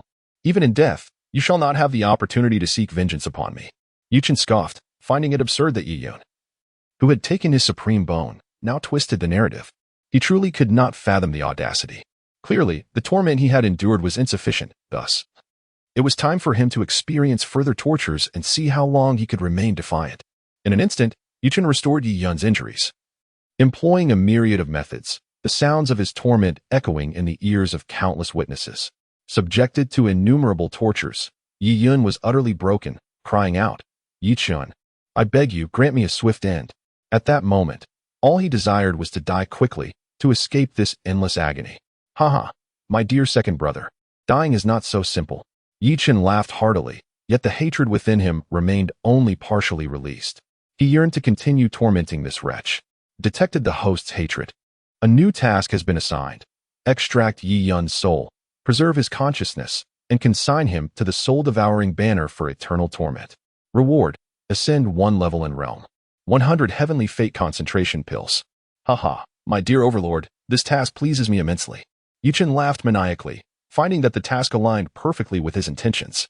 The soul-devouring banner could ensure that the souls contained within remained immortal and indestructible. By preserving Yi Yun's consciousness, he could subject him to unending torment, allowing him to endure countless years of suffering without the release of death. At this moment, Yi Yun was steeped in despair, never imagining that one day even death would become a luxury. How tragically ironic. As he contemplated this, he fixed his gaze on Yi Chen, resentment spilling forth as he proclaimed, Yi Chen, fortunes ebb and flow. One day, you shall face a fate far worse than mine. My father will exact vengeance for me in due time. Upon hearing Yi Yun mention his father, Yi Chen's expression immediately turned icy. The painful memories of his past surged within him, and with a chilling resolve, he declared, I have heard that the Yi family has been re-established. It is the perfect opportunity for me to obliterate them once more and see what that old fool Yi Quan can do to me. Detecting the host's murderous intent, a new mission is assigned. Take revenge on Father Yi Quan, return Yi Yun's corpse, and annihilate the newly established Yi family. Mission rewards include a 2-level increase in realm and the divine skill, infinite soul-shattering technique. You have truly lost your mind. Yi Yun trembled with rage, unable to fathom the depths of Yi Chen's madness as he contemplated the possibility of annihilating the Yi family once again. And what of it? Yi Chen scoffed. With so many rewards bestowed by the system, I must eradicate the Yi family once more. Even if nothing were offered, I would still carry out the slaughter without a trace of mercy. Chapter 55, The Incarnation of the Great Emperor. I am the saint child of the heavenly sword sacred land. Should you dare to take my life? It is certain that you shall meet your demise, pursued relentlessly to the ends of the earth. To be frank, the heavenly sword sacred land is guarded by powerful emperors. Even if you defy the heavens, escaping death is a near impossibility. At this point, Yi Yun had completely resolved himself, intending to face death with unwavering courage, thereby preserving the dignity of both the heavenly sword sacred land and the Yi family. Yi Chen displayed a steady, disdainful smile, calmly stating, if time permits, I would not mind visiting the heavenly sword sacred land to see if they can truly contend with me. Armed with a card imbued with the experience of an emperor's cultivation, Yi Chen felt no fear of the heavenly sword sacred land. Should they dare to provoke him, he would not hesitate to obliterate this power from the realm of the human emperor. Then kill me, and witness whether you can withstand the retribution of the heavenly sword sacred land. Do you dare? Yi Yun's complexion turned pale, blood trickling from the corners of his mouth, his body riddled with wounds that continued to bleed. Yet, he bore the agony with fierce determination, glaring at Yi Chen. Standing firm, Yi Chen crossed his arms, a mocking expression upon his face, and coldly remarked, Your taunts hold no sway over me. They will not grant you relief.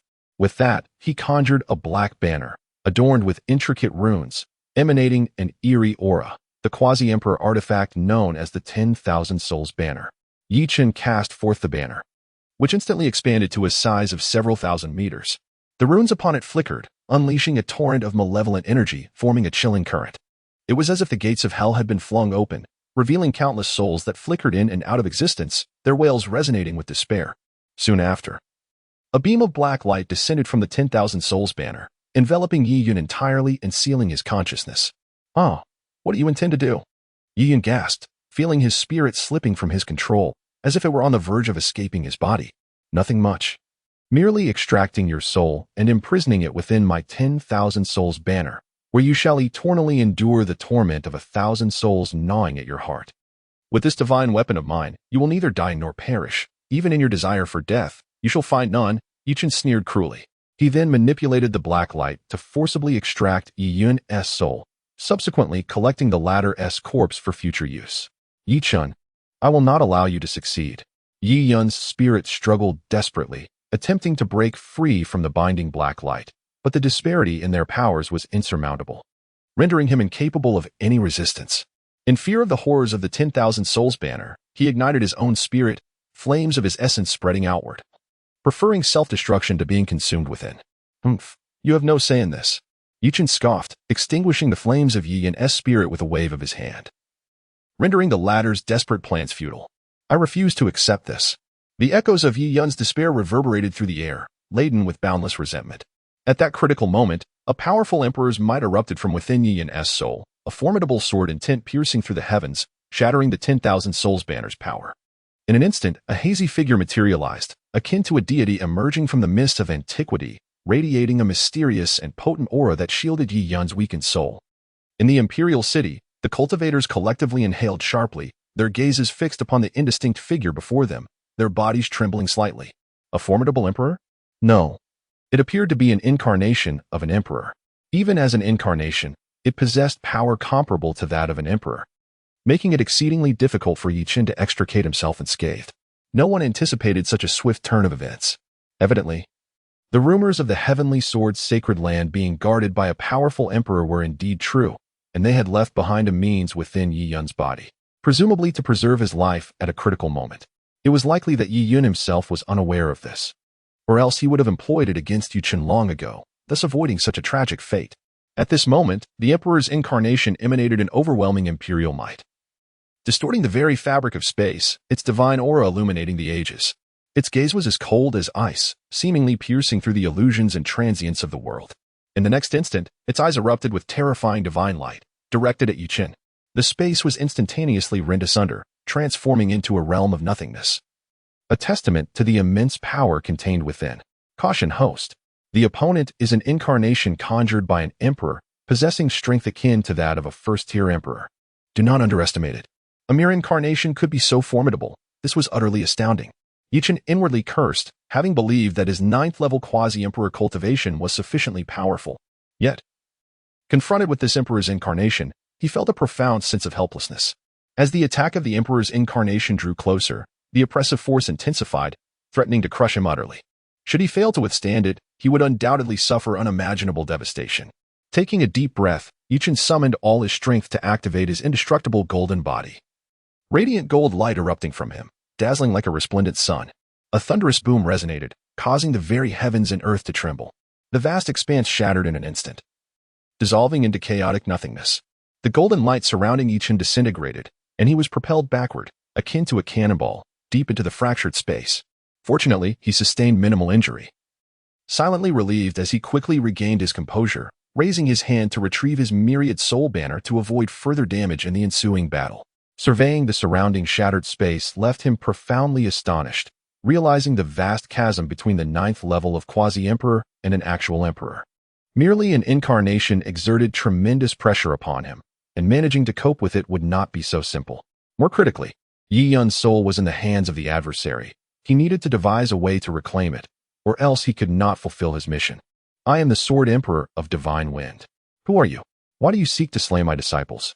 A voice of authority resounded, and the Emperor's incarnation stepped forth, confronting Yi Chen directly. The terrifying pressure made Yi Chen feel as though he bore the weight of an ancient divine mountain, nearly rendering him breathless. Nevertheless, he resolutely declared, "If I wish to kill, I shall do so without need for reason. What can you do to stop me?" With that, he once again activated his indestructible golden body, countering the oppressive force of the Emperor's incarnation. "Youngster, you seek death." The avatar of the great Emperor, upon hearing these words, was consumed by a fiery wrath. The power of the Grand Tao suppressed all, sealing off the surrounding void and severing Yi Chen's path of retreat. Unfazed, Yi Chen resolutely drew forth the void-chasing bow. As an unceasing flow of spiritual energy surged within him, coalescing into a black arrow that shattered the avatar's suppression. A terrifying force swept across everything. Had it not been for both individuals retreating into the depths of space, the Imperial City would have undoubtedly faced catastrophic repercussions. Even destruction itself could not be ruled out. Chapter 56. The Devouring of Space. Yi Chen, truly extraordinary. One wonders if he can survive the clash with the Emperor's avatar. Who can say? Within the Imperial City, the powerful forces emanating from the depths of space left many in awe, realizing that Yi Chen was undoubtedly engaged in a fierce battle with the Emperor's avatar. Their hearts shaken to the core. A yearning to witness the epic confrontation stirred within some. A few lamented their own inadequacy and strength, wishing they could join the fray and witness the monumental clash firsthand. Those nearby shook their heads, offering harsh ridicule. Are you seeking death? A battle at the Emperor level could obliterate you with merely a ripple of its power. If those two had not descended into the depths of space to fight, we would surely be in peril. Many nodded fervently in agreement, breathing a sigh of relief as they observed the slowly healing space outside the imperial city. They feared the sudden return of Chen and the emperor's avatar, knowing that they would bear the brunt of such a calamity. At that moment, in the profound depths of the boundless void, Chen and the emperor's avatar engaged in a breathtaking battle. They darted through the emptiness like two blazing meteors, a terrifying force sweeping through everything in their wake. During this tumultuous exchange, an unfortunate half-saint, traversing the space, inadvertently crossed paths with them. In an instant, he was engulfed, reduced to mere ashes, leaving not even a remnant behind. Chen suddenly sensed a peculiar force surging into his body, heading straight for the supreme sword bone, causing his form to tremble violently. Could this be the annihilating power? He mused. No sooner had the thought crossed his mind than the unique energy melded with the supreme sword bone, instantly intensifying the sword intent to a razor-sharp edge, nearly bursting forth. The host is correct. This is indeed the annihilating power formed from the fall of that half-saint. The celestial severing sword technique will autonomously absorb it. The annihilating power cannot persist for long. If not absorbed, it will soon dissipate, once a certain quantity is accumulated. The supreme sword bone will transform into an unparalleled demonic sword. Understood. Chen couldn't help but smile, eagerly anticipating the moment the demonic sword would materialize. It appeared he would need to slay more foes to gather additional annihilating power. You dare to fight this emperor while being distracted? You seek your own demise. The emperor's avatar bellowed, his eyes glinting with boundless malice, as a sharp divine sword began to coalesce before him. The blade shimmered with a chilling light, radiating an overwhelming sword intent, as if it could rend the very fabric of existence. As the emperor's avatar wielded the divine sword, the surrounding void began to tremble. An immense aura erupting from him, harmonizing with the sword, enveloping the entire space. The sword energy crisscrossed, encompassing a vast expanse, resembling a colossal sword array that left no room for escape. Chen inwardly lamented his underestimation of the emperor's avatar's prowess, cursing, "Damn, is it really that formidable?" With that, he summoned all his spiritual power, channeling it into his eyes, unleashing a terrifying blend of celestial and demonic force. In the next moment, the reincarnation celestial disk gradually emerged, its surface faintly inscribed with intricate runes and patterns. With each rotation, torrents of reincarnation energy surged forth, manifesting countless ethereal figures of gods and demons, wielding various weapons and clad in resplendent armor, exuding an overwhelming aura as if capable of subduing the entirety of the realms. The ethereal figures roared fiercely, charging towards the sword energies. In that moment, the void was filled with intense energy fluctuations, and the forces from both sides unleashed a terrifying wave of power. "Do not disappoint me," Chen murmured to himself, his expression grave. He felt no assurance. For the opponent was an incarnation of an emperor, and to contend against such might was no trivial task. Overestimating yourself, the emperor's incarnation scoffed, a glimmer of disdain flashing in his eyes. The ethereal figures of gods and demons were undeniably formidable, far beyond the capabilities of a ninth-level quasi-emperor. Yet to pose a threat to an emperor-level existence was sheer folly. The horrifying sword energy swept through like a meat grinder, instantly shattering the ethereal figures into countless fragments, as fragile as paper, dissipating in the blink of an eye. Chen's countenance shifted slightly. He had not anticipated the emperor's incarnation to possess such terrifying strength, effortlessly neutralizing the onslaught of countless ethereal figures. "Boy, let us see what other tricks you have." The emperor's incarnation stood arrogantly in the void, looking at Chen with mocking eyes, convinced that he posed no threat. "Humph, what of the emperor's incarnation? Do not hold yourself in such high regard." Chen bellowed furiously. He had not yet reached the point of desperation, should he choose to employ the emperor-level experience card. Defeating the emperor's incarnation would be a trivial matter. However, that was his most potent trump card, and Chen was reluctant to expend it lightly. He wished to ascertain whether his current strength and abilities could enable him to contend with, or even vanquish the emperor's incarnation. With that thought, he exerted all his energy to manipulate the reincarnation celestial disk, which radiated dazzling light as it clashed with the terrifying sword energy. In an instant, the heavens and earth changed color, a fearsome wave sweeping across the surroundings, causing the void to tremble violently. This force descended like an apocalypse, instilling fear and trepidation. Both Chen and the emperor's incarnation were propelled back a distance, exchanging a solemn glance that betrayed their mutual gravity. "Good lad, I shall remember you." The Emperor's incarnation. Possessing independent thought, discerned Yi Chen stayed at a glance, feeling quite astonished. Despite being only at the half-saint level, he forcibly exhibited strength equivalent to a 9th-level quasi-emperor and fought to such a degree. It was truly inconceivable. Should he ever ascend to the status of an emperor? It seemed that even his true form might struggle to contend with such a foe. With this thought, a cold glint of murderous intent surfaced in his eyes. He was determined to eradicate Yi Chen today, come what may. Wind of the 9 heavens. With a furious roar, the Emperor's incarnation unleashed his full power. Employing the profound techniques he had comprehended, prepared to deliver a fatal blow to his adversary. In an instant, within the pitch-black void, a brilliant light flashed. The sword path understood by the Emperor's incarnation spanned the emptiness, resembling a sinuous dragon. All surrounding forces were devoured by this sword path, gradually coalescing into 9 azure divine swords. The divine sword emanated a heart-stirring aura, harboring an unfathomable power capable of annihilating all that exists. In an instant, countless blades of tempest materialized from thin air, intertwining and whirling to forge a colossal storm. Under the onslaught of this tempest, the void was thrown into disarray. Chaos reigning supreme, as 9 azure divine swords, imbued with supreme authority, surged forth to strike down Yi Chen. However, to slay this young master would not be so effortless. Yi Chen, resolute, would not remain passive. He summoned forth all his might to execute the arcane technique of spatial devouring from the art of traversing myriad realms. In an instant, the force of space, spanning thousands of miles, converged, creating 9 black holes, each as immense as mountains, that engulfed the 9 divine swords soaring toward him. These black holes contained a terrifying spatial power, relentlessly eroding the strength of the divine swords, leading to a stalemate between the two forces.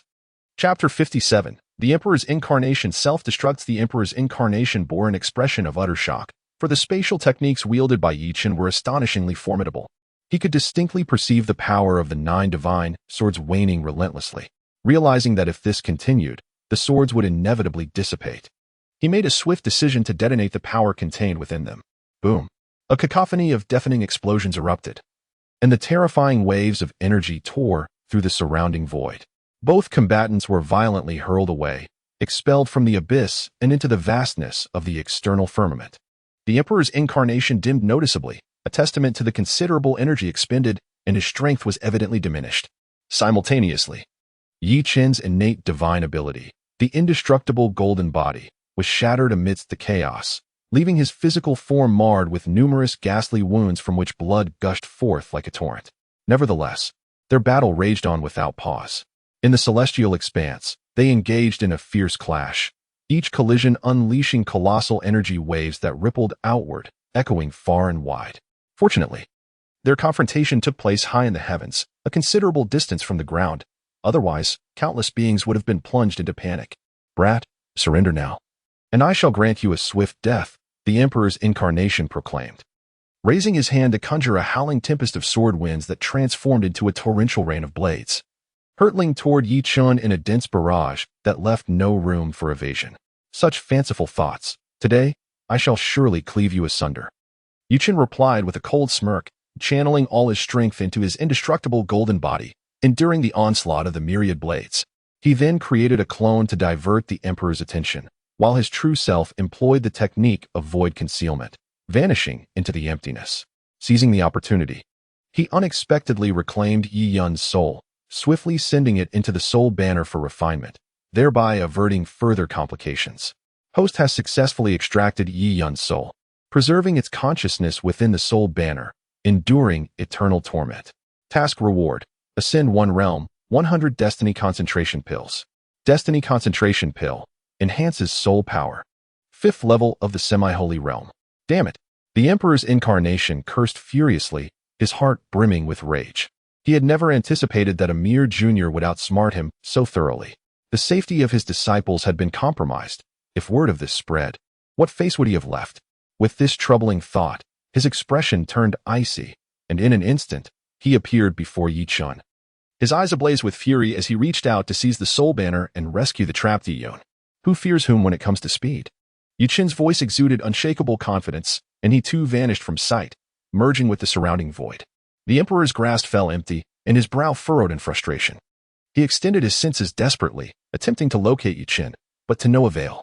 The aura around him had vanished completely, as if it had never existed. A sense of vigilance surged within him. He was determined to avoid a calamitous downfall. Die. Today, I shall slay your incarnation. One day, I shall eradicate your true self. A cold smile crept upon Yi Chen's lips as he tightened his grip on the void, soul-seeking arrow.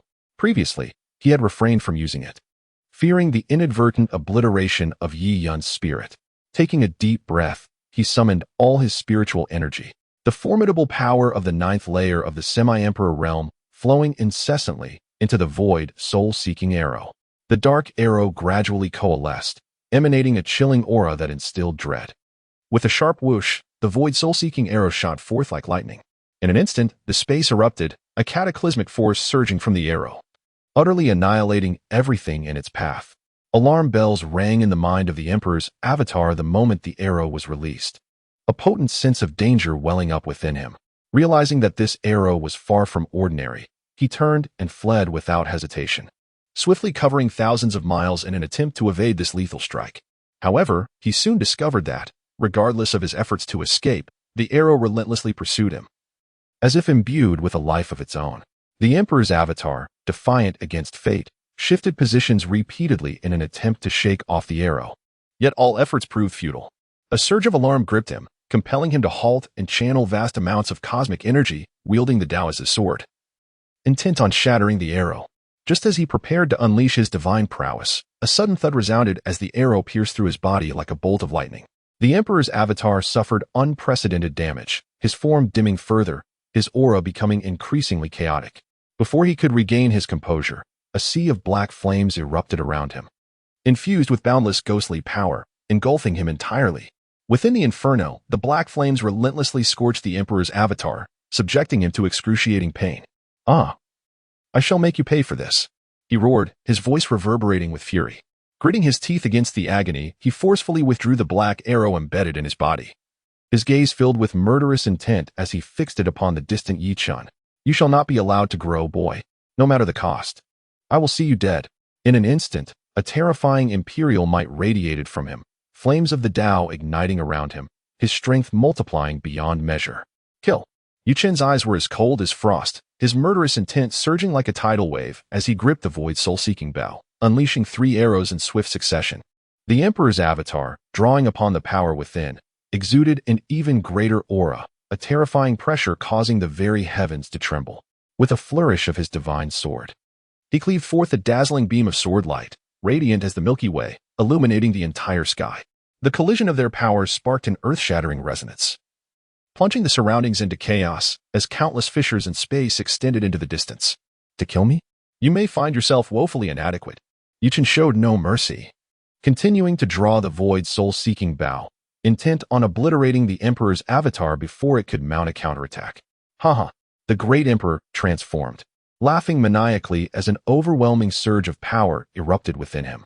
Without hesitation, he chose self-destruction, a blinding radiance visible across the entire realm of the Emperor. "Damn, that's ruthless." Yi Chen cursed inwardly, exerting all his strength to activate the indestructible golden body for defense. Simultaneously, he tore through space and executed a spatial jump to escape. In the next moment, an immense force of annihilation descended, rending countless miles of space apart. Even Yi Chen, deep within the fabric of space, was severely affected. With a violent cough, he spat out several mouthfuls of blood. Fortunately, he managed to teleport just in time, for otherwise, the consequences would have been unimaginable. Chapter 58. The Wrath of the Sword Emperor of the Divine Wind. A resounding cataclysm reverberated through the firmament, as if the very fabric of reality were on the verge of being torn asunder. A black fissure materialized in the sky, resembling a monstrous beast yawning with a gaping maw. The rift swiftly expanded, in the blink of an eye engulfing countless miles of the heavens, while an endless abyss of darkness surged forth, devouring all surrounding light. The once bright sky was abruptly shrouded in inky blackness, evoking the ominous portents of an apocalypse. This unforeseen calamity plunged the realm of the human emperor into a state of chaos and terror. Countless beings gazed up at the void, their bodies trembling uncontrollably, overwhelmed by an insurmountable pressure that rendered them nearly breathless. Was the sky truly collapsing? A wave of dread surged through the hearts of the denizens of the human emperor realm, as they were consumed by fear while confronting the unfathomable abyss. Fortunately, The black void ceased its relentless expansion, and the suffocating pressure gradually dissipated, allowing the inhabitants to exhale in relief. In the eastern domain, within the sacred land of the heavenly sword, several patrolling disciples suddenly discovered that over 1,000 soul lamps in the grand hall had shattered, prompting gasps of alarm. What is happening? Why have so many disciples suddenly perished? Upon looking up, they were horrified to find that even the mighty saints and emperors were not spared. Even the souls of the Holy Son and Quasi-Emperor were shattered. How could the Holy Son and Quasi-Emperor fall? This is inconceivable. The disciples turned pale with fright, hastily scrambling to inform the higher-ups of the sect to address this dire situation. Before long, the powerful figures above the holy realm of the heavenly sword convened, their expressions grave, tinged with an undercurrent of anxiety. As senior members of the sect, they were acutely aware of the fact that the Holy Son Yi Yuan harbored the incarnation of an emperor within him. Yet, even this was insufficient to escape the clutches of demise. The sheer might of their adversary was unfathomable. Alas, we must consult with the ancestor of the divine wind to determine our next course of action, sighed the sect master of the heavenly sword, turning to leave the council chamber en route to the secluded abode of the sword emperor of the divine wind. In the sword burial mountain, an expanse filled with 1,000,000 long swords emanated a terrifying sword intent, threatening to rend the very void. An interminable tempest of sword energy coalesced, rendering entry to the epicenter impossible for those lacking the strength of a saint. Within this tempest, the sword emperor of the divine wind was in deep meditation, surrounded by an overwhelming force that suffocated the very air. The imperial might emanating from him distorted the space around, illustrating the sheer terror of an emperor's power. Suddenly, the sword emperor's countenance shifted dramatically. In the next moment, he spat forth a mouthful of blood, his aura waning. Following this, a fragment of memory surged into his mind, an echo from the moment of the incarnation's demise. The sword emperor shut his eyes, meticulously sifting through this recollection. Moments later, his gaze ignited with boundless killing intent, and a formidable imperial might erupted, akin to a volcano's cataclysm, sweeping across the entirety of the sword burial mountain. The myriad divine swords sensed the formidable aura and emitted a crisp lament. The sword emperor of divine wind, having departed from the tempest of sword intent, stood atop the peak of the sword burial mountain, gazing into the distance, and coldly proclaimed, "Humph, those who dare to slay my avatar shall undoubtedly meet their demise, no matter how far they flee." To an emperor, the avatar holds significance akin to that of their true divine weapon, both painstakingly refined and imbued with a portion of the emperor's power and will. The fall of an avatar incurs a backlash upon the true form, a reality the sword emperor of divine wind could not tolerate. Especially considering that a mere half-saint had forced him into such a predicament, word of this would utterly tarnish his reputation. The sovereign of the heavenly sword holy land arrived outside the sword burial mountain and, upon spotting the sword emperor of divine wind atop the summit, was immediately drenched in cold sweat. It was evident that the sword emperor was in a foul mood.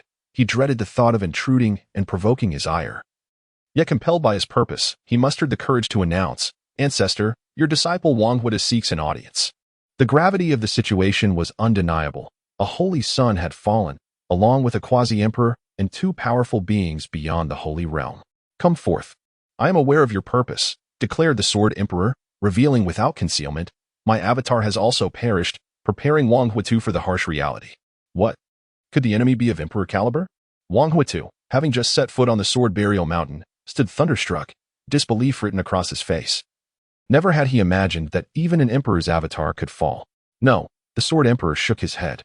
"Surely not. Ancestor, your avatar's power rivals that of an emperor at the first level. Who could possibly challenge you?" Wang Huitu's shock deepened, struggling to comprehend how anyone could achieve such a feat. After all, emperors are invincible beings. Even an avatar should not be so easily vanquished, especially not by one lacking true emperor strength.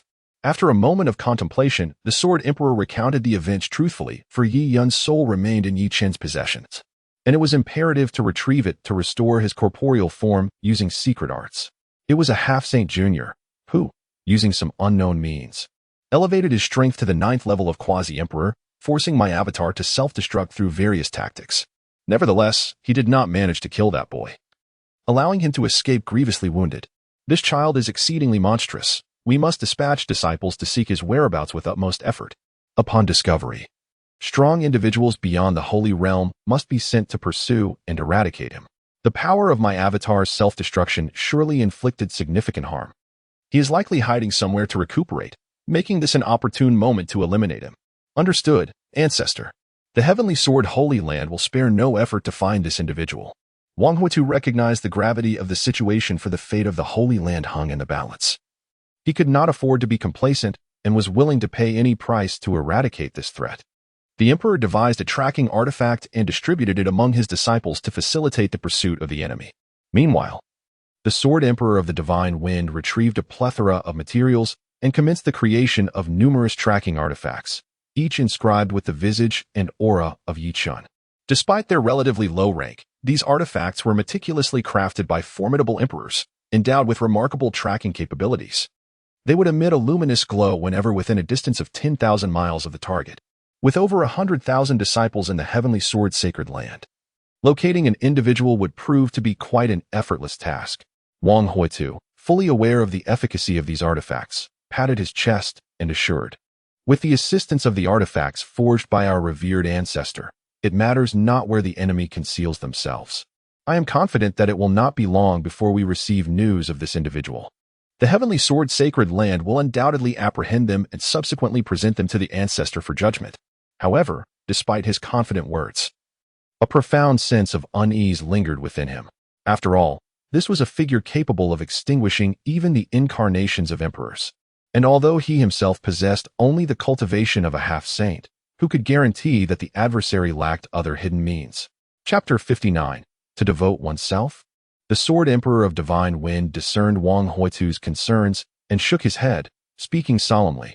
Caution is paramount. That young man possesses an array of cunning tactics. Should the situation become insurmountable, do not hesitate to inform me. I shall intervene personally. No matter how defiant he may be, he cannot escape death. With these words from the Sword Emperor, Wang Huitu felt a great sense of relief. Without further ado, he gathered his magical artifacts and departed from the Sword Burial Mountain, summoning all disciples of the sect to assemble. Regardless of their cultivation level, every disciple was to carry tracking artifacts on their outings. Upon spotting the target, they were to report immediately to the nearby powerful individuals or return to the Holy Land of the Heavenly Sword to inform those above the sacred realm. Independent actions were strictly forbidden to avoid alarming the prey. In an instant, over 100,000 disciples dispersed from the Holy Land, scouring every inch of land in hopes of locating the target swiftly. What on earth had transpired? A mere youth was commanding all of us to search. After departing from the Holy Land of the Heavenly Sword, many disciples began to whisper amongst themselves. A shifty-eyed fellow cautiously remarked, "Shu, I heard he killed the Holy Sun. And even an ancestor of the quasi-emperor level has fallen." Upon hearing this, the disciples were taken aback. Is that true? Today is supposed to be the Holy Sun's wedding day. How could such an incident occur? It must be true. Otherwise, such a massive mobilization wouldn't be necessary. Even the innate realm disciples are involved. Before long, the news spread among the disciples, each wearing a frown, none wanting to confront someone capable of slaying even quasi-emperors. Yet, the order from the Holy Master was one that must be executed. All could only pray they would not encounter Yi Chen within the Holy Land of the Heavenly Sword. Wang Huitu pondered for a considerable time, resolving to travel to the great Tang dynasty to gather information about Yi Chen, hoping for an unexpected gain. He raised his hand, tearing apart the fabric of space and stepping through, arriving in the territory of the great Tang dynasty in mere moments. He soared toward the imperial city, unabashedly exuding the pressure of a quasi-emperor, causing countless individuals to bow their heads in submission. At that moment within the palace, Li Shiming sensed a formidable aura rapidly approaching from afar. With a flash, he left the palace and flew toward the source. Given that Li Linga was of utmost importance, he could not afford any mishaps, fearing that a powerful entity might detect her unusual presence, which would undoubtedly lead to significant trouble. Thus, the two met outside the palace. Upon recognizing the visitor as one from the Holy Land of the Heavenly Sword, Li Shiming's expression darkened slightly. After all, today was the day of the alliance between their two families, and such an occurrence was undeniably awkward. Wang Huitu wasted no time, directly stating his purpose. Seeking any information regarding Yi Chen, Li Shiming sighed in relief and recounted all he knew accurately. After all, many within the imperial city were aware, and there was no need for concealment. Thank you for your insights, my friend. I shall not impose further. Wang Huitu, upon hearing the news, wasted no time in tearing through the fabric of space to investigate the veracity of Li Shiming's claims regarding the Yi family of Northern Liang. Meanwhile, in a remote mountain range of the Liang Empire, a renowned woman found herself besieged by dozens of crimson-clad assailants. Their attacks were infused with a malevolent aura, showcasing formidable power. Despite her relentless retreat, she sustained grievous injuries, spitting blood onto her chest, teetering on the brink of peril. At that moment, a rift suddenly tore open in the sky, and a figure plummeted from it like a cannonball, instantly obliterating 5 or 6 of the red-robed attackers, their blood splattering far and wide. The individual who emerged was Chen, having been inadvertently transported to this location due to the cataclysmic self-detonation of the Emperor's avatar. Upon materializing from the void, he inadvertently caused the demise of several foes. Feeling somewhat sheepish, he could only offer an awkward smile and say, "My apologies for the abrupt entrance. Please continue as if I do not exist."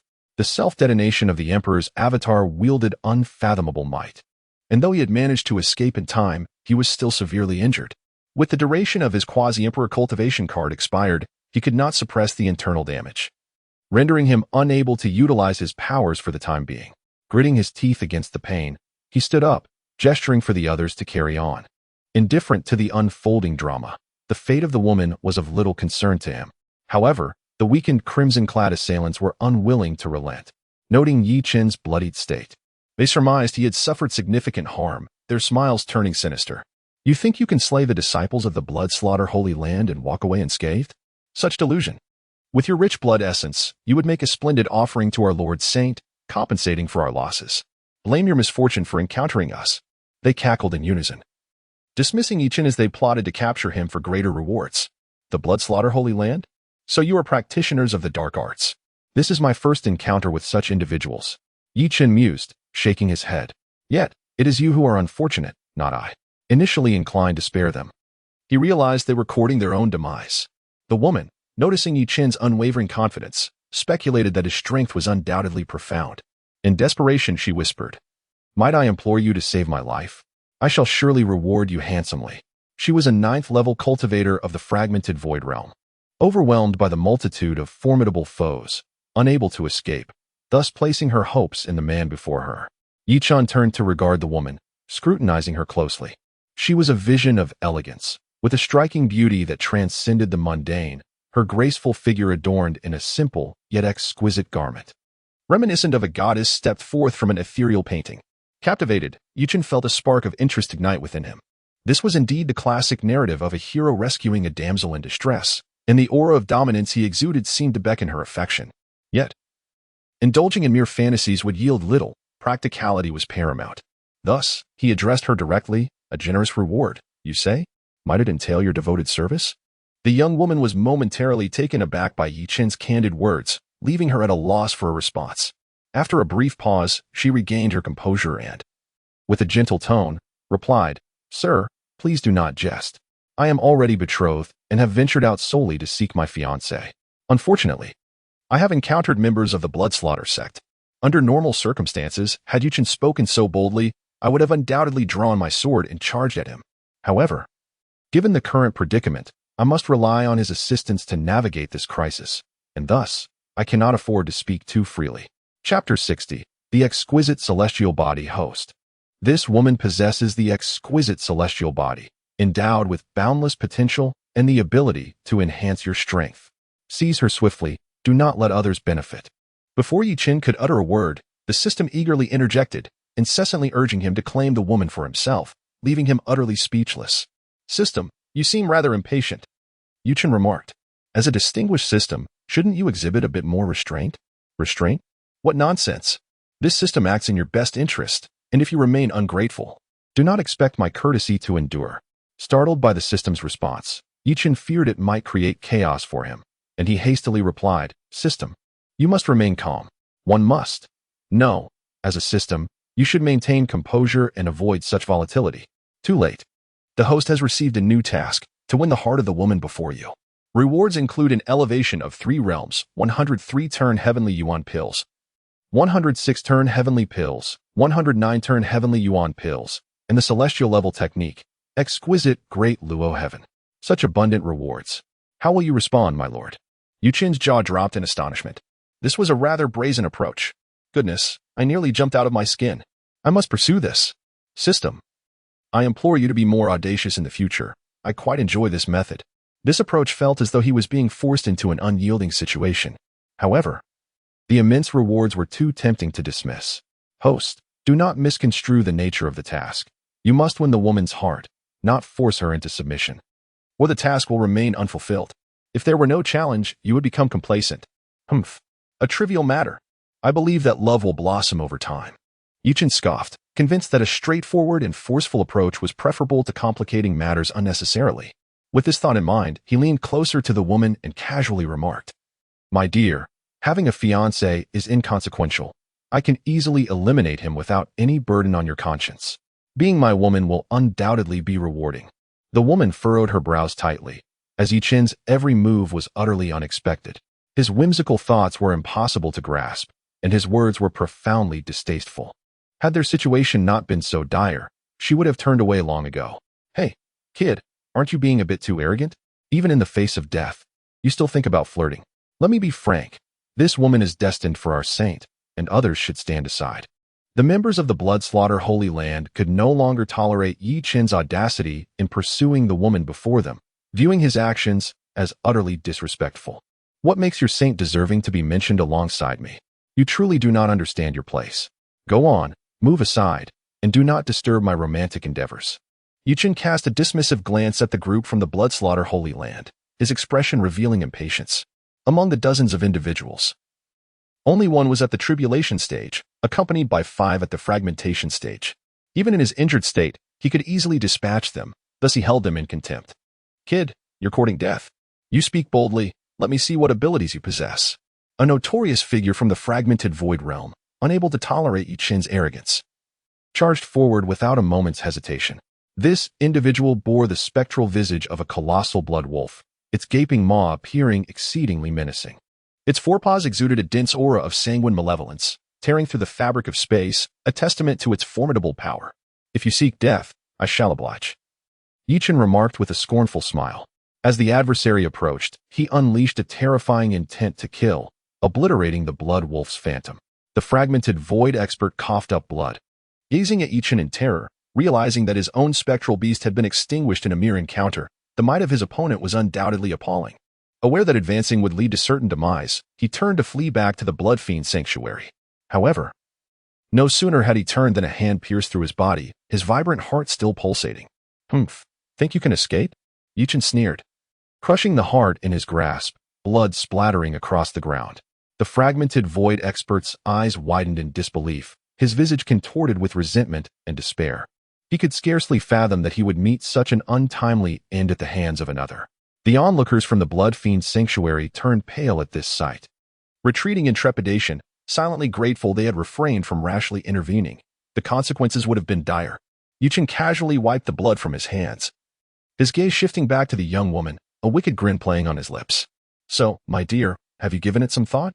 As 2 unattached individuals, we seem rather well suited. Of course, should you decline, I may be compelled to resort to force. I am not one to be trifled with." He believed in the principle of courtesy preceding aggression, insisting that consent could be coerced if necessary, for he had no time to squander. The young woman's expression turned icy upon hearing this. Initially, she had hoped for Chen's assistance, yet now he appeared to harbor intentions of his own.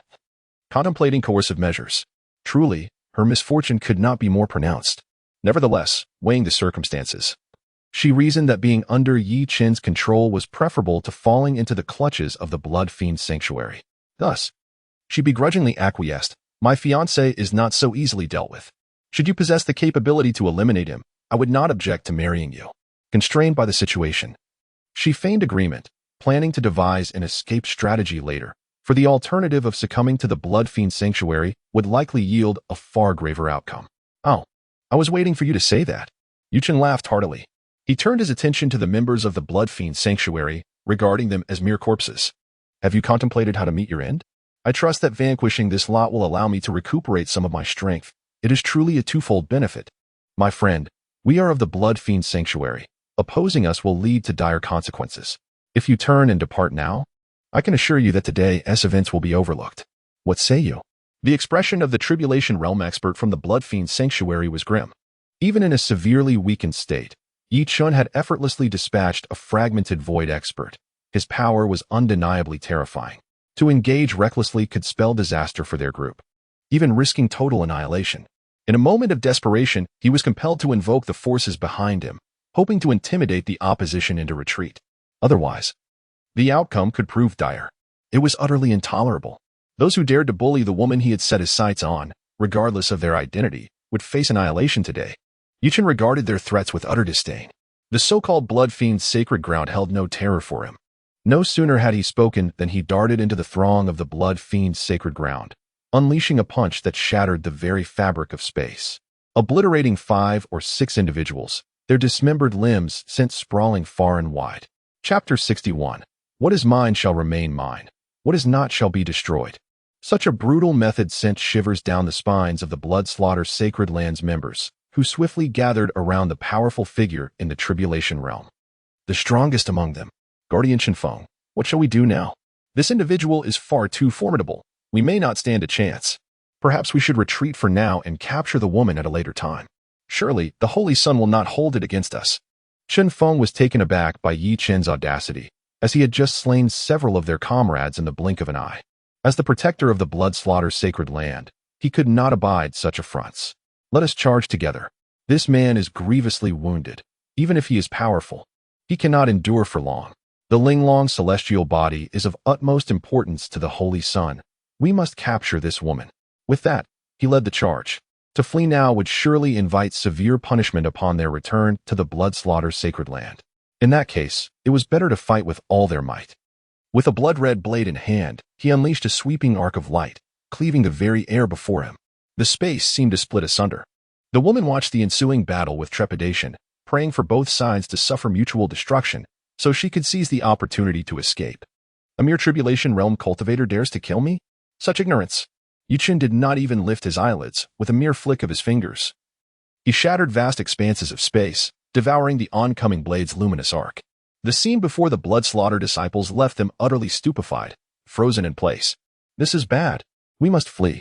Chen Feng's expression shifted dramatically. His full-force attack had barely grazed Chen. There was nothing more to discuss. He turned and fled into the distance. Even if he faced punishment upon returning to the Blood Slaughter Sacred Land, it was better than dying here.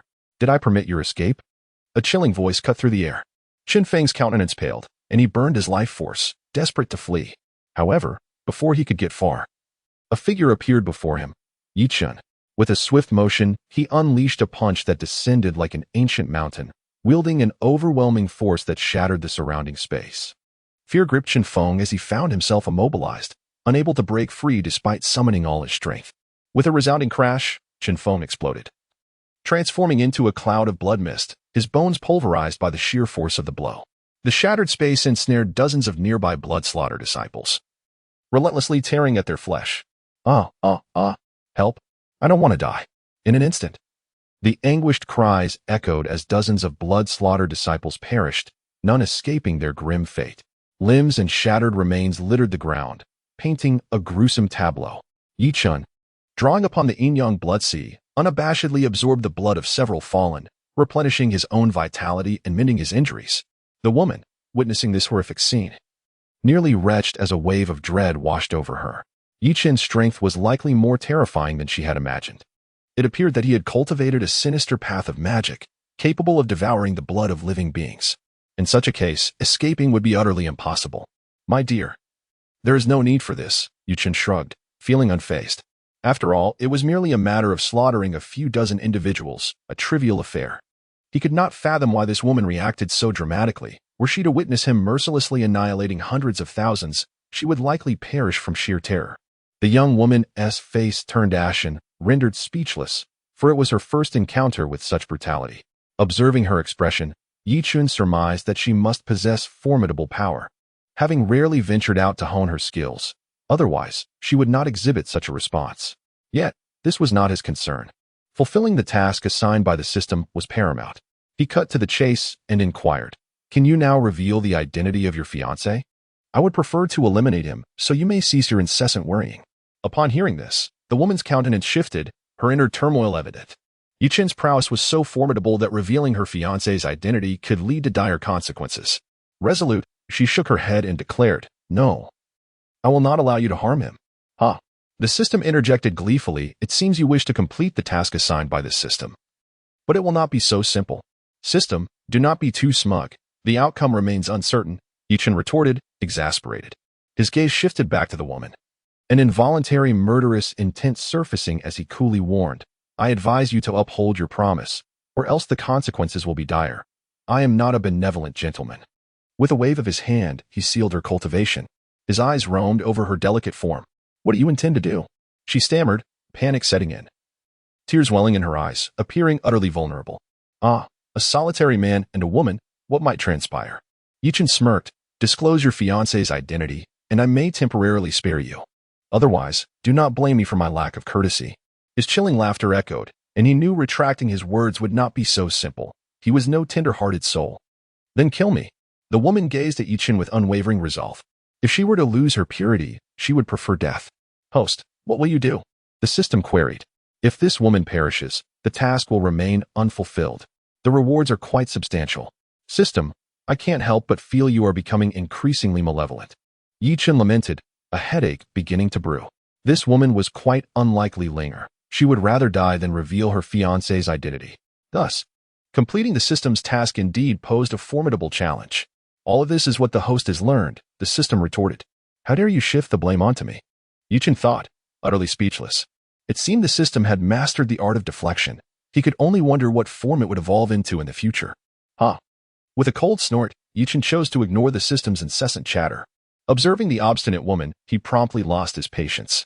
The refusal to accept kindness would only lead to harsher consequences, and what was initially scarce would be forfeited for her. Her stubbornness would not prevail here. "What rightfully belongs to me is mine. What is not shall be destroyed." With that, he unleashed a surge of spiritual energy, binding her movements. "Stop, I beg you," she cried, her delicate form trembling, her eyes filled with terror. Yi Chen's ruthlessness surpassed all expectations. As tears streamed down her face, she silently wished for a savior. Yet, death would not come easily. If he could not win her heart, he would still claim her body. Yi Chen remained unmoved, after all. This woman was oblivious to her own fortune. A more direct approach seemed preferable, and as for fulfilling the system's task, that could wait for another day.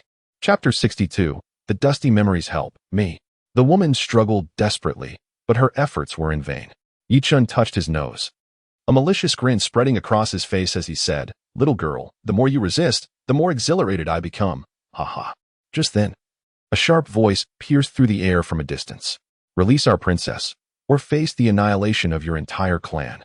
In an instant, an androgynous elder soared through the air, exuding an unsettling, ethereal majesty that was quite displeasing.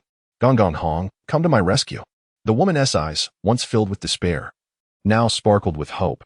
Had her savior arrived any later, she would have surely lost her virtue to Yi Chen.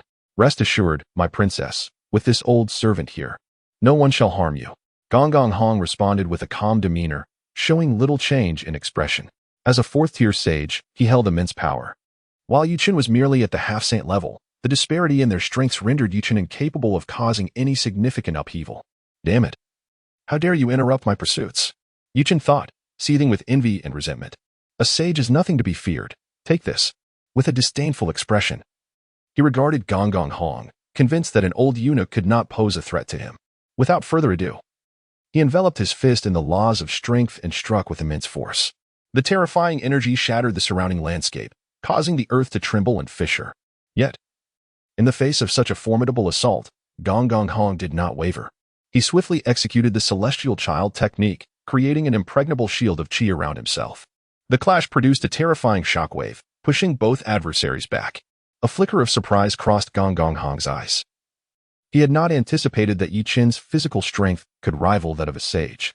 What formidable physical prowess! "I underestimated you."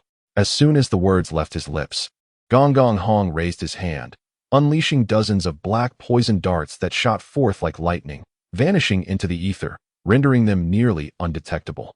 Yi Chen, however, merely smirked. Having no intention of evading, he allowed the poison darts to strike him. In an instant, a series of crisp metallic clangs echoed as the surrounding space fractured under the impact.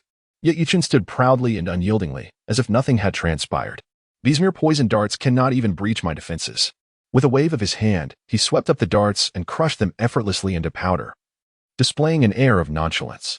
Gong Gong Hong's previously pale visage now bore a hint of color, blood trickling from the corner of his mouth as his body trembled slightly, clearly suffering from a significant backlash. His eyes widened in shock and confusion as he fixed his gaze on Yi Chen, muttering to himself, "How is this possible? How can this be?" The poison darts were forged from a special material, sharp enough to easily pierce a sage's protective spiritual force. Yet this young man had managed to block them all with sheer physical strength, emerging unscathed. A truly unbelievable feat. Yi Chen's gaze was icy as he seized the woman's neck, lifting her effortlessly. "Nothing is impossible.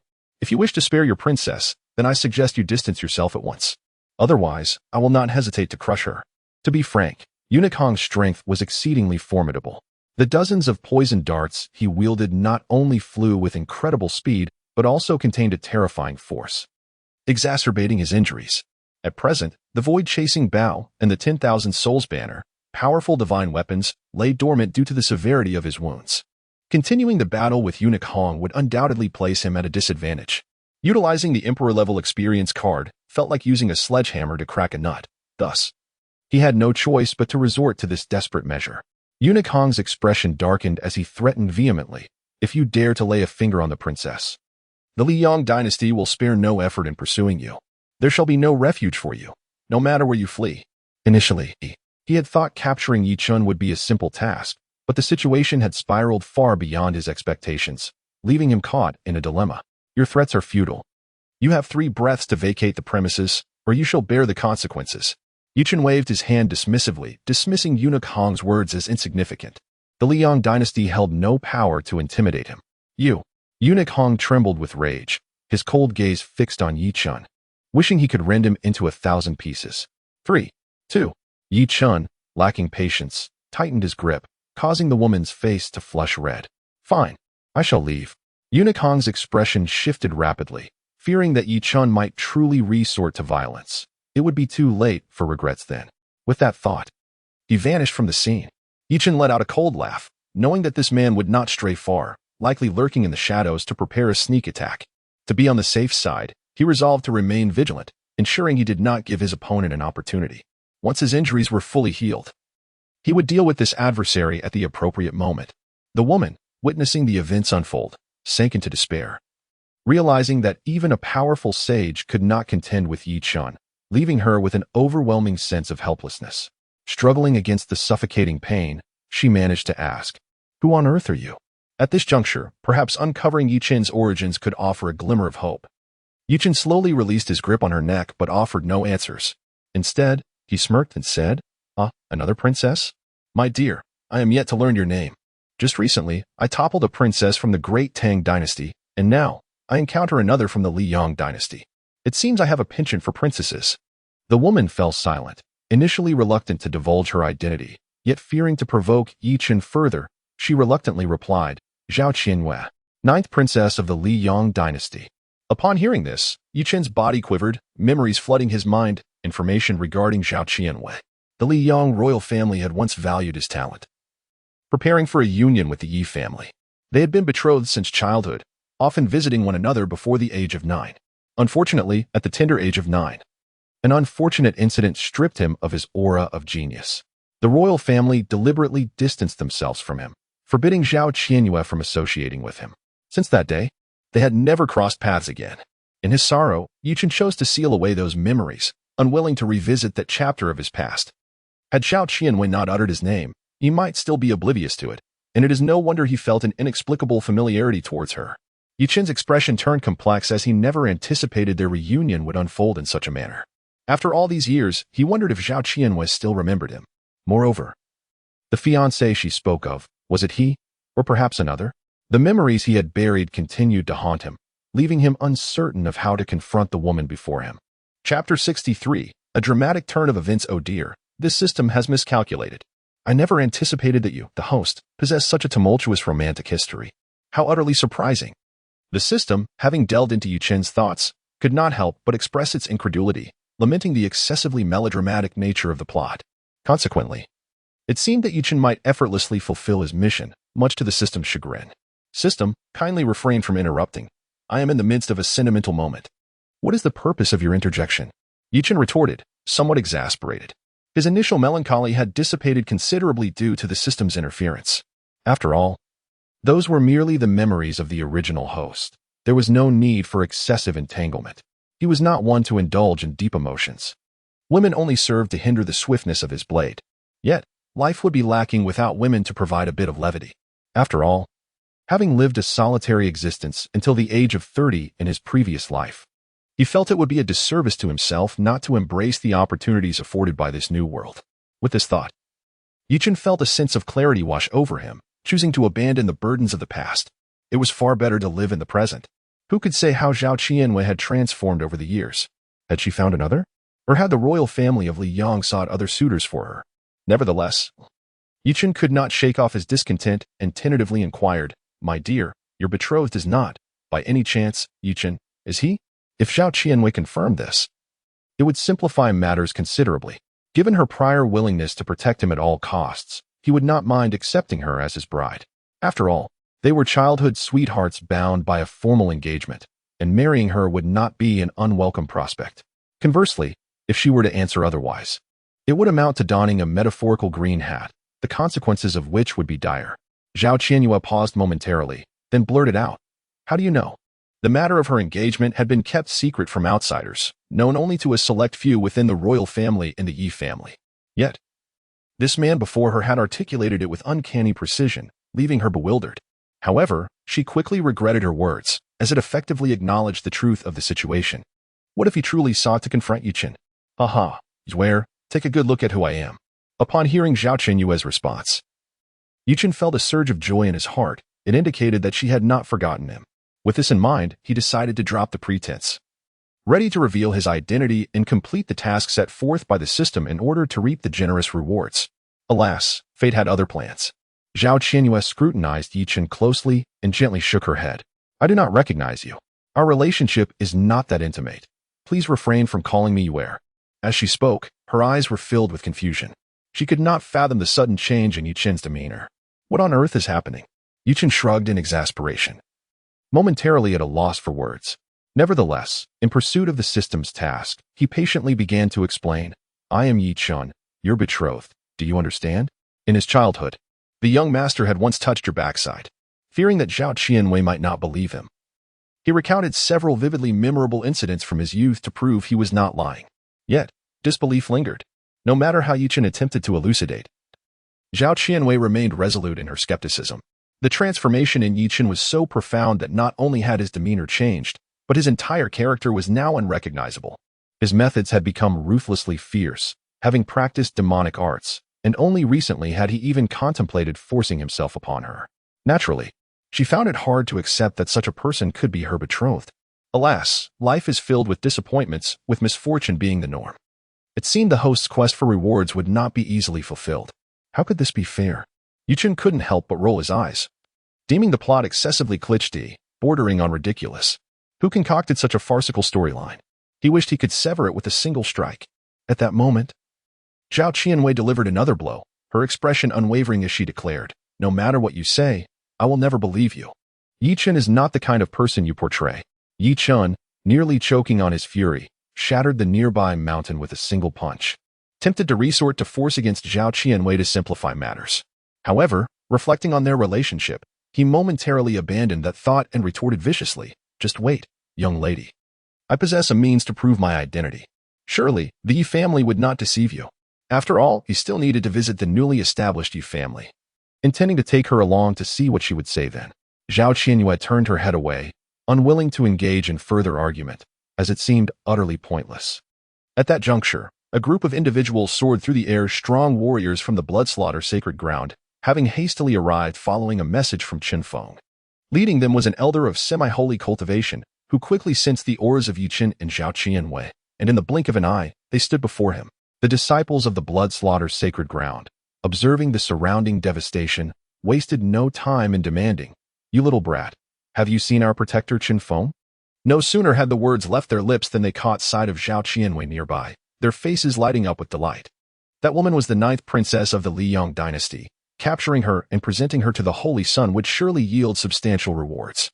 Chen did not even spare them a glance, impatiently responding, "I offer you two choices, either leave or die." How dare they cast their greedy eyes upon his woman? A murderous intent involuntarily emanated from him, causing the temperature around them to plummet, instilling a chill in the air. "Kid, are you tired of living? Do you have any idea who we are to speak to us in such a manner?" The disciples of the blood slaughter sect were enraged by his words, and several of them leaped forward to confront Chen, unleashing their formidable spiritual power, the weakest among them being at the golden body stage. Chen stood there unperturbed, allowing their attacks to strike him. The collisions sent waves of force that kicked up countless clouds of dust, obscuring the events unfolding within. What was happening? The elder of the blood slaughter sacred land unleashed a formidable divine sense, intending to investigate the situation within. To his horror, he encountered a terrifying scene. His divine sense was instantly obliterated by an overwhelming force, resulting in a significant backlash that made him acutely aware of Chen's unfathomable power. Not good. You all flee at once. The few who had acted exchanged bewildered glances, sensing no immediate danger, and one of them spoke hesitantly, "Elder, this." Yet, before the words could fully escape their lips, their bodies suddenly erupted, transforming into a cloud of crimson mist. The onlookers from the blood slaughter sacred land were taken aback. These individuals had not been weak, and they had perished in such an inexplicable manner. Chapter 64. 2 weak he, since you seek death, then let all of you remain. Chen emerged from the swirling sands, a terrifying aura emanating from him, his eyes glinting with a chilling murderous intent, akin to a deity of death descending upon the mortal realm. With an air of nonchalance, Chen approached the members of the blood fiend sacred land. His seemingly slow strides exuded an irresistible force. A dreadful killing intent enveloped the blood fiend sacred land, as if it were poised to devour them whole in the next heartbeat. The elders of the blood fiend sacred land wore expressions of extreme dismay, unable to fathom Chen's ruthlessness in mercilessly slaughtering several of their disciples. "Altogether, kill him," roared one elder in fury. As a leading faction of the demonic path, how could they endure such humiliation? The crowd unleashed their most formidable powers, preparing to vanquish Chen. Fiend Moon Slash, Blood God Palm. In an instant, a myriad of divine abilities erupted, weaving a tapestry of vibrant energies in the air, forming a colossal net that ensnared Chen within its grasp. Chen smiled faintly, a flicker of disdain flashing in his eyes. In the blink of an eye, he transformed into a flurry of afterimages. His speed so bewildering it left the onlookers in a daze. Having cultivated the dragon elephant suppression technique to the 3rd level, his physical strength rivaled that of a saintly powerhouse. Even in his previously injured state, he was not something these individuals could contend with. Disregarding the surrounding energies, Chen swiftly appeared before 2 of them, shattering their skulls with brutal force. Before the others could react, over a dozen more succumbed to their shattered bodies, their blood mingling with the fractured ground. "Boy, do not flaunt your ferocity." The elder of the blood fiend's sacred land was driven into a frenzy, his internal energy surging like raging waves, conjuring a terrifying blood tiger before him. With bared fangs, the stench of blood permeated the air. The blood tiger, imbued with a dreadful killing intent and oppressive force, lunged at Chen, causing the very fabric of space to tremble. The disciples of the blood fiend's sacred land retreated in haste, fearful of being caught in the crossfire. Their power paled in comparison, and a single misstep could lead to their untimely demise. Yet, undeterred by such a ferocious assault, Chen's countenance remained unaffected. In a mere flash, he stood before the blood tiger. "Break." He uttered a single word, his right hand clenched into a fist, gathering immense divine power at its core, and struck fiercely at the advancing blood tiger. A thunderous boom erupted as the blood tiger was obliterated into countless fragments, the residual force sweeping through the surroundings like a tempest.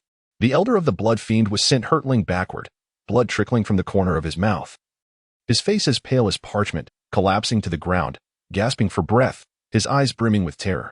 The disciples of the blood fiend's sacred land were met with a gruesome sight, their bodies being mercilessly torn apart, dismembered limbs flying through the air.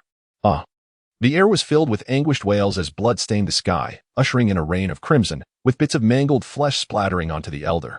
Impossible. The elder of the blood fiend's sacred land's visage grew even more ashen. He had initially believed that dealing with Chen would be effortless, only to find himself utterly alone in an instant. Boring, too weak. At that moment, Chen suddenly materialized before the elder of the blood fiend's sacred land, his formidable physical strength seemingly capable of shattering the very heavens and earth. He stood like an ancient divine mountain, heavy and majestic, leaving the elder nearly breathless. Desperation took hold. The elder of the blood fiend's sacred land gritted his teeth, a resolute glint flashing in his eyes as he resolved to fight to the death, fervently burning his own lifespan to forcibly elevate his power. With the consumption of his essence, his aura surged explosively, forcibly raising his strength to the 7th or 8th level of the semi-saint realm, barely freeing himself from Yi Chen's oppressive grip, yet still too weak. Yi Chen shook his head, lightly curling his fingers to unleash a terrifying force that struck the elder's body in an instant.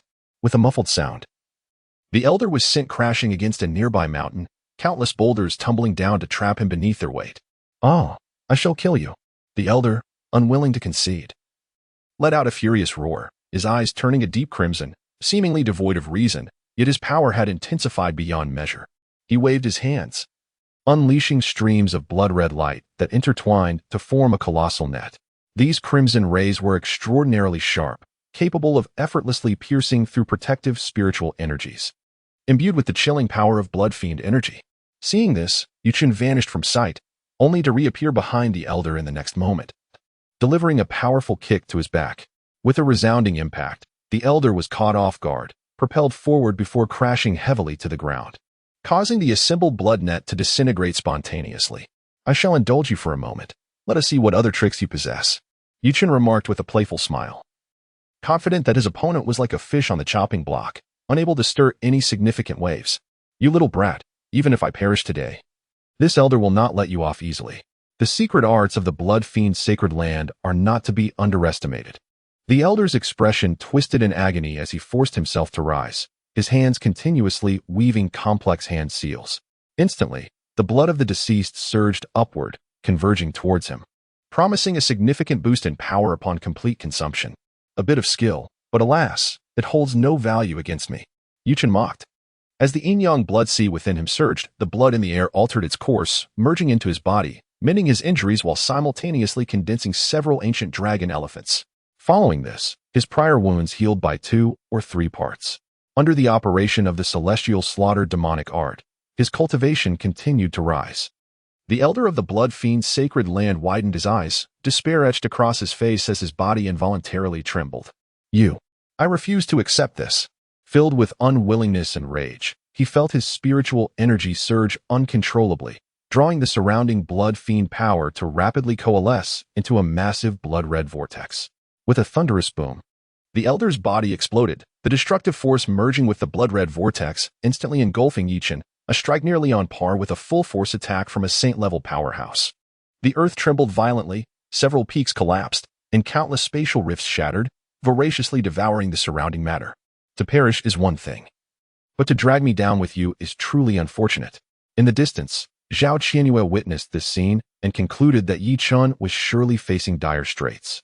Even if he survived, he would scarcely fare better, leaving no room for concern for her, had it not been for his cultivation being sealed. There might have been a glimmer of hope. Now, she could only wait helplessly for death's arrival. "Rest assured, you shall not perish. My capabilities are beyond your imagination." Just as the powerful waves of energy reached Zhao Qianyue, Yi Chen's figure suddenly appeared, radiating a resplendent golden light, shielding her from all harm.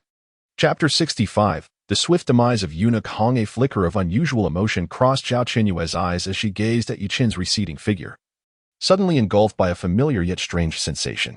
She couldn't help but murmur to herself, could it truly be him? Impossible. He is not like this. Her heart stirred with a hint of conflicted feelings. If it were indeed true, how would she come to terms with it? Yi Chen turned his gaze towards Zhao Qianyue and, with a hint of irritation, remarked, "What are you mumbling about, little girl? I've told you countless times that I am your fiancé, yet you refuse to believe me. It seems I must take you to the Yi family." As he spoke, his expression shifted to one of coldness, an intense murderous aura unconsciously emanating from him, his eyes fixated on the horizon. "But be prepared, wherever I tread. There lies a mountain of corpses and a sea of blood. I have been reborn through endless slaughter." Every thought of his experiences within the Yi family stirred an uncontrollable bloodlust within Yi Chen, aware that the confrontation would inevitably lead to mutual destruction. Zhao Qianyue looked at him in astonishment, questioning why he harbored such animosity towards the Yi family, his murderous intent barely concealed. She opened her mouth to inquire, but before she could speak, an unforeseen calamity arose. Eunuch Hong suddenly erupted from the shattered space, a fierce glare fixated on Yi Chen. "You little brat, die." He wielded a whisk, radiant energy swirling around it, transforming into an unparalleled weapon that shot towards Yi Chen with blinding speed, impossible to track. With a sudden thrust, Yi Chen was caught off guard, the weapon piercing directly through his chest, blood pouring uncontrollably from the wound. Just as he had begun to recover from his previous injuries, he found himself back in a dire state. Enraged, Yi Chen's killing intent surged skyward as he yanked the whisk from his chest, turning to fixate on Eunuch Hong. "You old fool, you seek death. Even if the Emperor himself were here today, he could not save you." Initially, he had contemplated allowing the man to live a while longer, but the audacity of the surprise attack left him no choice. To spare him would be a disservice to himself. "Huh, you brat, still boasting when death is imminent. Do you really think you possess the strength of an emperor?" Eunuch Hong sneered, dismissing Yi Chen's words, oblivious to the impending doom. "I have slain even those of the imperial realm. What chance do you, a mere saint, stand against me?" Yi Chen drew forth the void pursuit bow, instantly sacrificing a millennium of his lifespan to conjure a terrifying blood arrow. Locking onto his opponent's essence with unwavering precision, Eunuch Hong, who had been laughing moments before, was suddenly gripped by panic as the blood arrow manifested, sending chills coursing through his body and igniting a profound sense of danger within him. Without hesitation, he plunged into the fractured space, desperate to evade the arrow's deadly trajectory, even willing to burn his lifespan to enhance his speed. Yet, it was all in vain. The blood arrow shot forth with ferocious speed, the surrounding space dissolving into chaos. Utterly annihilated. In the next instant, anguished screams echoed from the depths of the void. Moments later, the blood arrow returned, dragging the severely weakened Eunuch Hong back. His vitality waning and spirit shattered, a clear sign that death was near. How was this possible? Zhao Chenyue's heart was filled with profound shock. A saint had been slain in such a manner? The display of power was truly unfathomable. It is just right to use you to mend my wounds." Yi Chen gazed at the barely alive Hong Gong Gong, a sinister smile curling at the corners of his lips. Employing the 10,000 souls banner to collect souls, and invoking the Yin-Yang blood sea to devour blood, the gaping wound on his chest healed at an astonishingly visible speed. Simultaneously, the slaughtering heaven demon technique siphoned off both lifespan and cultivation. It could be said that he utilized nearly every available means, the entire process flowing seamlessly.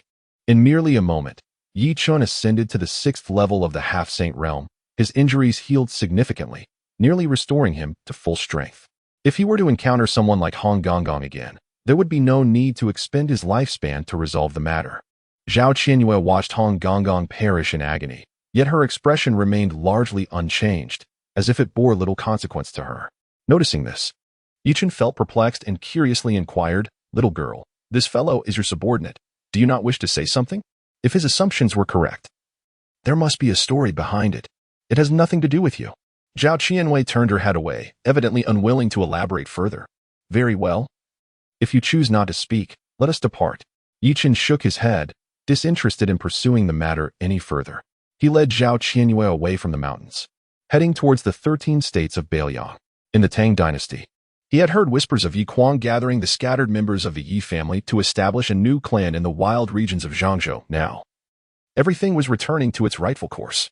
It would be remiss of him not to join the festivities. He intended to deliver Yi Yun's corpse to Yi Kuang and witness what expression his so-called father would wear. After flying for a while, Yu Chen came to a halt. Realizing a significant issue, he had no idea which region he was currently in, nor how to reach Zhangzhou. The thought of it was rather embarrassing. After all, his strength was comparable to that of a saint, yet he was utterly unfamiliar with the terrain. It would be hard for anyone to believe. After some contemplation, he turned his gaze towards Zhao Qianwei. "Little girl, which direction should we head towards Zhangzhou? Being the princess of the Liang dynasty, she should possess a clearer understanding of her own territory. Why should the Yi family be in Qishou, Beiliang City, if we are to go to Zhangzhou? If you truly are my fiancé, Yi, how could you not know this?" Zhao Qianling displayed a look of confusion, unable to grasp why Yi Chen would make such a rudimentary mistake. After all, even a random person would know such information. "Little girl, has your family been disconnected from the world?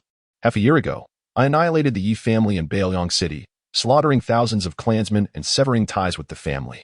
How could such a monumental event have escaped your notice? I truly wonder how you managed to be a princess." Yi Chen was left speechless.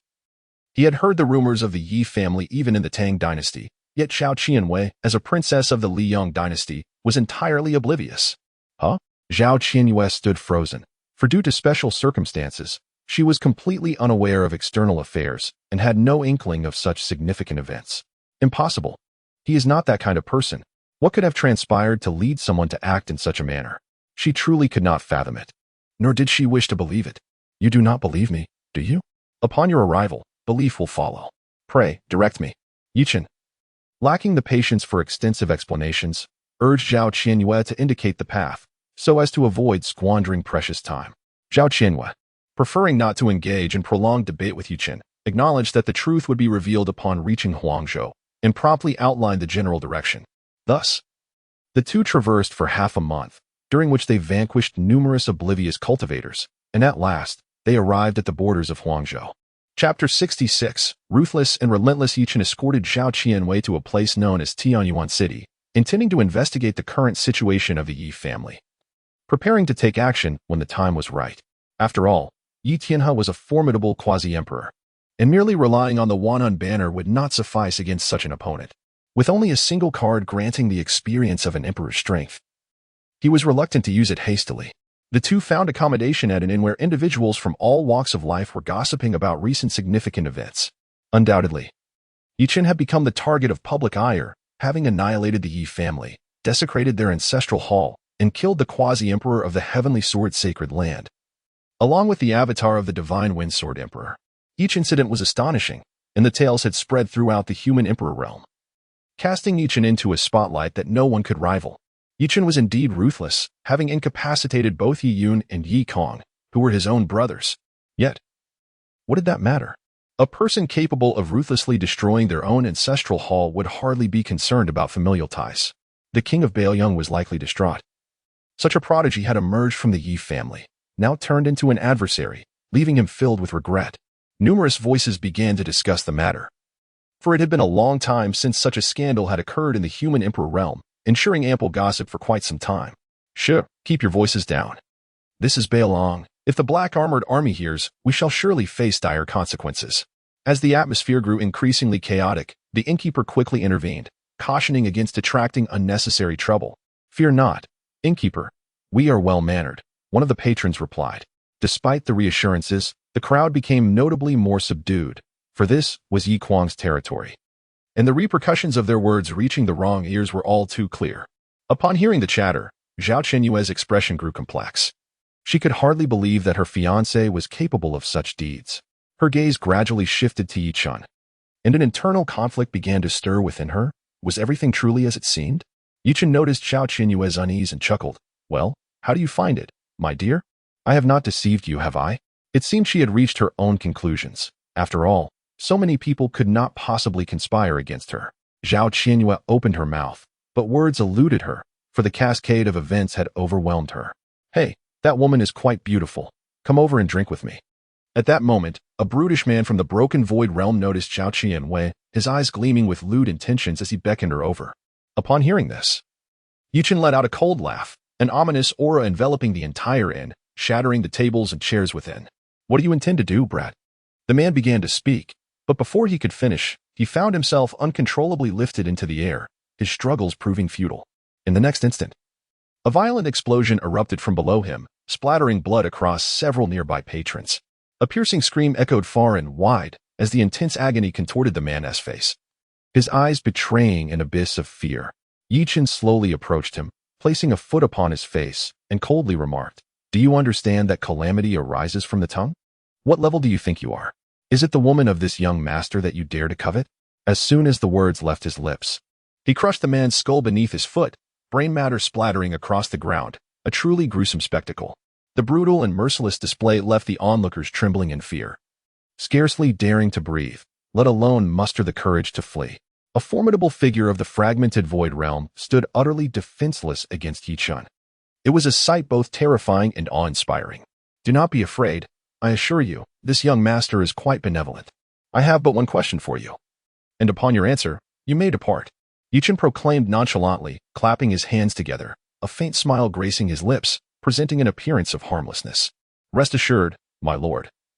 We shall answer any inquiries you have, with no secrets withheld." The crowd hastily promised, eager to escape the inn, wishing to linger not a moment longer. Where is the newly established Yi family? Yi Chen inquired directly, a slight smile playing on his lips, confident that they would not dare conceal the truth, for their lives rested firmly in his hands. North Town. As anticipated, the crowd rushed to respond, even detailing the exact direction, fearful of inciting Yi Chen's displeasure. Begone. Having gleaned the information he sought, Yi Chen allowed them to leave, harboring no grievances against them, disinterested in their demise. The crowd dispersed in a frenzy, regretting their lack of speed, and soon the inn stood empty, leaving behind a despondent innkeeper. Casting a glance at the forlorn figure, Yi Chen felt a twinge of pity and, with Zhao Qianyue, exited the inn to wander the streets of Tianjiao city. Step aside, and let no one linger. To their surprise, they soon encountered a detachment of the black-armored army, numbering nearly 100, ruthlessly clearing the streets of bystanders, seemingly in haste. The pedestrians, filled with apprehension, dared not voice their anger and quickly retreated to the sides of the road, fully aware of the black-armored army's notorious reputation. To offend them was tantamount to offending the king of Beiliang, a consequence no one wished to face. Zhao Qianyue's beautiful eyes narrowed with intrigue as she turned to Yi Chen and whispered, "If what you say is true, the black-armored army ought to recognize you." No? The black-armored army was the elite force of Yi Kuang, certainly capable of confirming Yi Chen's identity. The truth would be revealed soon enough. Oh, that is not necessarily the case. Yi Chen shook his head. Many of the black-armored soldiers had been engaged in battles for so long that they had never set eyes on him, making it quite plausible that they would not recognize him. Who is that fool, so brazen? Why doesn't he step aside? Does he wish for death? To obstruct the path of the black-armored army? The confused onlookers cast bewildered glances his way. Lower your voice. Do not provoke him, otherwise you may find yourself in a perilous situation. Those who had exited the inn were well aware of Yi Chen's fearsome reputation and quickly cautioned their companions to remain silent and avoid attracting trouble. Seeking death. Eliminate him. The commander of the black-armored army, enraged by the audacity of someone daring to block their path, issued a command for Yi Chen's execution. Several members of the black-armored army rushed forward without uttering a word, their weapons exuding an aura of ruthless intent, clearly stained with the blood of many. Yi Chen shook his head slightly, and with a gentle lift of his hand, the space trembled, shattering the assailants into pieces before they could even emit a cry of despair. The leader of the black-armored army was engulfed in fury. Astonished that someone would dare to brazenly slay their men, it was utterly audacious. "Who are you, young man?"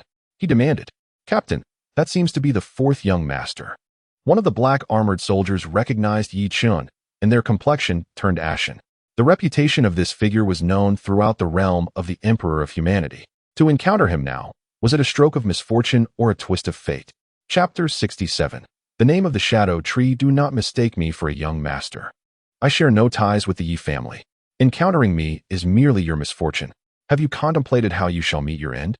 Yi Chen's lips curled into a playful smile, while a chilling murderous intent swept over the 100 black-armored soldiers, capable of extinguishing their lives with but a mere thought. The disparity in strength between the two sides was insurmountable. The black-armored soldiers, feeling Yi Chen's lethal aura, felt their legs weaken, nearly succumbing to unconsciousness as terror etched their faces. "Captain, what shall we do? I do not wish to die. A few hundred spirit stones a month hardly warrants risking our lives." Yi Chen's exploits had long since spread.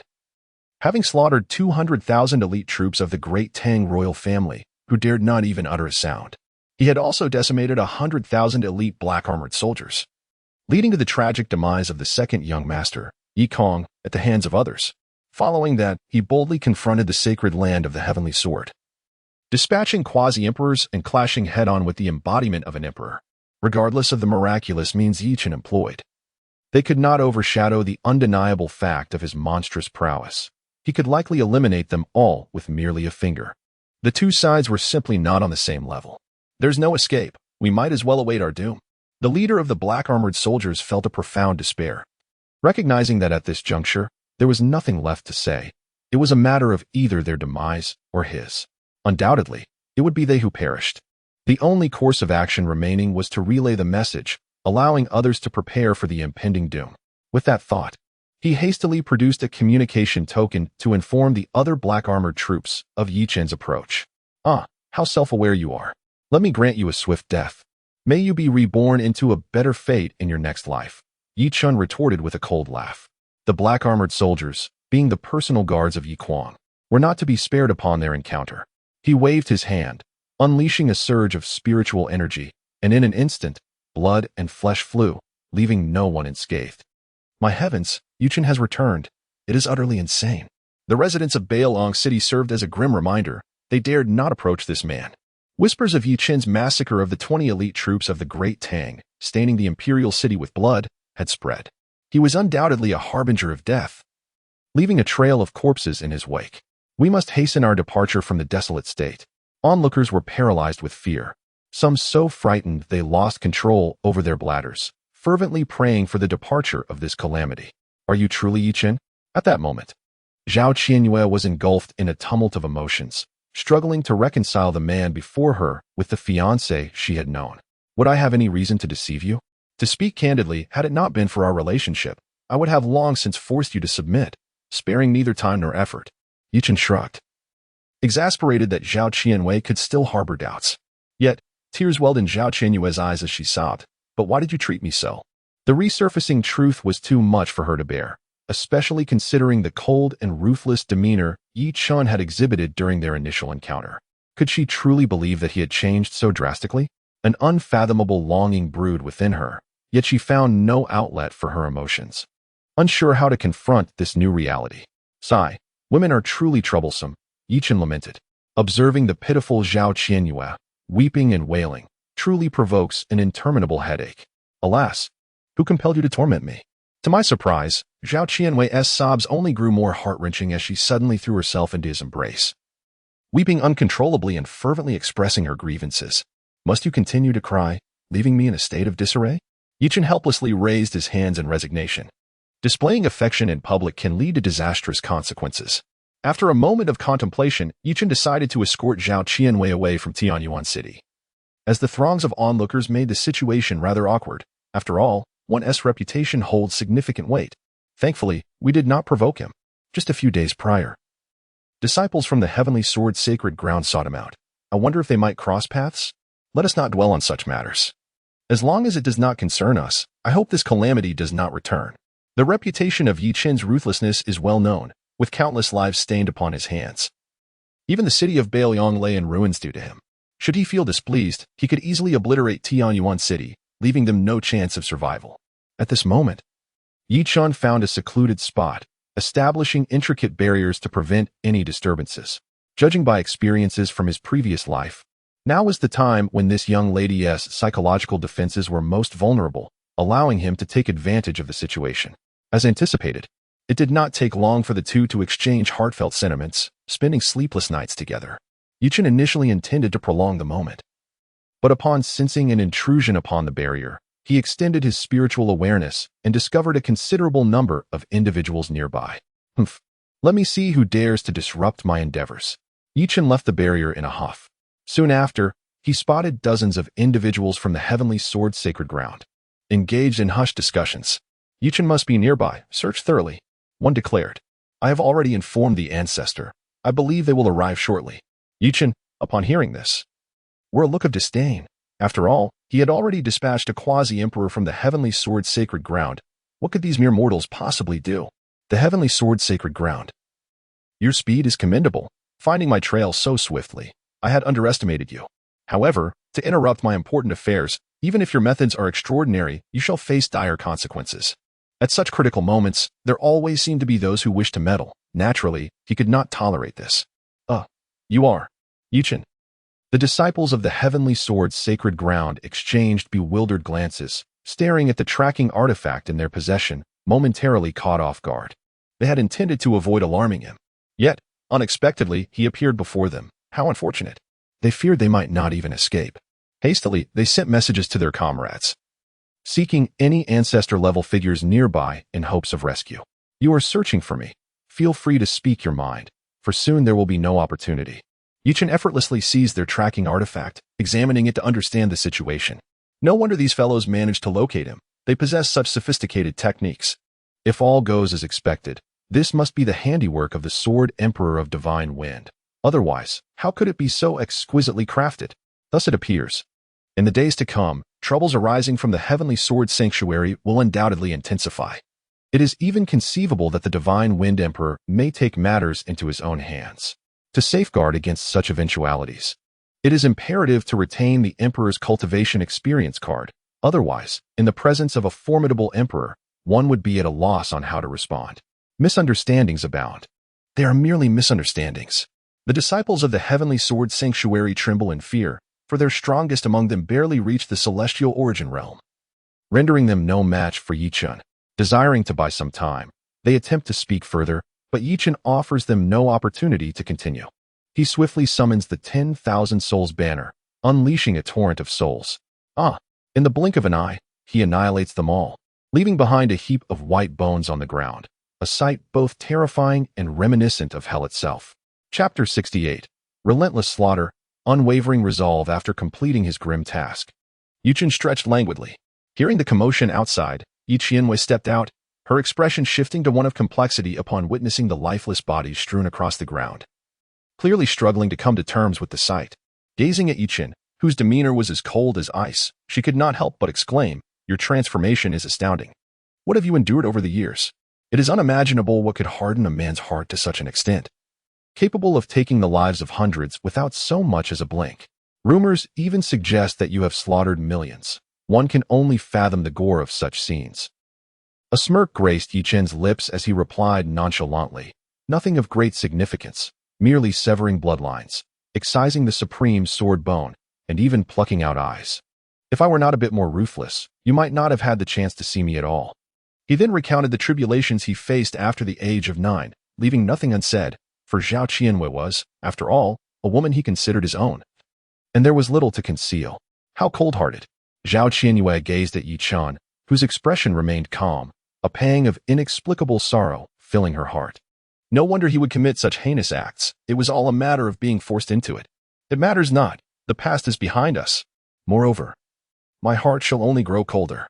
The Yi Chen spoke with apparent indifference. His words were laced with an unfathomable killing intent, causing the surrounding space to crystallize in red ice, glistening ominously in the sunlight, reminiscent of a dreadful sea of blood. Zhao Qianwei, feeling compelled to speak yet hesitating, finally urged softly, "I do not wish for you to continue down this path of slaughter. Otherwise, the road ahead will be fraught with peril. The entire realm of emperors may not tolerate you." Having spent time together, she had come to understand Yi Chen's character, his propensity to resort to violence at the slightest provocation. Rarely engaging in discourse, his use of nearly demonic methods would inevitably attract formidable enemies, a scenario she dreaded. What is there to fear? I have vowed to be reborn through endless bloodshed, even if it means standing against the entire world. Yi Chen's countenance was devoid of warmth, his eyes reflecting an unyielding determination. The aura of killing intent surrounding him intensified, causing the very fabric of space to tremble. Yet, confronted with Yi Chen's resolute demeanor, Zhao Qianwei bit her lip, uncertain of what to say.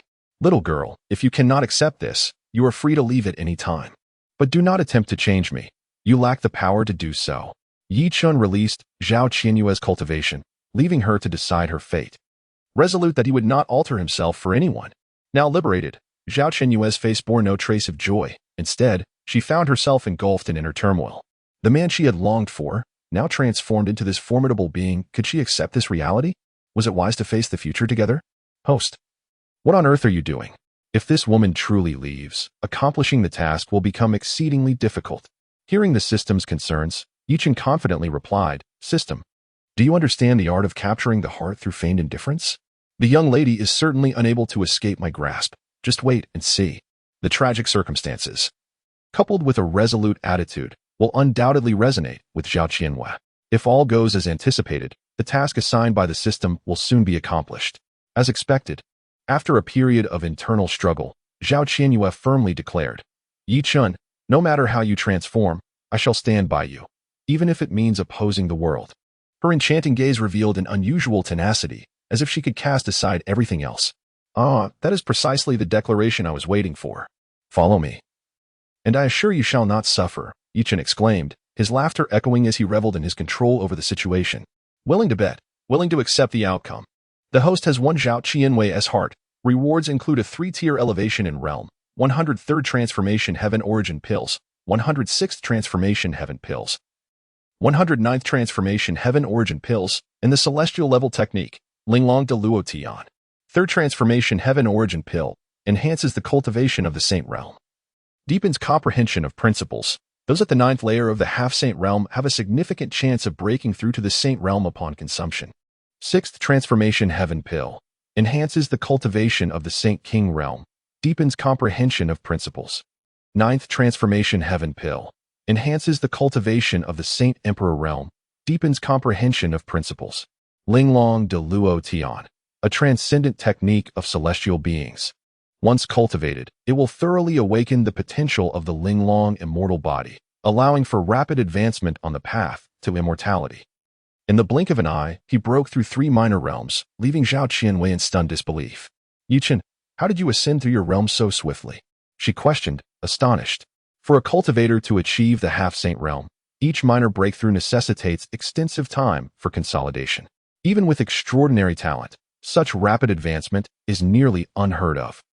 Chen's ability to transcend 3 minor realms in an instant is truly unprecedented, a defiance of all norms. My physique is unique. I merely need to adapt. Chen shrugged, acknowledging his advantages as a man endowed with a system. What of rapid upgrades? What of possessing diverse methods? What of having a stronger foundation from Blue Star? I shall strive to keep pace with you, ensuring I do not hinder your progress. Zhao Qianwen nodded in agreement.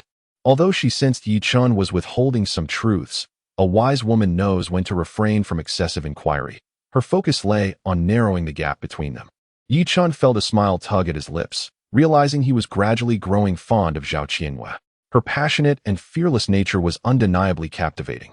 With this thought, he resolved to bestow upon her the newly acquired Linglong de Luo Tian, nurturing her potential for an unimaginable future.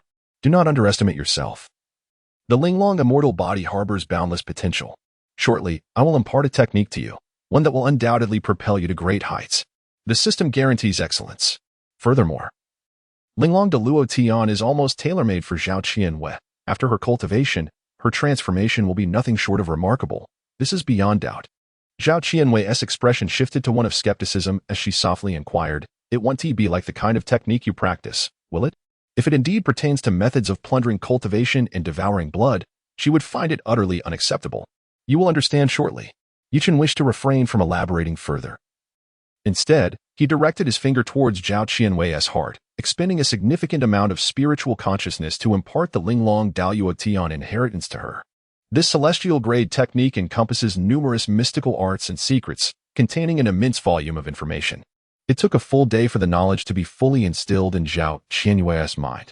Phew, I am utterly exhausted. At this moment, Chen was drenched in sweat. The act of transmitting a technique nearly overwhelmed him, depleting his spiritual consciousness to the brink of exhaustion. Chapter 69, The Sword Sage of Golden Rain Host, How Cunning You Are, Retaining Part of the Content Without Transferring It. Are you afraid this woman will betray you? Chen, disinterested in debating with the system, calmly replied, "One must always leave a hand unplayed. It may prove useful in critical moments. This is called making preparations before the storm. No one can guarantee the future." The final content of Linglong Daluo Tian can be presented to Zhao Qianwei later. It's wise to avoid any unforeseen circumstances. Besides, the preceding techniques are sufficient for her to cultivate to a commendable level, which will not impede anything. What an exquisite technique! Zhao Qianwei murmured, her eyes sparkling with excitement and fervor. The technique seemed to unlock a door to an unknown realm, immersing her in its allure. As she attempted to activate the technique, the spiritual energy within a 100-mile radius surged towards her as if summoned. Zhao Qianwei's body became a vast vortex, greedily devouring the surrounding spiritual energy, which flowed within her, nourishing her meridians and dantian. Before long, Zhao Qianwei's delicate form trembled suddenly, a faint celestial radiance emanating from her, blending seamlessly with the surrounding environment. Within just a few hours, her cultivation experienced a qualitative leap, successfully breaking through to the first level of the tribulation realm. Dark clouds began to gather ominously in the sky, and a terrifying pressure enveloped everything around. Soon after, a formidable lightning tribulation descended from the heavens, striking fiercely at Zhao Qianwei. Boom! A thunderous sound erupted, causing the ground to tremble slightly. Zhao Qianwei opened her eyes to glance at the lightning tribulation, then disregarded it entirely, continuing to immerse herself in her cultivation, evidently brimming with confidence in her strength. The celestial light surrounding her radiated, absorbing all the formidable energy contained within the lightning tribulation like a sponge, transforming it into pure power, continually enhancing her cultivation. Truly, this celestial-grade technique possesses remarkable attributes. Yi Chun observed with great satisfaction. Such a significant effect from initial cultivation had awakened a considerable potential within the Linglong immortal body. Host. There is a renowned individual at the 6th level of the Saint Realm approaching from the east.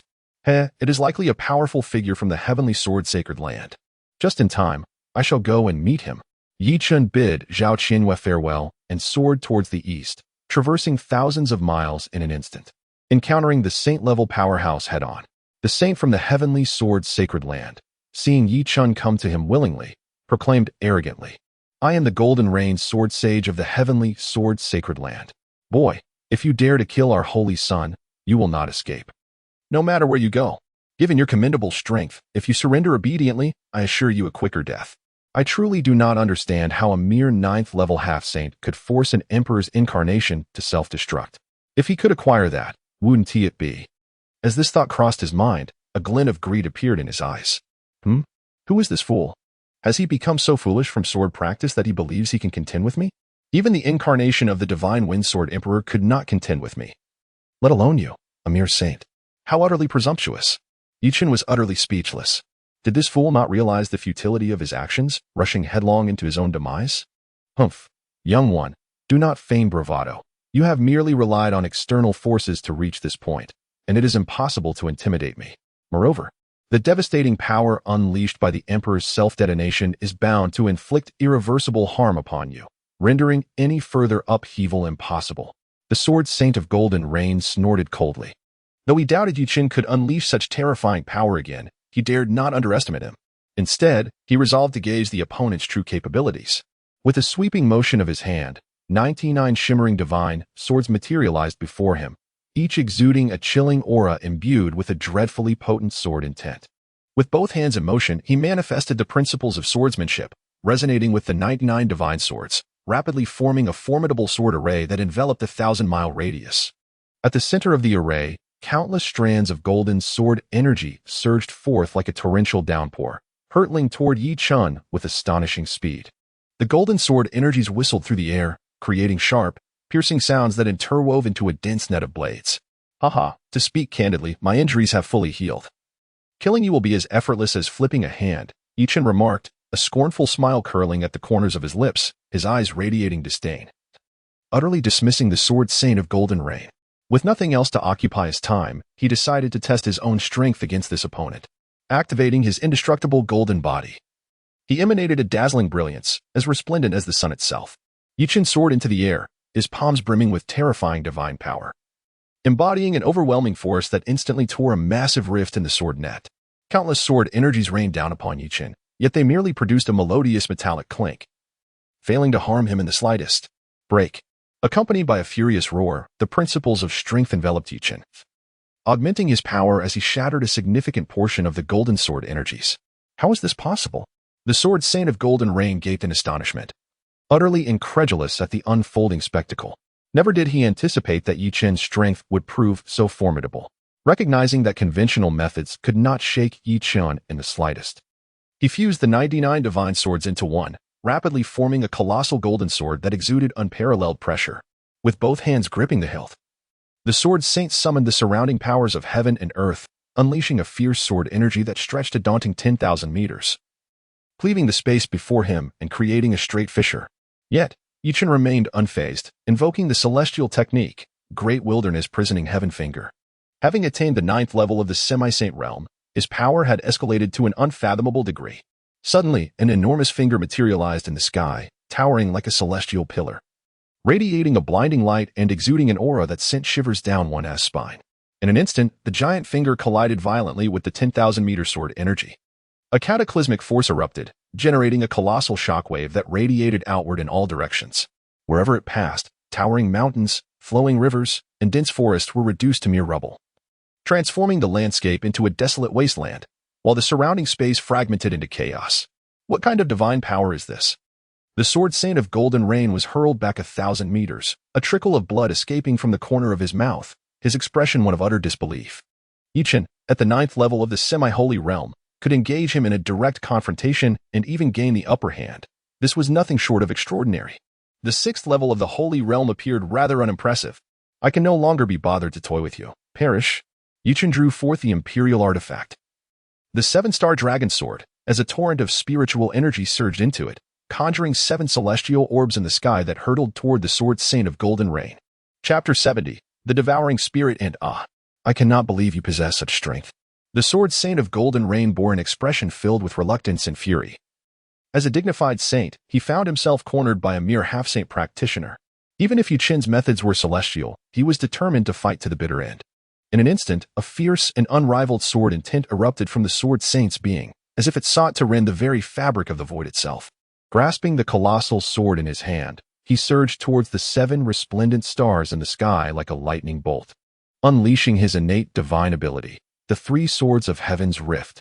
The first stance, dragon ascending to the 9 heavens. The sword saint swung his massive sword, and an overwhelming sword aura instantly coalesced, resembling a mighty dragon soaring into the sky, howling directly towards the clouds.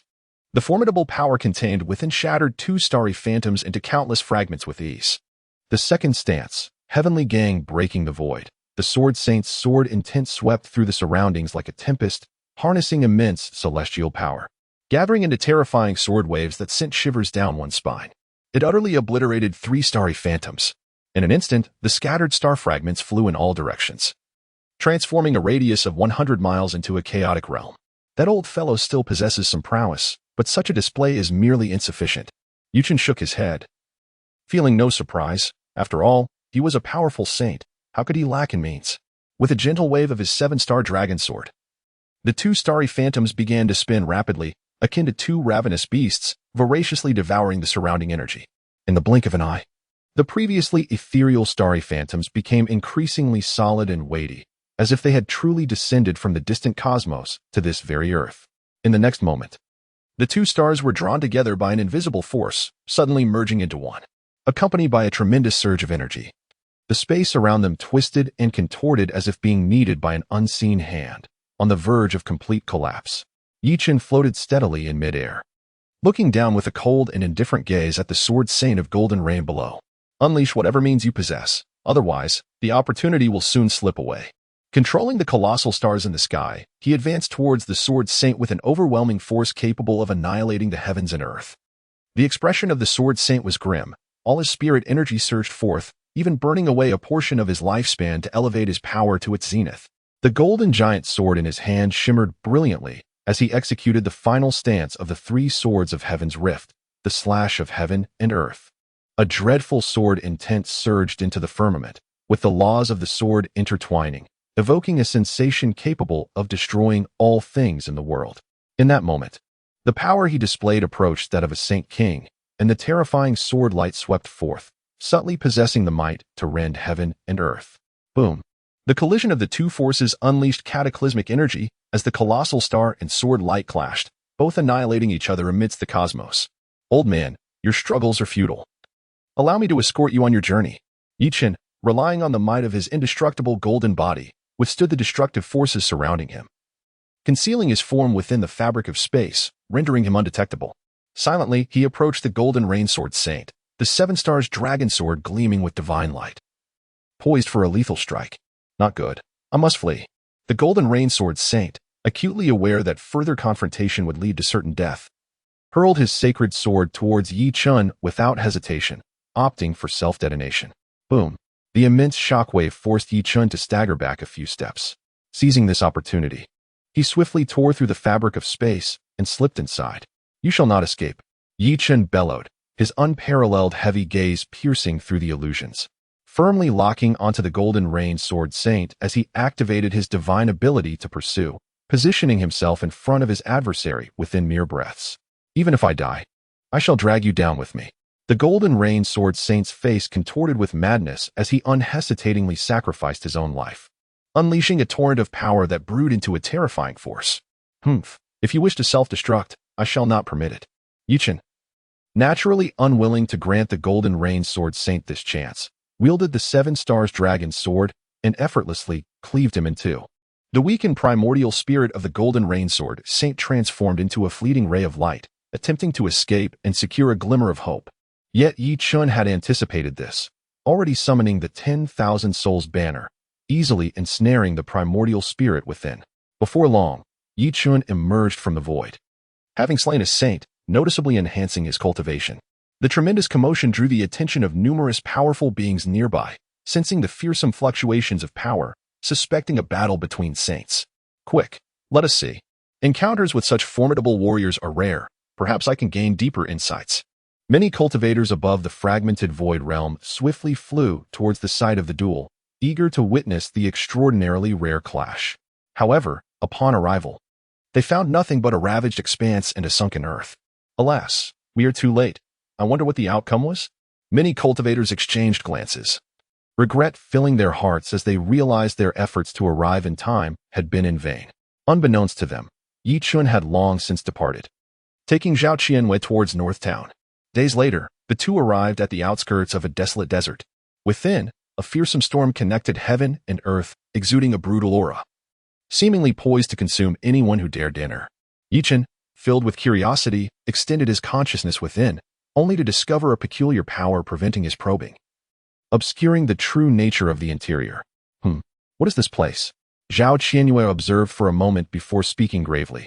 This is the wild ant sandland, perpetually besieged by terrifying storms, inhabited by billions of soul-devouring demonic ants. Any living being that enters will be attacked by these ants. If their numbers are sufficient, even saints must flee in disarray. If all else fails, we shall take a detour. Before them lay a notorious perilous expanse, with few willing to venture inside. The Liang royal family had previously dispatched powerful warriors to exterminate the soul-devouring demonic ants, yet to no avail, primarily due to their formidable reproductive capabilities. As long as a fragment remains unextinguished, it will gradually reconstitute itself. Over time, the Yang dynasty has grown indifferent, allowing it to evolve into its current state, one fraught with even greater peril than before. How intriguing. There is no need for detours. Let us proceed directly. Upon hearing this, Yi Chun's eyes sparkled with excitement. If he were to obliterate the countless soul-eating ants, it would undoubtedly propel him to new heights. You cannot be serious about going in there, Zhao Qianwei remarked, taken aback by Yi Chun's demeanor, questioning whether he had lost his mind. While others steer clear of such dangers, he willingly plunges headlong into them. It leaves one at a loss for words. Chapter 71. The Heavenly Tribulation and the Tempering of the Flesh Naturally. Yi Chun had no desire to elaborate further. He instructed Zhao Qianwei to remain in place and cultivate, temporarily entrusting her with the 7 Stars Dragon Sword for self-defense. Confident that she could withstand even a formidable saint for a while. With no worries to impede him, he activated his indestructible golden body and plunged forward without hesitation, swiftly traversing a distance of 1,000 miles. Before him emerged a multitude of spirit-eating demon ants, each the size of a fist, cloaked in a pitch-black hue. They seemed to hail from the depths of a dark abyss, their wings adorned with menacing barbs, and their sharp teeth gleaming with a chilling light that could instill dread. They swarmed together, an approximate estimate revealing there were over 1,000 of them.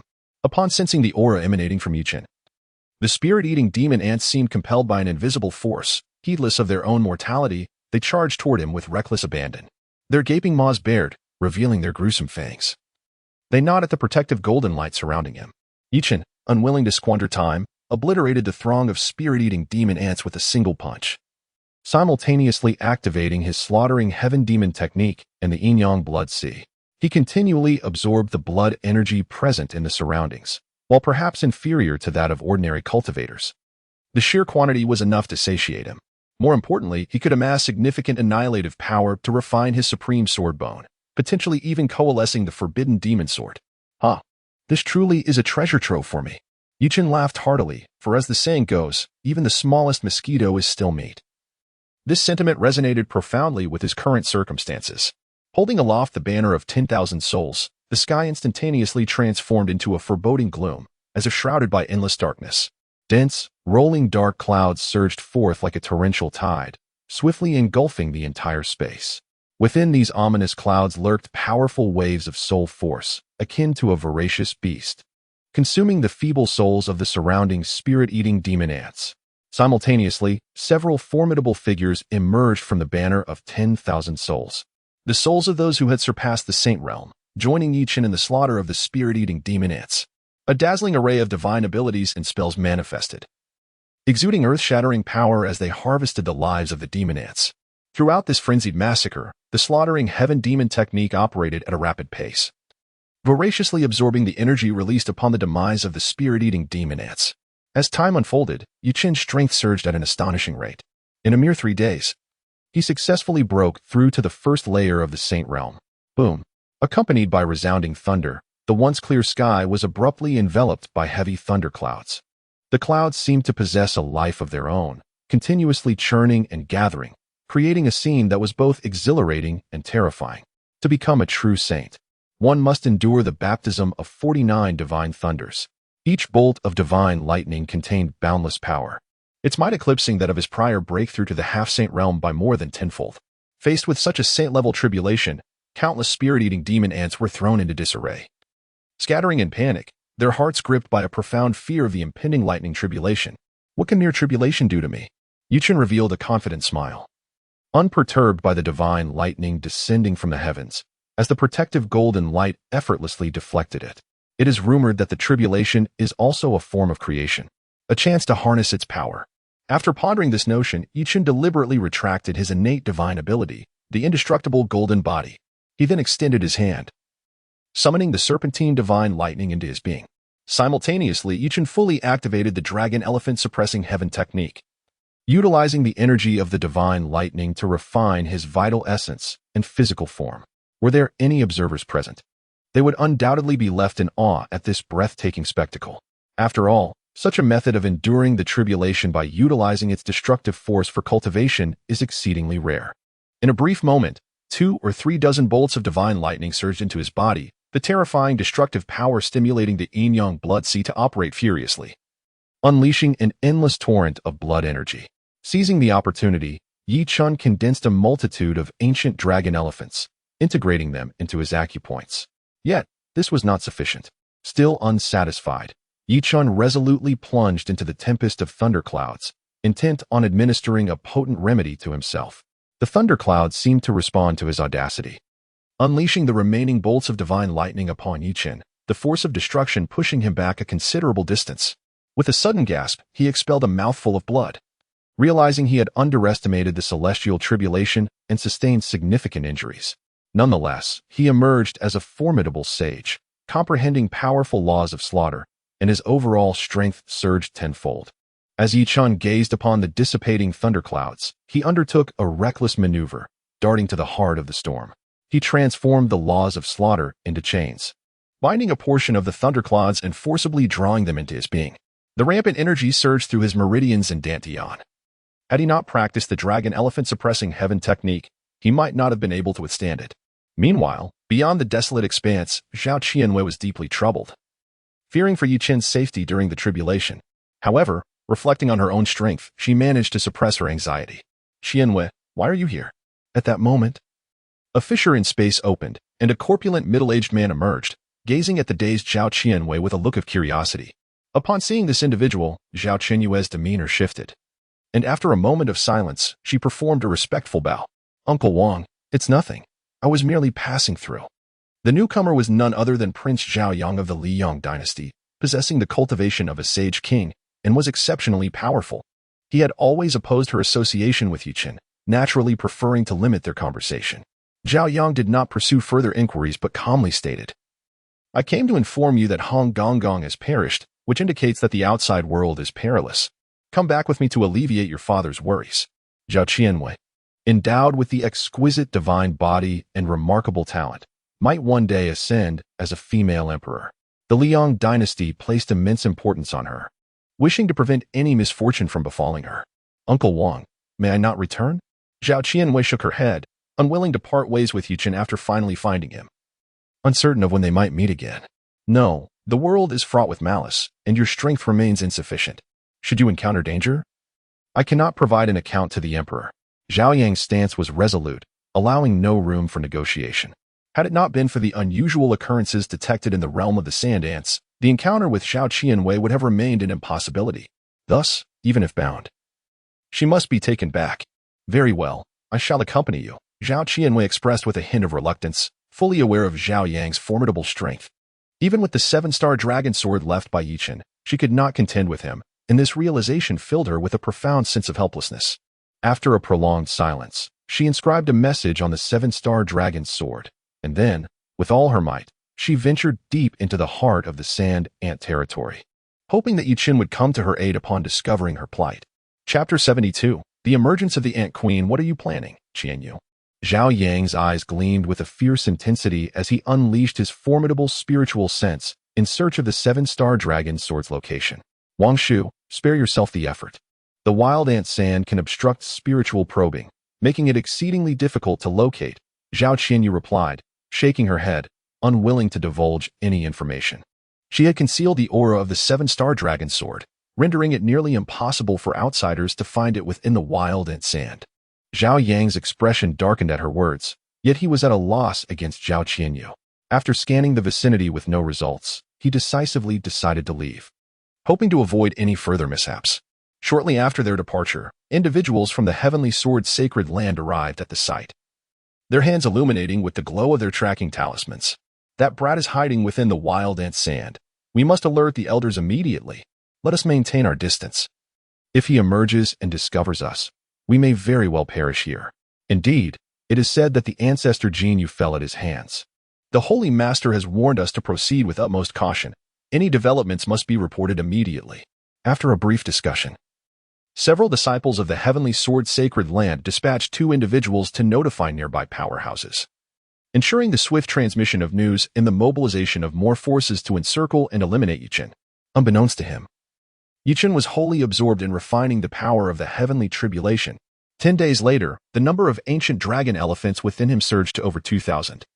His physical strength nearing that of a Saint King, resulting in a remarkable transformation in his capabilities. A torrent of profound blood energy surged forth, transforming into a vast ocean, instantly attracting countless devouring spirit demonic ants. Haha, splendid! Chen exclaimed, exhilarated by the dense swarm of demonic ants surrounding him. He resolutely activated his immortal golden body, charging into the throng of ants. Disregarding their vicious bites, he unleashed a frenzied onslaught, annihilating tens of thousands of demonic ants in mere moments, his eyes radiating with an ethereal glow. The reincarnation celestial disk manifested, emanating a dreadful aura that resonated far and wide, as millions of divine and demonic phantoms surged forth, mercilessly reaping the lives of the demonic ants. In just half a day's time, tens of millions of demonic ants had perished, their bodies accumulating into mountains, and blood flowed like rivers across the desolate landscape.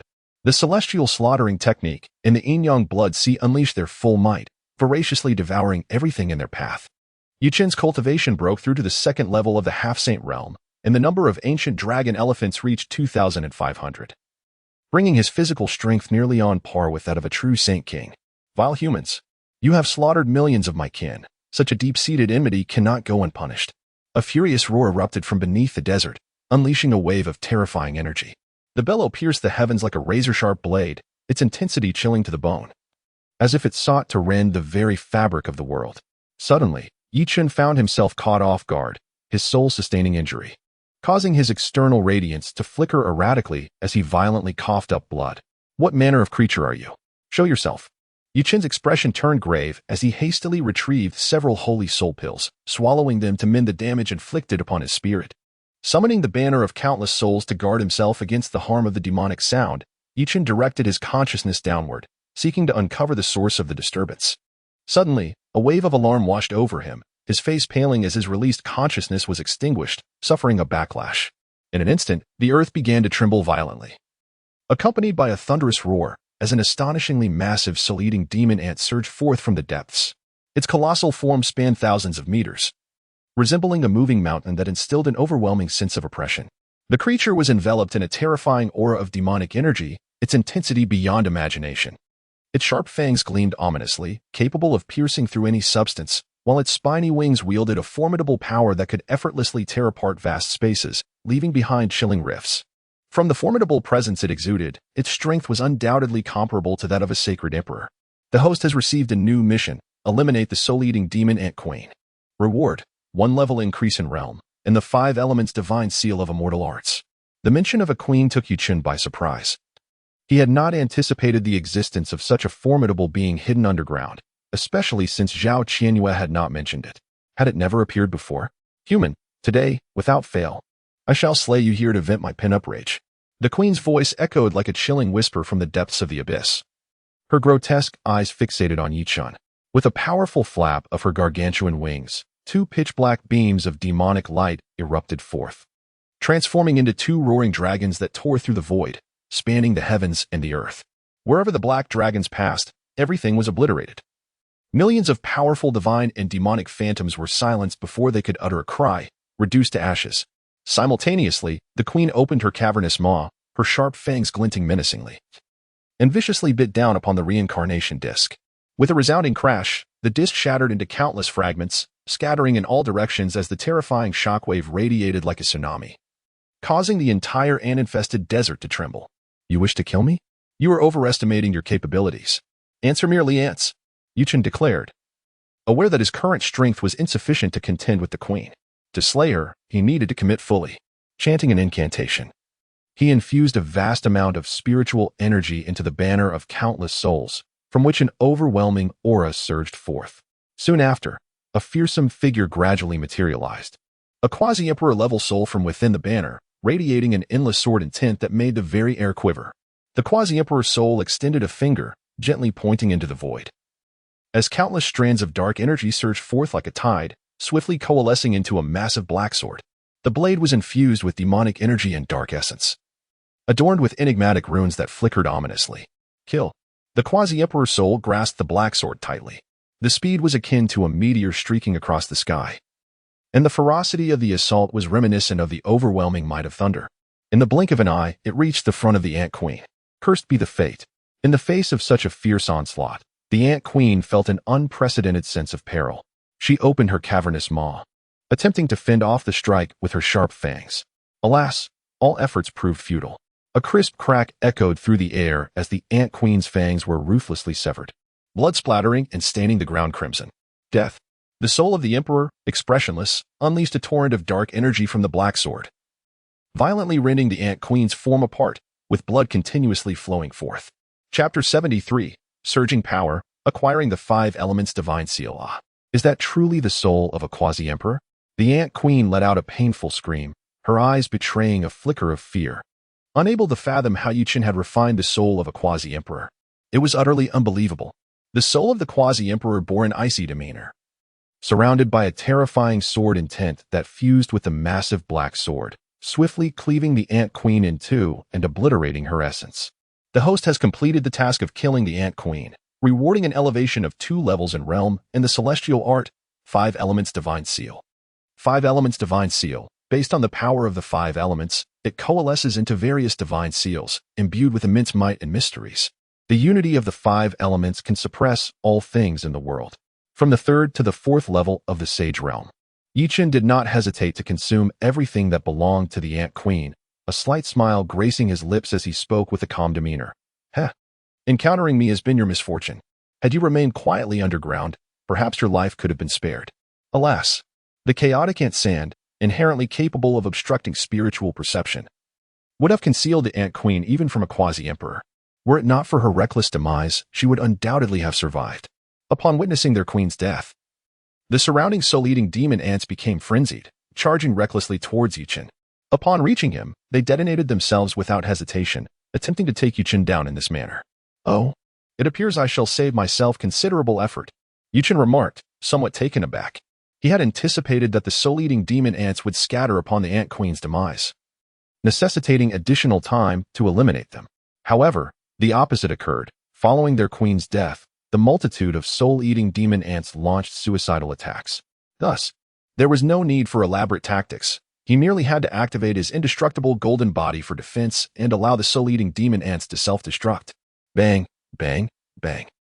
The chaotic ant sand reverberated with continuous explosions as the force of the self-detonations relentlessly battered against Chen's golden aura, akin to the persistence of water eroding stone. Unbeknownst to them, this very course of action was fortifying Chen. The demonic art of slaughtering heaven and the yin-yang blood sea operated at their zenith, voraciously devouring everything around them, transforming the chaotic ant sand into a veritable battlefield. Days later, the desert bore almost no trace of the soul-eating demon ants, and Chen's power had undergone a remarkable transformation. The annihilation of billions of soul-eating demon ants birthed an overwhelming force, turning his supreme sword bone entirely black. With the forbidden demon sword taking its initial form, the number of ancient dragon elephants reached 4,000, their physical strength easily surpassing that of typical sage kings. His cultivation had ascended to the 6th level of the sage realm, with his essence and the laws of slaughter being unfathomably potent, far beyond the reach of ordinary sage-level practitioners. When paired with the void pursuit of souls, it could be said that he was virtually invincible beneath the level of the Sage Emperor. The Soul Banner collected the faint souls of billions of soul-eating demon ants, its power nearing that of a true imperial artifact. When fully activated, it could contend with even ordinary quasi-emperors. Yi Chen gazed into the distance, his expression cold as he declared, "Yi family, I have arrived. Prepare to embrace the baptism of death." Given his current capabilities, annihilating the Yi family was far from a daunting task. Traversing the Ant Sandland brings one closer to the northern town, and the thought of it stirs a sense of impatience within me. However, before embarking on this journey, I must first take Zhao Qianyue with me. After a moment of contemplation, I hastened back along the path I came. Just as I am about to exit the Ant Sandland, I sense the presence of the 7 Stars Dragon Sword nearby, causing my expression to shift. I swiftly fly toward the location of the sword, only to discover that its blade is concealed by a hidden aura barrier. Were it not for my mental connection to this imperial artifact, it is likely that an ordinary person would remain oblivious to its existence. What could possibly be the matter? In the midst of my bewilderment, I suddenly uncover a message left by Zhao Qianyue. Upon reading it, everything becomes clear. Zhao Qianyue, bearing the exquisite immortal physique, has been cherished by the royal family since childhood, akin to a cage canary. Her few excursions into the outside world were alongside my younger self, during which my 3 extraordinary constitutions were indeed legendary, garnering little interference from the royal family. However, once I lost my status as a prodigy, the royal family turned their backs on me, forbidding Zhao Qianyue from maintaining contact with me, thereby jeopardizing her promising future. Unbeknownst to them, as time passed, Zhao Qianyue's feelings for me deepened, reaching an almost inextricable extent. Endless longing enveloped her, leading her to sneak away, only to encounter individuals from the blood-slaughter sacred land, resulting in a series of unforeseen events. Ultimately, Zhao Qianyue left behind a poignant message. "Yi Chen, once you possess sufficient strength, I hope you will take me away from the Liang Empire to live the life I desire." After absorbing her words, I fell into deep contemplation, murmuring to myself, "What a fateful connection. It appears I must carve out time to visit the Liang Empire." To be candid, my affection for her has undoubtedly increased after reading her message. I plan to resolve the matters concerning the Yi family before venturing to the Liang Empire to bring Zhao Qianyue out. "Yi Chen, I have finally found you. Prepare to meet your end." At that moment, a furious roar reverberated throughout the Ant Sandland. A crimson figure surged forward with alarming speed, exuding a brutal aura that was unsettling. In an instant, an elder clad in a resplendent red robe fixed his piercing gaze upon me, his eyes betraying a terrifying authority and murderous intent. Without hesitation, he brandished a divine sword, igniting fierce flames that ascended like a ferocious fire dragon. The unbearable heat distorted the surrounding air, as if it were on the verge of igniting into ashes. With the elder's movements, the flaming divine sword, imbued with tremendous power, descended with a ferocious strike, incinerating the void in its wake, a testament to its catastrophic might. "Another one from the heavenly sword sacred land. You truly are relentless. It seems that only by spilling your blood will you finally learn your lesson." Recognizing the attire of my assailant, I immediately understood the situation. The heavenly sword's sacred land possesses tracking artifacts that make it remarkably easy for them to trace my whereabouts. Time was of the essence. Yet he encountered 3 waves of individuals from the celestial sword's sacred land, a truly astonishing and tiresome ordeal. It was imperative that they comprehend his formidable prowess. Even if this individual possessed the cultivation of a sacred king, it was hardly a concern. Drawing forth the 7 Stars Dragon Sword, he summoned the celestial energy surrounding him to converge within the blade. With a resounding roar, Yi Chen unleashed a surge of incredible celestial might from the 7 Stars Dragon Sword, clashing it against the fiery divine sword wielded by the elder in crimson robes.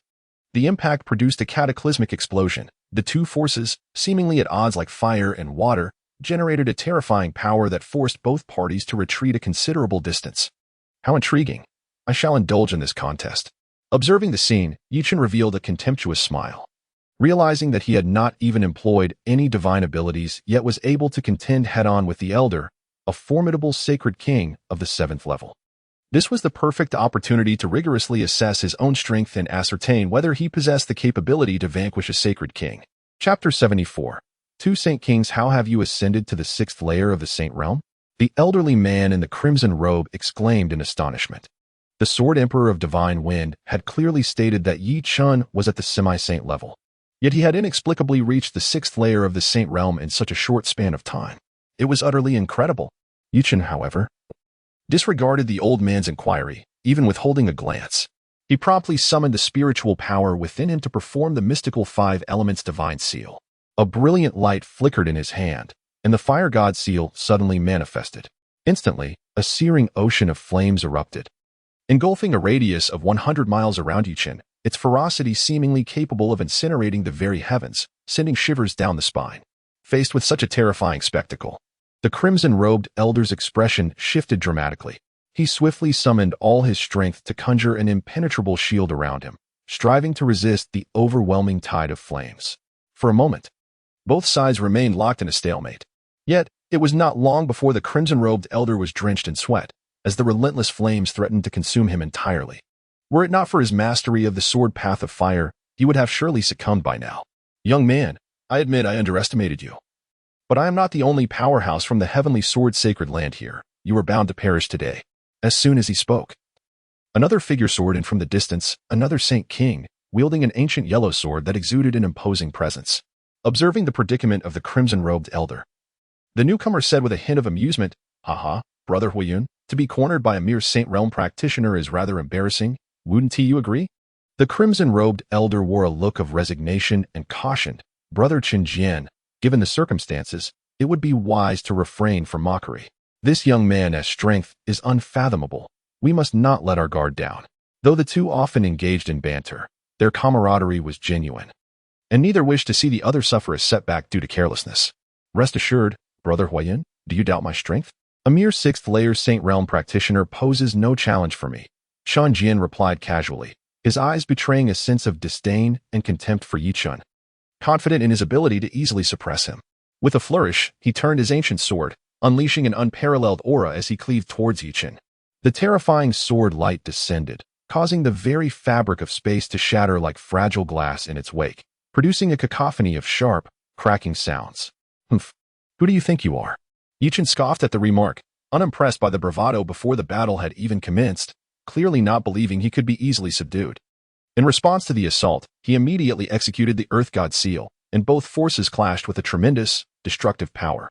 Each was forced to retreat a few steps. Neither could gain the upper hand. Shun Jin's expression turned grave as he realized Yi Chen's strength surpassed his expectations. A sixth-layer Saint Realm practitioner could contend equally with his ninth-layer Saint King status. Had he not witnessed it firsthand, he would have found it hard to believe. Solar transformation. The crimson-robed elder bellowed, seizing the opportunity to invoke his innate divine ability, transforming himself into a blazing sun, his power surging to unprecedented heights. Forcefully devouring the flames within a radius of 100 miles, he infused their latent power into his sword, shattering the fire god seal with sheer might. Having accomplished this, he swiftly approached Chen Jian and solemnly remarked, "Brother, Yi Chen's methods are ceaseless. We must first hold him off until Master arrives, ensuring our absolute success." "Indeed," Chen Jian replied with a nod. From their recent skirmish, it was evident that Yi Chen's formidable strength far surpassed the claims of the Divine Wind Sword Emperor, instilling a sense of trepidation within him. Fortunately, the Heavenly Sword Sacred Land placed great importance on Yi Chen, dispatching a sovereign-level powerhouse who would arrive shortly. Capturing him would be a certainty then. "Haha, it seems you have reinforcements, though I wonder if you can wait for their arrival." Yi Chen laughed heartily, confident that even the presence of a sovereign would be of no consequence to him. If he could not overcome them, he could certainly escape without issue. "Brash youth, do not underestimate us. To offend the Heavenly Sword Sacred Land is to invite certain death," they warned, unleashing their terrifying sword intent that resonated with an unsettling chill. As it expanded outward, generating thousands of razor-sharp sword energies. These energies intertwined and coalesced into a colossal cage, sealing the surrounding space to prevent any chance of escape. "Let us put this to the test." Yi Chen smirked, a glimmer of disdain crossing his features, as his spiritual energy surged wildly, igniting with fervor. In an instant, the elemental forces within a 1,000-mile radius seemed to respond to some arcane call, converging towards Yi Chen. The 5 elemental powers rapidly crystallized in the air, transforming into 5 resplendent divine seals, each radiating a distinct yet equally formidable aura, epitomizing the quintessence of the elements: metal, wood, water, fire, and earth.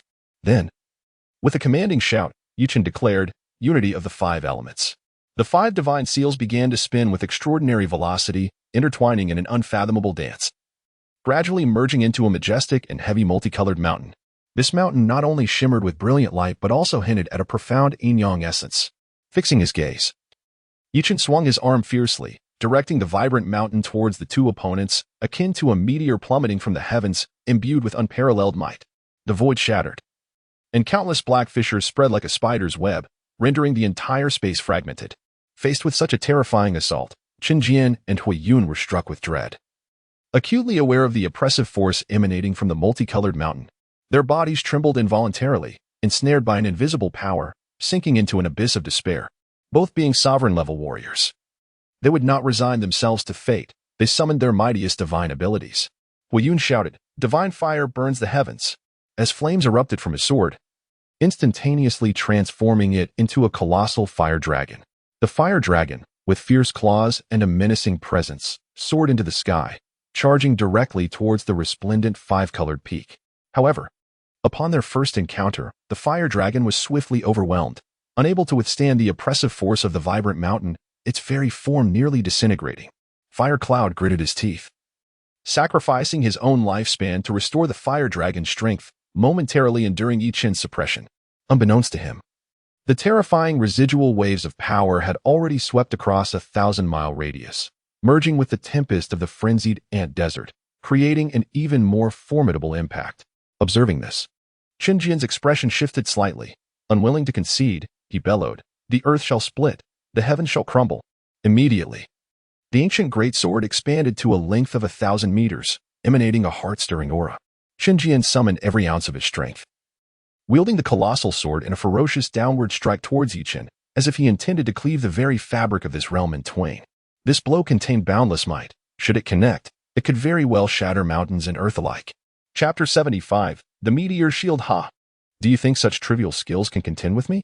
Faced with the assault of two holy kings, Chen wore a disdainful expression, his hands gripping the Seven Stars dragon sword tightly. Suddenly, an overwhelming aura erupted from his body as he unleashed the netherworld's sky-splitting slash. In an instant, a terrifying blade light cleaved through the heavens and the earth, as if it sought to rend the very fabric of reality, carrying with it the might to annihilate all, shattering the enemy's divine abilities. Damn it, why are they so tenacious? Chen Jian cursed inwardly. Chen's erupting power grew increasingly formidable, and if this continued, both of them would likely prove no match. Boom. At that moment, Chen's mind focused, triggering the explosion of the colorful mountain. The five elements interacted in a marvelous dance of creation and destruction, resulting in a cataclysmic force. The destructive power surged forth like roaring dragons, clawing toward the sky, leaving a trail of shattered void and distorted space. Caught at the epicenter of this overwhelming force, Hui Yun could hardly evade it before being struck by the terrifying energy. With a scream, Hui Yun's body was sent flying like a kite with its string severed, his vitality waning significantly. "Hui Yun, are you all right?" Chen Jian swiftly appeared beside Hui Yun, hastily channeling spiritual energy to heal him. Otherwise, the next encounter with Chen would be even more daunting. Prepare to die. Chen would not grant them respite, invoking the great wilderness prisoning heaven finger, drawing upon vast cosmic energies to form a colossal finger. This finger loomed like a pillar supporting the heavens, firmly locking onto the auras of Chen Jian and his companion, sealing off all avenues of escape. Shield.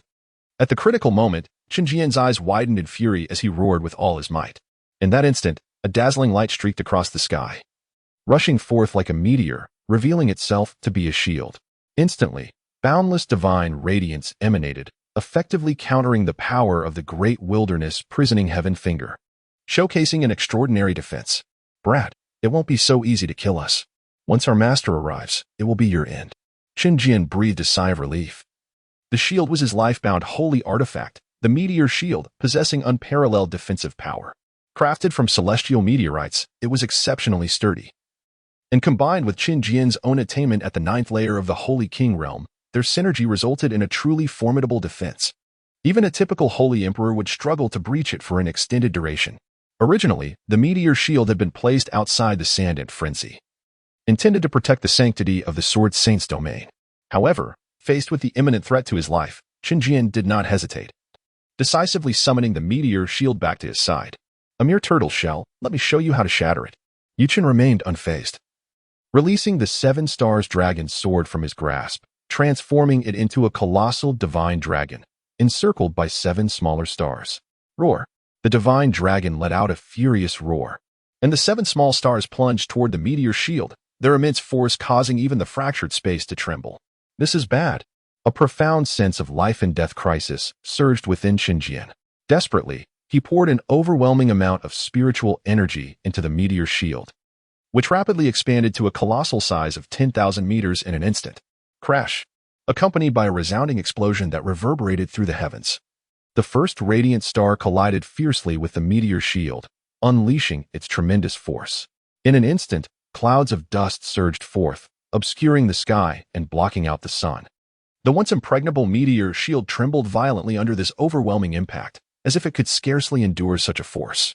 The elder in crimson robes, witnessing this scene, turned as pale as a ghost, his face etched with terror, beads of sweat forming upon his brow. His trembling form betrayed an inner turmoil steeped in boundless fear as he stammered, "Master, what shall we do now?" His words were thick with anxiety, for he had no desire to perish in this moment. "Do not panic," replied Chen, his brow furrowed in concern. "My meteor shield is exceptionally resilient. They cannot breach it. It will certainly safeguard us. Moreover, our master is likely aware of our plight and will arrive swiftly. We must not lose our composure." He sought to reassure Huiyan, hoping to prevent any unforeseen mishaps. Simultaneously, Chen hands deftly shifted through intricate gestures, invoking a series of hand seals. The meteor shield, suspended in the air, seemed to respond to its master's call, voraciously absorbing the potent energy emanating from the tumultuous desert surrounding them. As time progressed, the surface of the meteor shield began to shimmer with a brilliant radiance, coalescing into an indestructible barrier that encased the 2 men securely. "I refuse to believe it cannot be breached," declared Chen defiantly, manipulating the remaining 6 stars to strike in succession. The terrifying force of destruction repelled the divine shield. Yet it inflicted no harm upon Chen and his companion. "Ah!" Chen let out a furious roar, his voice rife with resentment. As he fixed his gaze upon the fearsome dragon exuding an overwhelming pressure, he was acutely aware that if they failed to withstand this formidable force, their lives would surely be forfeit. In that moment, time appeared to freeze, plunging Chen into a tumultuous internal struggle. Each second felt like an eternity, as he grappled with the weighty decision between life and death. Ultimately, after a painful deliberation, he resolved to sacrifice a millennium of his lifespan to seize a slender chance of survival. With a sharp bite to his tongue, he expelled a mouthful of blood, while simultaneously forming intricate seals with his hands. A mysterious and potent energy surged forth from within him, coalescing upon the meteor shield. The resplendent shield absorbed this energy, erupting with an unprecedented divine light that radiated outward in all directions. In the blink of an eye, this divine brilliance enveloped a vast expanse of thousands of miles, creating a spectacle of unparalleled grandeur. Should any onlookers have been present, they would have been left utterly astonished by the sight. Just as Chen completed his preparations, the dragon collided with the shield. In that moment of impact, a blinding white light erupted, momentarily robbing all of sight, causing even the very souls to tremble. Crack! Crack! A crisp sound resonated as the meteorite shield developed several fissures, clearly indicating that it could not withstand much longer. Should it shatter, both individuals would undoubtedly meet their demise. Chapter 76. Sacrificing 300,000 years of lifespan, young ones. Cease your arrogance. At this critical juncture, the heavens darkened as a colossal rift in space suddenly appeared, from which a formidable figure, a Saint Emperor, emerged. His gaze was as piercing as lightning, and upon witnessing the peril faced by Chen and his companion, a terrifying sword intent surged from within him, transforming the surrounding space into a chaotic maelstrom. With 2 fingers poised together, he thrust them forward with great force. In an instant, innumerable dazzling beams of sword light erupted forth, each capable of cleaving mountains and shattering the void. The massive dragon, spanning thousands of meters, found itself overwhelmed by such a potent assault, its once impregnable scales fracturing under the pressure. Before long, the dragon was utterly obliterated, morphing into the 7-star dragon sword that flew back into Yi Chen's grasp, a testament to the formidable power of the Saint Emperor. "Thank you, Master, for saving our lives." Chen and his companion quickly bowed in reverence. The newcomer, known as the Star Sword Saint, was a 7th-level Saint Emperor and their esteemed teacher, renowned for his terrifying might, even within the realms of the human emperor. A Saint Emperor?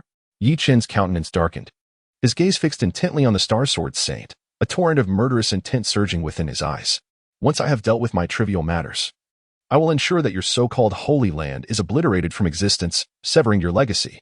With a heart heavy with resolve, Yi Chen contemplated the countless years of lifespan he had amassed through his recent slaughters, a staggering sum exceeding 10 million years.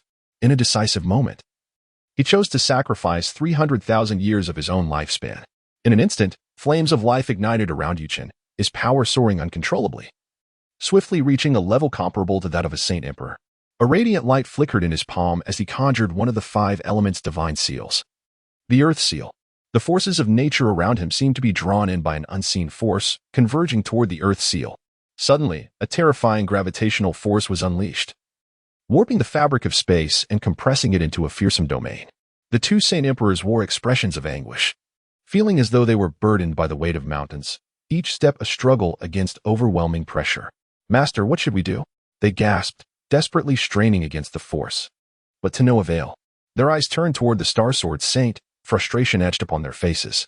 "Damn it, where does this boy derive such abundant lifespan to burn?" The Star Sword Saint, astonished, recognized that Yi Chen was forcibly enhancing his power through the sacrifice of his lifespan. While many cultivators possess such techniques, he was perplexed by one detail. A saint's lifespan rarely exceeded 10,000 years. Even a complete sacrifice would not suffice to reach the level of a Saint Emperor. It appeared that the Divine Windsword Emperor's assumptions had been misguided. Yi Chen was far more formidable than anticipated. Even the self-detonation of an emperor had failed to hinder him. Who could say if he harbored other hidden capabilities? Should he unleash powers approaching that of an emperor? It was likely that they would not stand a chance. With this realization, his expression grew grave.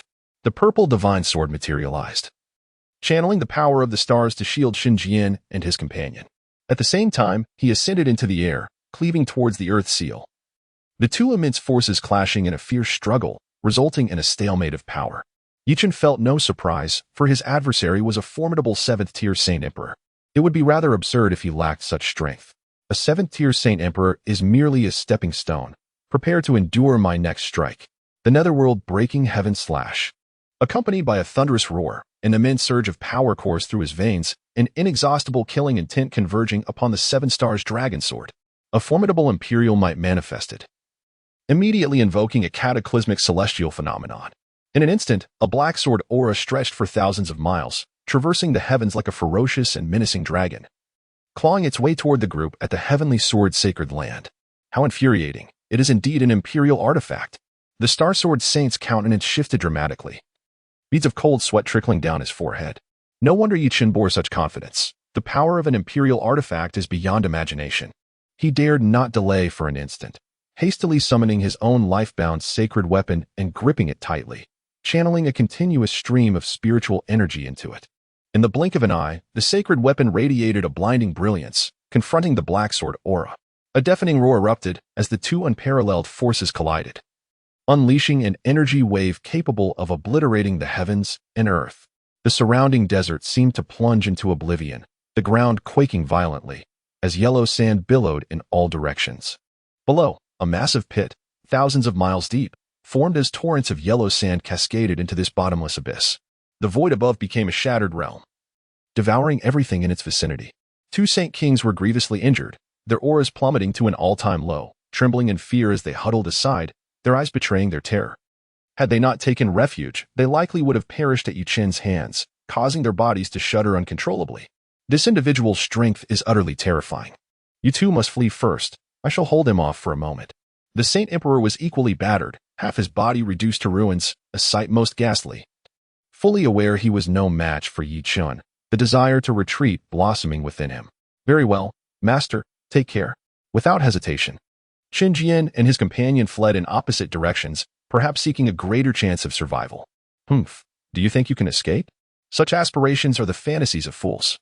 A smirk crept upon Yi Chen's lips, radiating disdain, as he waved his arm, summoning the soul-chasing bow into existence. In an instant, 2 obsidian arrows shot forth like lightning, cleaving the air with unparalleled might, aimed directly at the 2 unfortunate souls. Whoosh, whoosh, two piercing sounds echoed through the air. Be careful. The Saint Emperor of the Heavenly Sword Sacred Land's expression changed drastically. Disregarding his own injuries, he attempted to save his two disciples. Yet the two black arrows vanished into the fractured space, leaving no trace to detect. This is dire. Chen and Hui Yun were thrown into a panic. If even a Saint Emperor could not obstruct them, were they not doomed? They quickly halted, each employing their defenses, hoping to withstand the lethal arrows. However, in the next heartbeat, the black arrows reappeared, piercing through their bodies, obliterating their life force and souls. Accompanied by two piercing cries of agony. The two individuals plummeted from the sky, their faces etched with an expression of profound resentment. Chapter 77, Slaying the Saint Emperor Brat, You Shall Perish. The Saint Emperor of the Heavenly Sword Sacred Land was tormented, his heart wrenched as he watched his two disciples fall. His eyes blazed with uncontainable fury. In a flash of white light, his shattered half-body restored itself in an instant.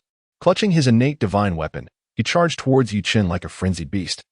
Enveloped in an overwhelming and fierce sword intent, countless strands of sword energy crisscrossed, forming an impenetrable web of blades. The five elements united. Chen remained unperturbed. Summoning the five elements divine seal to transform it into a divine mountain, obliterating the numerous sword energies and inflicting severe backlash upon his adversary. Showcasing the formidable might of celestial arts. You young wretch, even if it costs me dearly, I shall slay you today. The Saint Emperor's eyes burned crimson as he consumed the last remnants of his lifespan, preparing for a desperate struggle against Chen. An esoteric sword technique emerged, dramatically enhancing his combat prowess. The innate divine weapon in his grasp radiated an alarming divine glow, unleashing a cataclysmic force aimed at the divine mountain formed by the five elements divine seal. Bang! The surface of the divine mountain immediately fractured into countless crevices. In the next moment, it erupted with a deafening roar that reverberated throughout the space, lingering ominously as the terrifying shockwave sent both combatants reeling back. Old fool. I shall no longer indulge you. Perish. Chen stabilized himself first, channeling his entire strength into the void pursuit bow. Conjuring a black arrow imbued with a dreadful killing principle, glimmering with a cold sheen, its power magnified severalfold compared to before. As the arrow was released, the space before him descended into chaos, its speed so swift it defied capture. A profound sense of crisis engulfed the Star Sword Saint. Acutely aware that failing to block it would mean certain death, ignoring his trepidation, he took a deep breath. His spiritual energy surged wildly, transforming him into a resplendent star, drawing forth an abundance of stellar power, which gathered incessantly at the tip of his sword. In an instant, the entire blade radiated a blinding brilliance, akin to a sun suspended in the sky. An unmatched force coalesced into a massive beam of light, hurtling directly toward the black arrow. In a heartbeat, the two forces collided. The resulting destructive energy erupted like a colossal nuclear bomb, surging towards the heavens with unparalleled might. Its magnitude was astonishing, instantly submerging a significant portion of the frenzied Ant Sandland. Moreover, even the disciples of the Heavenly Sword Sacred Land, situated outside the frenzied Ant Sandland, were not spared. Mercilessly swept into the tempest of raw power. They scarcely had time to emit a cry of despair before being reduced to ashes, leaving not even a trace behind. Many onlookers, drawn to the spectacle, met with a similar fate, their lives extinguished in a catastrophic turn of events. When tranquility was finally restored, Chen stood amidst the ruins, his prowess surging as he approached the 7th level of the Saint Realm. Simultaneously, the myriad soul banner in his hand flickered with ethereal light, as several powerful souls merged within, rendering this divine weapon even more terrifying. Chen swiftly traversed the treacherous Ant Sandland, heading toward the direction of Northern Town. In the sacred land of the Heavenly Sword, Wang Huitu gazed at the shattered soul lantern of the Celestial Sword Saint, his expression one of disbelief as he murmured, "How can this be possible?" The Sword Emperor of Divine Wind had previously asserted that Chen was merely at the half-saint level. Even with some abilities, he could only be comparable to a saint. Initially believing that sending one sovereign-level expert along with two others would easily secure victory, he was taken aback when all three perished. Contemplating this, his countenance darkened, as Chen had already slain 6 or 7 powerful beings above the Saint Realm, including a quasi-emperor. Such a substantial loss would be intolerable for any force. After a moment of reflection, he coldly declared, "Damn Chen, I shall personally intervene. I refuse to believe I cannot eliminate you." As soon as he spoke, Wang Huitu made his way to the sword-bearing Heavenly Mountain to share his intentions with the Sword Emperor of Divine Wind, preparing to seek out Chen himself. Upon hearing this, the Sword Emperor fell into deep thought, realizing his previous assumptions were flawed. Concerned about Wang Huatu facing unforeseen dangers, he retrieved a jade talisman.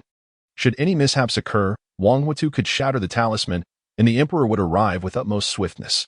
Those in the tribulation stage possess the ability to tear through space for short-distance travel. Thus, an Emperor could reach any location promptly, provided they had precise coordinates. If Wang Huatu were unable to confront Chen, he could break the talisman, ensuring absolute safety. Remember this, my disciple. Wang Huatu took the tracking talisman, tore through the void, and hastened toward the Ant Sandland. As a quasi-emperor, his speed was astonishing, and he arrived at his destination in less than half a day. Observing the desolate landscape of the Ant Sandland, his expression grew increasingly grave. It seemed that eliminating Chen would not be an easy feat, especially as he was uncertain of Chen's current whereabouts. After half a day of silence, he contacted nearby disciples, instructing them to track Chen's movements and report any clues immediately. As the saying goes, strength lies in numbers. 2 days later, a disciple reported having seen Chen seemingly heading toward Northern Town, during which he had slain several of their members. Upon receiving this news, Wang Huatu furrowed his brows, utterly perplexed by Chen's intentions. Surely he wouldn't attempt to annihilate the Yi family once more? This boy is far too ruthless. The thought caused him to involuntarily draw in a sharp breath. At this moment, Chen had arrived within Northern Town. Observing the continuous influx of forces with a perplexed expression, a brief inquiry revealed the reason. His elder brother, Yi Feng, had recently acquired the Emperor's inheritance and become the Tao child of the Divine Hall. Yi Feng, endowed with the celestial Titan body and the bloodline of the Emperor, now inheriting the legacy of a supreme power, had an immeasurable future ahead of him. His ascension to the rank of an emperor was all but assured, and under favorable circumstances, he might even rise to become a supreme being. At that point, dominating the entire realm of the emperor would be well within reach. Numerous forces, having caught wind of this, hastened to extend their congratulations, eager to curry favor with the Yi family in advance. Yi Quan was initially engulfed in sorrow, for one of his sons lay dead while the other was rendered incapacitated, the perpetrator being his youngest son. His family had become the subject of ridicule from countless factions, and the prestige of the Yi clan had plummeted to unprecedented lows. Fortunately, his eldest son had risen to the occasion, inheriting the legacy of the emperor and becoming a disciple of the Temple of the Celestials. In his joy, Yi Quan hosted a grand banquet to entertain powerful figures from various forces, hoping to seize this opportunity to restore the Yi family's former glory. Naturally, the numerous factions were quite astute, refraining from mentioning any unpleasant matters, discussing them only in hushed tones. How cold-hearted Yi Quan was, indeed. Amidst the death of his own son, he still could hold such a lavish feast. What did familial bonds mean to him? Such a man hardly deserved to live. Alas, Yi Feng had not returned, leaving him without a target for vengeance. Upon learning the circumstances, Chen could not help but smirk. It seemed he had arrived just in time. When countless factions congregated and all eyes were upon him, he would surely reveal Yi Yun's lifeless body, and Yi Quan's expression would undoubtedly be a sight to behold. Chapter 78. Crown Prince Zhao Hengshe, are you courting death? A young man, startled by Yi Chen's words, quickly cautioned, although the Yi family has been involved in numerous scandals, it is not our place to discuss them. If someone overhears you, your life could be in jeopardy. Please, be cautious with your words, brother. He glanced around nervously, fearing that someone with ill intentions might overhear and exploit the situation, as countless individuals sought to ingratiate themselves with the Yi family. Thank you for the warning. I shall be mindful, Yi Chen replied, slightly astonished by the young man's kindness. It was indeed a rarity to encounter such a warm-hearted individual in these times. Brother, I am from the Yuntian Gate. The young man attempted to continue the conversation, but in the blink of an eye, Yi Chen had vanished. He rubbed his eyes in disbelief, muttering, "Did I just see a ghost?" A moment later, Yi Chen arrived near the newly established Yi family estate. Gazing at the imposing gates and the fallen black-armored army, he could not help but smile enigmatically. However, due to the throngs of people, the black-armored army did not notice Yi Chen among the crowd. Otherwise, they would surely have been taken aback. The crown prince of the Liang dynasty has arrived. All non-essential personnel, stand aside or face dire consequences. At that moment, a squad of silver-armored soldiers approached, arrogantly dispersing the crowd to clear a path for the royal carriage. The onlookers dared not voice their anger, wary of the powerful connections of those within, and retreated to the sides. The Yi family's influence is immense. The Liang dynasty has even sent the crown prince himself to extend their congratulations. Naturally, with Yifeng becoming the Daozi of the divine temple, it could be said that he had brought great fortune to his family. It was evident that even some sacred forces had dispatched formidable warriors to attend the banquet. Who would dare to disrespect them? The actions of the Liang dynasty were clearly aimed at consolidating their power. Crown Prince Zhao Heng of the Liang dynasty, possessing extraordinary talent and supported by abundant resources, had reached the semi-saint realm, earning a modest reputation in the realm of emperors. This sparked discussions among the crowd, as they marveled at the Yi family's current prestige, which was indeed at its zenith. Several silver-armored soldiers, upon spotting Chen blocking their path, exchanged glances filled with disdain. They strode forward, coldly declaring, to dare obstruct the crown prince's southway is to court disaster. One soldier thrust his spear toward Chen's throat, the tip radiating formidable energy, intent on delivering a fatal blow. Humph! Chen scoffed disdainfully, sending the silver-armored soldiers staggering backward with a mere cold snort, causing blood to spill from his lips. The murderous intent emanating from him unconsciously affected the soldiers, causing their rationality to slip away as their eyes turned crimson with rage. Kill, kill, kill. They descended into madness, recklessly attacking their fellow silver-armored soldiers, resulting in 5 or 6 casualties in an instant. What is happening? Why are they turning on each other? What sorcery is that boy using? Bystanders gaped in shock at the unfolding scene.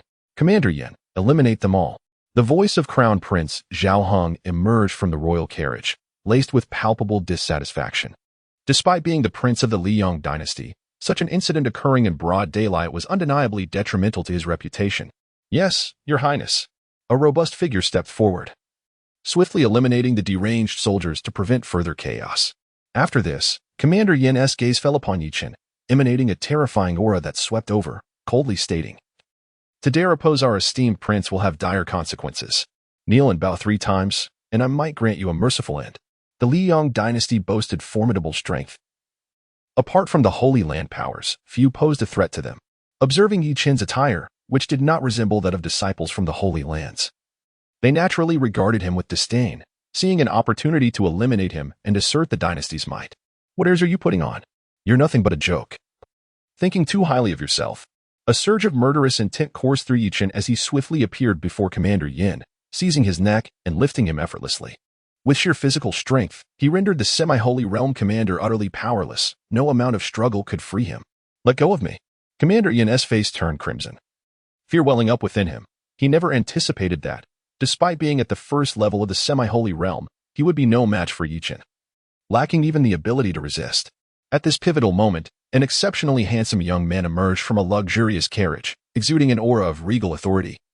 Embodying the essence of sovereignty, it was Zhao Heng, the prince of the Liang dynasty. "My good brother, please show mercy. My subordinate is unaware of his transgressions. Allow me to apologize on his behalf. I implore you to show a modicum of grace." Zhao Heng's seemingly courteous words carried an air of condescension, a testament to the authority that his status bestowed upon him. Heavens, the prince is so handsome. How wonderful it would be to marry him. Some women immediately fell into a daze, wishing to throw themselves at him. And who do you think you are? Why should I grant you any consideration? Get lost, or I shall put you down alongside him." Chen coldly snapped, mercilessly breaking Commander Yan's neck and tossing him at Zhao Heng's feet. Eager to see how this noble would respond. Gasp. The crowd collectively inhaled sharply, utterly shocked by Chen's brutality. To defy Prince Zhao Heng was a bold move indeed. It was unclear from where he derived such confidence. Zhao Heng's expression remained largely unchanged, as if the deceased were inconsequential, and he calmly inquired, "My good brother, such ruthlessness. Which faction do you hail from? Should the opportunity arise, I would surely pay a visit." Chen's unfathomable strength made Zhao Heng wary. He preferred not to provoke an adversary who could prove formidable. Chapter 79. My son possesses supreme grace. I hail from the Yi family, yet I bear no ties to them. Chen chuckled heartily upon hearing this, gesturing towards the newly established Yi family, inviting Zhao Heng to draw his own conclusions. You are of the Yi family, yet I have never encountered you before." Zhao Heng scrutinized Chen from head to toe, his expression clouded with confusion. Given the relationship between the Liang dynasty and the Yi family, it was inconceivable that he would remain unaware of such a formidable figure. The onlookers shared his bewilderment, uncertain whether Chen's claims held any truth. Could it be that the Yi family harbored hidden geniuses? Chen shrugged, considering that this fellow was, after all, his brother-in-law. It seemed rather excessive to extinguish him over a mere disagreement. After a moment's contemplation, he smiled and said, "Whether you have seen me or not is of little consequence. On account of our shared history, I shall spare your life this time. Should you fail to recognize your fortune, do not blame me for my lack of courtesy." Zhao Heng's expression darkened instantly, his brow furrowing as a flicker of anger flashed in his eyes. As the esteemed prince of the Liang dynasty, his noble status was unparalleled. Now, he found himself humiliated by an inconspicuous youth, as though publicly slapped across the face. How could he endure such disgrace? His spiritual energy surged within him. Fists clenched tightly, the joints cracking ominously as he prepared for confrontation. However, at that moment, a mysterious voice resonated in his ear. "Your Highness, the opponent's strength is unfathomable." He effortlessly extinguished a fragment of this old servant's consciousness. "Do not engage with him." Upon hearing these words, Zhao Heng's body jolted, a tempest of emotions surging within him. It was important to note that the one communicating was a 9th-level sage, a being of such caliber that even they harbored trepidation towards Chen. Understanding the gravity of the situation, Zhao Heng forcefully quelled his inner fury, gradually retracting his spiritual energy, casting a complex glance towards Chen from a distance. "My friend, I was rash today. I take my leave. May we meet again under better circumstances." As he spoke, he led his silver-armored soldiers to circumvent Chen, wishing to avoid any conflict. A voice of disbelief rang out, akin to a stone cast into a tranquil lake, sending ripples across the surface. "They managed to endure this?" someone exclaimed, their tone laden with incredulity. The anticipated clash had unexpectedly culminated in such an astonishing resolution. What has come over the prince? Many wore expressions of confusion and puzzlement. It was well known that the prince of the Liang dynasty held a revered status and immense strength, always the center of attention. Why then, in the face of an apparently ordinary young man, did he choose to withdraw? This question loomed like a fog in everyone's mind, leaving them utterly perplexed. Could that young man possess an extraordinary background? The Liang dynasty, as a dominant force, was renowned for its profound heritage. It was beyond anyone's imagination that the esteemed prince would bow to a nameless youth. It is precisely for this reason that the curiosity surrounding Chen's identity has intensified. Some speculate that he is a descendant of a concealed aristocratic family, while others suspect the backing of a Holy Land power. In an instant, various conjectures and discussions flooded in, yet no one could uncover any valuable clues. Chen's origins remained shrouded in mystery. Unfazed by the rampant speculation, Chen offered a grim warning. If you wish to survive, keep your distance from the Yi family, or better yet, leave Zhenbei City altogether. For you may not see the sunrise tomorrow. With that, he executed the void concealment technique, vanishing into thin air, preparing to deliver a tremendous surprise to Yi Quan. Upon hearing Chen's words, many felt a chill run down their spines, foreseeing an imminent upheaval, and instinctively distanced themselves from the Yi family to avoid being ensnared in the impending turmoil. However, the majority dismissed the warning, believing Chen was merely seeking attention. After all, the Yi family gathered numerous formidable powers, who would dare to incite trouble unless they wished for death. Among the crowd, a few trembled, scarcely daring to breathe, as they had witnessed Chen's prowess during the Tang dynasty. The brutal and bloody scene was indelibly etched in their memories. Now that Chen had appeared here, his intentions were all too clear, prompting them to reconnect with their companions and hastily flee Zhenbei City. The news spread like wildfire throughout the city, inciting widespread panic, with many opting to leave Zhenbei City immediately. Heavens, Chen has arrived in Zhenbei City. The god of death is here. We must pack our belongings and escape, lest we follow in the footsteps of Baoyang City. Unbeknownst to them, within the Yi family, the atmosphere was exceptionally vibrant, blissfully unaware of Chen's arrival. A grandiose palace loomed at the center, resembling a slumbering behemoth, exuding an awe-inspiring aura. Not only was the palace vast in scale, but its opulent decorations also showcased the Yi family's esteemed status and formidable strength. The interior buzzed with life, bustling with nearly 1,000 attendees, each representing different factions, gathered to congratulate Yifeng on his ascension to the position of Daozi in the Heavenly Temple. Outside the palace, the scene was equally bustling, with countless attendants, guards, and soldiers weaving through the throng. The entire estate teemed with vitality, as if proclaiming the Yi family's prosperity to the world. As the protagonist, Yi Quan was in high spirits, beaming with joy as he engaged warmly with the many powerful figures who had come to offer their congratulations. With every word, he unabashedly praised his eldest son, Yifeng, his voice brimming with pride. My son possesses the demeanor of a supreme being. This phrase became a mantra, repeated with an unwavering enthusiasm that seemed never to wane. In response to Yi Kuang's self-aggrandizement, those who had come to celebrate readily echoed his sentiments, expressing their agreement. Indeed, young Master Yi Feng is exceptionally gifted, endowed with the celestial overlord's physique and the bloodline of the Emperor of Humanity. Now, having received the Emperor's inheritance, his future potential is unfathomable. Absolutely, young Master Yi Feng is blessed with profound fortune. He is destined to become a supreme powerhouse and unify the realm of the Emperor of Humanity. At that time, who would dare to defy your command? In that moment, a cacophony of flattery resounded, filling the air incessantly. The representatives of several formidable forces hailing from the Holy Land, upon hearing such words, found their previously serene expressions darken instantaneously, as though shrouded by a heavy pall of gloom. It is essential to recognize that any entity capable of standing tall as a bastion of sanctity must have once given rise to supreme emperors or have had such sovereigns presiding over them. How could they possibly acquiesce to a subordinate position? Their indignation nearly compelled them to overturn the table, yet, mindful of Yi Fengzheng's current renown and the formidable backing of one of the three great superpowers, the Demon Heaven Temple, they were compelled to swallow their ire. Chapter 80. The enraged Yu Kuang. At this moment, Yi Kuang was utterly engrossed in the flattery surrounding him, blissfully unaware of the peculiar expressions on the faces of several formidable figures from the sacred lands. He continued to boast with grandiloquence, "You are all far too complimentary. I am truly humbled." He then feigned humility, adding, "The Yi family is currently in a period of rebuilding, so if there are any shortcomings in my hospitality, I hope you will all be understanding." Little did he know that the slight upward curve of his lips was nearly impossible to suppress, and his oblivious demeanor left many speechless. Just as Yi Kuang reveled in his joy, a guard captain clad in black armor burst into the hall with great urgency. Kneeling before him with a thud, trembling, he spoke, "My lord, I have urgent news to report." Upon hearing this, Yi Kuang's expression darkened instantaneously, an inexplicable fury surging within him. Feeling humiliated in front of his distinguished guests and his authority diminished, he reprimanded sharply, with so many esteemed guests present. "What sort of conduct is this? You shall endure 3,000 lashes of the demon whip and be confined for 10 years as a lesson." His previous elation evaporated. Had it not been for the numerous guests present, he would have executed the overzealous guard on the spot. The black-armored captain wore a look of grievance, hastily using his spiritual voice to explain that he had not intended to cause offense. He elaborated that Chen had appeared in North Town, and the news had spread throughout the entire area, prompting nearly a third of the residents to flee. The situation was dire. "What did you say?"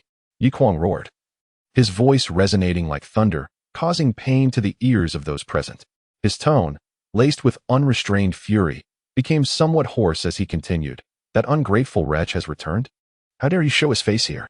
A terrifying aura erupted from his being, swiftly enveloping the entire hall. Those of slightly lower cultivation felt as if they had plunged into an icy abyss, their bodies chilled, and beads of sweat forming on their foreheads. Their legs quaked uncontrollably, some even collapsing to the ground, rendered unconscious. Faced with the pressure of a sovereign-level presence, they were utterly powerless, feeling as insignificant and fragile as ants. Yet this was merely the beginning. Yu Kuang's agitation intensified, and the power within him grew increasingly violent, the sovereign-level pressure escalating in ferocity, as if it sought to rend the very hall asunder. Tables, chairs, and decorations were hurled about, crashing against walls and pillars with a resounding crack. The once solemn and dignified hall had descended into chaos, affecting many of the guests. "Nephew Zhaohang pays his respects to uncle." A respectful voice echoed from outside the palace, and a tall, imposing young man strode into the hall. This was none other than Zhaohang, the crown prince of the Liang dynasty, donned in a resplendent brocade robe. His steps were firm and assured, each stride exuding an innate nobility and confidence. "I wonder what has incited such wrath in you, esteemed elder?" The arrival of Zhaohang somewhat quelled the fury within Yi Kuang, who took a deep breath, striving to calm his agitated emotions. After a brief moment, he clasped his fists and bowed respectfully to the numerous guests within the palace, saying, "Please do not take offense.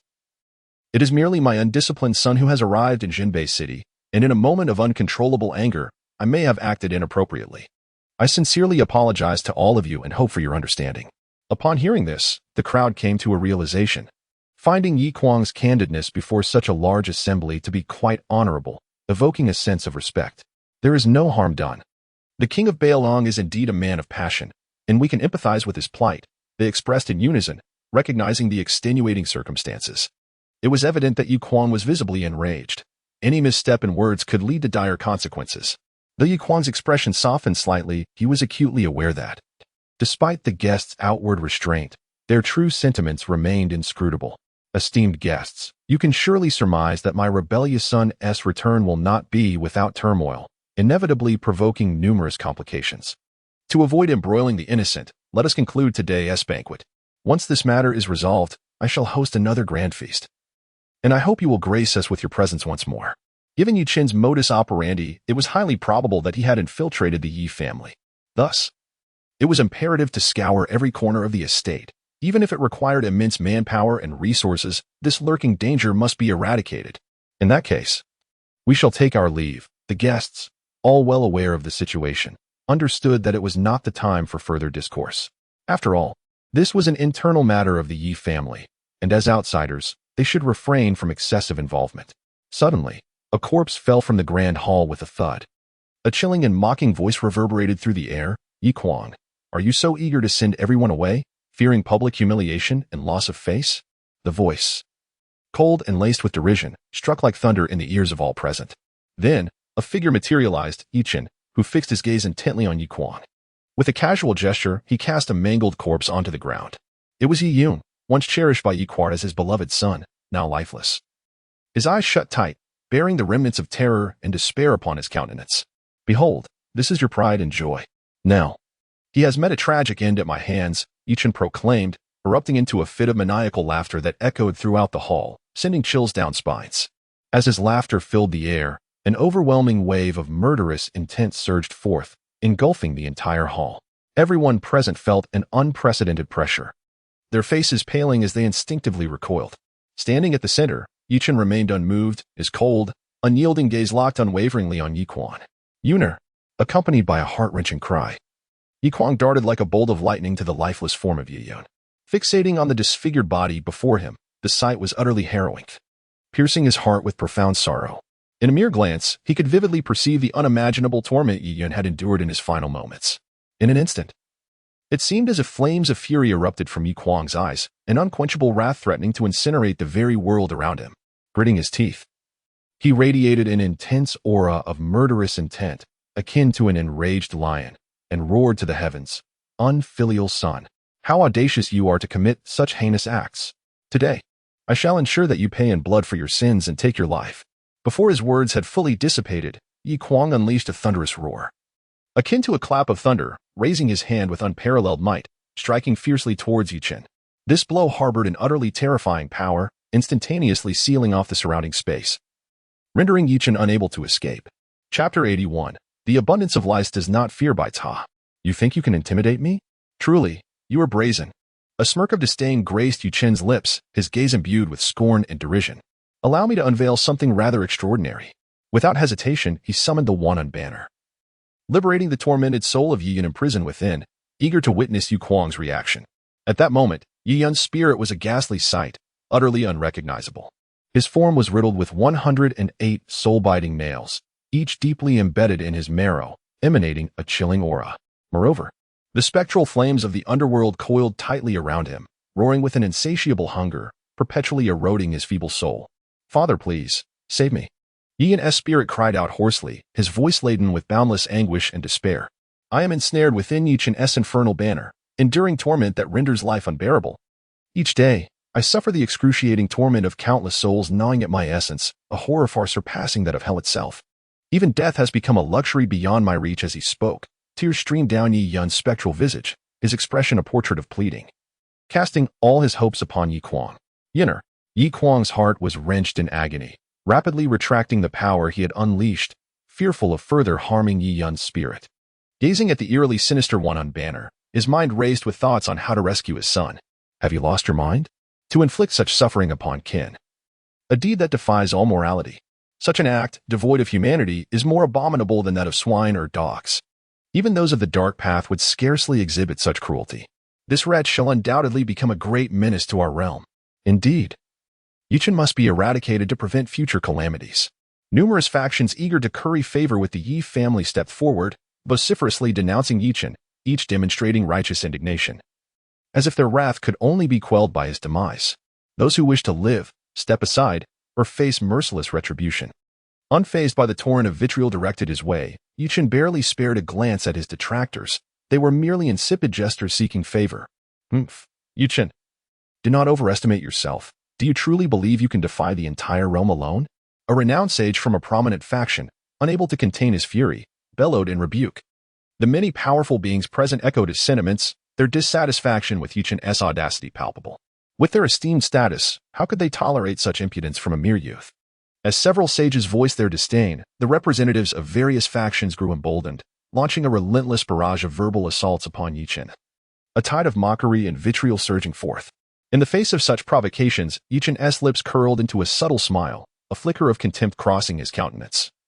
As he calmly remarked, "Do you truly believe that this motley crew of mediocrity has the audacity to speak here? What utter foolishness! Do you truly believe that you can represent the entirety of the Emperor's realm? Such a notion is nothing short of a delusion." With eyes gleaming with a sharp intensity, seemingly capable of piercing the very souls of those present, Chen declared with overwhelming murderous intent, "What does it matter if I stand against the entire Emperor's realm? As the saying goes, the more lice, the less fear of bites. I shall slay as many as come, whether it be 1 or 1,000,000. The act remains the same to me. Why should I concern myself?" His words resonated like thunder, reverberating throughout the hall, leaving the audience in stunned silence. Unable to fathom Chen's audacity, Prince Zhao Heng had intended to approach and offer counsel, but upon witnessing Chen's composed demeanor, a chill coursed through him. He muttered to himself, "I have a strong instinct that he must not be provoked. Otherwise, there will be no grave to return to." With those words barely spoken, he silently exited the grand hall, leaving even his attendants behind, careful not to disturb Chen further. All eyes were fixed on Chen, oblivious to Zhao Heng's discreet departure. Yiquang, however, remained undeterred by the crowd's murmurs, fixated solely on rescuing Yun. Yet, with Yun's soul in Chen's grasp, he could only suppress his fury and state, "Rebellious son, I grant you a chance. Surrender Yun's soul, and I assure you of your safety. Otherwise, even with your vast capabilities, you shall meet your demise today." Encircled by an overwhelming aura of blade intent, he prepared to threaten Chen into submission. "I am not one to be easily intimidated. If you possess the ability, then kill me. Rescuing Yun is utterly impossible." Even the Emperor's intervention would not alter this truth. A smirk graced Chen's lips, revealing a playful demeanor as he summoned his invincible eye, conjuring the ethereal flames of the underworld before him. The flames, dark as ink, appeared as if they emerged from the very depths of hell. With a mere thought, the underworld flames transformed into 4 robust black chains, which swiftly penetrated Yun's soul, inflicting unbearable agony and contorting his visage. A heart-wrenching scream echoed through the skies, a sound so harrowing that it sent shivers down the spines of all who heard it. Yun's anguish cry carried over 100 miles, shaking the hearts of everyone within earshot. "Rebellious son, how dare you?" Yiquang, witnessing this scene, felt his eyes blaze with fury, veins bulging upon his forehead. Astonished at Chen's mercilessness, a gleaming silver blade materialized in his grasp, its cold glimmer radiating an overwhelming pressure. Without hesitation, Yiquang swung the long knife with the force of a tempest, aiming to cleave the 4 black chains. The sound of snapping echoed as the chains shattered, and with a swift motion, he redirected the blade's lethal momentum toward Chen. In an instant, cataclysmic power surged from the blade, striking the grand hall, which was reduced to countless fragments in mere moments. The guests within the hall, thrown into chaos, scattered in panic, though many were caught in the maelstrom, suffering the consequences of the unfolding disaster. Those of lesser strength, caught unawares, were struck by the formidable aftershocks, spewing blood and hurtling backwards. Moreover, even those beyond the palace walls were not spared. Many were unable to evade the relentless force, succumbing to its wrath on the spot, their deaths tragically brutal. In mere moments, thousands perished, deprived of even the chance to resist, as blood stained the ground of the Yi family. Was it already time for conflict to erupt? Zhao Heng, having just exited the grand hall, turned pale with alarm, hesitating not for an instant as he tore through the fabric of space with the hidden power and fled, unwilling to linger for even a second, abandoning his silver-armored soldiers without a second thought. Chapter 82. No one shall escape. As the frenzied power dissipated, Chen stood proudly in the void, unharmed, a playful smile gracing his lips as he regarded the furious Yiquang. "Yiquang, you truly possess a ruthless heart. Yet, you have underestimated my strength." With a gentle flick of his sleeve, he grasped Yun's soul in his hand, employing the ethereal flames to incessantly burn it, subjecting him to endless torment. "Father, please, do not concern yourself with me, kill Chen." The intense agony contorted Yi's face into a grotesque mask, his voice laden with despair and resentment. Yi Kuang, his eyes ablaze with fury, fought to suppress his murderous intent and declared, "Yi Chen, do not push me. I shall grant you one final opportunity. Release your brother's soul. We can let bygones be bygones, and I will even permit your return to the Yi family. Mutual destruction benefits no one, does it?" Initially contemplating a sudden strike to eliminate Yi Chen, he found himself in a predicament, compelled to soften his stance. "Yi Kuan, your thoughts are quite naive. Who desires to return to the Yi family?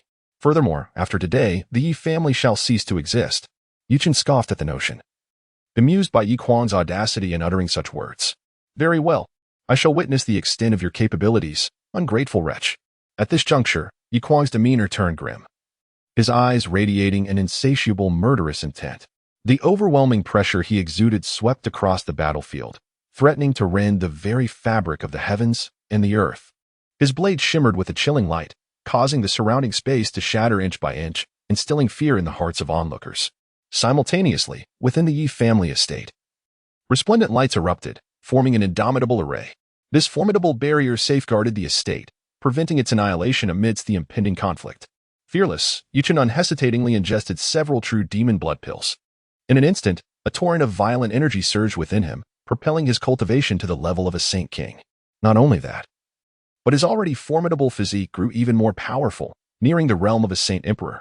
With the seven-star dragon sword in hand, emanating brilliant starlight, Yi Chen charged at Yi Kuang with an indomitable momentum. Thus commenced a breathtaking clash of titans. The collision of their formidable spiritual powers unleashed a terrifying tempest that engulfed the entire Yi family estate. Had it not been for the protective array, the place would have been reduced to ruins. The two combatants ascended from ground to sky, annihilating countless spaces, yet neither could gain the upper hand, leaving countless cultivators in utter astonishment. At that moment, Yi Chen was enveloped in a fierce aura of slaughter, akin to an unparalleled deity of death. As spiritual energy surged into the seven-star dragon sword, in the blink of an eye, the sword radiated a dazzling brilliance, transforming into a mighty divine dragon, exuding a terrifying imperial majesty that altered the very colors of the heavens and the earth. With a deafening roar, the divine dragon surged forth towards Yi Kuang with the force of a thunderous tempest. Yi Kuang's countenance was filled with unparalleled horror, utterly unprepared for the revelation that Yi Chen possessed an imperial artifact. His heart, now devoid of any contempt, compelled him to swiftly unleash the divine technique, the three blades of dominance, dragon's roar in the nine heavens. Enveloped by the laws of the blade, an immense force of nature coalesced around him, entering a state of unity between man and sword, transforming into a colossal golden dragon that soared skyward. This golden dragon radiated a power that transcended the heavens, colliding with the divine dragon forged from the seven-star dragon sword, erupting in a cataclysmic display of might. Yi Kuang summoned the diamond saint body, a brilliant golden light enveloping him, as he braced against the residual waves of the two forces, involuntarily retreating. "He. The time has come for you," he proclaimed, invoking the great wilderness prisoning heaven finger. With a cold gaze fixed upon the members of the Yi family, Yu Chen's hands formed intricate seals, intoning incantations as the surrounding space began to warp violently. Suddenly, the heavens darkened, and the vast energies of the land within a 1,000-mile radius converged to manifest an enormous finger, resembling a pillar reaching for the sky, exuding a chilling aura, targeting the Yi family below. "Lord of Beiliang, save us." The members of the Yi family turned pale, their eyes reflecting despair and terror as they comprehended the imminent disaster. If struck by this finger, their entire lineage would be obliterated, with no hope of survival. "Yi Chen, you have gone too far." At that critical moment, Yu Tianhe tore through space, arriving just in time to condense a defensive barrier with a wave of his hand, effortlessly countering the power of the great wilderness prisoning heaven finger. "Phew, that was terrifying. We must flee. The Yu family can no longer remain here." A collective sigh of relief escaped the lips of the crowd, as if they had narrowly escaped the gates of death. Had it not been for Yi Tianhe's timely return, they would surely have met their demise. None shall escape. A sinister smirk played upon Yu Chen's lips, his gaze as frigid as ice, seemingly capable of freezing one's very soul. What of a quasi-emperor? The soul of the quasi-emperor surged forth from the soul-collecting banner, engaging Yi Tianhe in a fierce battle, the terrifying power affecting the entirety of Zhenbei City. Heavens, this is too dreadful. A battle at the quasi-emperor level is beyond our capacity to endure. Panic engulfed the populace, as they fervently prayed that such power would not descend upon the city, lest everything be reduced to naught. Meanwhile, Chen's thoughts shifted, and the soul-collecting banner unleashed an endless stream of malevolent energy, swirling like a black torrent, enveloping the entire Yi family in darkness. The dense, ominous energy sealed off all space, transforming it into an isolated prison from which no one could escape. Damn it! We must unite to break through this barrier of dark energy, otherwise we shall perish here. Several powerful saints shouted in unison, willing to sacrifice their lifespans for greater strength in a desperate attempt to shatter the dark prison. However, their efforts were in vain. Despite the soul-collecting banner lacking the status of an imperial artifact, its power far exceeded that of the seven-star dragon's sword.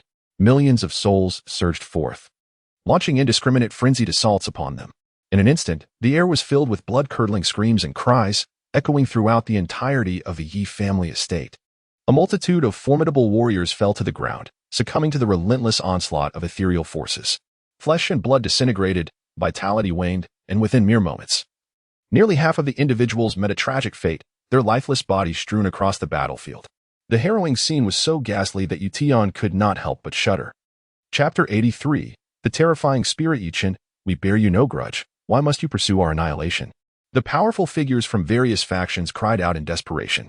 None expected Yi Chen to act with such reckless abandon, disregarding all consequences in his quest to eliminate them. Regret washed over them.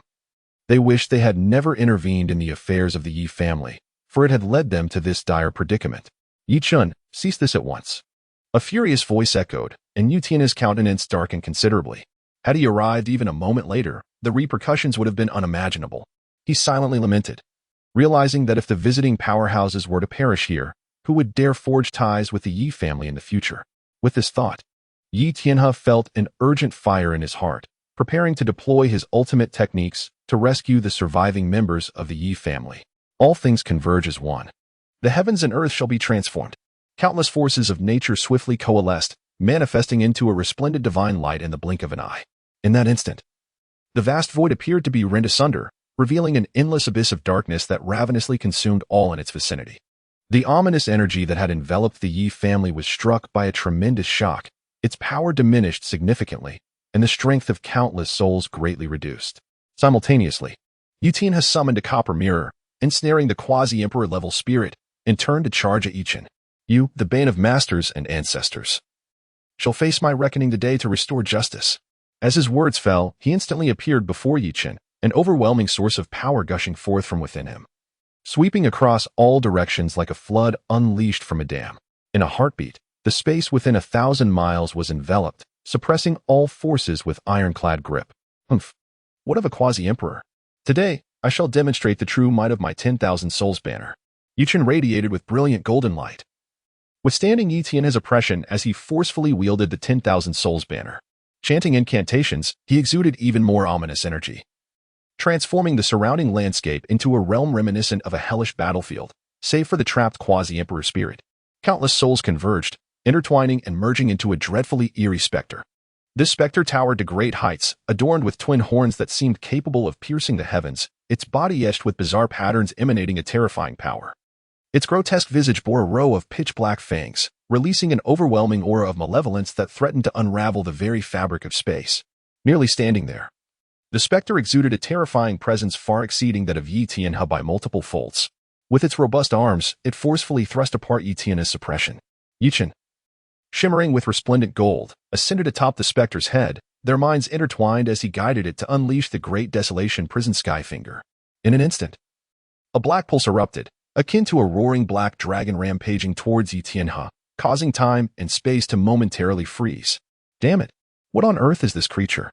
Yi Tianhe gazed upon the grotesque specter, an unprecedented wave of terror and unease surging within him, as if a razor-sharp sword hung perilously above his head, poised to descend at any moment. He understood all too well that he could not afford to hold back, otherwise he would inevitably plunge into the abyss of death. Let the old fool perish. Yi Chen's expression was chillingly devoid of mercy, for he would show no leniency simply because Yi Tianhe was his grandfather. You are beyond salvation. At this critical juncture, Yi Tianhe summoned every ounce of his strength, focusing his mind to silently recite the incantation. In an instant, a dazzling radiance erupted from within him, followed by the gradual manifestation of a divine weapon exuding a searing aura.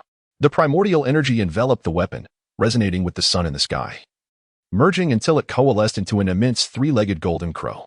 With a resounding cry, the three-legged golden crow soared into the sky, akin to a blazing sun ascending, causing the very fabric of space to melt away. It unleashed a torrent of dreadful solar flames, surging directly towards the black pulses emitted by the specter. The clash of two utterly disparate energies in the air resulted in a cataclysmic explosion, sending forth terrifying shockwaves that reverberated far and wide. Below, the town of Jinbei bore the brunt of this confrontation, teetering on the brink of collapse as countless cultivators were ensnared in the tumult, experiencing a harrowing dichotomy of elemental forces. Oh, how precarious this is! Had I known, I would have forsaken everything and fled Jinbei town, thus avoiding this perpetual state of anxiety. Regret washed over those remaining in Jinbei, who could only strive to distance themselves from the Yi family's vicinity to evade the chaos. Do not panic. Jinbei town is the bastion against the savage foreign tribes. The Yi family will not allow it to be destroyed. Some valiantly suppressed their fears, attempting to reassure themselves. Little did they know that Yi Tianhe, despite his utmost efforts, was gradually falling into a disadvantage. Beads of sweat the size of pearls trickling down his forehead, soaking his garments. Old fool, can you not endure any longer? Last time, when I annihilated the Yi family, you were absent. Today, I shall rectify that, Yi Chen exclaimed with a mocking laugh, as two earth-shattering forces confronted one another. Yi Chen's gaze fell upon the Yi family and the formidable beings from various factions, a cold smile creeping onto his lips.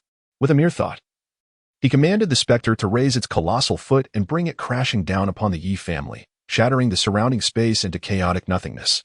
Those who wish to survive must channel their strength into the formation. Perhaps there lies a glimmer of hope. Yuquan, at any cost, repelled the dragon formed by the Seven Stars dragon sword, shouting to the members of the Yi family to unite their efforts to weather the storm. Let us give it our all. The members of the Yi family and the powerful beings from various factions, unwilling to remain passive, infused all their spiritual energy into the formation.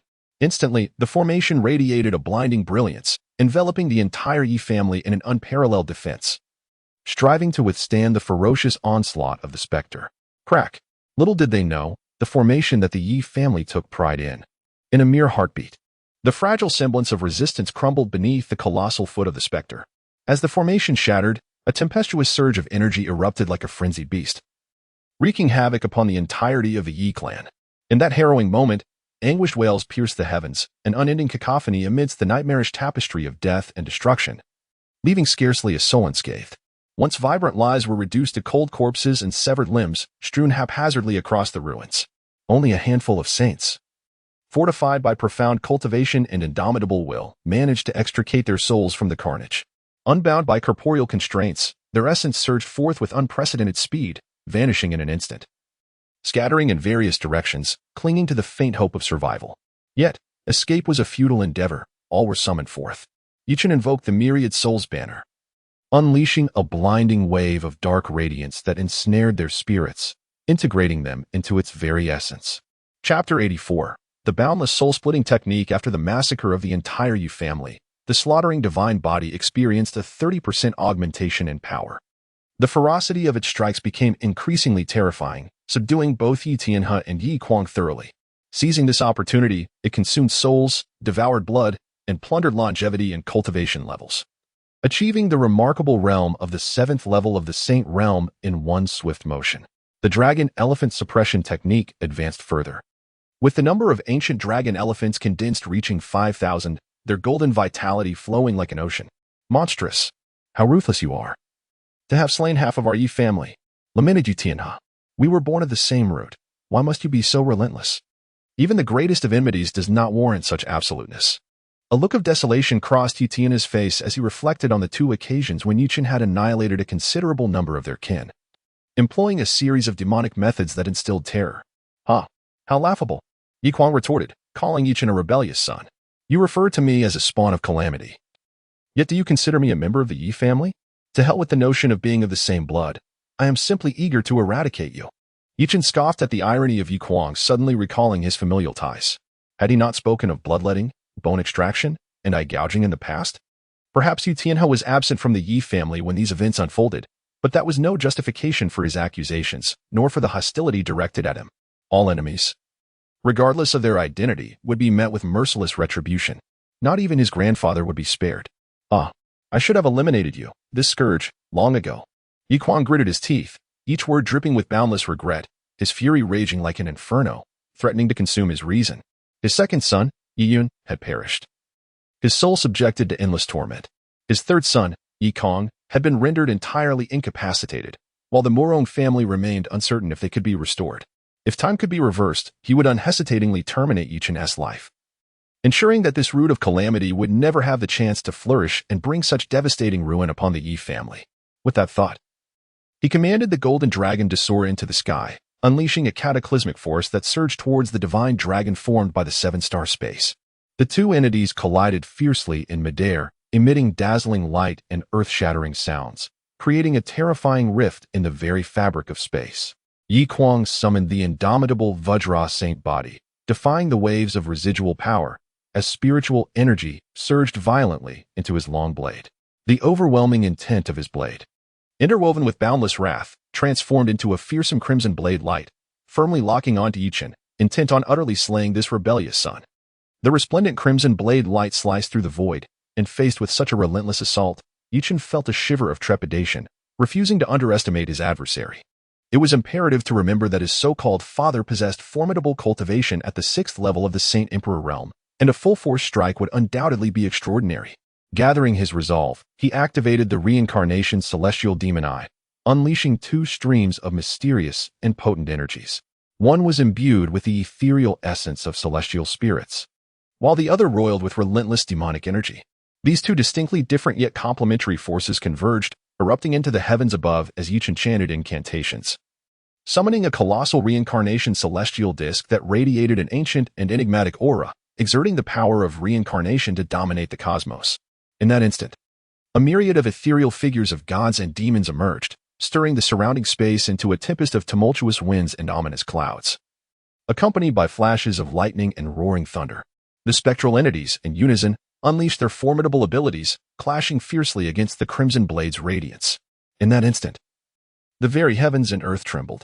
The resounding echoes of the confrontation reverberated incessantly, and the dazzling light was so blinding it nearly eclipsed the power unleashed by Yi Kuang. The 6th level of the sacred emperor realm proved to be insufficient. Even I, a mere sage, could not subdue him, revealing a hint of his hollow reputation. A mocking expression spread across Yi Chen's face as he anticipated the sight of Yi Kuang's impotent fury. Rebellious son, I refuse to believe I cannot subjugate you. Yi Kuang's countenance darkened further. In just over half a year, Yi Chen had ascended to such heights. If this continued, the entire human emperor realm would be powerless against him. Thus, regardless of the cost, Yi Kuang was determined to eradicate Yi Chen, for otherwise, he would never find peace. The overwhelming essence of the blade surged forth, merging his life as sacred artifact with himself. The union of man and blade unleashed a might far surpassing its previous form. I am the calamity that befalls your Yi family. Soon, I shall show mercy and grant you entry into the 10,000 souls banner, where you shall reunite with Yi Yun, enduring the torments of eternity. Yi Kuang stood in a frenzied state. Perhaps not even he could have anticipated such a day, witnessing the growth from a mere wastrel to this formidable being. Host completed the task of avenging his father Yi Kuang, returning the corpse of Yi Yun, and annihilating the newly established Yi family. Task reward: ascend 2 levels in realm, acquire divine level technique, the boundless soul splitting art. Boundless soul splitting art splits the 3 souls and 7 spirits, condensing different primordial spirits, allowing for a quicker comprehension of the laws of the universe. 10 primordial spirits can unite to transcend realms. 8th level of the Sage Realm. 9th level of the Sage Realm. Is the task complete already? The system's notification left him momentarily bewildered. He had anticipated that only by vanquishing Yi Kuang and Yi Tianhe would he fulfill the mission, but this revelation was unexpected. Achieving 2 consecutive breakthroughs, his strength surged once more. Even if Yi Kuang united as man and blade, he felt capable of matching him. Rebellious son, do not be so arrogant. I do not believe you possess any further means. He bellowed with a deafening roar, akin to thunder splitting the heavens, resonating throughout the skies. In an instant, an unparalleled aura erupted from his being. The fierce intent of the blade surged like a tumultuous tide, soaring towards the heavens. The surrounding space struggled under the weight of such terrifying pressure, beginning to warp and shatter, as if the entire world were on the brink of being torn asunder. Yi Kuang transformed into a legendary divine blade, consecutively unleashing the three blades of dominance, each strike imbued with the power to annihilate the very fabric of existence. The void fractured, the mountains trembled, and even the vast expanse of the sky was forcefully cleaved apart. The three forces converged, their radiant blade light resembling a roaring dragon. Spanning the heavens and earth, its might so immense it could compel all of creation to bow in submission. Any entity daring to obstruct its path would be ruthlessly obliterated. Reduced to dust. The methods I wield are beyond your wildest imagination. Today, let me immerse you in the essence of despair. Chen resolutely extracted the void soul-pursuing bow, channeling an overwhelming surge of spiritual power into it, straining with every ounce of strength to draw the bowstring. The forces of nature within a radius of 10,000 miles converged, while simultaneously absorbing the energy emanating from the shattered space, coalescing into a formidable black arrow, poised to confront the serpentine blade light stretching across the horizon. Chapter 85. The 3,000 sword paths lie within my grasp with a resounding roar that reverberated through the heavens. All surrounding sounds were eclipsed, unleashing a multitude of dazzling lights. In that moment, the sky appeared to be torn asunder, as endless darkness swiftly spread, threatening to engulf all existence. A terrifying energy surged in all directions, leaving desolation in its wake, as space itself dissolved into nothingness. Heavenly mercy, this is utterly terrifying. May it not reach Jinbei City. We beseech the heavens to protect us. The residents of Jinbei City trembled in fear, their faces as pale as parchment, huddled closely to the ground, paralyzed with terror. They prayed fervently that the remnants of this dreadful force would not extend to their city, for if it did, none would survive. Fortunately, their worst fears did not materialize. Moments later, the sky regained its tranquility, and Jinbei City remained unscathed. The immense rift in space had engulfed Yuquang and others, drawing them into the depths of the void, ensuring no further impact on the outside world. In the depths of the void, amidst the inky darkness, a muffled sound erupted as Yuquang suddenly expelled a copious amount of crimson blood, akin to a blooming flower of blood in the air. His body trembled violently, the golden light surrounding him flickering uncertainly, its glow dimming as if it might extinguish at any moment. In stark contrast, Chen maintained an astonishing presence. Resplendent golden light emanated from him, illuminating the surrounding abyss, resembling a blinding sun that was nearly unbearable to behold. How is this possible? Yuquang's eyes widened in disbelief, murmuring to himself, his face a mask of incredulity. He could hardly fathom the reality before him. The immense sacrifice he had made to unleash this strike had proven utterly futile against Chen. What is impossible? Today, I shall end you. Chen's expression remained unfazed. Standing atop the spirit's head, surrounded by boundless dark energy, making it a mere delusion for a mere saint emperor to inflict harm upon him. Chen, do you truly intend to kill me? I have nurtured you for many years, expending countless efforts. Is this how you choose to repay me? The crime of patricide. Do you comprehend its gravity? The entire world shall not tolerate your existence. Yuquang began to panic, attempting to invoke moral obligation upon Chen, hoping the latter would hesitate. Otherwise, today he might genuinely face demise. Yuquang, do you feel an overwhelming sense of regret? To speak frankly, everything that has transpired today is a consequence of your own making. I shall ensure you endure eternal torment as repayment for the care you bestowed upon me. Each word from Chen resonated like echoes from the depths of the underworld, saturated with an inexorable intent to kill, sending chills down one's spine. As his words fell, a torrent of potent vitality surged forth from within, sweeping through the void, manifesting as a golden sea. The spectacle of golden vitality left both Tianjiao and Yuquang utterly speechless, their astonishment at Chen's terrifying power continually surpassing their comprehension. Perish. The figure of Chen suddenly flickered and vanished. In the next moment, he appeared before Yuquang like a phantom. His speed was beyond imagination. Within him, 5,000 ancient dragon elephants roared, their boundless vitality manifesting as colossal spectral forms, raising massive paws to strike down upon Yuquang. The eruption of 500 million pounds of divine power was nothing short of earth-shattering. The surrounding void could not withstand such immense pressure, beginning to tremble violently as if on the verge of collapse. Indestructible as diamond, Yuquang shone with resplendent golden light, transforming into an impenetrable barrier in response to the sudden assault. With a resounding crash, the descending ancient dragon elephant shattered the golden barrier, creating a widening fissure. Father, save me. Yuquang realized he was no match for the ancient dragon elephant and urgently called out to Tianjiao, hoping for assistance. Quang, I cannot spare the strength. Tianjiao replied, his own vitality drained by the fierce battle with the ghostly spirit, his body marred with numerous injuries. You must be cautious.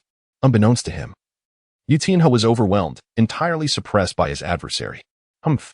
Yu Chen scoffed disdainfully, declaring, Yu Tianhe is like a clay bodhisattva crossing a river, unable to protect himself, let alone concern himself with your fate. Today marks your demise, accept your fate willingly. As soon as he spoke, he raised the 7-star dragon sword and unleashed the unprecedented heaven-slaying sword technique. Instantly, a terrifying sword intent surged forth, severing all and consuming the dissipating energies in the void, devouring the myriad worlds. Thunder roared across the heavens, and the 3,000 paths transformed into swords, each capable of assuming various divine sword techniques, manifesting 2 distinctly different sword arts. In an instant, a torrent of demonic energy erupted, obscuring the sky. As 9 beams of demonic light rose from the void, encircling and confronting Yi Kuang's efforts against the ancient dragon elephant. Simultaneously, the heavens darkened with flashes of lightning, and a fearsome storm descended, ruthlessly battering everything in its path. This is bad, Yi Kuang thought, realizing the peril he faced under the onslaught of terrifying forces. If he did not strike back, he would surely meet his end. Break for me, he roared, channeling his internal spiritual power into his long blade, unleashing countless sharp beams of light. The blade's light wove together into a vast river, wielding the might to suppress the 9 demonic lights in the thunderstorm. Yi Kuan, let us see how long you can endure. The 3,000 sword paths are all at my command. The fury of heaven's fire. A playful smile graced Yu Chen's lips as he continued to manifest various sword techniques. In the next moment, the void ignited with a roaring inferno. Akin to a ferocious beast, its claws outstretched as it soared into the air, rapidly expanding into a sprawling sea of flames stretching thousands of miles. The merciless fire surged towards Yi Kuang's gathered blade energy, igniting a fierce collision between fire, thunder, demonic energy, and blade light, plunging the surroundings into utter chaos. Crack! A sharp, piercing sound rang out, as if the entire space trembled in response. Immediately following, a sharp crack resonated, this time imbued with greater intensity, instilling a profound sense of dread. Faced with such immense consumption, Yi Kuang could no longer endure. His internal spiritual energy was nearly depleted, leaving him powerless to sustain the radiant golden barrier enveloping him. With a thunderous explosion, the golden shield erupted violently, shattering into countless minute fragments that scattered in all directions. Yi Kuang bore the brunt of the onslaught. Even his indomitable Vajra body faltered against such ferocious impact. In an instant, his flesh was marred with lacerations, blood gushing forth from the wounds and staining him crimson. Simultaneously, Yi Chen, utilizing various arcane techniques, was also unable to escape the calamity, gradually dissipating under the relentless barrage of debris. Chapter 86. The chains of spirit locking fire coughing. Yi Kuang wiped the blood from the corner of his mouth, feeling an overwhelming sense of helplessness as he realized that all his efforts had failed to inflict even a scratch upon Yi Chen. Have you contemplated how you shall meet your demise? Yi Chen's demeanor was chillingly indifferent, devoid of any intention for idle chatter. The 7-star dragon's sword shimmered with brilliance, and instantly, a cataclysmic tide surged forth from all directions, transforming the surroundings into an expansive ocean. The ferocious waves relentlessly battered Yi Kuang's body. Ah! This king shall not concede so easily beneath the tumultuous waters. Yi Kuang resembled a fragile leaf adrift, utterly powerless to resist, consumed by impotent fury. Yu Chen is your father. Must you truly pursue total annihilation? Yu Tianhe was frantic, veins bulging on his forehead as primal energy surged forth. The 3-legged golden crow erupted with a furious intensity, its scorching aura permeating the air, suffocating all in its presence. Chains of spirit locking fire. Accompanied by a roar of indignation, the golden crow unleashed a torrent of solar flames, its power doubling in magnitude, morphing into 3 crimson chains that swiftly ensnared the colossal specter. The flames upon the chains danced wildly, voraciously eroding the specter's form, emitting a series of crackling sounds. Roar! The specter bellowed in fury, its voice resonating through the heavens as it struggled against the confines of the red chains, yet the flames inherently countered its essence, rendering it helpless for the time being. Seizing this opportunity, Yi Tianhe waved his hand, unleashing a deluge of solar flames that evaporated the surrounding ocean waters, rescuing Yi Kuang from its depths. He infused a measure of primal energy to aid in alleviating some of Yi Kuang's injuries. To capture the thief, one must first seize the king. Yi Tianhe and Yi Kuang exchanged a knowing glance, joining forces to charge towards Yu Chen, their coordination impeccable. Should they succeed, The myriad souls would be freed from manipulation, the specter would pose no further threat, and they might even rescue Yi Yun's spirit, an endeavor that would yield dual rewards. Ha ha ha ha, you wish to slay me? How naive you are. Yi Chen regarded the two with disdain, his eyes brimming with contempt. As soon as his words fell, an overwhelming presence surged forth. The previously ensnared quasi-emperor spirit had broken through the endless barriers of space, arriving beside Yi Chen. The quasi-emperor spirit raised its arm lightly, and in an instant, countless razor-sharp sword energies manifested, accompanied by a torrent of ominous energy, forming a shadowy rain of black swords that obscured the sky. Curse it! I almost forgot about this fiend. Yi Tian's expression darkened, taken aback by the sudden turn of events. The quasi-emperor spirit was a formidable entity from the heavenly sword-sacred land, and even if it could not unleash its peak power, it was not to be trifled with.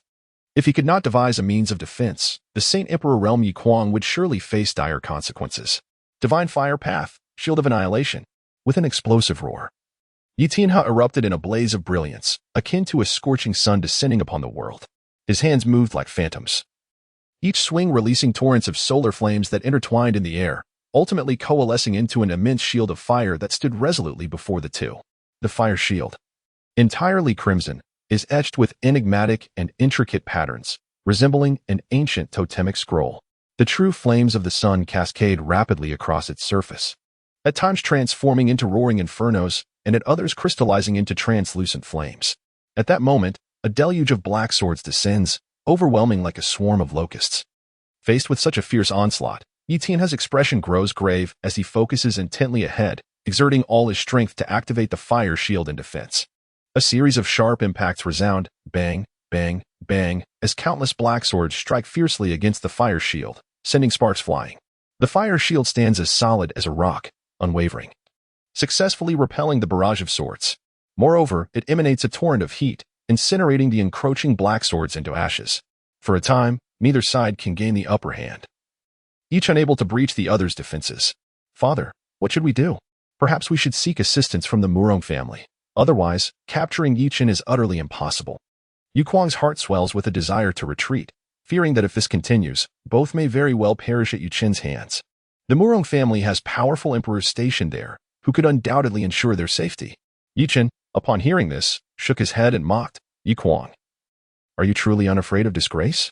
To flee to your wife's family for refuge? Do you not fear the world's scorn? It seems that in the face of life and death, dignity matters not. Haha. Moreover, at this juncture, the two of you stand no chance of escape. In the void, the battle rages chaotically, the forces in disarray, rendering normal traversal impossible. He, having cultivated the supreme body technique, traverses worlds at unparalleled speed, thriving in the void, while the two cannot hope to flee. Yi Kuang's face fluctuates between shades of blue and red, Yi Chen's words piercing his heart like a venomous thorn, leaving him at a loss for words.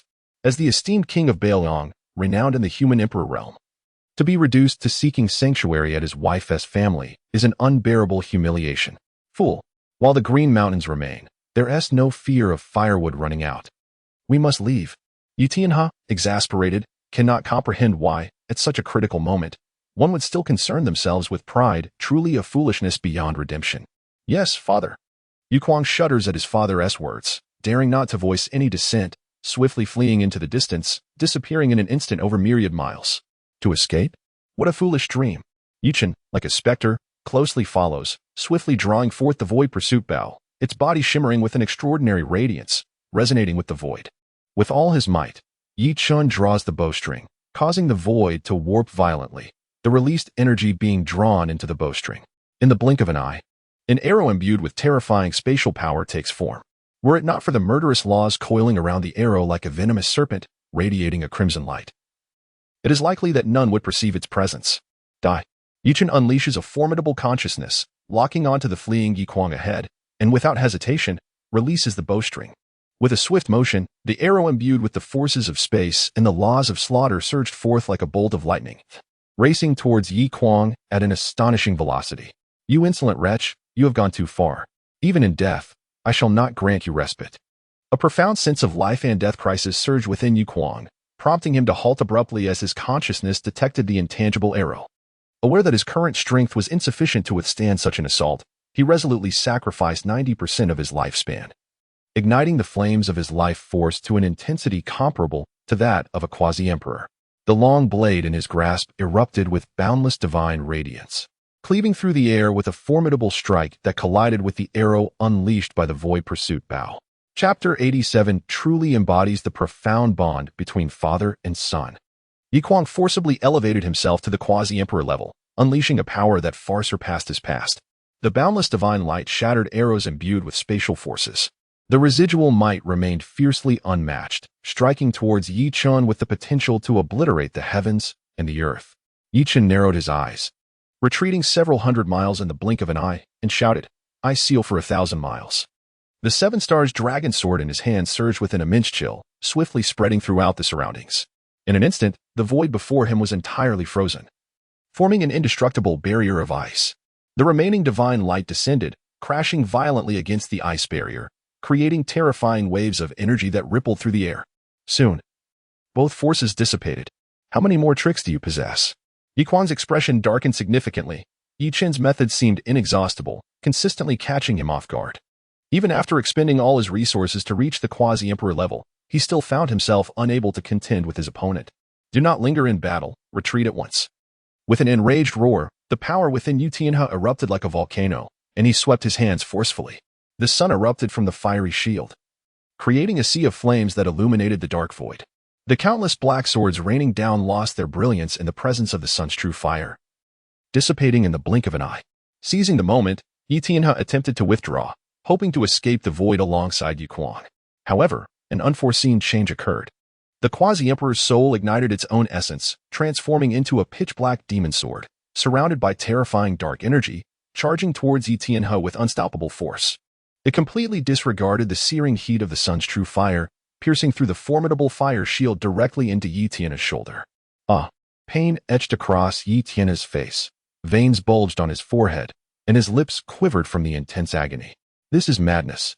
The quasi-emperor's soul burning its essence was akin to self-destruction.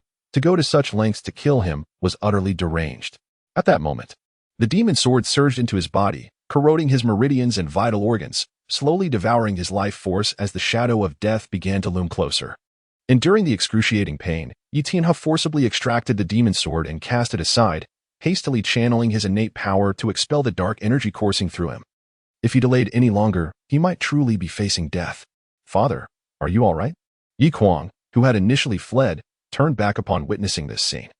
Rushing to Yi Tianhe's side, fully committed to resisting the demon sword manifested from the quasi-emperor's soul.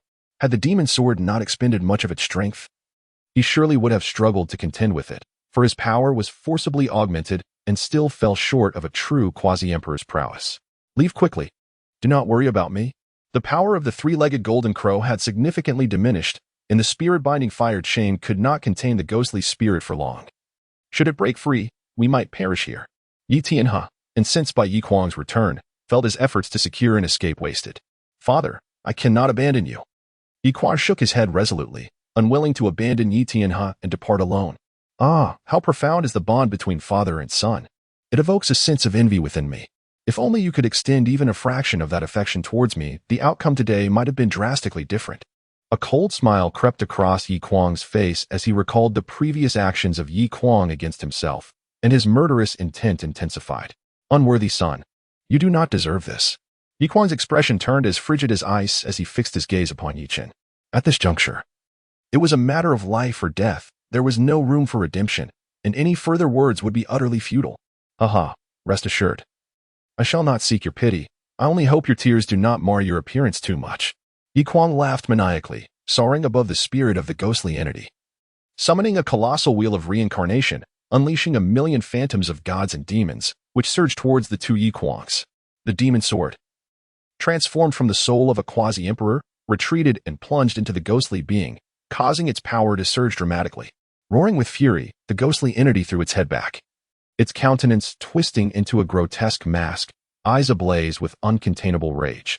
Its sharp fangs emitted an overwhelming aura of malevolence, as it disregarded the excruciating pain it endured, opening its maw to viciously bite at the chains that bound it. With a resounding snap that echoed throughout the surroundings, the seemingly indestructible chains were forcibly bitten through, creating a gaping breach. The ghostly entity extended its hands and, summoning all its strength, yanked with tremendous force. With a crisp crack, the chains shattered. Subsequently, it repeated the maneuver, swiftly severing the remaining two chains. Unbound by the chains, the ghostly spirit surged forth like a wild stallion, instantly traversing the vast distance and appearing before Yi Tianhe and his companion. Upon sensing the terrifying aura of the ghostly entity, Yi Kuang trembled involuntarily. Nevertheless, in his determination to protect Yi Tianhe, he charged forward unflinchingly, striving to buy him some time. The formidable laws of the blade enveloped him, significantly enhancing his strength. And his long knife erupted with a fearsome divine might, slashing towards the ghostly entity's horns. Foolhardy, Yu Chen scoffed with disdain. The ghostly entity's fist emanated an overwhelming aura of darkness, gathering an abundance of malevolent energy that instantly sent Yi Kuang's long knife hurtling away. Simultaneously, thousands of soul-piercing nails materialized in mid-air, ruthlessly penetrating Yi Kuang's form. A chilling scream reverberated through the void as Yi Kuang's corporeal body and primordial spirit shattered simultaneously. However, as a being of the sacred emperor realm, how could he so easily perish? The fragmented primordial spirit exhibited remarkable resilience, as if guided by a mysterious force, swiftly amalgamating to reconstruct its original form. In a matter of moments, Yi Kuang's primordial spirit had nearly restored itself to its former state, albeit appearing somewhat pale and weakened. Clearly bearing the marks of severe injury, with his power significantly diminished. Despite this, he resolutely positioned himself in front of Yi Tianhe, unwavering in his resolve. Chapter 88.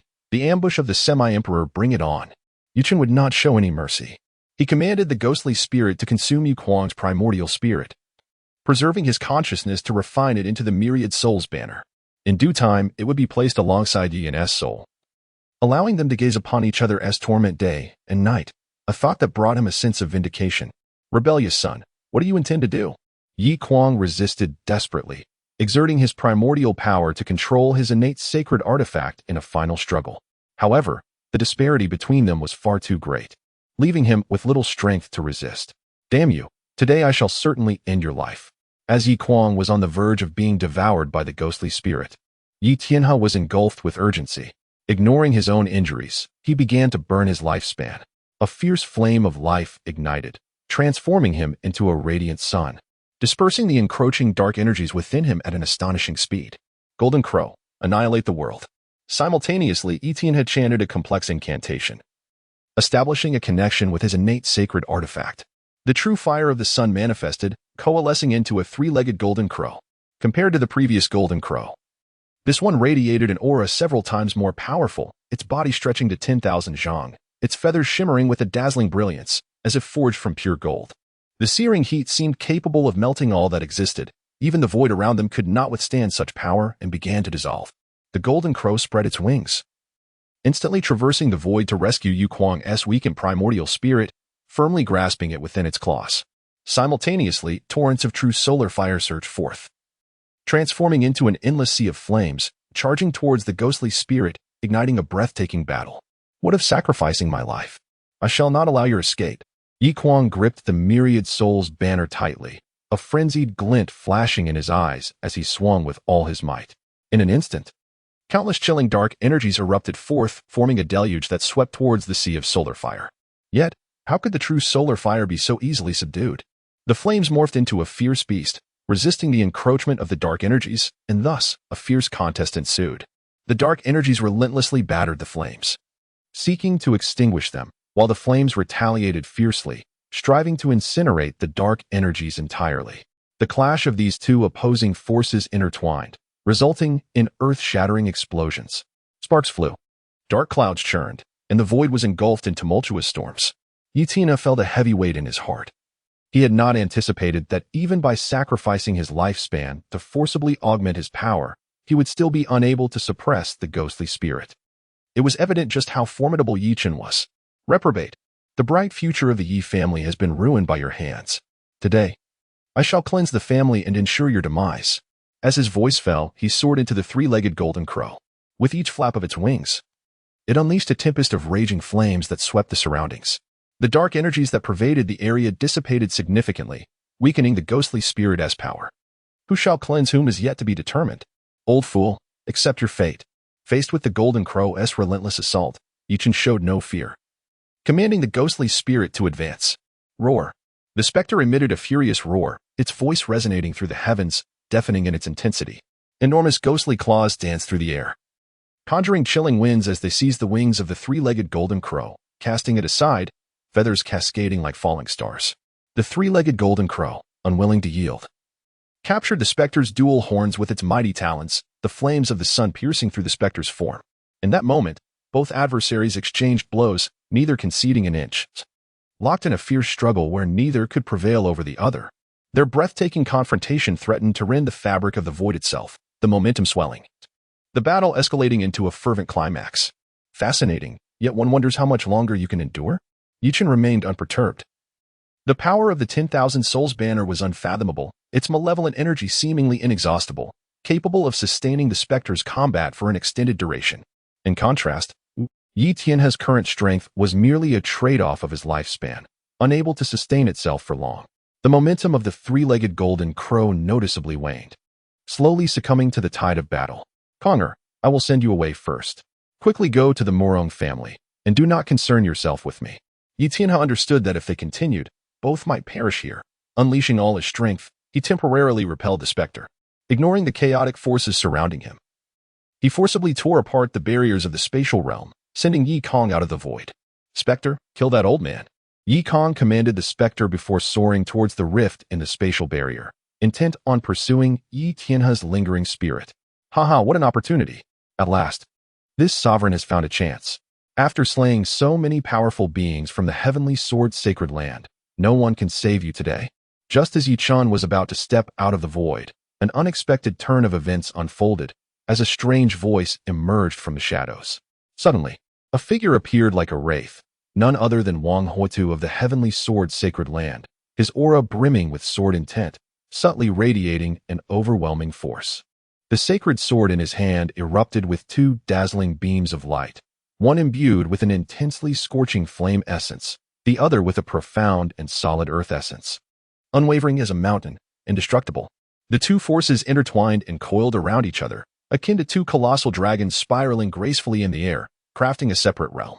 Within this domain, flames roiled, waves of heat surged, and the ground trembled incessantly, on the verge of shattering. Damn it, a sneak attack? As a quasi-emperor, don't you feel ashamed? Chen, amidst it all, distinctly sensed the formidable power brewing, which, upon eruption, would surely possess the might to obliterate the heavens and the earth. And what of it? As long as I can slay you, it will all be worth it. Wang Huotu's face flushed with embarrassment. As a quasi-emperor, such actions were indeed somewhat disgraceful, yet he felt he had no other choice. Chen's myriad of cunning tactics had left him increasingly alarmed. Whether it be Chen's own prowess or the terrifying specter, both evoked profound shock. Humph, heavenly sword sacred land, I will remember you. One day, I shall extinguish your lineage. Chen's countenance darkened. The heavenly sword sacred land clung to him like an unshakable affliction. The sudden appearance of Wang Huotu caught him completely off guard. The opponent possessed the formidable cultivation of a seventh-tier quasi-emperor, making the situation exceedingly precarious. The Emperor's cultivation experience card was his most significant trump card, one that he could not afford to use lightly until the critical moment. Otherwise, encountering a true emperor would spell disaster. After a moment of contemplation, he unleashed the illusory shadow transformation, splitting into numerous phantoms to bewilder Wang Huotu's mind. While seizing the opportunity to explore the vulnerabilities of this peculiar space, a mere trick, Wang Huotu transformed into a streak of light, merging into this strange realm, channeling its powers to conjure a terrifying sea of flames and waves of earth, which swiftly obliterated the majority of Chen's phantoms. Damn it! Chen cursed in frustration. Deep within the enemy's consolidated space, he found himself in a highly disadvantageous position and hastily summoned the ghost spirit for assistance. Brother Wang, swiftly eliminate Chen while I hold off the ghost spirit. Tianjiao exerted every effort, the three-legged golden crow launching reckless assaults on the ghost spirit, rendering it unable to escape for the time being. Good. Divine fire descends. Wang Huotu dared not be negligent, reciting incantations. A terrifying celestial fire manifested within the isolated space, transforming into a phantom of the vermilion bird, seemingly intent on incinerating everything within. The ground trembled incessantly as 5 colossal mountains rose from the earth, generating an overwhelming oppressive force, causing Chen's phantoms to disintegrate continuously. In a fleeting moment, only the main body remained, radiating resplendent golden light. struggling to withstand the onslaught of two terrifying forces. Chapter 89. A stalwart confrontation with the semi-emperor as the effects of the true demon blood pill waned. A significant reduction in aura was palpable, causing the golden radiance surrounding Chen to dissipate abruptly. He coughed forth a mouthful of fresh blood. Reveal all your methods, or you shall find no opportunity henceforth. Wang Huitu remained cautious, exerting all his energy to manipulate the celestial fire and the 5 divine mountains, intent on swiftly obliterating Chen. After all, even the self-detonation of the divine wind emperor had failed to harm him. Who could fathom what other means he might possess? Very well. Since it has come to this, allow me to demonstrate my prowess. At this juncture, Chen resolved not to squander any more time. He instantaneously sacrificed 500,000 years of his lifespan, unleashing a blazing fire of life that even the celestial fire dared not approach. His internal injuries healed instantaneously as his strength surged wildly, ascending to the level of a semi-emperor, multiplying his power exponentially. How could this be? Wang Huitu's expression twisted in horror. While the notion of consuming lifespan to enhance strength was understandable, he had never encountered anyone as abnormal as Chen. To elevate oneself from the saint realm to the semi-emperor level surely required several 100,000 years of lifespan. It was essential to note that the saint realm typically possessed a mere 30,000 years, while the saint emperor realm offered only 50,000. How did Chen achieve such a feat? It was utterly inconceivable. The self-detonation of the divine windsword emperor had failed to affect me, yet you, a mere 7th-layer semi-emperor, think you can slay me? How naive. The star of 7 kills. A look of disdain graced Chen's face as he activated his undying golden body, breaking free from the oppression of the 5 mountains. The 7-star dragon sword in his hand radiated a blinding brilliance, exuding a formidable imperial might, which swiftly transformed into a colossal star resembling a mountain. Within that star flowed the principles of slaughter, and blood-red demonic light surged forth, crashing violently onto the ground. In an instant, the earth trembled, and clouds of dust billowed. The 5 towering mountains shattered like paper, scattering into countless fragments and debris. Chen, do not be so arrogant. In a fiery rage, Wang Huitu commanded the phoenix apparition to descend, its searing heat aimed to reduce Chen to ashes. A mere parlor trick. Chen activated his undying golden body and surged forward, a mysterious shadow manifesting behind him, firmly grasping the phoenix apparition and smashing it down upon the emperor. His pupils shimmered with an eerie black light, releasing terrifying nether fire. The phoenix apparition sensed the threat of the nether fire, unfurling its wings and unleashing a torrent of flames to collide with the nether fire. In that fleeting moment of collision between the 2 distinct fiery powers, a colossal whirlpool of flames was formed, emanating a chilling destructive force that reverberated throughout this isolated space. Humph. Chen, within this realm, I possess absolute advantage. Let us see how you will cope. Wang Huitu's demeanor was eerily calm as he continuously gestured with his hands, chanting incantations, 9 heavens profound fire, retreat, divine and demonic. In the void, an enigmatic flame ignited, revealing a profound purple hue, imbued with a violent, chaotic energy. Spirit of the thick earth, let the 5 mountains reappear. In an instant, the earth began to tremble violently, and 5 towering peaks gradually ascended, piercing the heavens above. These mountains radiated a profound, earthy glow, as if they bore the weight of the entire world. Thus, the dissipated divine fire and the shattered peaks reformed, their power magnified, emanating a chilling and terrifying pressure that instilled a sense of insurmountable dread. Did you truly think I had no other means? Leaf Dust's laughter rang out, bright and clear. Now that his strength had ascended to the quasi-emperor level, he regarded Wang Huitu with disdain. With a flick of his right hand, the void pursuit bow materialized in his palm, bursting forth with resplendent divine light, extinguishing half of the celestial flames overhead, while withstanding the weight of the 5 mountains. Simultaneously, his spiritual energy surged into the void pursuit bow like a torrent, causing the bowstring to tighten in preparation for a cataclysmic strike. The coalesced black arrow, surrounded by an ethereal aura of slaughter, appeared increasingly menacing, as if it were a deadly weapon from the depths of the netherworld. With a sharp, piercing whistle, the black arrow shot forth like a bolt of lightning cleaving through the night sky, carrying an unparalleled might. How terrifying. Could this be the bow mentioned by the ancestor? The power emanating from the black arrow caused Wang Huitu's expression to shift dramatically, prompting him to hastily expend his essence in an attempt to stabilize this independent space. Yet, before he could fully prepare, the black arrow was upon him, accompanied by a deafening roar. The so-called indestructible independent space struggled to withstand the impact of the black arrow, shattering into fragments in a matter of moments. Waves of terrifying residual power radiated outward like ripples, reducing all in their path to mere dust.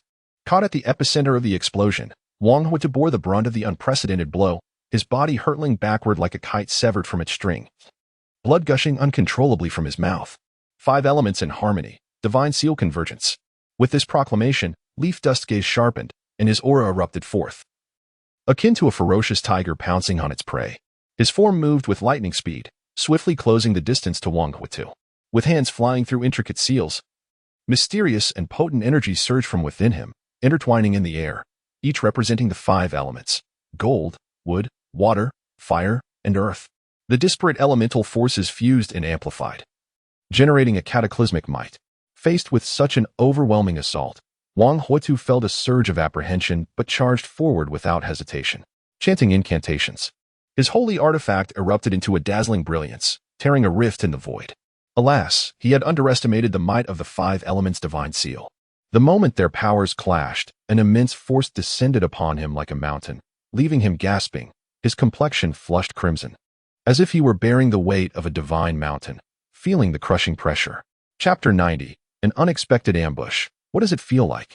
Chen stood proudly within the ethereal space, his expression as serene as a tranquil sky, seemingly anticipating every event. Do not rejoice too soon, young man. The victor remains undecided, Wang Huitu remarked, his countenance dark and foreboding. It had been many years since he had suffered such a significant setback. Should word of this spread, none would believe it. Your resolve is commendable. Let us see what other tactics you possess. With a deep breath, Chen's gaze sharpened, and he slowly raised his right hand. An unparalleled surge of spiritual energy erupted, enveloping everything in its vicinity. Radiant divine light blossomed between his fingers, akin to the most resplendent stars in the night sky. The forces of nature within 1,000 miles seemed to respond to his call, rushing toward him in a tumultuous wave. In the blink of an eye, a colossal pillar manifested, adorned with ancient, enigmatic runes that shimmered with an eerie luminescence, exuding a terrifying pressure that sent shivers down one's spine. Kill! Chen shouted, his voice resonating like thunder, imbued with boundless murderous intent. The towering pillar descended with great force, aimed squarely at Wang Huitu, shattering the void around them. At this moment, Wang Huitu found himself at a loss for words. Unable to fathom how events had spiraled into such dire straits, he had initially believed that by personally intervening, he could easily slay Chen. Yet reality had delivered a resounding slap to his face. Both the 5 elements' divine seal and the great wilderness prisoning finger imposed an unprecedented pressure upon him. If these 2 powers were to merge, he would undoubtedly face irreversible harm. Chen, I admit I underestimated you. Taking a deep breath, Wang Huitu summoned all his strength, merging the deep-seated essence of fire within him with the primal force of the earth. His innate sacred weapon blazed to life, radiating a brilliant glow as it resonated powerfully with him. In an instant, the sacred sword swelled to 100 meters in length, its blade ablaze with fierce flames, reminiscent of a soaring fire dragon. The hilt unleashed torrents of earth, roaring like a ferocious beast, its aura both heavy as a mountain and imbued with boundless destructive power, instilling fear in the hearts of onlookers. Wang Huitu wielded his sacred weapon with all his might, swiftly cleaving through the 5 elements' divine seal above him. While the residual force surged toward the great wilderness prisoning finger, the 2 formidable powers collided in midair, erupting in a dazzling display of light, the energy swirling violently, causing the ethereal space to tremble, resulting in a momentary stalemate. Truly an adept of the 7th level of the quasi-emperor realm, Chen mused, somewhat astonished.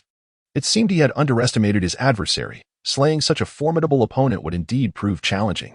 Your strength is merely an artificially enhanced fade. What is there to fear? If I can merely delay you, your demise is inevitable. Wang Huitu was confident that as time passed, Chen's power would inevitably wane, rendering him vulnerable to defeat. Then let us put that to the test, Chen replied, his expression remarkably calm as he unleashed the divine techniques from the Celestial Sword Technique, the 9 Heavens Thunder Sword Array, the Qian Kuan Sword Annihilation, the 10,000 Swords Returning to the Origin, among other formidable moves.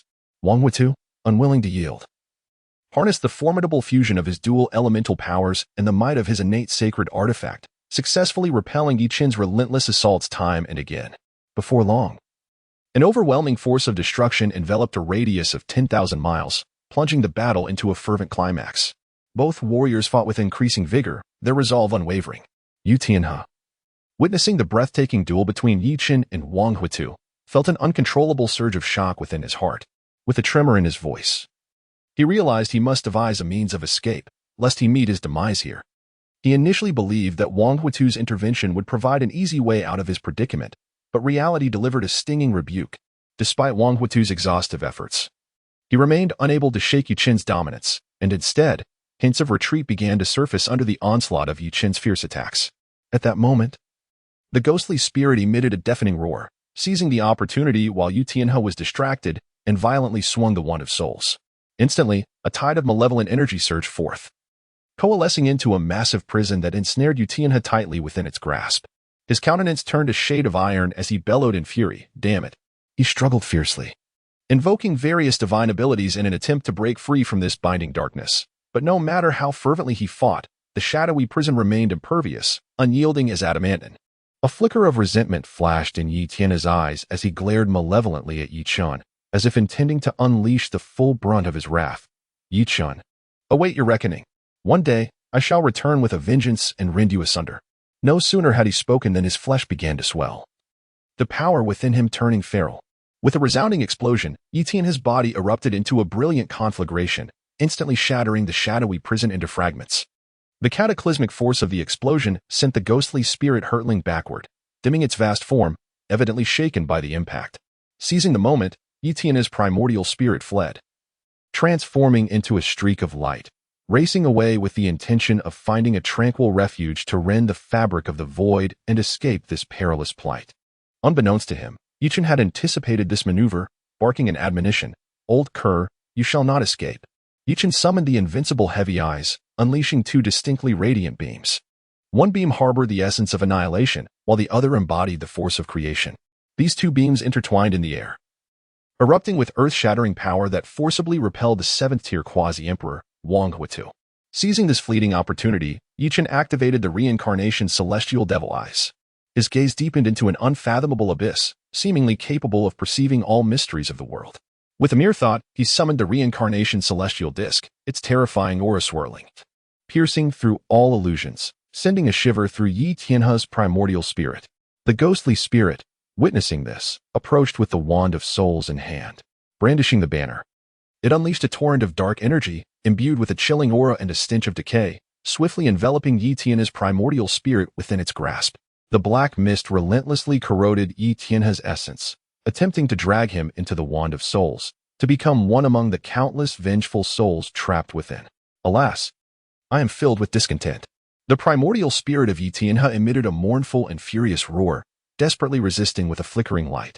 You dare to be distracted while battling me, seethed Wang Huitu, stealthily approaching Yi Chen from behind, unreservedly channeling two primal forces into his life's sacred artifact, unleashing the most formidable strike of his existence.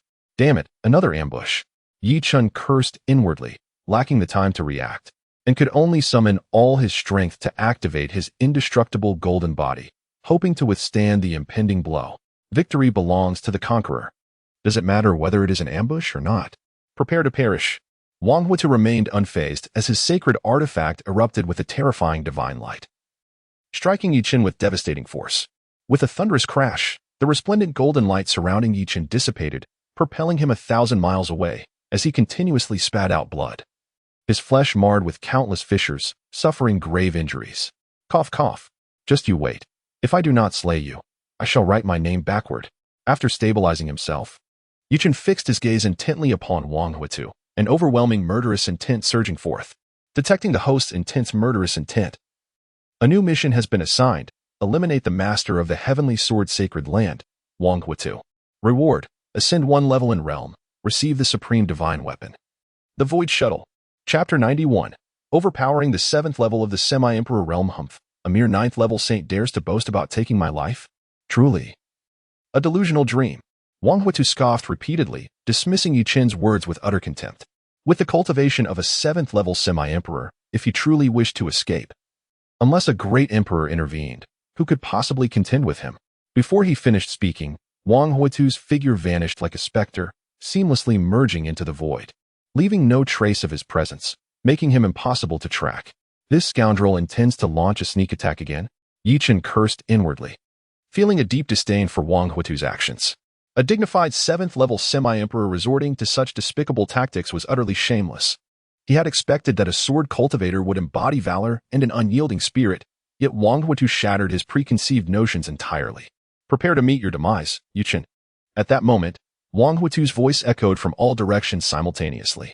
Following closely, dozens of sharp sword lights surged forth from the shadows, encircling Chen like a net, intent on annihilating him in one fell swoop. Starry Guardian. Chen remained composed in the face of danger, swiftly summoning the 7-star dragon sword. The divine sword transformed into a celestial dragon, coiling around him, while 7 small stars emerged, forming an indestructible barrier of defense. Bang, bang, bang. The terrifying sword light struck the barrier, unleashing waves of astonishing vibrations, the residual force rippling outward, shaking the very core of his being. Seizing this fleeting moment of respite, Chen exerted all his energy into the yin-yang blood sea, a torrent of vitality surging forth to rapidly mend his injuries. In the blink of an eye, his wounds were mostly healed. With the invincible activated, he meticulously scanned the surrounding space inch by inch. Nothing could elude his perception. Moments later, he finally locked on to Wang Huatu's whereabouts. Found you. Chen bellowed, a glimmer of resolve flashing in his eyes, as he poured all his strength into the void-pursuing bow. The laws of slaughter and power shimmered along the bowstring, coalescing into a black arrow of unparalleled might, seemingly capable of piercing the heavens and slaying all in its path. Chen drew back the void-pursuing bow, the string taut to its utmost limit. The very air was torn apart by its force, emitting a series of piercing howls. The black arrow danced upon the bowstring, radiating with the light of slaughter and power, resembling a ferocious beast poised for attack, thirsting for blood and battle. Fly. Chen released his grip suddenly, and the black arrow shot forth like lightning, carrying cataclysmic power, directly aimed at Wang Huatu's location. Wang Huatu's expression shifted slightly upon witnessing this. He had no desire to clash head-on, and in a flash, transformed into a streak of light, attempting to evade this lethal strike with his speed. Little did he know, once the void-pursuing bow had locked onto its target, escape was impossible. One could only withstand the blow. The black arrow appeared to possess sentience, relentlessly pursuing Wang Huatu's figure. Think you can evade? Not so easily. Chen chuckled coldly, fully aware of the void-pursuing bow's formidable power and the tracking ability of the black arrow. This vile scoundrel. As Wang Huatu realized he could not evade the impending danger, he decisively halted his steps, gesturing with both hands to conjure a barrier of flames before him. With a resounding bang, a black arrow struck the fiery shield, unleashing a cataclysmic sound as the forces of fire and slaughter collided, igniting a dazzling brilliance and terrifying fluctuations that caused the entire void to tremble. If you possess no other means, today, Wang Huatu sighed in relief, intent on delivering a taunt, but before he could complete his thought, the black arrow suddenly detonated, erupting with boundless demonic light. Both combatants were simultaneously repelled by the overwhelming force. Chen, you truly possess some skills. Wang Huatu wiped the blood from the corner of his mouth and coldly remarked. But to defeat me, this alone is insufficient. Whether it is sufficient is not for you to decide. Chen retorted coldly, drawing back the void-chasing bow once more, poised to unleash his next assault. Meanwhile, the ghost spirit, having refined Tianjiao's primordial spirit, teleported to Chen's side, its gaze fixated intently on Wang Huatu. Haha. Let us see how long you can endure. Chen's laughter echoed in the void. With the ghost spirit's presence, victory was surely within grasp. For at that moment, the ghost spirit, after absorbing Tianjiao's essence, surged with power, enveloped in swirling black mist, resembling a demonic deity from the underworld. Its strength rivaled that of a 6th or 7th tier quasi-emperor, not significantly inferior to Wang Huatu. Kill. At Chen's command, the ghost spirit surged forth like a wild stallion freed from restraint, with a gentle wave of the myriad souls banner in its hand. An endless tide of sinister energy surged forth, enveloping the surrounding space for thousands of miles. The air was filled with anguished wails, as if countless lost souls were struggling within, sending chills down one's spine. Enormous ghostly claws stealthily reached for Wang Huatu under the cover of the ominous mist. This is bad. Wang Huatu's heart tightened as he sensed an overwhelming threat. Gritting his teeth, he swiftly formed intricate hand seals, conjuring a fearsome heavenly fire that instantaneously dispelled the surrounding sinister energy, driving back the ghostly claws. Before he could catch his breath, Chen's voice rang out once more. Cold and resolute. Receive my arrow. The black arrow sliced through the air like lightning, infused with world-destroying power, aimed squarely at Wang Huatu. The arrow was intertwined with the essence of slaughter and destruction, capable of piercing through all obstacles. Spirits of the mountains, guard my form. Wang Huatu bellowed, his hands weaving complex seals to gather the power of heaven and earth. Thousands of phantom mountain peaks materialized, towering majestically, encasing Wang Huatu within their protective embrace. Bang, bang, bang. The black arrow collided with the spectral mountains, producing a deafening cacophony. The myriad peaks shattered under the impact of the black arrow, and ultimately, both forces were annihilated, leaving neither side able to gain the upper hand. It seems capturing Chen is an impossibility. I must summon the ancestor to take action. Wang Huatu gazed ahead at the formidable Chen and ghost spirit, a profound sense of helplessness swelling within him. Never did he anticipate that as the esteemed lord of the heavenly sword sacred land, possessing the formidable cultivation of the 7th level of the semi-emperor realm, he would find himself cornered in such dire straits. Contemplating this, Wang Huatu felt a surge of retreating desire and swiftly turned to flee, his figure slicing through the sky like a bolt of lightning, moving with astonishing speed. In the blink of an eye, he had escaped thousands of miles away. Yet, even at such a distance, he could still sense the formidable auras of Chen and the ghost spirit, as if they were shadows, perpetually haunting him, refusing to be shaken off. Humph, think you can escape? It is not so simple. Chen's voice echoed in Wang Huatu's ears, imbued with a chilling intensity, his speed equally astonishing. Thus, the two continued to traverse the void, in mere moments covering an unfathomable expanse. Chapter 92. The Forbidden Zone of the Soul Abyss. Chen, do not push your luck. The voice of Wang Huatu trembled with a hint of panic as he fled, simultaneously attempting to intimidate Chen, hoping to dissuade him from pursuing. Our heavenly sword sacred land is fortified by a powerful emperor. Should anything happen to me, the consequences would be beyond your capacity to bear. His words dripped with threats and intimidation, warning Chen against taking matters too far, lest it result in mutual detriment. Chen remained unfazed, a mocking smile gracing his lips. You claim that I am overstepping? Do you not find that rather absurd? My slaying of Yun is merely a personal vendetta, yet your heavenly sword sacred land relentlessly pursues me. Placing blame elsewhere is unjust. Today, with your emperor present, I shall fight to the bitter end. With that, he quickened his pace, relentlessly pursuing Wang Huatu alongside the specter, swiftly traversing the void and closing in on him. A chill surged within Wang Huatu, prompting him to clench his teeth and flee with all his might, hoping to buy himself some time. Leave me be. Chen's icy voice rang out, akin to a death sentence. He granted Wang Huatu no respite, decisively employing the technique of spatial leap, leaving behind a flurry of afterimages in the void. In mere breaths, he had caught up. His invincible dual pupils dispelled all illusions, his consciousness firmly locking onto Wang Huatu as he drew back the soul-chasing bow. The black arrow, imbued with lethal intent, sliced through the air. Where it passed, the very atmosphere seemed to tear apart, emitting a chilling whistle that sent shivers down one's spine. This is your doing, Chen, Wang Huatu roared, his eyes ablaze as if flames were ignited within. The terrifying fluctuations of his innate divine weapon erupted, intertwining the elemental powers of earth and fire. Explode. With a low growl from Wang Huatu, the divine weapon surged forth from his grasp, detonating with a cataclysmic roar that reverberated through the void, causing it to tremble. The combined elemental forces transformed into a torrential blaze and countless fragments of earth, the two powers amalgamating into a strike nearly rivaling that of an emperor's full might. The black arrow shattered under the impact of this force, disintegrating in an instant. However, this was merely the beginning. Wang Huatu did not relent. His hands formed intricate seals, condensing both powers into a colossal sword.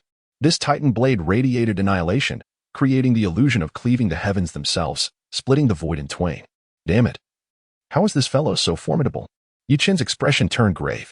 Though both stood as quasi-emperors, Wang Huatu's strength significantly surpassed that of Tianjiao. With no hesitation, the specter unleashed a torrent of demonic energy, charging toward the colossal sword to shield Chen from the impending strike. As the two forces collided, an ear-splitting roar echoed through the void, a dreadful power tearing open a massive rift as if to swallow the entire world whole. At this moment, the spirit's countenance was grotesquely distorted, its form twisting under the tremendous pressure of the colossal sword, as demonic energy surged forth, unable to withstand the devastating force. Its immense body, spanning thousands of meters, gradually dimmed, on the brink of total collapse. Wang Huatu detonated his innate divine weapon, suffering a terrifying backlash that left his vitality considerably diminished. Wiping the blood from the corner of his mouth, his gaze was rife with a profound desire for vengeance, as if he wished to rend Chen into 1,000 pieces. I have sacrificed my innate divine weapon. Let us see how you shall respond. At this juncture, a flicker of sorrow crossed Wang Huitu's face, mourning the destruction of a weapon he had painstakingly refined over countless years. Do not rejoice too soon, until the end. The outcome remains uncertain. Explode. A frenzied glint sparkled in Yi Chen's eyes. In the next instant, the spirit's body erupted under Yi Chen's command.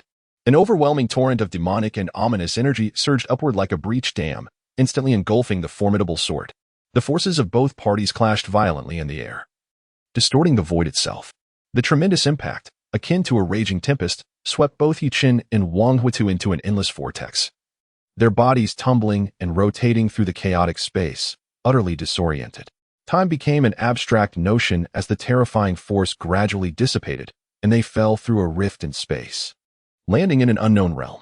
Surrounding them was an inky darkness, as though they had been swallowed by an endless abyss, with silent, towering peaks looming ominously around them. The air was thick with an unrelenting chill, instilling an instinctive dread.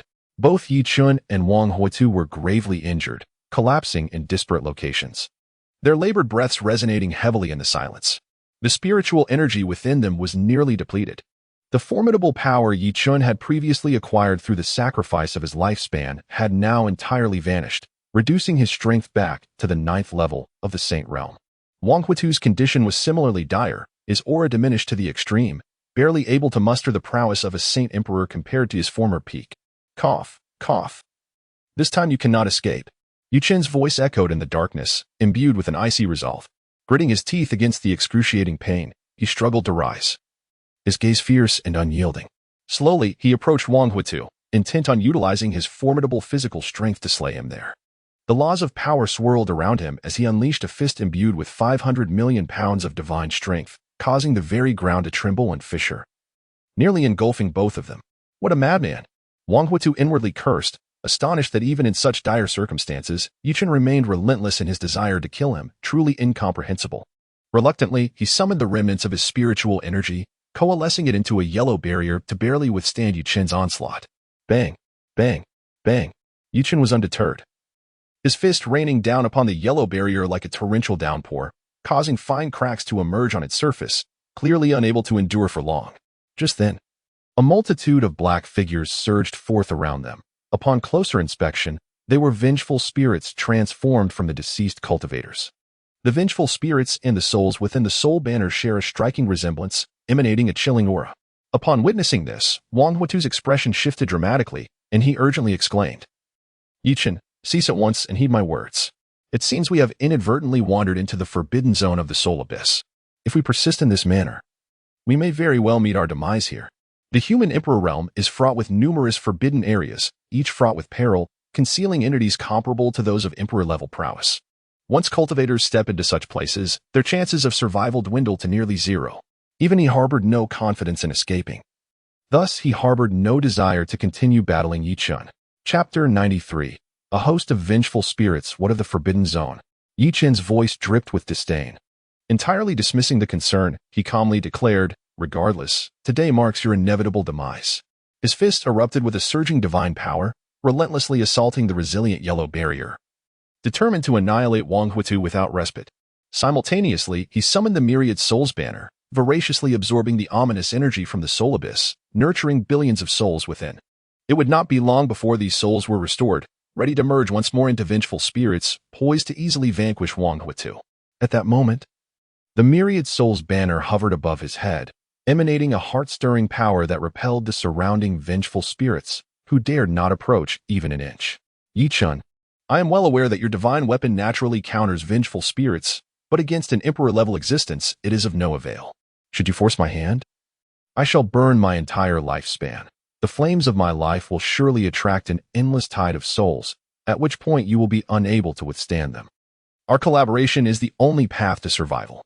Wang Huitu's expression darkened significantly upon realizing the dire situation, as Yi Chen thrived in this domain, rendering the circumstances exceedingly unfavorable for him. Thus, he attempted to destabilize Yi Chen with words. This trivial forbidden zone, I alone can resolve. You might as well meet your end. Haha. Yi Chen merely chuckled coldly at his words, choosing not to engage further. The power emanating from his fist intensified, causing the yellow barrier to contort and warp, seemingly on the brink of shattering. Bang, bang, bang. The thunderous sounds reverberated far and wide, drawing countless vengeful spirits towards them. Swirling and roaring in the air, their numbers swelling to over 100,000. Anger, murderous intent, resentment, hatred, an array of negative emotions permeated the atmosphere. Any cultivator lacking mental fortitude would surely lose themselves amidst this chaos. Crack. At that moment, a crisp sound echoed as the yellow barrier finally succumbed to Yi Chen's relentless assault, fissures appearing across its surface. Wang Huitu's complexion drastically changed. He glared at Yi Chen with a seething hatred, teeth clenched as he spat. Truly a madman. I shall not indulge you any longer. No sooner had he spoken than the yellow barrier shattered, the resulting force repelling Yi Chen. Seizing the opportunity, Wang Huitu fled into the distance, eager to evade further confrontation and seek refuge to recuperate his injuries. Where do you think you can escape? Yi Chen pursued unhurriedly, his physical form robust enough to disregard the encroaching malevolence, moving with the speed of lightning. In mere moments, he had closed the gap between himself and Wang Huitu. The phantom of the ancient dragon elephant roared behind him, its divine power, equivalent to 500 million pounds, crashing down upon Wang Huitu. Wang Huitu felt an irresistible force descend upon him, driving him forcefully into the ground, sending dust and debris flying. Coughing, he struggled to rise from the earth. His face pallid, blood staining the corner of his mouth. Without daring to linger, he continued his desperate flight into the distance. Unbeknownst to them, the two individuals had ventured deep into the soul abyss, where the number of vengeful spirits surrounding them grew increasingly formidable, with some even reaching the level of saints. Countless spirits swirled in the air, howling as if they sought to rend Yi Chen and Wang Huitu into mere fragments. Suddenly, a saint-level vengeful spirit let out an ear-piercing shriek, its form radiating a sinister emerald glow that instilled a sense of dread. It has been ages since a human dared enter. Today shall be a feast for us. The spirit cackled with exhilaration, leading hundreds of thousands of its brethren in a frenzied charge toward Wang Huitu. The powerful spirits could wield remnants of their former divine abilities, unleashing horrific forces of death. Observing this, Wang Huitu bellowed, "Perish!" With a sweeping motion of his hands, a sea of flames erupted before him, engulfing the oncoming vengeful spirits. The sound of sizzling filled the air as numerous spirits wailed in agony, their expressions contorted in pain. Their corporeal forms disintegrated under the scorching flames, dissolving into tendrils of black smoke that vanished into the ether. "How frightful!" exclaimed the saint-level spirit, which, though stronger, barely managed to escape the inferno. Gazing at Wang Huitu with a look of horror, it murmured to itself, "Such formidable power, it must be at the level of a saint emperor. I must seek assistance, or I shall not prevail." The soul abyss was notorious for its peril, and few dared to tread its treacherous depths. Individuals as formidable as Wang Huitu and Yi Chen were exceedingly rare. Realizing it could not confront them alone, the spirit transformed into a wisp of black mist and retreated into the shadows. "Begone!"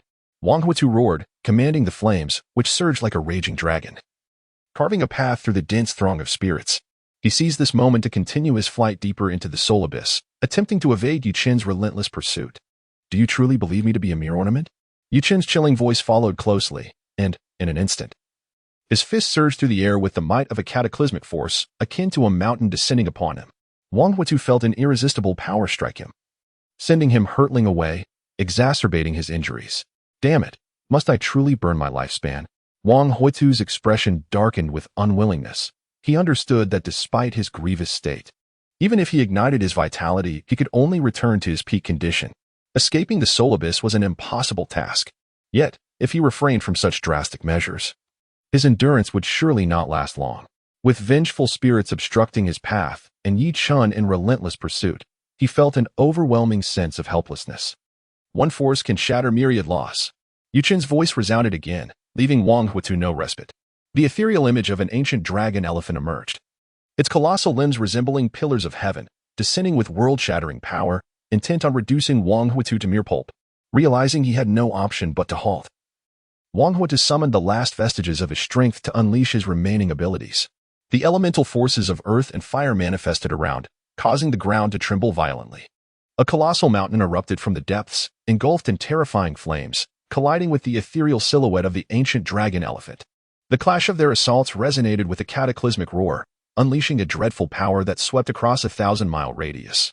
The vengeful spirits, caught in this maelstrom of force, shrieked in agony, utterly unable to withstand the onslaught. In an instant, tens of thousands of spectral souls, unable to evade, met their grim fate under this overwhelming surge. vanishing into black smoke and dissipating between heaven and earth without a moment's chance to react. Chapter 94. Shadows in the black mist. The ethereal silhouette of the ancient dragon elephant loomed like a majestic mountain, standing in stark contrast to the blazing inferno conjured by Wang Huitu.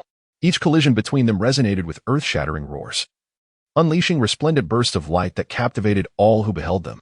Observing the fierce battle from the sidelines, Chen's piercing gaze flickered with a chilling intensity as he prepared to decisively eliminate his adversary.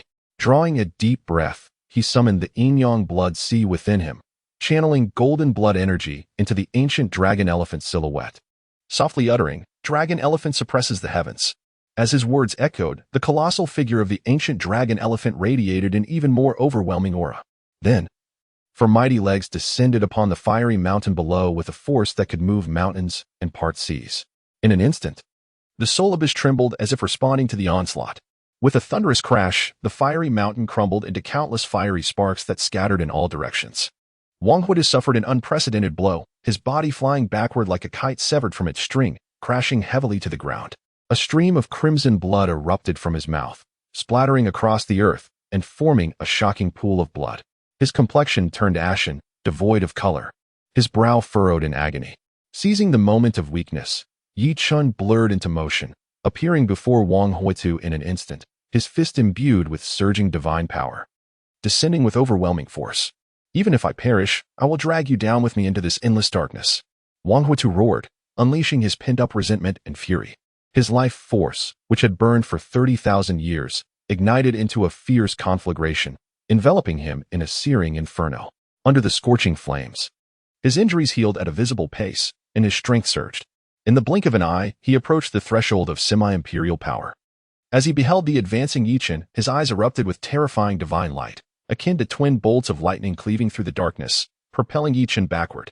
Cough, cough. Truly difficult to kill. Chen tumbled several times in the air before barely stabilizing himself, his golden blood cascading like stars against the backdrop of darkness. Strikingly brilliant. What potent blood energy! Should we consume this individual, our strength will undoubtedly soar. A vengeful spirit shrieked, its voice laced with greed and desire. Charge. A multitude of vengeful spirits, sensing the power emanating from Chen's golden blood, descended into madness. They recklessly surged towards him, eager to devour his flesh and soul. In the distance, several terrifying vengeful spirits approached, their formidable auras resonating at the saint level, combined with hundreds of thousands of ordinary spirits. Their combined might rivaling that of an average saint emperor. "You have brought this upon yourself. You shall not survive. I shall see what other tricks you possess." Wang Huitu's expression was exceedingly grim as he coldly observed the multitude of vengeful spirits surging towards Chen. Seizing this opportunity, he resolved to restore his own strength with all his might, sacrificing 30,000 years of his lifespan to undoubtedly reclaim his peak state. At the crucial moment, he would deliver a fatal blow, ensuring that no unforeseen circumstances would arise. What could mere wraiths do against him? Chen, undaunted, felt the divine power within him surge, akin to a celestial being descending to earth. The ethereal image of the ancient dragon roared as it charged towards the vengeful spirits. For colossal limbs, resembling celestial pillars, trembled the very fabric of space with each stride, as if they could suppress the heavens and the earth. The wraiths rushing towards Chen cried out in despair, being violently repelled by this overwhelming force, some even disintegrating into nothingness. "Ha ha, come forth and become the souls of my 10,000 souls banner." Chen's maniacal laughter echoed through the cosmos, imbued with an indescribable force of shock. Suddenly, the 10,000 souls banner above him erupted with a torrent of black mist, ancient runes flickering as they unleashed a terrifying power from the netherworld. "Grow." With a single command from Chen, the 10,000 souls banner expanded instantaneously to a staggering height of 100,000 meters, enveloping tens of thousands of vengeful spirits, including one formidable enough to rival a saint. What manner of horrifying artifact is this? Help! I do not wish to be consumed. The wails of countless wraiths rose and fell in desperation. Regardless of their futile resistance, they transformed into streaks of black light, drawn inexorably into the 10,000 souls banner. The few fortunate enough to survive distanced themselves, too terrified to approach further, fearing they would be ensnared within the banner's grasp. Impossible! Wang Huitu, witnessing this, felt a deep sense of reluctance. He had believed that the hundreds of thousands of wraiths would overwhelm Chen. But the outcome was starkly contrary. His adversary had effortlessly shattered the throngs of spirits and refined a portion of them. Those who trespass into my soul abyss shall face no mercy. Just then, a chilling voice resonated, sending shivers down the spine. Following this, a bone-chilling cold wind howled, as if summoned from the depths of hell itself. The once tranquil and stagnant dark energy surged violently, as if fervently welcoming the imminent arrival of a powerful entity. In the next moment, a shadow flitted forth like a specter, enveloped in an intensely dense black mist, merging seamlessly with the darkness. Its revealed eyes resembled endless abysses. Any who dared to meet their gaze would find themselves irresistibly drawn in. Wang Huitu felt every hair on his body stand on end. His expression grave as he fixated on the figure within the black mist, terror gripping his heart. This being's aura is alarmingly close to that of an emperor-level powerhouse. I stand no chance. With this thought, he turned to flee, transforming into a streak of fiery red light, slicing through the air, disregarding even the nearby Chen. The voice from the shadowed figure carried an undeniable authority. The soul abyss is the domain of my king. You cannot escape. Before the words had fully left its lips, the figure vanished in an eerie manner, melding into the surrounding dark energy, only to reappear before Wang Huitu in an instant.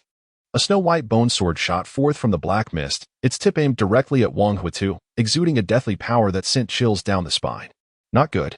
No longer able to flee, Wang Huitu was taken aback, hastily ceasing his escape. He swiftly consumed his essence to conjure the flame divine sword, which collided with the bone sword. The clash of these starkly contrasting forces unleashed a cataclysmic power, causing both parties to stagger back a step. The sword pierced the heavens. Wang Huitu dared not linger, instead wielding his hand as a sword, penetrating vast expanses of space to carve out a safe passage from the seemingly endless dark energy. Yearning to escape through it, the dark energy converged, entrapped the spirit, bind the divine. A figure shrouded in black mist softly chanted. In an instant, the surrounding dark energy, as if answering the call, surged forth in a frenzy. It transformed into two enormous, barbed bone chains that danced through the air, emitting a haunting wail, akin to serpents emerging from their lairs, sealing off Wang Huitu's route of retreat. Chapter 95. Reaping the benefits of others' labor, alas. Within Wang Huitu's heart surged tumultuous waves of dread. The power emanating from the bone chains instilled an overwhelming sense of peril, compelling him to exert every ounce of strength to break free. Should the vengeful souls gather in greater numbers, who could fathom the formidable existence lurking within the soul abyss? If a few more quasi-emperors were to descend, his demise would be inevitable. The fiery greatsword radiated brilliant divine light as he swung it with all his might, attempting to sever the two ominous bone chains. Yet, the chains proved exceedingly resilient. Despite his relentless efforts, they merely sparked a flurry of embers, failing to inflict any significant damage. The two bone chains coiled around him like sentient beings, cold and unyielding, exuding an aura of death. A heart-wrenching scream erupted from Wang Huitu's lips as the barbs on the chains mercilessly pierced his flesh, burrowing deep into his very marrow, inflicting waves of unbearable agony. The power within him ebbed away like grains of sand slipping through an hourglass, cascading into the boundless void of darkness. A 7th-level quasi-emperor cultivator. What a veritable treasure. Perhaps it could aid me in transcending my shackles and attaining the form of a ghost king. Ha. The figure cloaked in black mist cackled incessantly, its voice reminiscent of an owl's haunting call, brimming with an insatiable thirst for power. Once the form of the ghost king is achieved, my strength would rival that of an emperor. The mere thought ignites exhilaration. With no avenue for escape, and nowhere to evade, I shall wager my very life and see who shall have the last laugh. Wang Huitu bellowed furiously, a frenzied glint flashing in his eyes, as he resolutely ignited every fragment of his lifespan. The flame of life blazed with the intensity of a scorching sun. His visage aged instantaneously, as if the passage of time had etched its weariness upon his features. Yet, the power surged forth like a volcanic eruption, drawing perilously close to the level of an emperor, even eclipsing the essence of the figure within the black mist. A resplendent divine light erupted from within, shattering the bone chains that ensnared him. Fragments danced through the air, producing a crystalline sound. The fire dragon roared heavenward, devouring the malevolent. Wang Huitu flipped his palm, and the searing heavenly fire ascended, transforming into a fearsome fire dragon. The dragon spiraled through the air, unleashing a deafening roar imbued with the capacity to incinerate heaven and earth, charging toward the figure cloaked in black mist. A futile struggle. The figure within the mist sneered repeatedly, casually gesturing, causing a ghostly white bone sword to materialize, absorbing a copious amount of energy, coalescing into a massive skull. The skull's eyes blazed with eerie flames, radiating a chilling aura of death, seemingly capable of devouring the very souls of the living. As the fire dragon collided violently with the skull, flames and deathly forces intertwined in an explosive display of power capable of shaking the heavens and earth. The surrounding space erupted into a tempest, with shockwaves of force radiating outward, causing numerous vengeful spirits caught too close to be obliterated before they could even utter a cry. Until the final moment, it remains uncertain who shall triumph. Even if I perish today, I shall ensure that you pay a grievous price. With a fierce roar, Wang Huitu summoned an overwhelming sword intent that enveloped him, merging with the elemental forces of fire and earth. This fusion transformed into a vast expanse of sword energy, interweaving in the air to form a colossal sword net, descending upon the shadow cloaked in black mist. Truly delusional. Within the soul abyss, the spectral soul refinement array restrains your power while my own continues to amplify. In this ebb and flow, how long can you endure? The figure within the black mist laughed maniacally, brandishing a pristine bone sword that stirred an endless tide of dark energy, coalescing into a river of shadows. This river, suffused with a terrifying aura of death, consumed all light and vitality, obliterating a multitude of sword energies as it surged toward Wang Huitu. Celestial fire abyss. Wang Huitu bellowed, his momentum surging anew as he morphed into a colossal sword of flame, charging forth with indomitable force toward the dark river.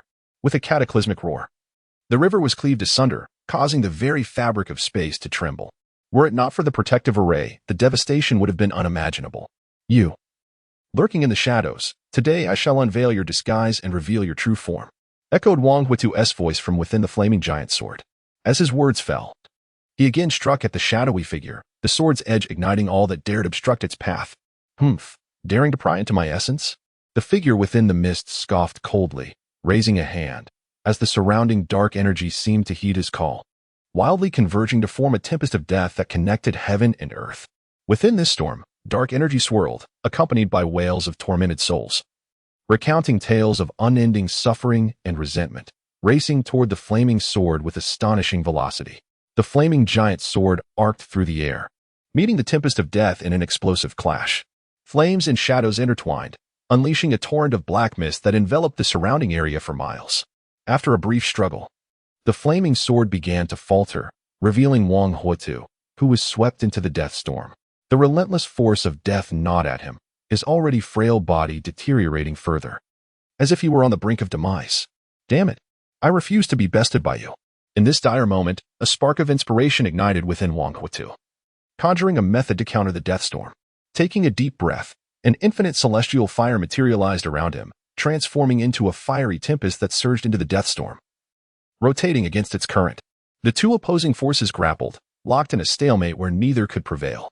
Terrifying. How incredible it is that this human cultivator can contend with Lord Bone in such a fierce battle, murmured the surrounding vengeful spirits, their whispers filled with disbelief. If we had recklessly intervened earlier, we would have been reduced to ashes, perishing beneath his sword. The spirits were riveted to the breathtaking duel, unable to tear their gaze away. A wicked grin spread across Yu Chen's face as he reveled in the chaos. He discreetly summoned the One banner, weaving an intricate tapestry of countless inky threads concealed within the surrounding malevolent aura. These threads intertwined in the air, resembling a vast and silent spider's web, ensnaring over 100,000 vengeful souls within its grasp. Should he succeed in their complete refinement, the power of the One banner would undoubtedly surge to unprecedented heights. At that juncture, the amalgamated specter would emerge even more formidable, perhaps reaching the 8th or 9th tier of the quasi-emperor realm, thereby enhancing his chances of survival in this treacherous soul abyss. Chapter 96. The specter re-emerges at that moment. A faint note of doubt pierced the stillness, striking an oddly discordant chord. The air around them seemed to tremble slightly, an unusual disturbance rippling through the atmosphere. A vengeful spirit, possessing strength akin to that of a saint, was suddenly overwhelmed by a nameless unease, causing it to shudder involuntarily. It swiftly unleashed a formidable consciousness, probing through the darkness. Moments later, its expression shifted drastically upon discovering the hidden threads lurking in the depths of the night, almost indistinguishable from the shadows themselves. These threads harbored a peculiar power, and any ordinary vengeful spirit that collided with them would surely face dire consequences. Realizing this, the spirit, comparable to a saint, cried out in alarm, "Everyone, flee. That human cultivator seeks to refine us." With that, it vanished in a flash, transforming into a shadow that darted away with astonishing speed. escaping the vast net woven by Chen in the blink of an eye. The other spirits, too, awakened in a frenzy, scattering in all directions, plunging the scene into utter chaos. Damn it! How dare he interfere with my plans? Chen cursed vehemently, his countenance dark as if it could drip with bitterness. He hastily retracted the myriad soul banner, causing the net to contract rapidly in an attempt to ensnare them all. Help! I do not wish to perish. The anguished cries of numerous spirits filled the air as they relentlessly battered against the net, desperate to escape. Some frantically waved their arms, striving to tear apart the net, while others became entangled, forming swirling vortices of darkness that collectively assailed the web. Yet, the net proved remarkably resilient, effectively countering the spirit's strength, rendering their efforts nearly futile. As the net continued to shrink, some ill-fated spirits became ensnared, their forms hopelessly adhered to the web, drawn ever closer by the terrifying aura that surrounded them. Their movements severely hampered. Come to me, Chen commanded with a sharp tone, exerting all his power over the myriad soul banner, hastening the net's contraction, thereby diminishing the spirit's available space to maneuver. Lord Bone, save us. If not, we shall surely meet our end. The multitude of spirits erupted into turmoil, casting anxious glances toward the figure shrouded in black mist, hoping for intervention to alter their fate. However, the figure turned back, gazing at the spirits outside the net, and declared with unwavering authority, in the face of such a formidable foe, your disunity is truly lamentable. Heed my command. You must coordinate your efforts and attack a single point to easily shatter your constraints. Chen, being merely at the 9th level of saintly realm, would undoubtedly struggle against the combined force of 300,000 to 400,000 vengeful spirits, even wielding an unparalleled divine weapon. He would find it equally difficult to withstand such an onslaught. Yes, Lord Bone, the spirits responded, their forms trembling in trepidation, unwilling to voice any dissent. To provoke the wrath of this Bone Lord would surely lead to their obliteration, leaving no hope for resurgence. Under the guidance of 5 saint-level spirits, hundreds of thousands of vengeful spirits surged toward the center of the net. The 5 saint-level spirits unleashed their deathly power, proclaiming, "Channel your strength into us, and we shall break the enemy's binds in a single strike, rescuing our brethren." Upon hearing the command, hundreds of thousands of vengeful spirits dared not exhibit even the slightest negligence. The force of death surged within them, akin to rivers converging, continuously flowing into the bodies of the 5 resentful souls. In the air, 5 gray spears gradually materialized, exuding a terrifying aura of death, surrounded by various negative emotions. Imbued with the power to annihilate worlds, all descending towards the center of the great net. Humph. A glint of coldness flashed in Chen's eyes, with a mere thought. The wandering soul's banner soared towards him, unleashing an endless torrent of ghostly energy. Concurrently, billions of souls emerged, coalescing around the core of an emperor-level spirit, instantly fusing into a formidable ghostly entity. This ghostly being was even more potent than the previous manifestation, effortlessly seizing the 5 gray spears and crushing them to dust. Roar! The towering ghost let out a deafening roar, its voice reverberating like thunder, shaking every inch of space. It lunged into the throng of vengeful spirits, its dark claws sweeping forth with a piercing sound, accurately grasping thousands of resentful souls. Those spirits, under the grip of the ghost's massive claws, were akin to lambs awaiting slaughter, powerless to resist, only able to emit heart-wrenching cries filled with despair and terror. The ghost's enormous maw opened, resembling an unfathomable abyss, devouring all in its path, forcefully consuming those vengeful souls, chewing, swallowing, and refining them. The souls were rapidly absorbed, merging into the ghostly entity, enhancing its essence further. In an instant, over 10,000 vengeful spirits became sustenance for the ghost. Flee. Witnessing this, the remaining spirits were engulfed in terror, frantically attempting to escape. They wished they had more legs, some even trampled one another in a desperate bid for survival. Lord of Bones, we are no match for you. A spirit cried out in despair, its voice laden with helplessness. The ghosts might far exceeded their expectations, and the only hope for salvation lay in the shadowy figure within the black mist.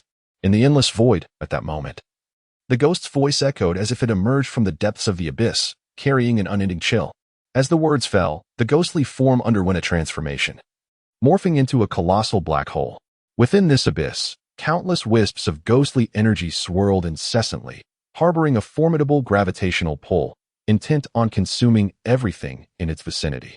In an instant, 30,000 vengeful souls were swallowed by the black hole, leaving behind haunting screams that reverberated through the air. Before long, they were entirely refined, becoming part of the ghostly entity. More souls struggled in vain, desperately resisting the overwhelming force, attempting to escape the black hole's encompassing grasp. However, against the terrifying, devouring power, their struggles appeared utterly futile. All was but a futile resistance, as they were continuously drawn in. How could this be? In the midst of battle, Wang Huitu wore an expression of horror, his eyes filled with shock and confusion. He had witnessed the ghostly entity perish in the explosion of his life-bound divine weapon. Reduced to ashes, why, then, did it re-emerge now? Could it be that this ghost possessed an undying, eternal form? If that were true, it would be utterly monstrous. Damn those human beings, cease this at once. The shadow within the black mist emitted a thunderous roar, filled with shock and fury, unleashing a terrifying power of death that temporarily repelled Wang Huitu. Turning, it summoned back the pristine bone sword and thrust it violently towards the black hole, which had transformed into a ghostly apparition, moving with such swiftness that even Chen could not react in time. In the next moment, the bone sword pierced into the black void, and a dreadful force erupted from within, reverting the ghostly figure to its original form, thus rescuing numerous souls on the brink of being consumed. With a howl, the ghostly entity, in pain, let out a skyward roar, its eyes betraying a menacing intent as it fixated upon the figure shrouded in the mist. Chapter 97. Breaking through the Sacred King realm. The soul comparable to the 7th level of the Quasi-Emperor realm has exceeded my expectations significantly. If I can fully refine it, my chances of achieving the body of the Ghost King will increase considerably. The figure shrouded in black mist emitted a greedy chuckle, its eyes shimmering with an eerie light, betraying an insatiable thirst for power. With a delicate wave of its hand, the white bone sword, imbued with a biting chill, sliced through the air, targeting the vital points of the ghostly spirit. The massive form of the ghost spirit, enveloped in densing energy, resembled a moving black mountain, its claws reaching out in an attempt to repel the white bone sword. Yet, to my surprise, upon their first encounter, the ghost spirit was forced to retreat repeatedly, the void trembling beneath its weight, its body dimming slightly. Chen, this is all you're doing. Before I meet my end, I will drag you down with me. No one can save you. In that moment, Wang Huitu unleashed a frenzied roar, his visage aged and grotesque, his eyes ablaze with fury, having burned through his lifespan entirely. Even if he could escape the soul abyss's confines, he would not survive for long. It was better to unleash his remaining energy now. As the spiritual power within him surged wildly, his hands coalesced into a blazing celestial fire, instantly transforming into a colossal fire dragon, surging towards Chen with a cataclysmic force. Wherever the fire dragon passed, the air seemed ignited, and the abundant yin energy crackled, emitting a pungent scent of charred flesh. To take my life, you might as well wait for your next life. Chen, hearing these words, curled his lips in a disdainful smirk. With a mere thought, the ghost spirit instantaneously teleported before him.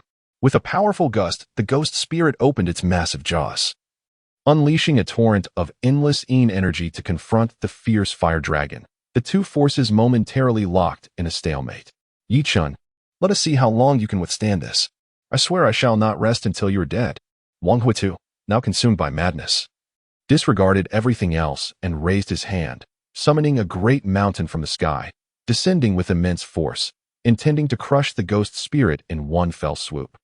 A foolish dream. Chen, gazing at the descending mountain with an expression of calm, chanted softly as the ghost spirit's demonic fangs fell away, transforming into two streaks of black light that surged forward. No matter how heavy the mountain was, it could not descend even a fraction. Seizing this opportunity, Chen swiftly manipulated the distant myriad souls banner to devour the trapped hundreds of thousands of vengeful souls. Countless souls struggled and roared within the banner, yet they could not escape their fated refinement. Ha ha, what a fortuitous opportunity. The figure in the black mist let out a triumphant laugh, as the two combatants were locked in a fierce struggle, providing him the perfect chance. Without hesitation, he directed the white bone sword, piercing through Wang Huitu's chest with lightning speed. The deathly energy contained within the sword surged into Wang Huitu's body, rapidly eroding his vitality and essence. A violent backlash forced him to spit out a mouthful of blood, his complexion turning as pale as paper, his breath plummeting significantly, clearly unable to endure such harm. Wang Huitu turned to gaze at the figure in the black mist, his eyes filled with boundless killing intent and resentment. Coldly, he remarked, I originally intended to slay this brat first, but you dared to ambush me. Now no one shall escape unscathed. Boom. Before his words had fully escaped his lips, Wang Huitu erupted like an ignited powder keg, unleashing a cataclysmic force that threatened to obliterate the heavens and the earth. The power of flames, the might of the earth, and the essence of sword and tint within him intertwined, forming an unstoppable and terrifying tempest, with a resounding boom that shook the very foundations of existence. A formidable force enveloped the surrounding area for thousands of miles. Chen and the ghost spirit swiftly retreated, yet they were inevitably caught in the maelstrom. Humph. You think you can drag me down with you? Such a notion is utterly preposterous. Chen scoffed, a hint of derision gracing his features as he promptly commanded the ghost spirit to withstand the impact of the impending self-detonation at all costs. Netherworld Celestial Canopy. At his command, the ghost spirit unhesitatingly ignited its soul power, appearing even more formidable and menacing. A torrent of netherworld energy surged forth from its being, coalescing into a solid barrier to shield Chen. The clash between the netherworld energy and the force of Wang Huitu's self-explosion erupted with a thunderous roar, causing the very space around them to tremble under the strain. Thus, Chen persevered, emerging unscathed, albeit at the cost of the ghost spirit's soul power, which gradually dissipated within the soul abyss. However, billions of souls had been revived within the 10,000 souls banner, and with a period of nurturing, they would return to their former states without significant repercussions. Damnable human race! At that moment, the figure shrouded in black mist appeared exceedingly disheveled, caught off guard, and severely wounded by the force of the self-detonation. The surrounding black mist thinned alarmingly, as if on the verge of annihilation. The pristine white-bone sword, too, was utterly destroyed by the force, shattering into countless fragments that scattered into the void. The aura of the figure in the black mist had plummeted to its nadir. It was evident that the power it could muster was far from reaching the level of a quasi-emperor, underscoring the severity of its injuries. Impossible! How? How could you evade my self-detonation? Just then, Wang Huitu's weakened primordial spirit escaped, trembling as it spoke, its face etched with disbelief. He had sacrificed everything for this self-detonation, which was meant to rival a strike from an emperor, yet it had failed to eliminate Chen. Chen regarded Wang Huitu's primordial spirit with a mocking expression. His voice laced with disdain. Cease your futile struggles. It is time for you to depart. No sooner had he spoken than the soul-chasing bow materialized in the void, emanating a chilling radiance imbued with endless slaughter and death. A black arrow shot forth, firmly locking onto its target. Wang Huitu gazed at the black arrow, despair and terror flickering in his eyes as he bellowed, "No, I refuse to accept this." As the words left his lips, his primordial spirit shattered under the impact of the black arrow, disintegrating into countless fragments that drifted through the air. The 10,000 souls banner descended with a beam of black light, collecting and refining all the shards of the primordial spirit. With a brief period of nurturing, they would be restored to their original states, augmenting his power significantly. The host has completed the task of slaying the celestial sword's sacred land sovereign. Reward: ascend 1 level in realm. Obtain the supreme divine artifact, Void Shuttle. Void Shuttle, a supreme artifact meticulously crafted by unparalleled experts using invaluable spatial divine stones, granting the ability to traverse freely between various realms. First level of the Sacred King realm. Upon entering the realm of the first level of the Sacred King, the power of the primordial spirit and the force of the laws have surged to an unprecedented magnitude, exhibiting a strength that surpasses previous levels by a staggering tenfold, resulting in a transformation of monumental proportions. Concurrently, the Yin-Yang blood sea commenced its frenzied operation, continuously releasing an inexhaustible stream of sanguine energy that relentlessly tempered Chen's corporeal form. The number of the ancient dragon elephants rapidly escalated, reaching an astonishing 6,000. At which point the Yin-Yang blood sea ceased its tumultuous flow, restoring all previously incurred injuries to their pristine state. Chapter 98. The Transaction? Aha! What a delight! Chen let out a long howl towards the heavens, his voice echoing throughout the soul abyss, exuding an unmatched aura that made him appear as a celestial deity. Majestic and formidable. Feeling the powerful force surging within him, he was immensely exhilarated. With his formidable physical prowess and mastery of various techniques, he felt confident in contending with even the most ordinary quasi-emperor. But suddenly, a thought struck Chen, causing his brow to furrow slightly as he murmured to himself, "Why has the lightning tribulation not yet descended? Could it be that my breakthrough is merely a fade?" According to common understanding, breaking through to the Saint King level requires enduring the baptism of 81 lightning tribulations, yet he felt no hint of such tribulations approaching. With a heart full of questions, Chen inquired of the system, "System, what is the situation? Why has there been no lightning tribulation after my breakthrough?" The soul abyss is an exceptionally unique independent space that can completely isolate external heavenly sensations. Thus, breaking through here will not trigger a lightning tribulation. I see. Then I shall wait until I exit to address this matter. After hearing the system's explanation, Chen finally understood. How did you, a human cultivator, manage to break through in such a desolate place where spiritual energy is nearly non-existent? The figure shrouded in black mist slowly spoke, astonishment evident in their voice. Could it be that this human cultivator could, like a vengeful spirit, refine the dark energies within this domain to elevate his cultivation? The very notion struck him as preposterous. If you hadn't spoken, I might have nearly forgotten your existence, Chen replied, a glint of cold killing intent flashing in his eyes. The figure in the black mist was comparable to a vengeful spirit at the 9th level of Quasi-Emperor.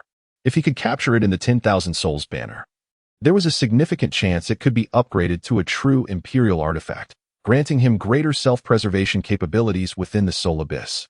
With both the dragon elephant suppression technique and the indestructible golden body in operation, golden blood energy surged forth, dispelling the surrounding chill. Holding the 10,000 Souls banner, his form transformed into a streak of golden light, dashing towards the figure cloaked in black mist.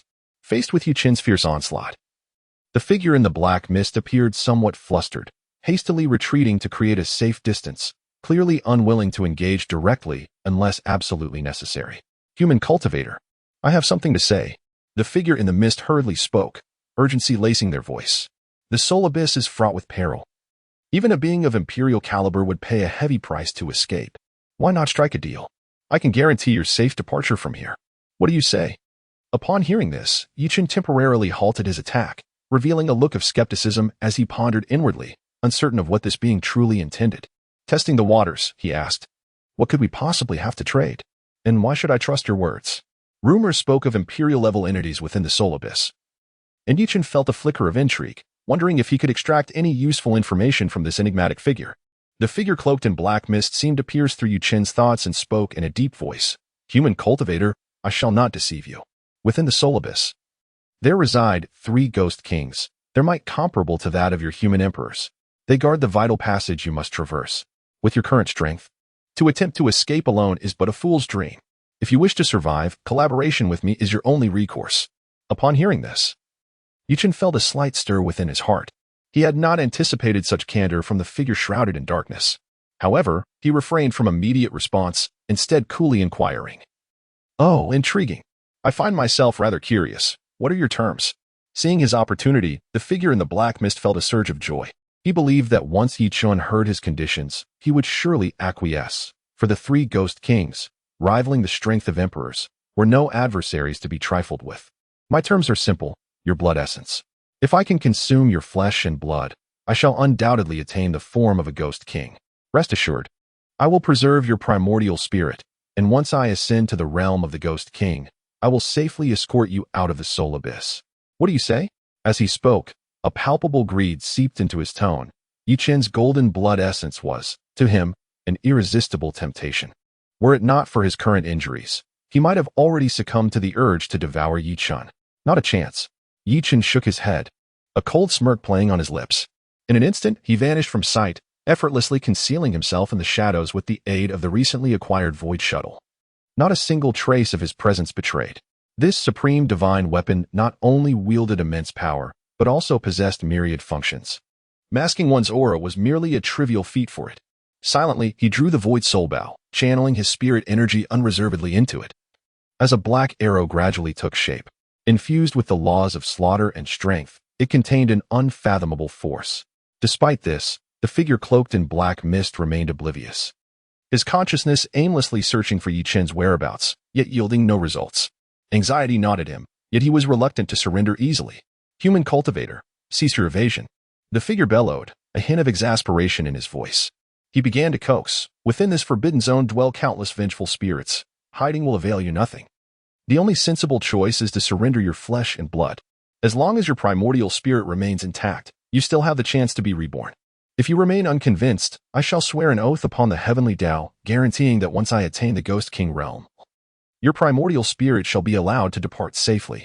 Upon uttering this, he resolutely issued his oath, vowing to ensure Chen's primordial spirit would leave unscathed upon his successful ascension to the Ghost King realm, lest he face total annihilation. In response to the words of the figure in the black mist, Chen merely laughed coldly, scoffing, "Oh, even at death's door. You still seek to play your games. How utterly foolish." The black arrow streaked forth like a meteor across the night sky, piercing through the air, radiating an unsettling glow. Its speed was unparalleled, seemingly transcending the confines of time, rendering its trajectory impossible to discern. In the blink of an eye, the arrow pierced through the shadow within the obsidian mist, anchoring it firmly in the void. "Damn! A low, thunderous roar emanated from the figure cloaked in darkness, imbued with a sense of resentment and fury, swiftly supplanted by anguish. The black arrow, infused with the principles of slaughter and power, intertwined within his being before erupting violently. The forces of these two principles wove together, unleashing a terrifying force of destruction that rent asunder the surrounding, encroaching mists.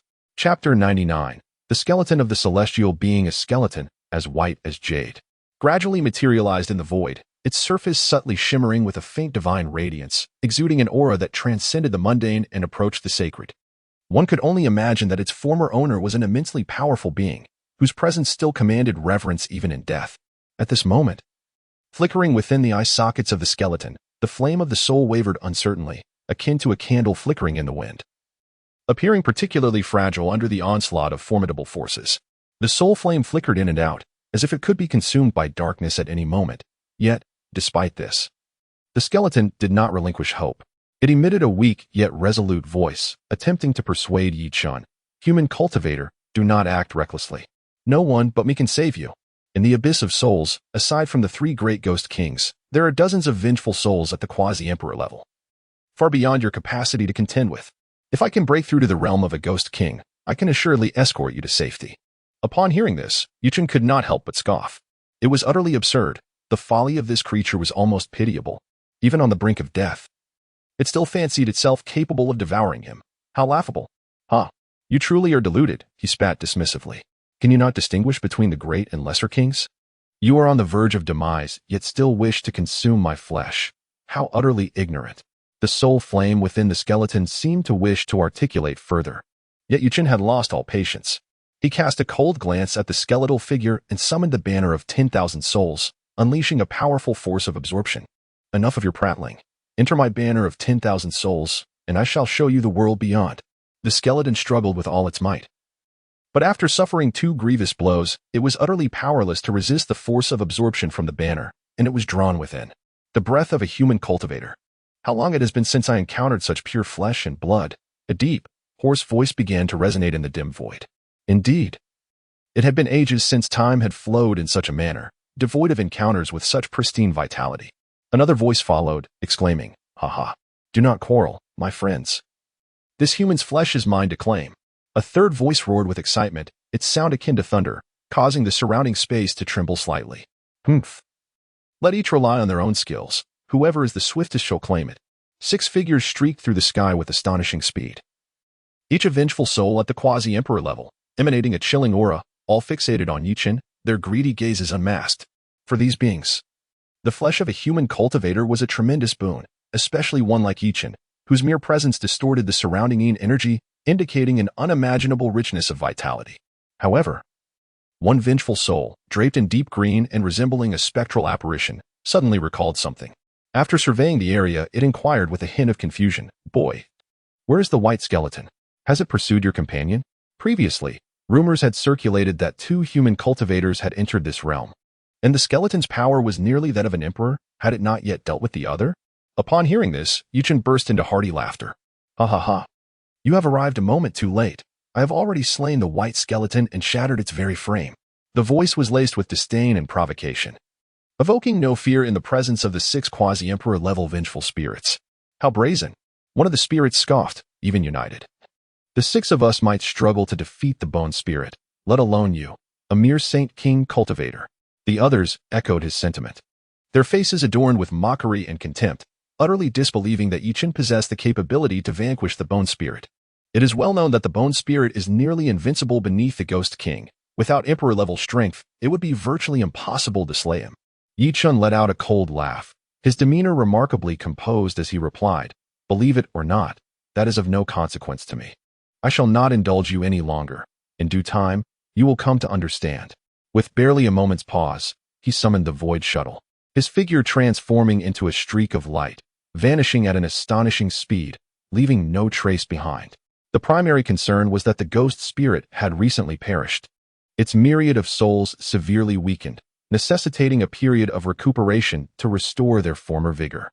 Thus, in the face of 6 quasi-emperor-level vengeful spirits, it was prudent to temporarily retreat, for he could always deal with them later. Damn it, how could this brat be so swift? One spirit exclaimed, his face a canvas of shock and resentment. What a disgrace!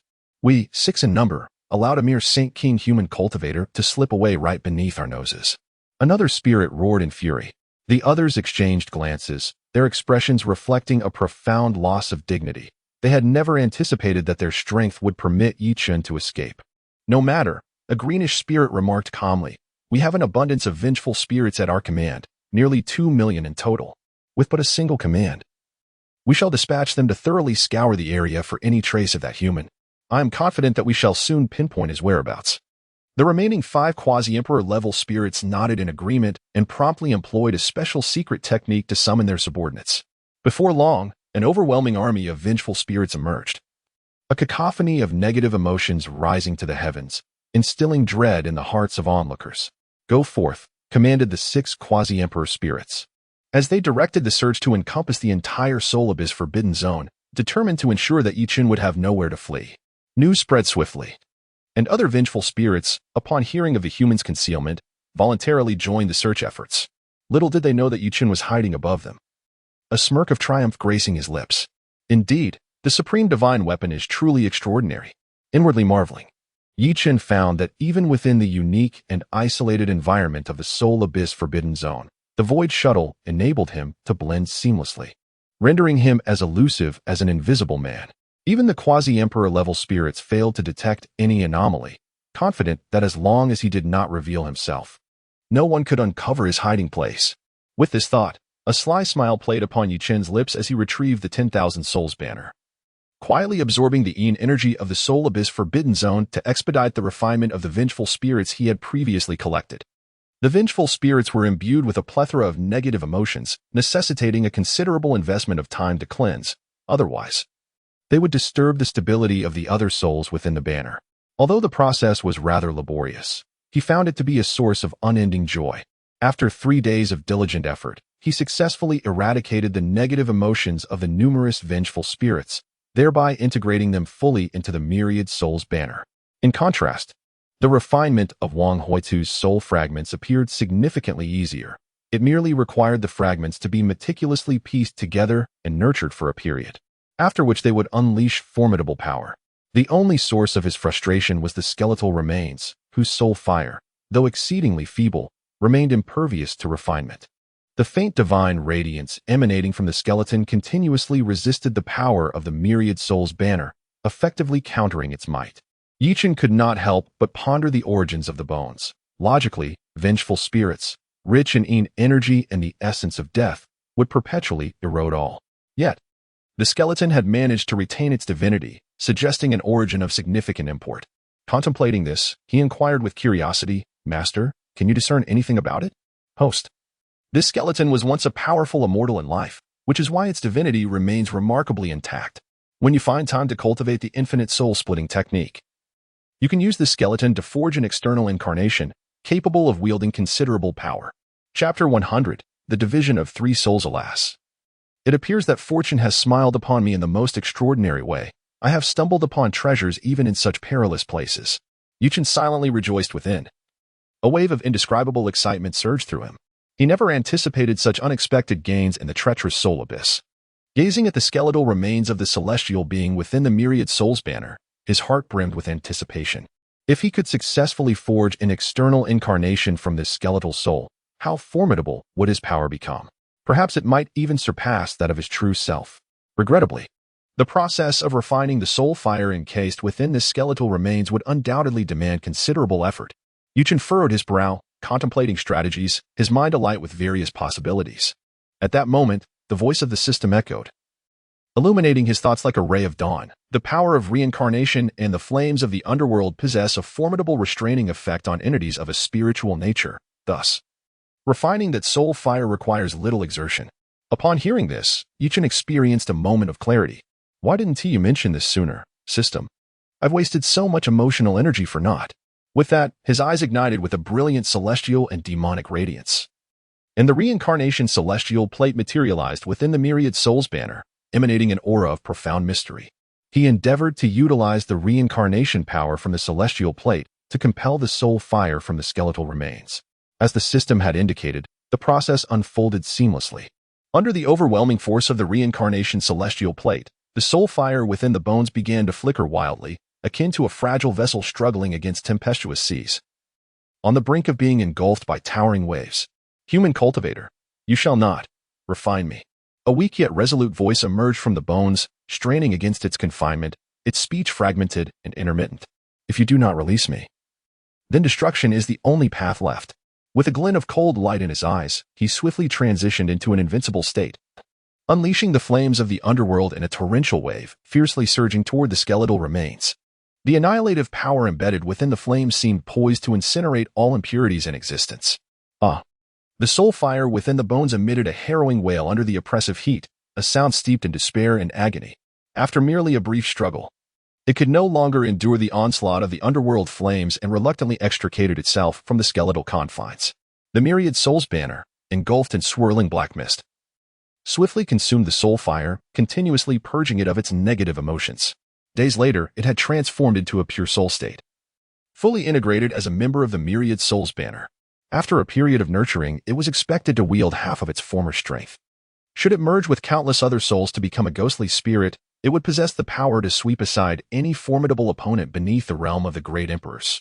However, one perplexing aspect lingered. Logically, the myriad souls banner should have successfully ascended to the status of an emperor-grade artifact, yet it appeared to be lacking something essential. Chen furrowed his brow and inquired of the system, what conditions must the myriad souls banner fulfill to ascend to the status of an emperor-grade artifact? The reason an artifact is termed an emperor-grade artifact is due to the profound imprints of the great emperor's path contained within, enabling it to unleash world-shattering power. If the Wanhun banner aspires to become an imperial artifact, its host must ascend to the level of a great emperor, condensing their own Tao imprint into it, thereby achieving perfect integration with the banner's essence. Alternatively, one could refine a soul of imperial caliber, forcibly coalescing a Tao imprint, though this poses considerable challenges. What a hassle! Chen silently lamented, for he currently stood at the first level of the Saint King realm, and the path to breaking through to the Emperor realm seemed interminable. The souls of imperial rank are exceedingly rare, although 3 great ghost kings reside in the Forbidden Zone. Attempting to refine one of them is akin to scaling the heavens. No one knows the true strength of the 3 great ghost kings, and should they unite, even possessing an experienced card of imperial prowess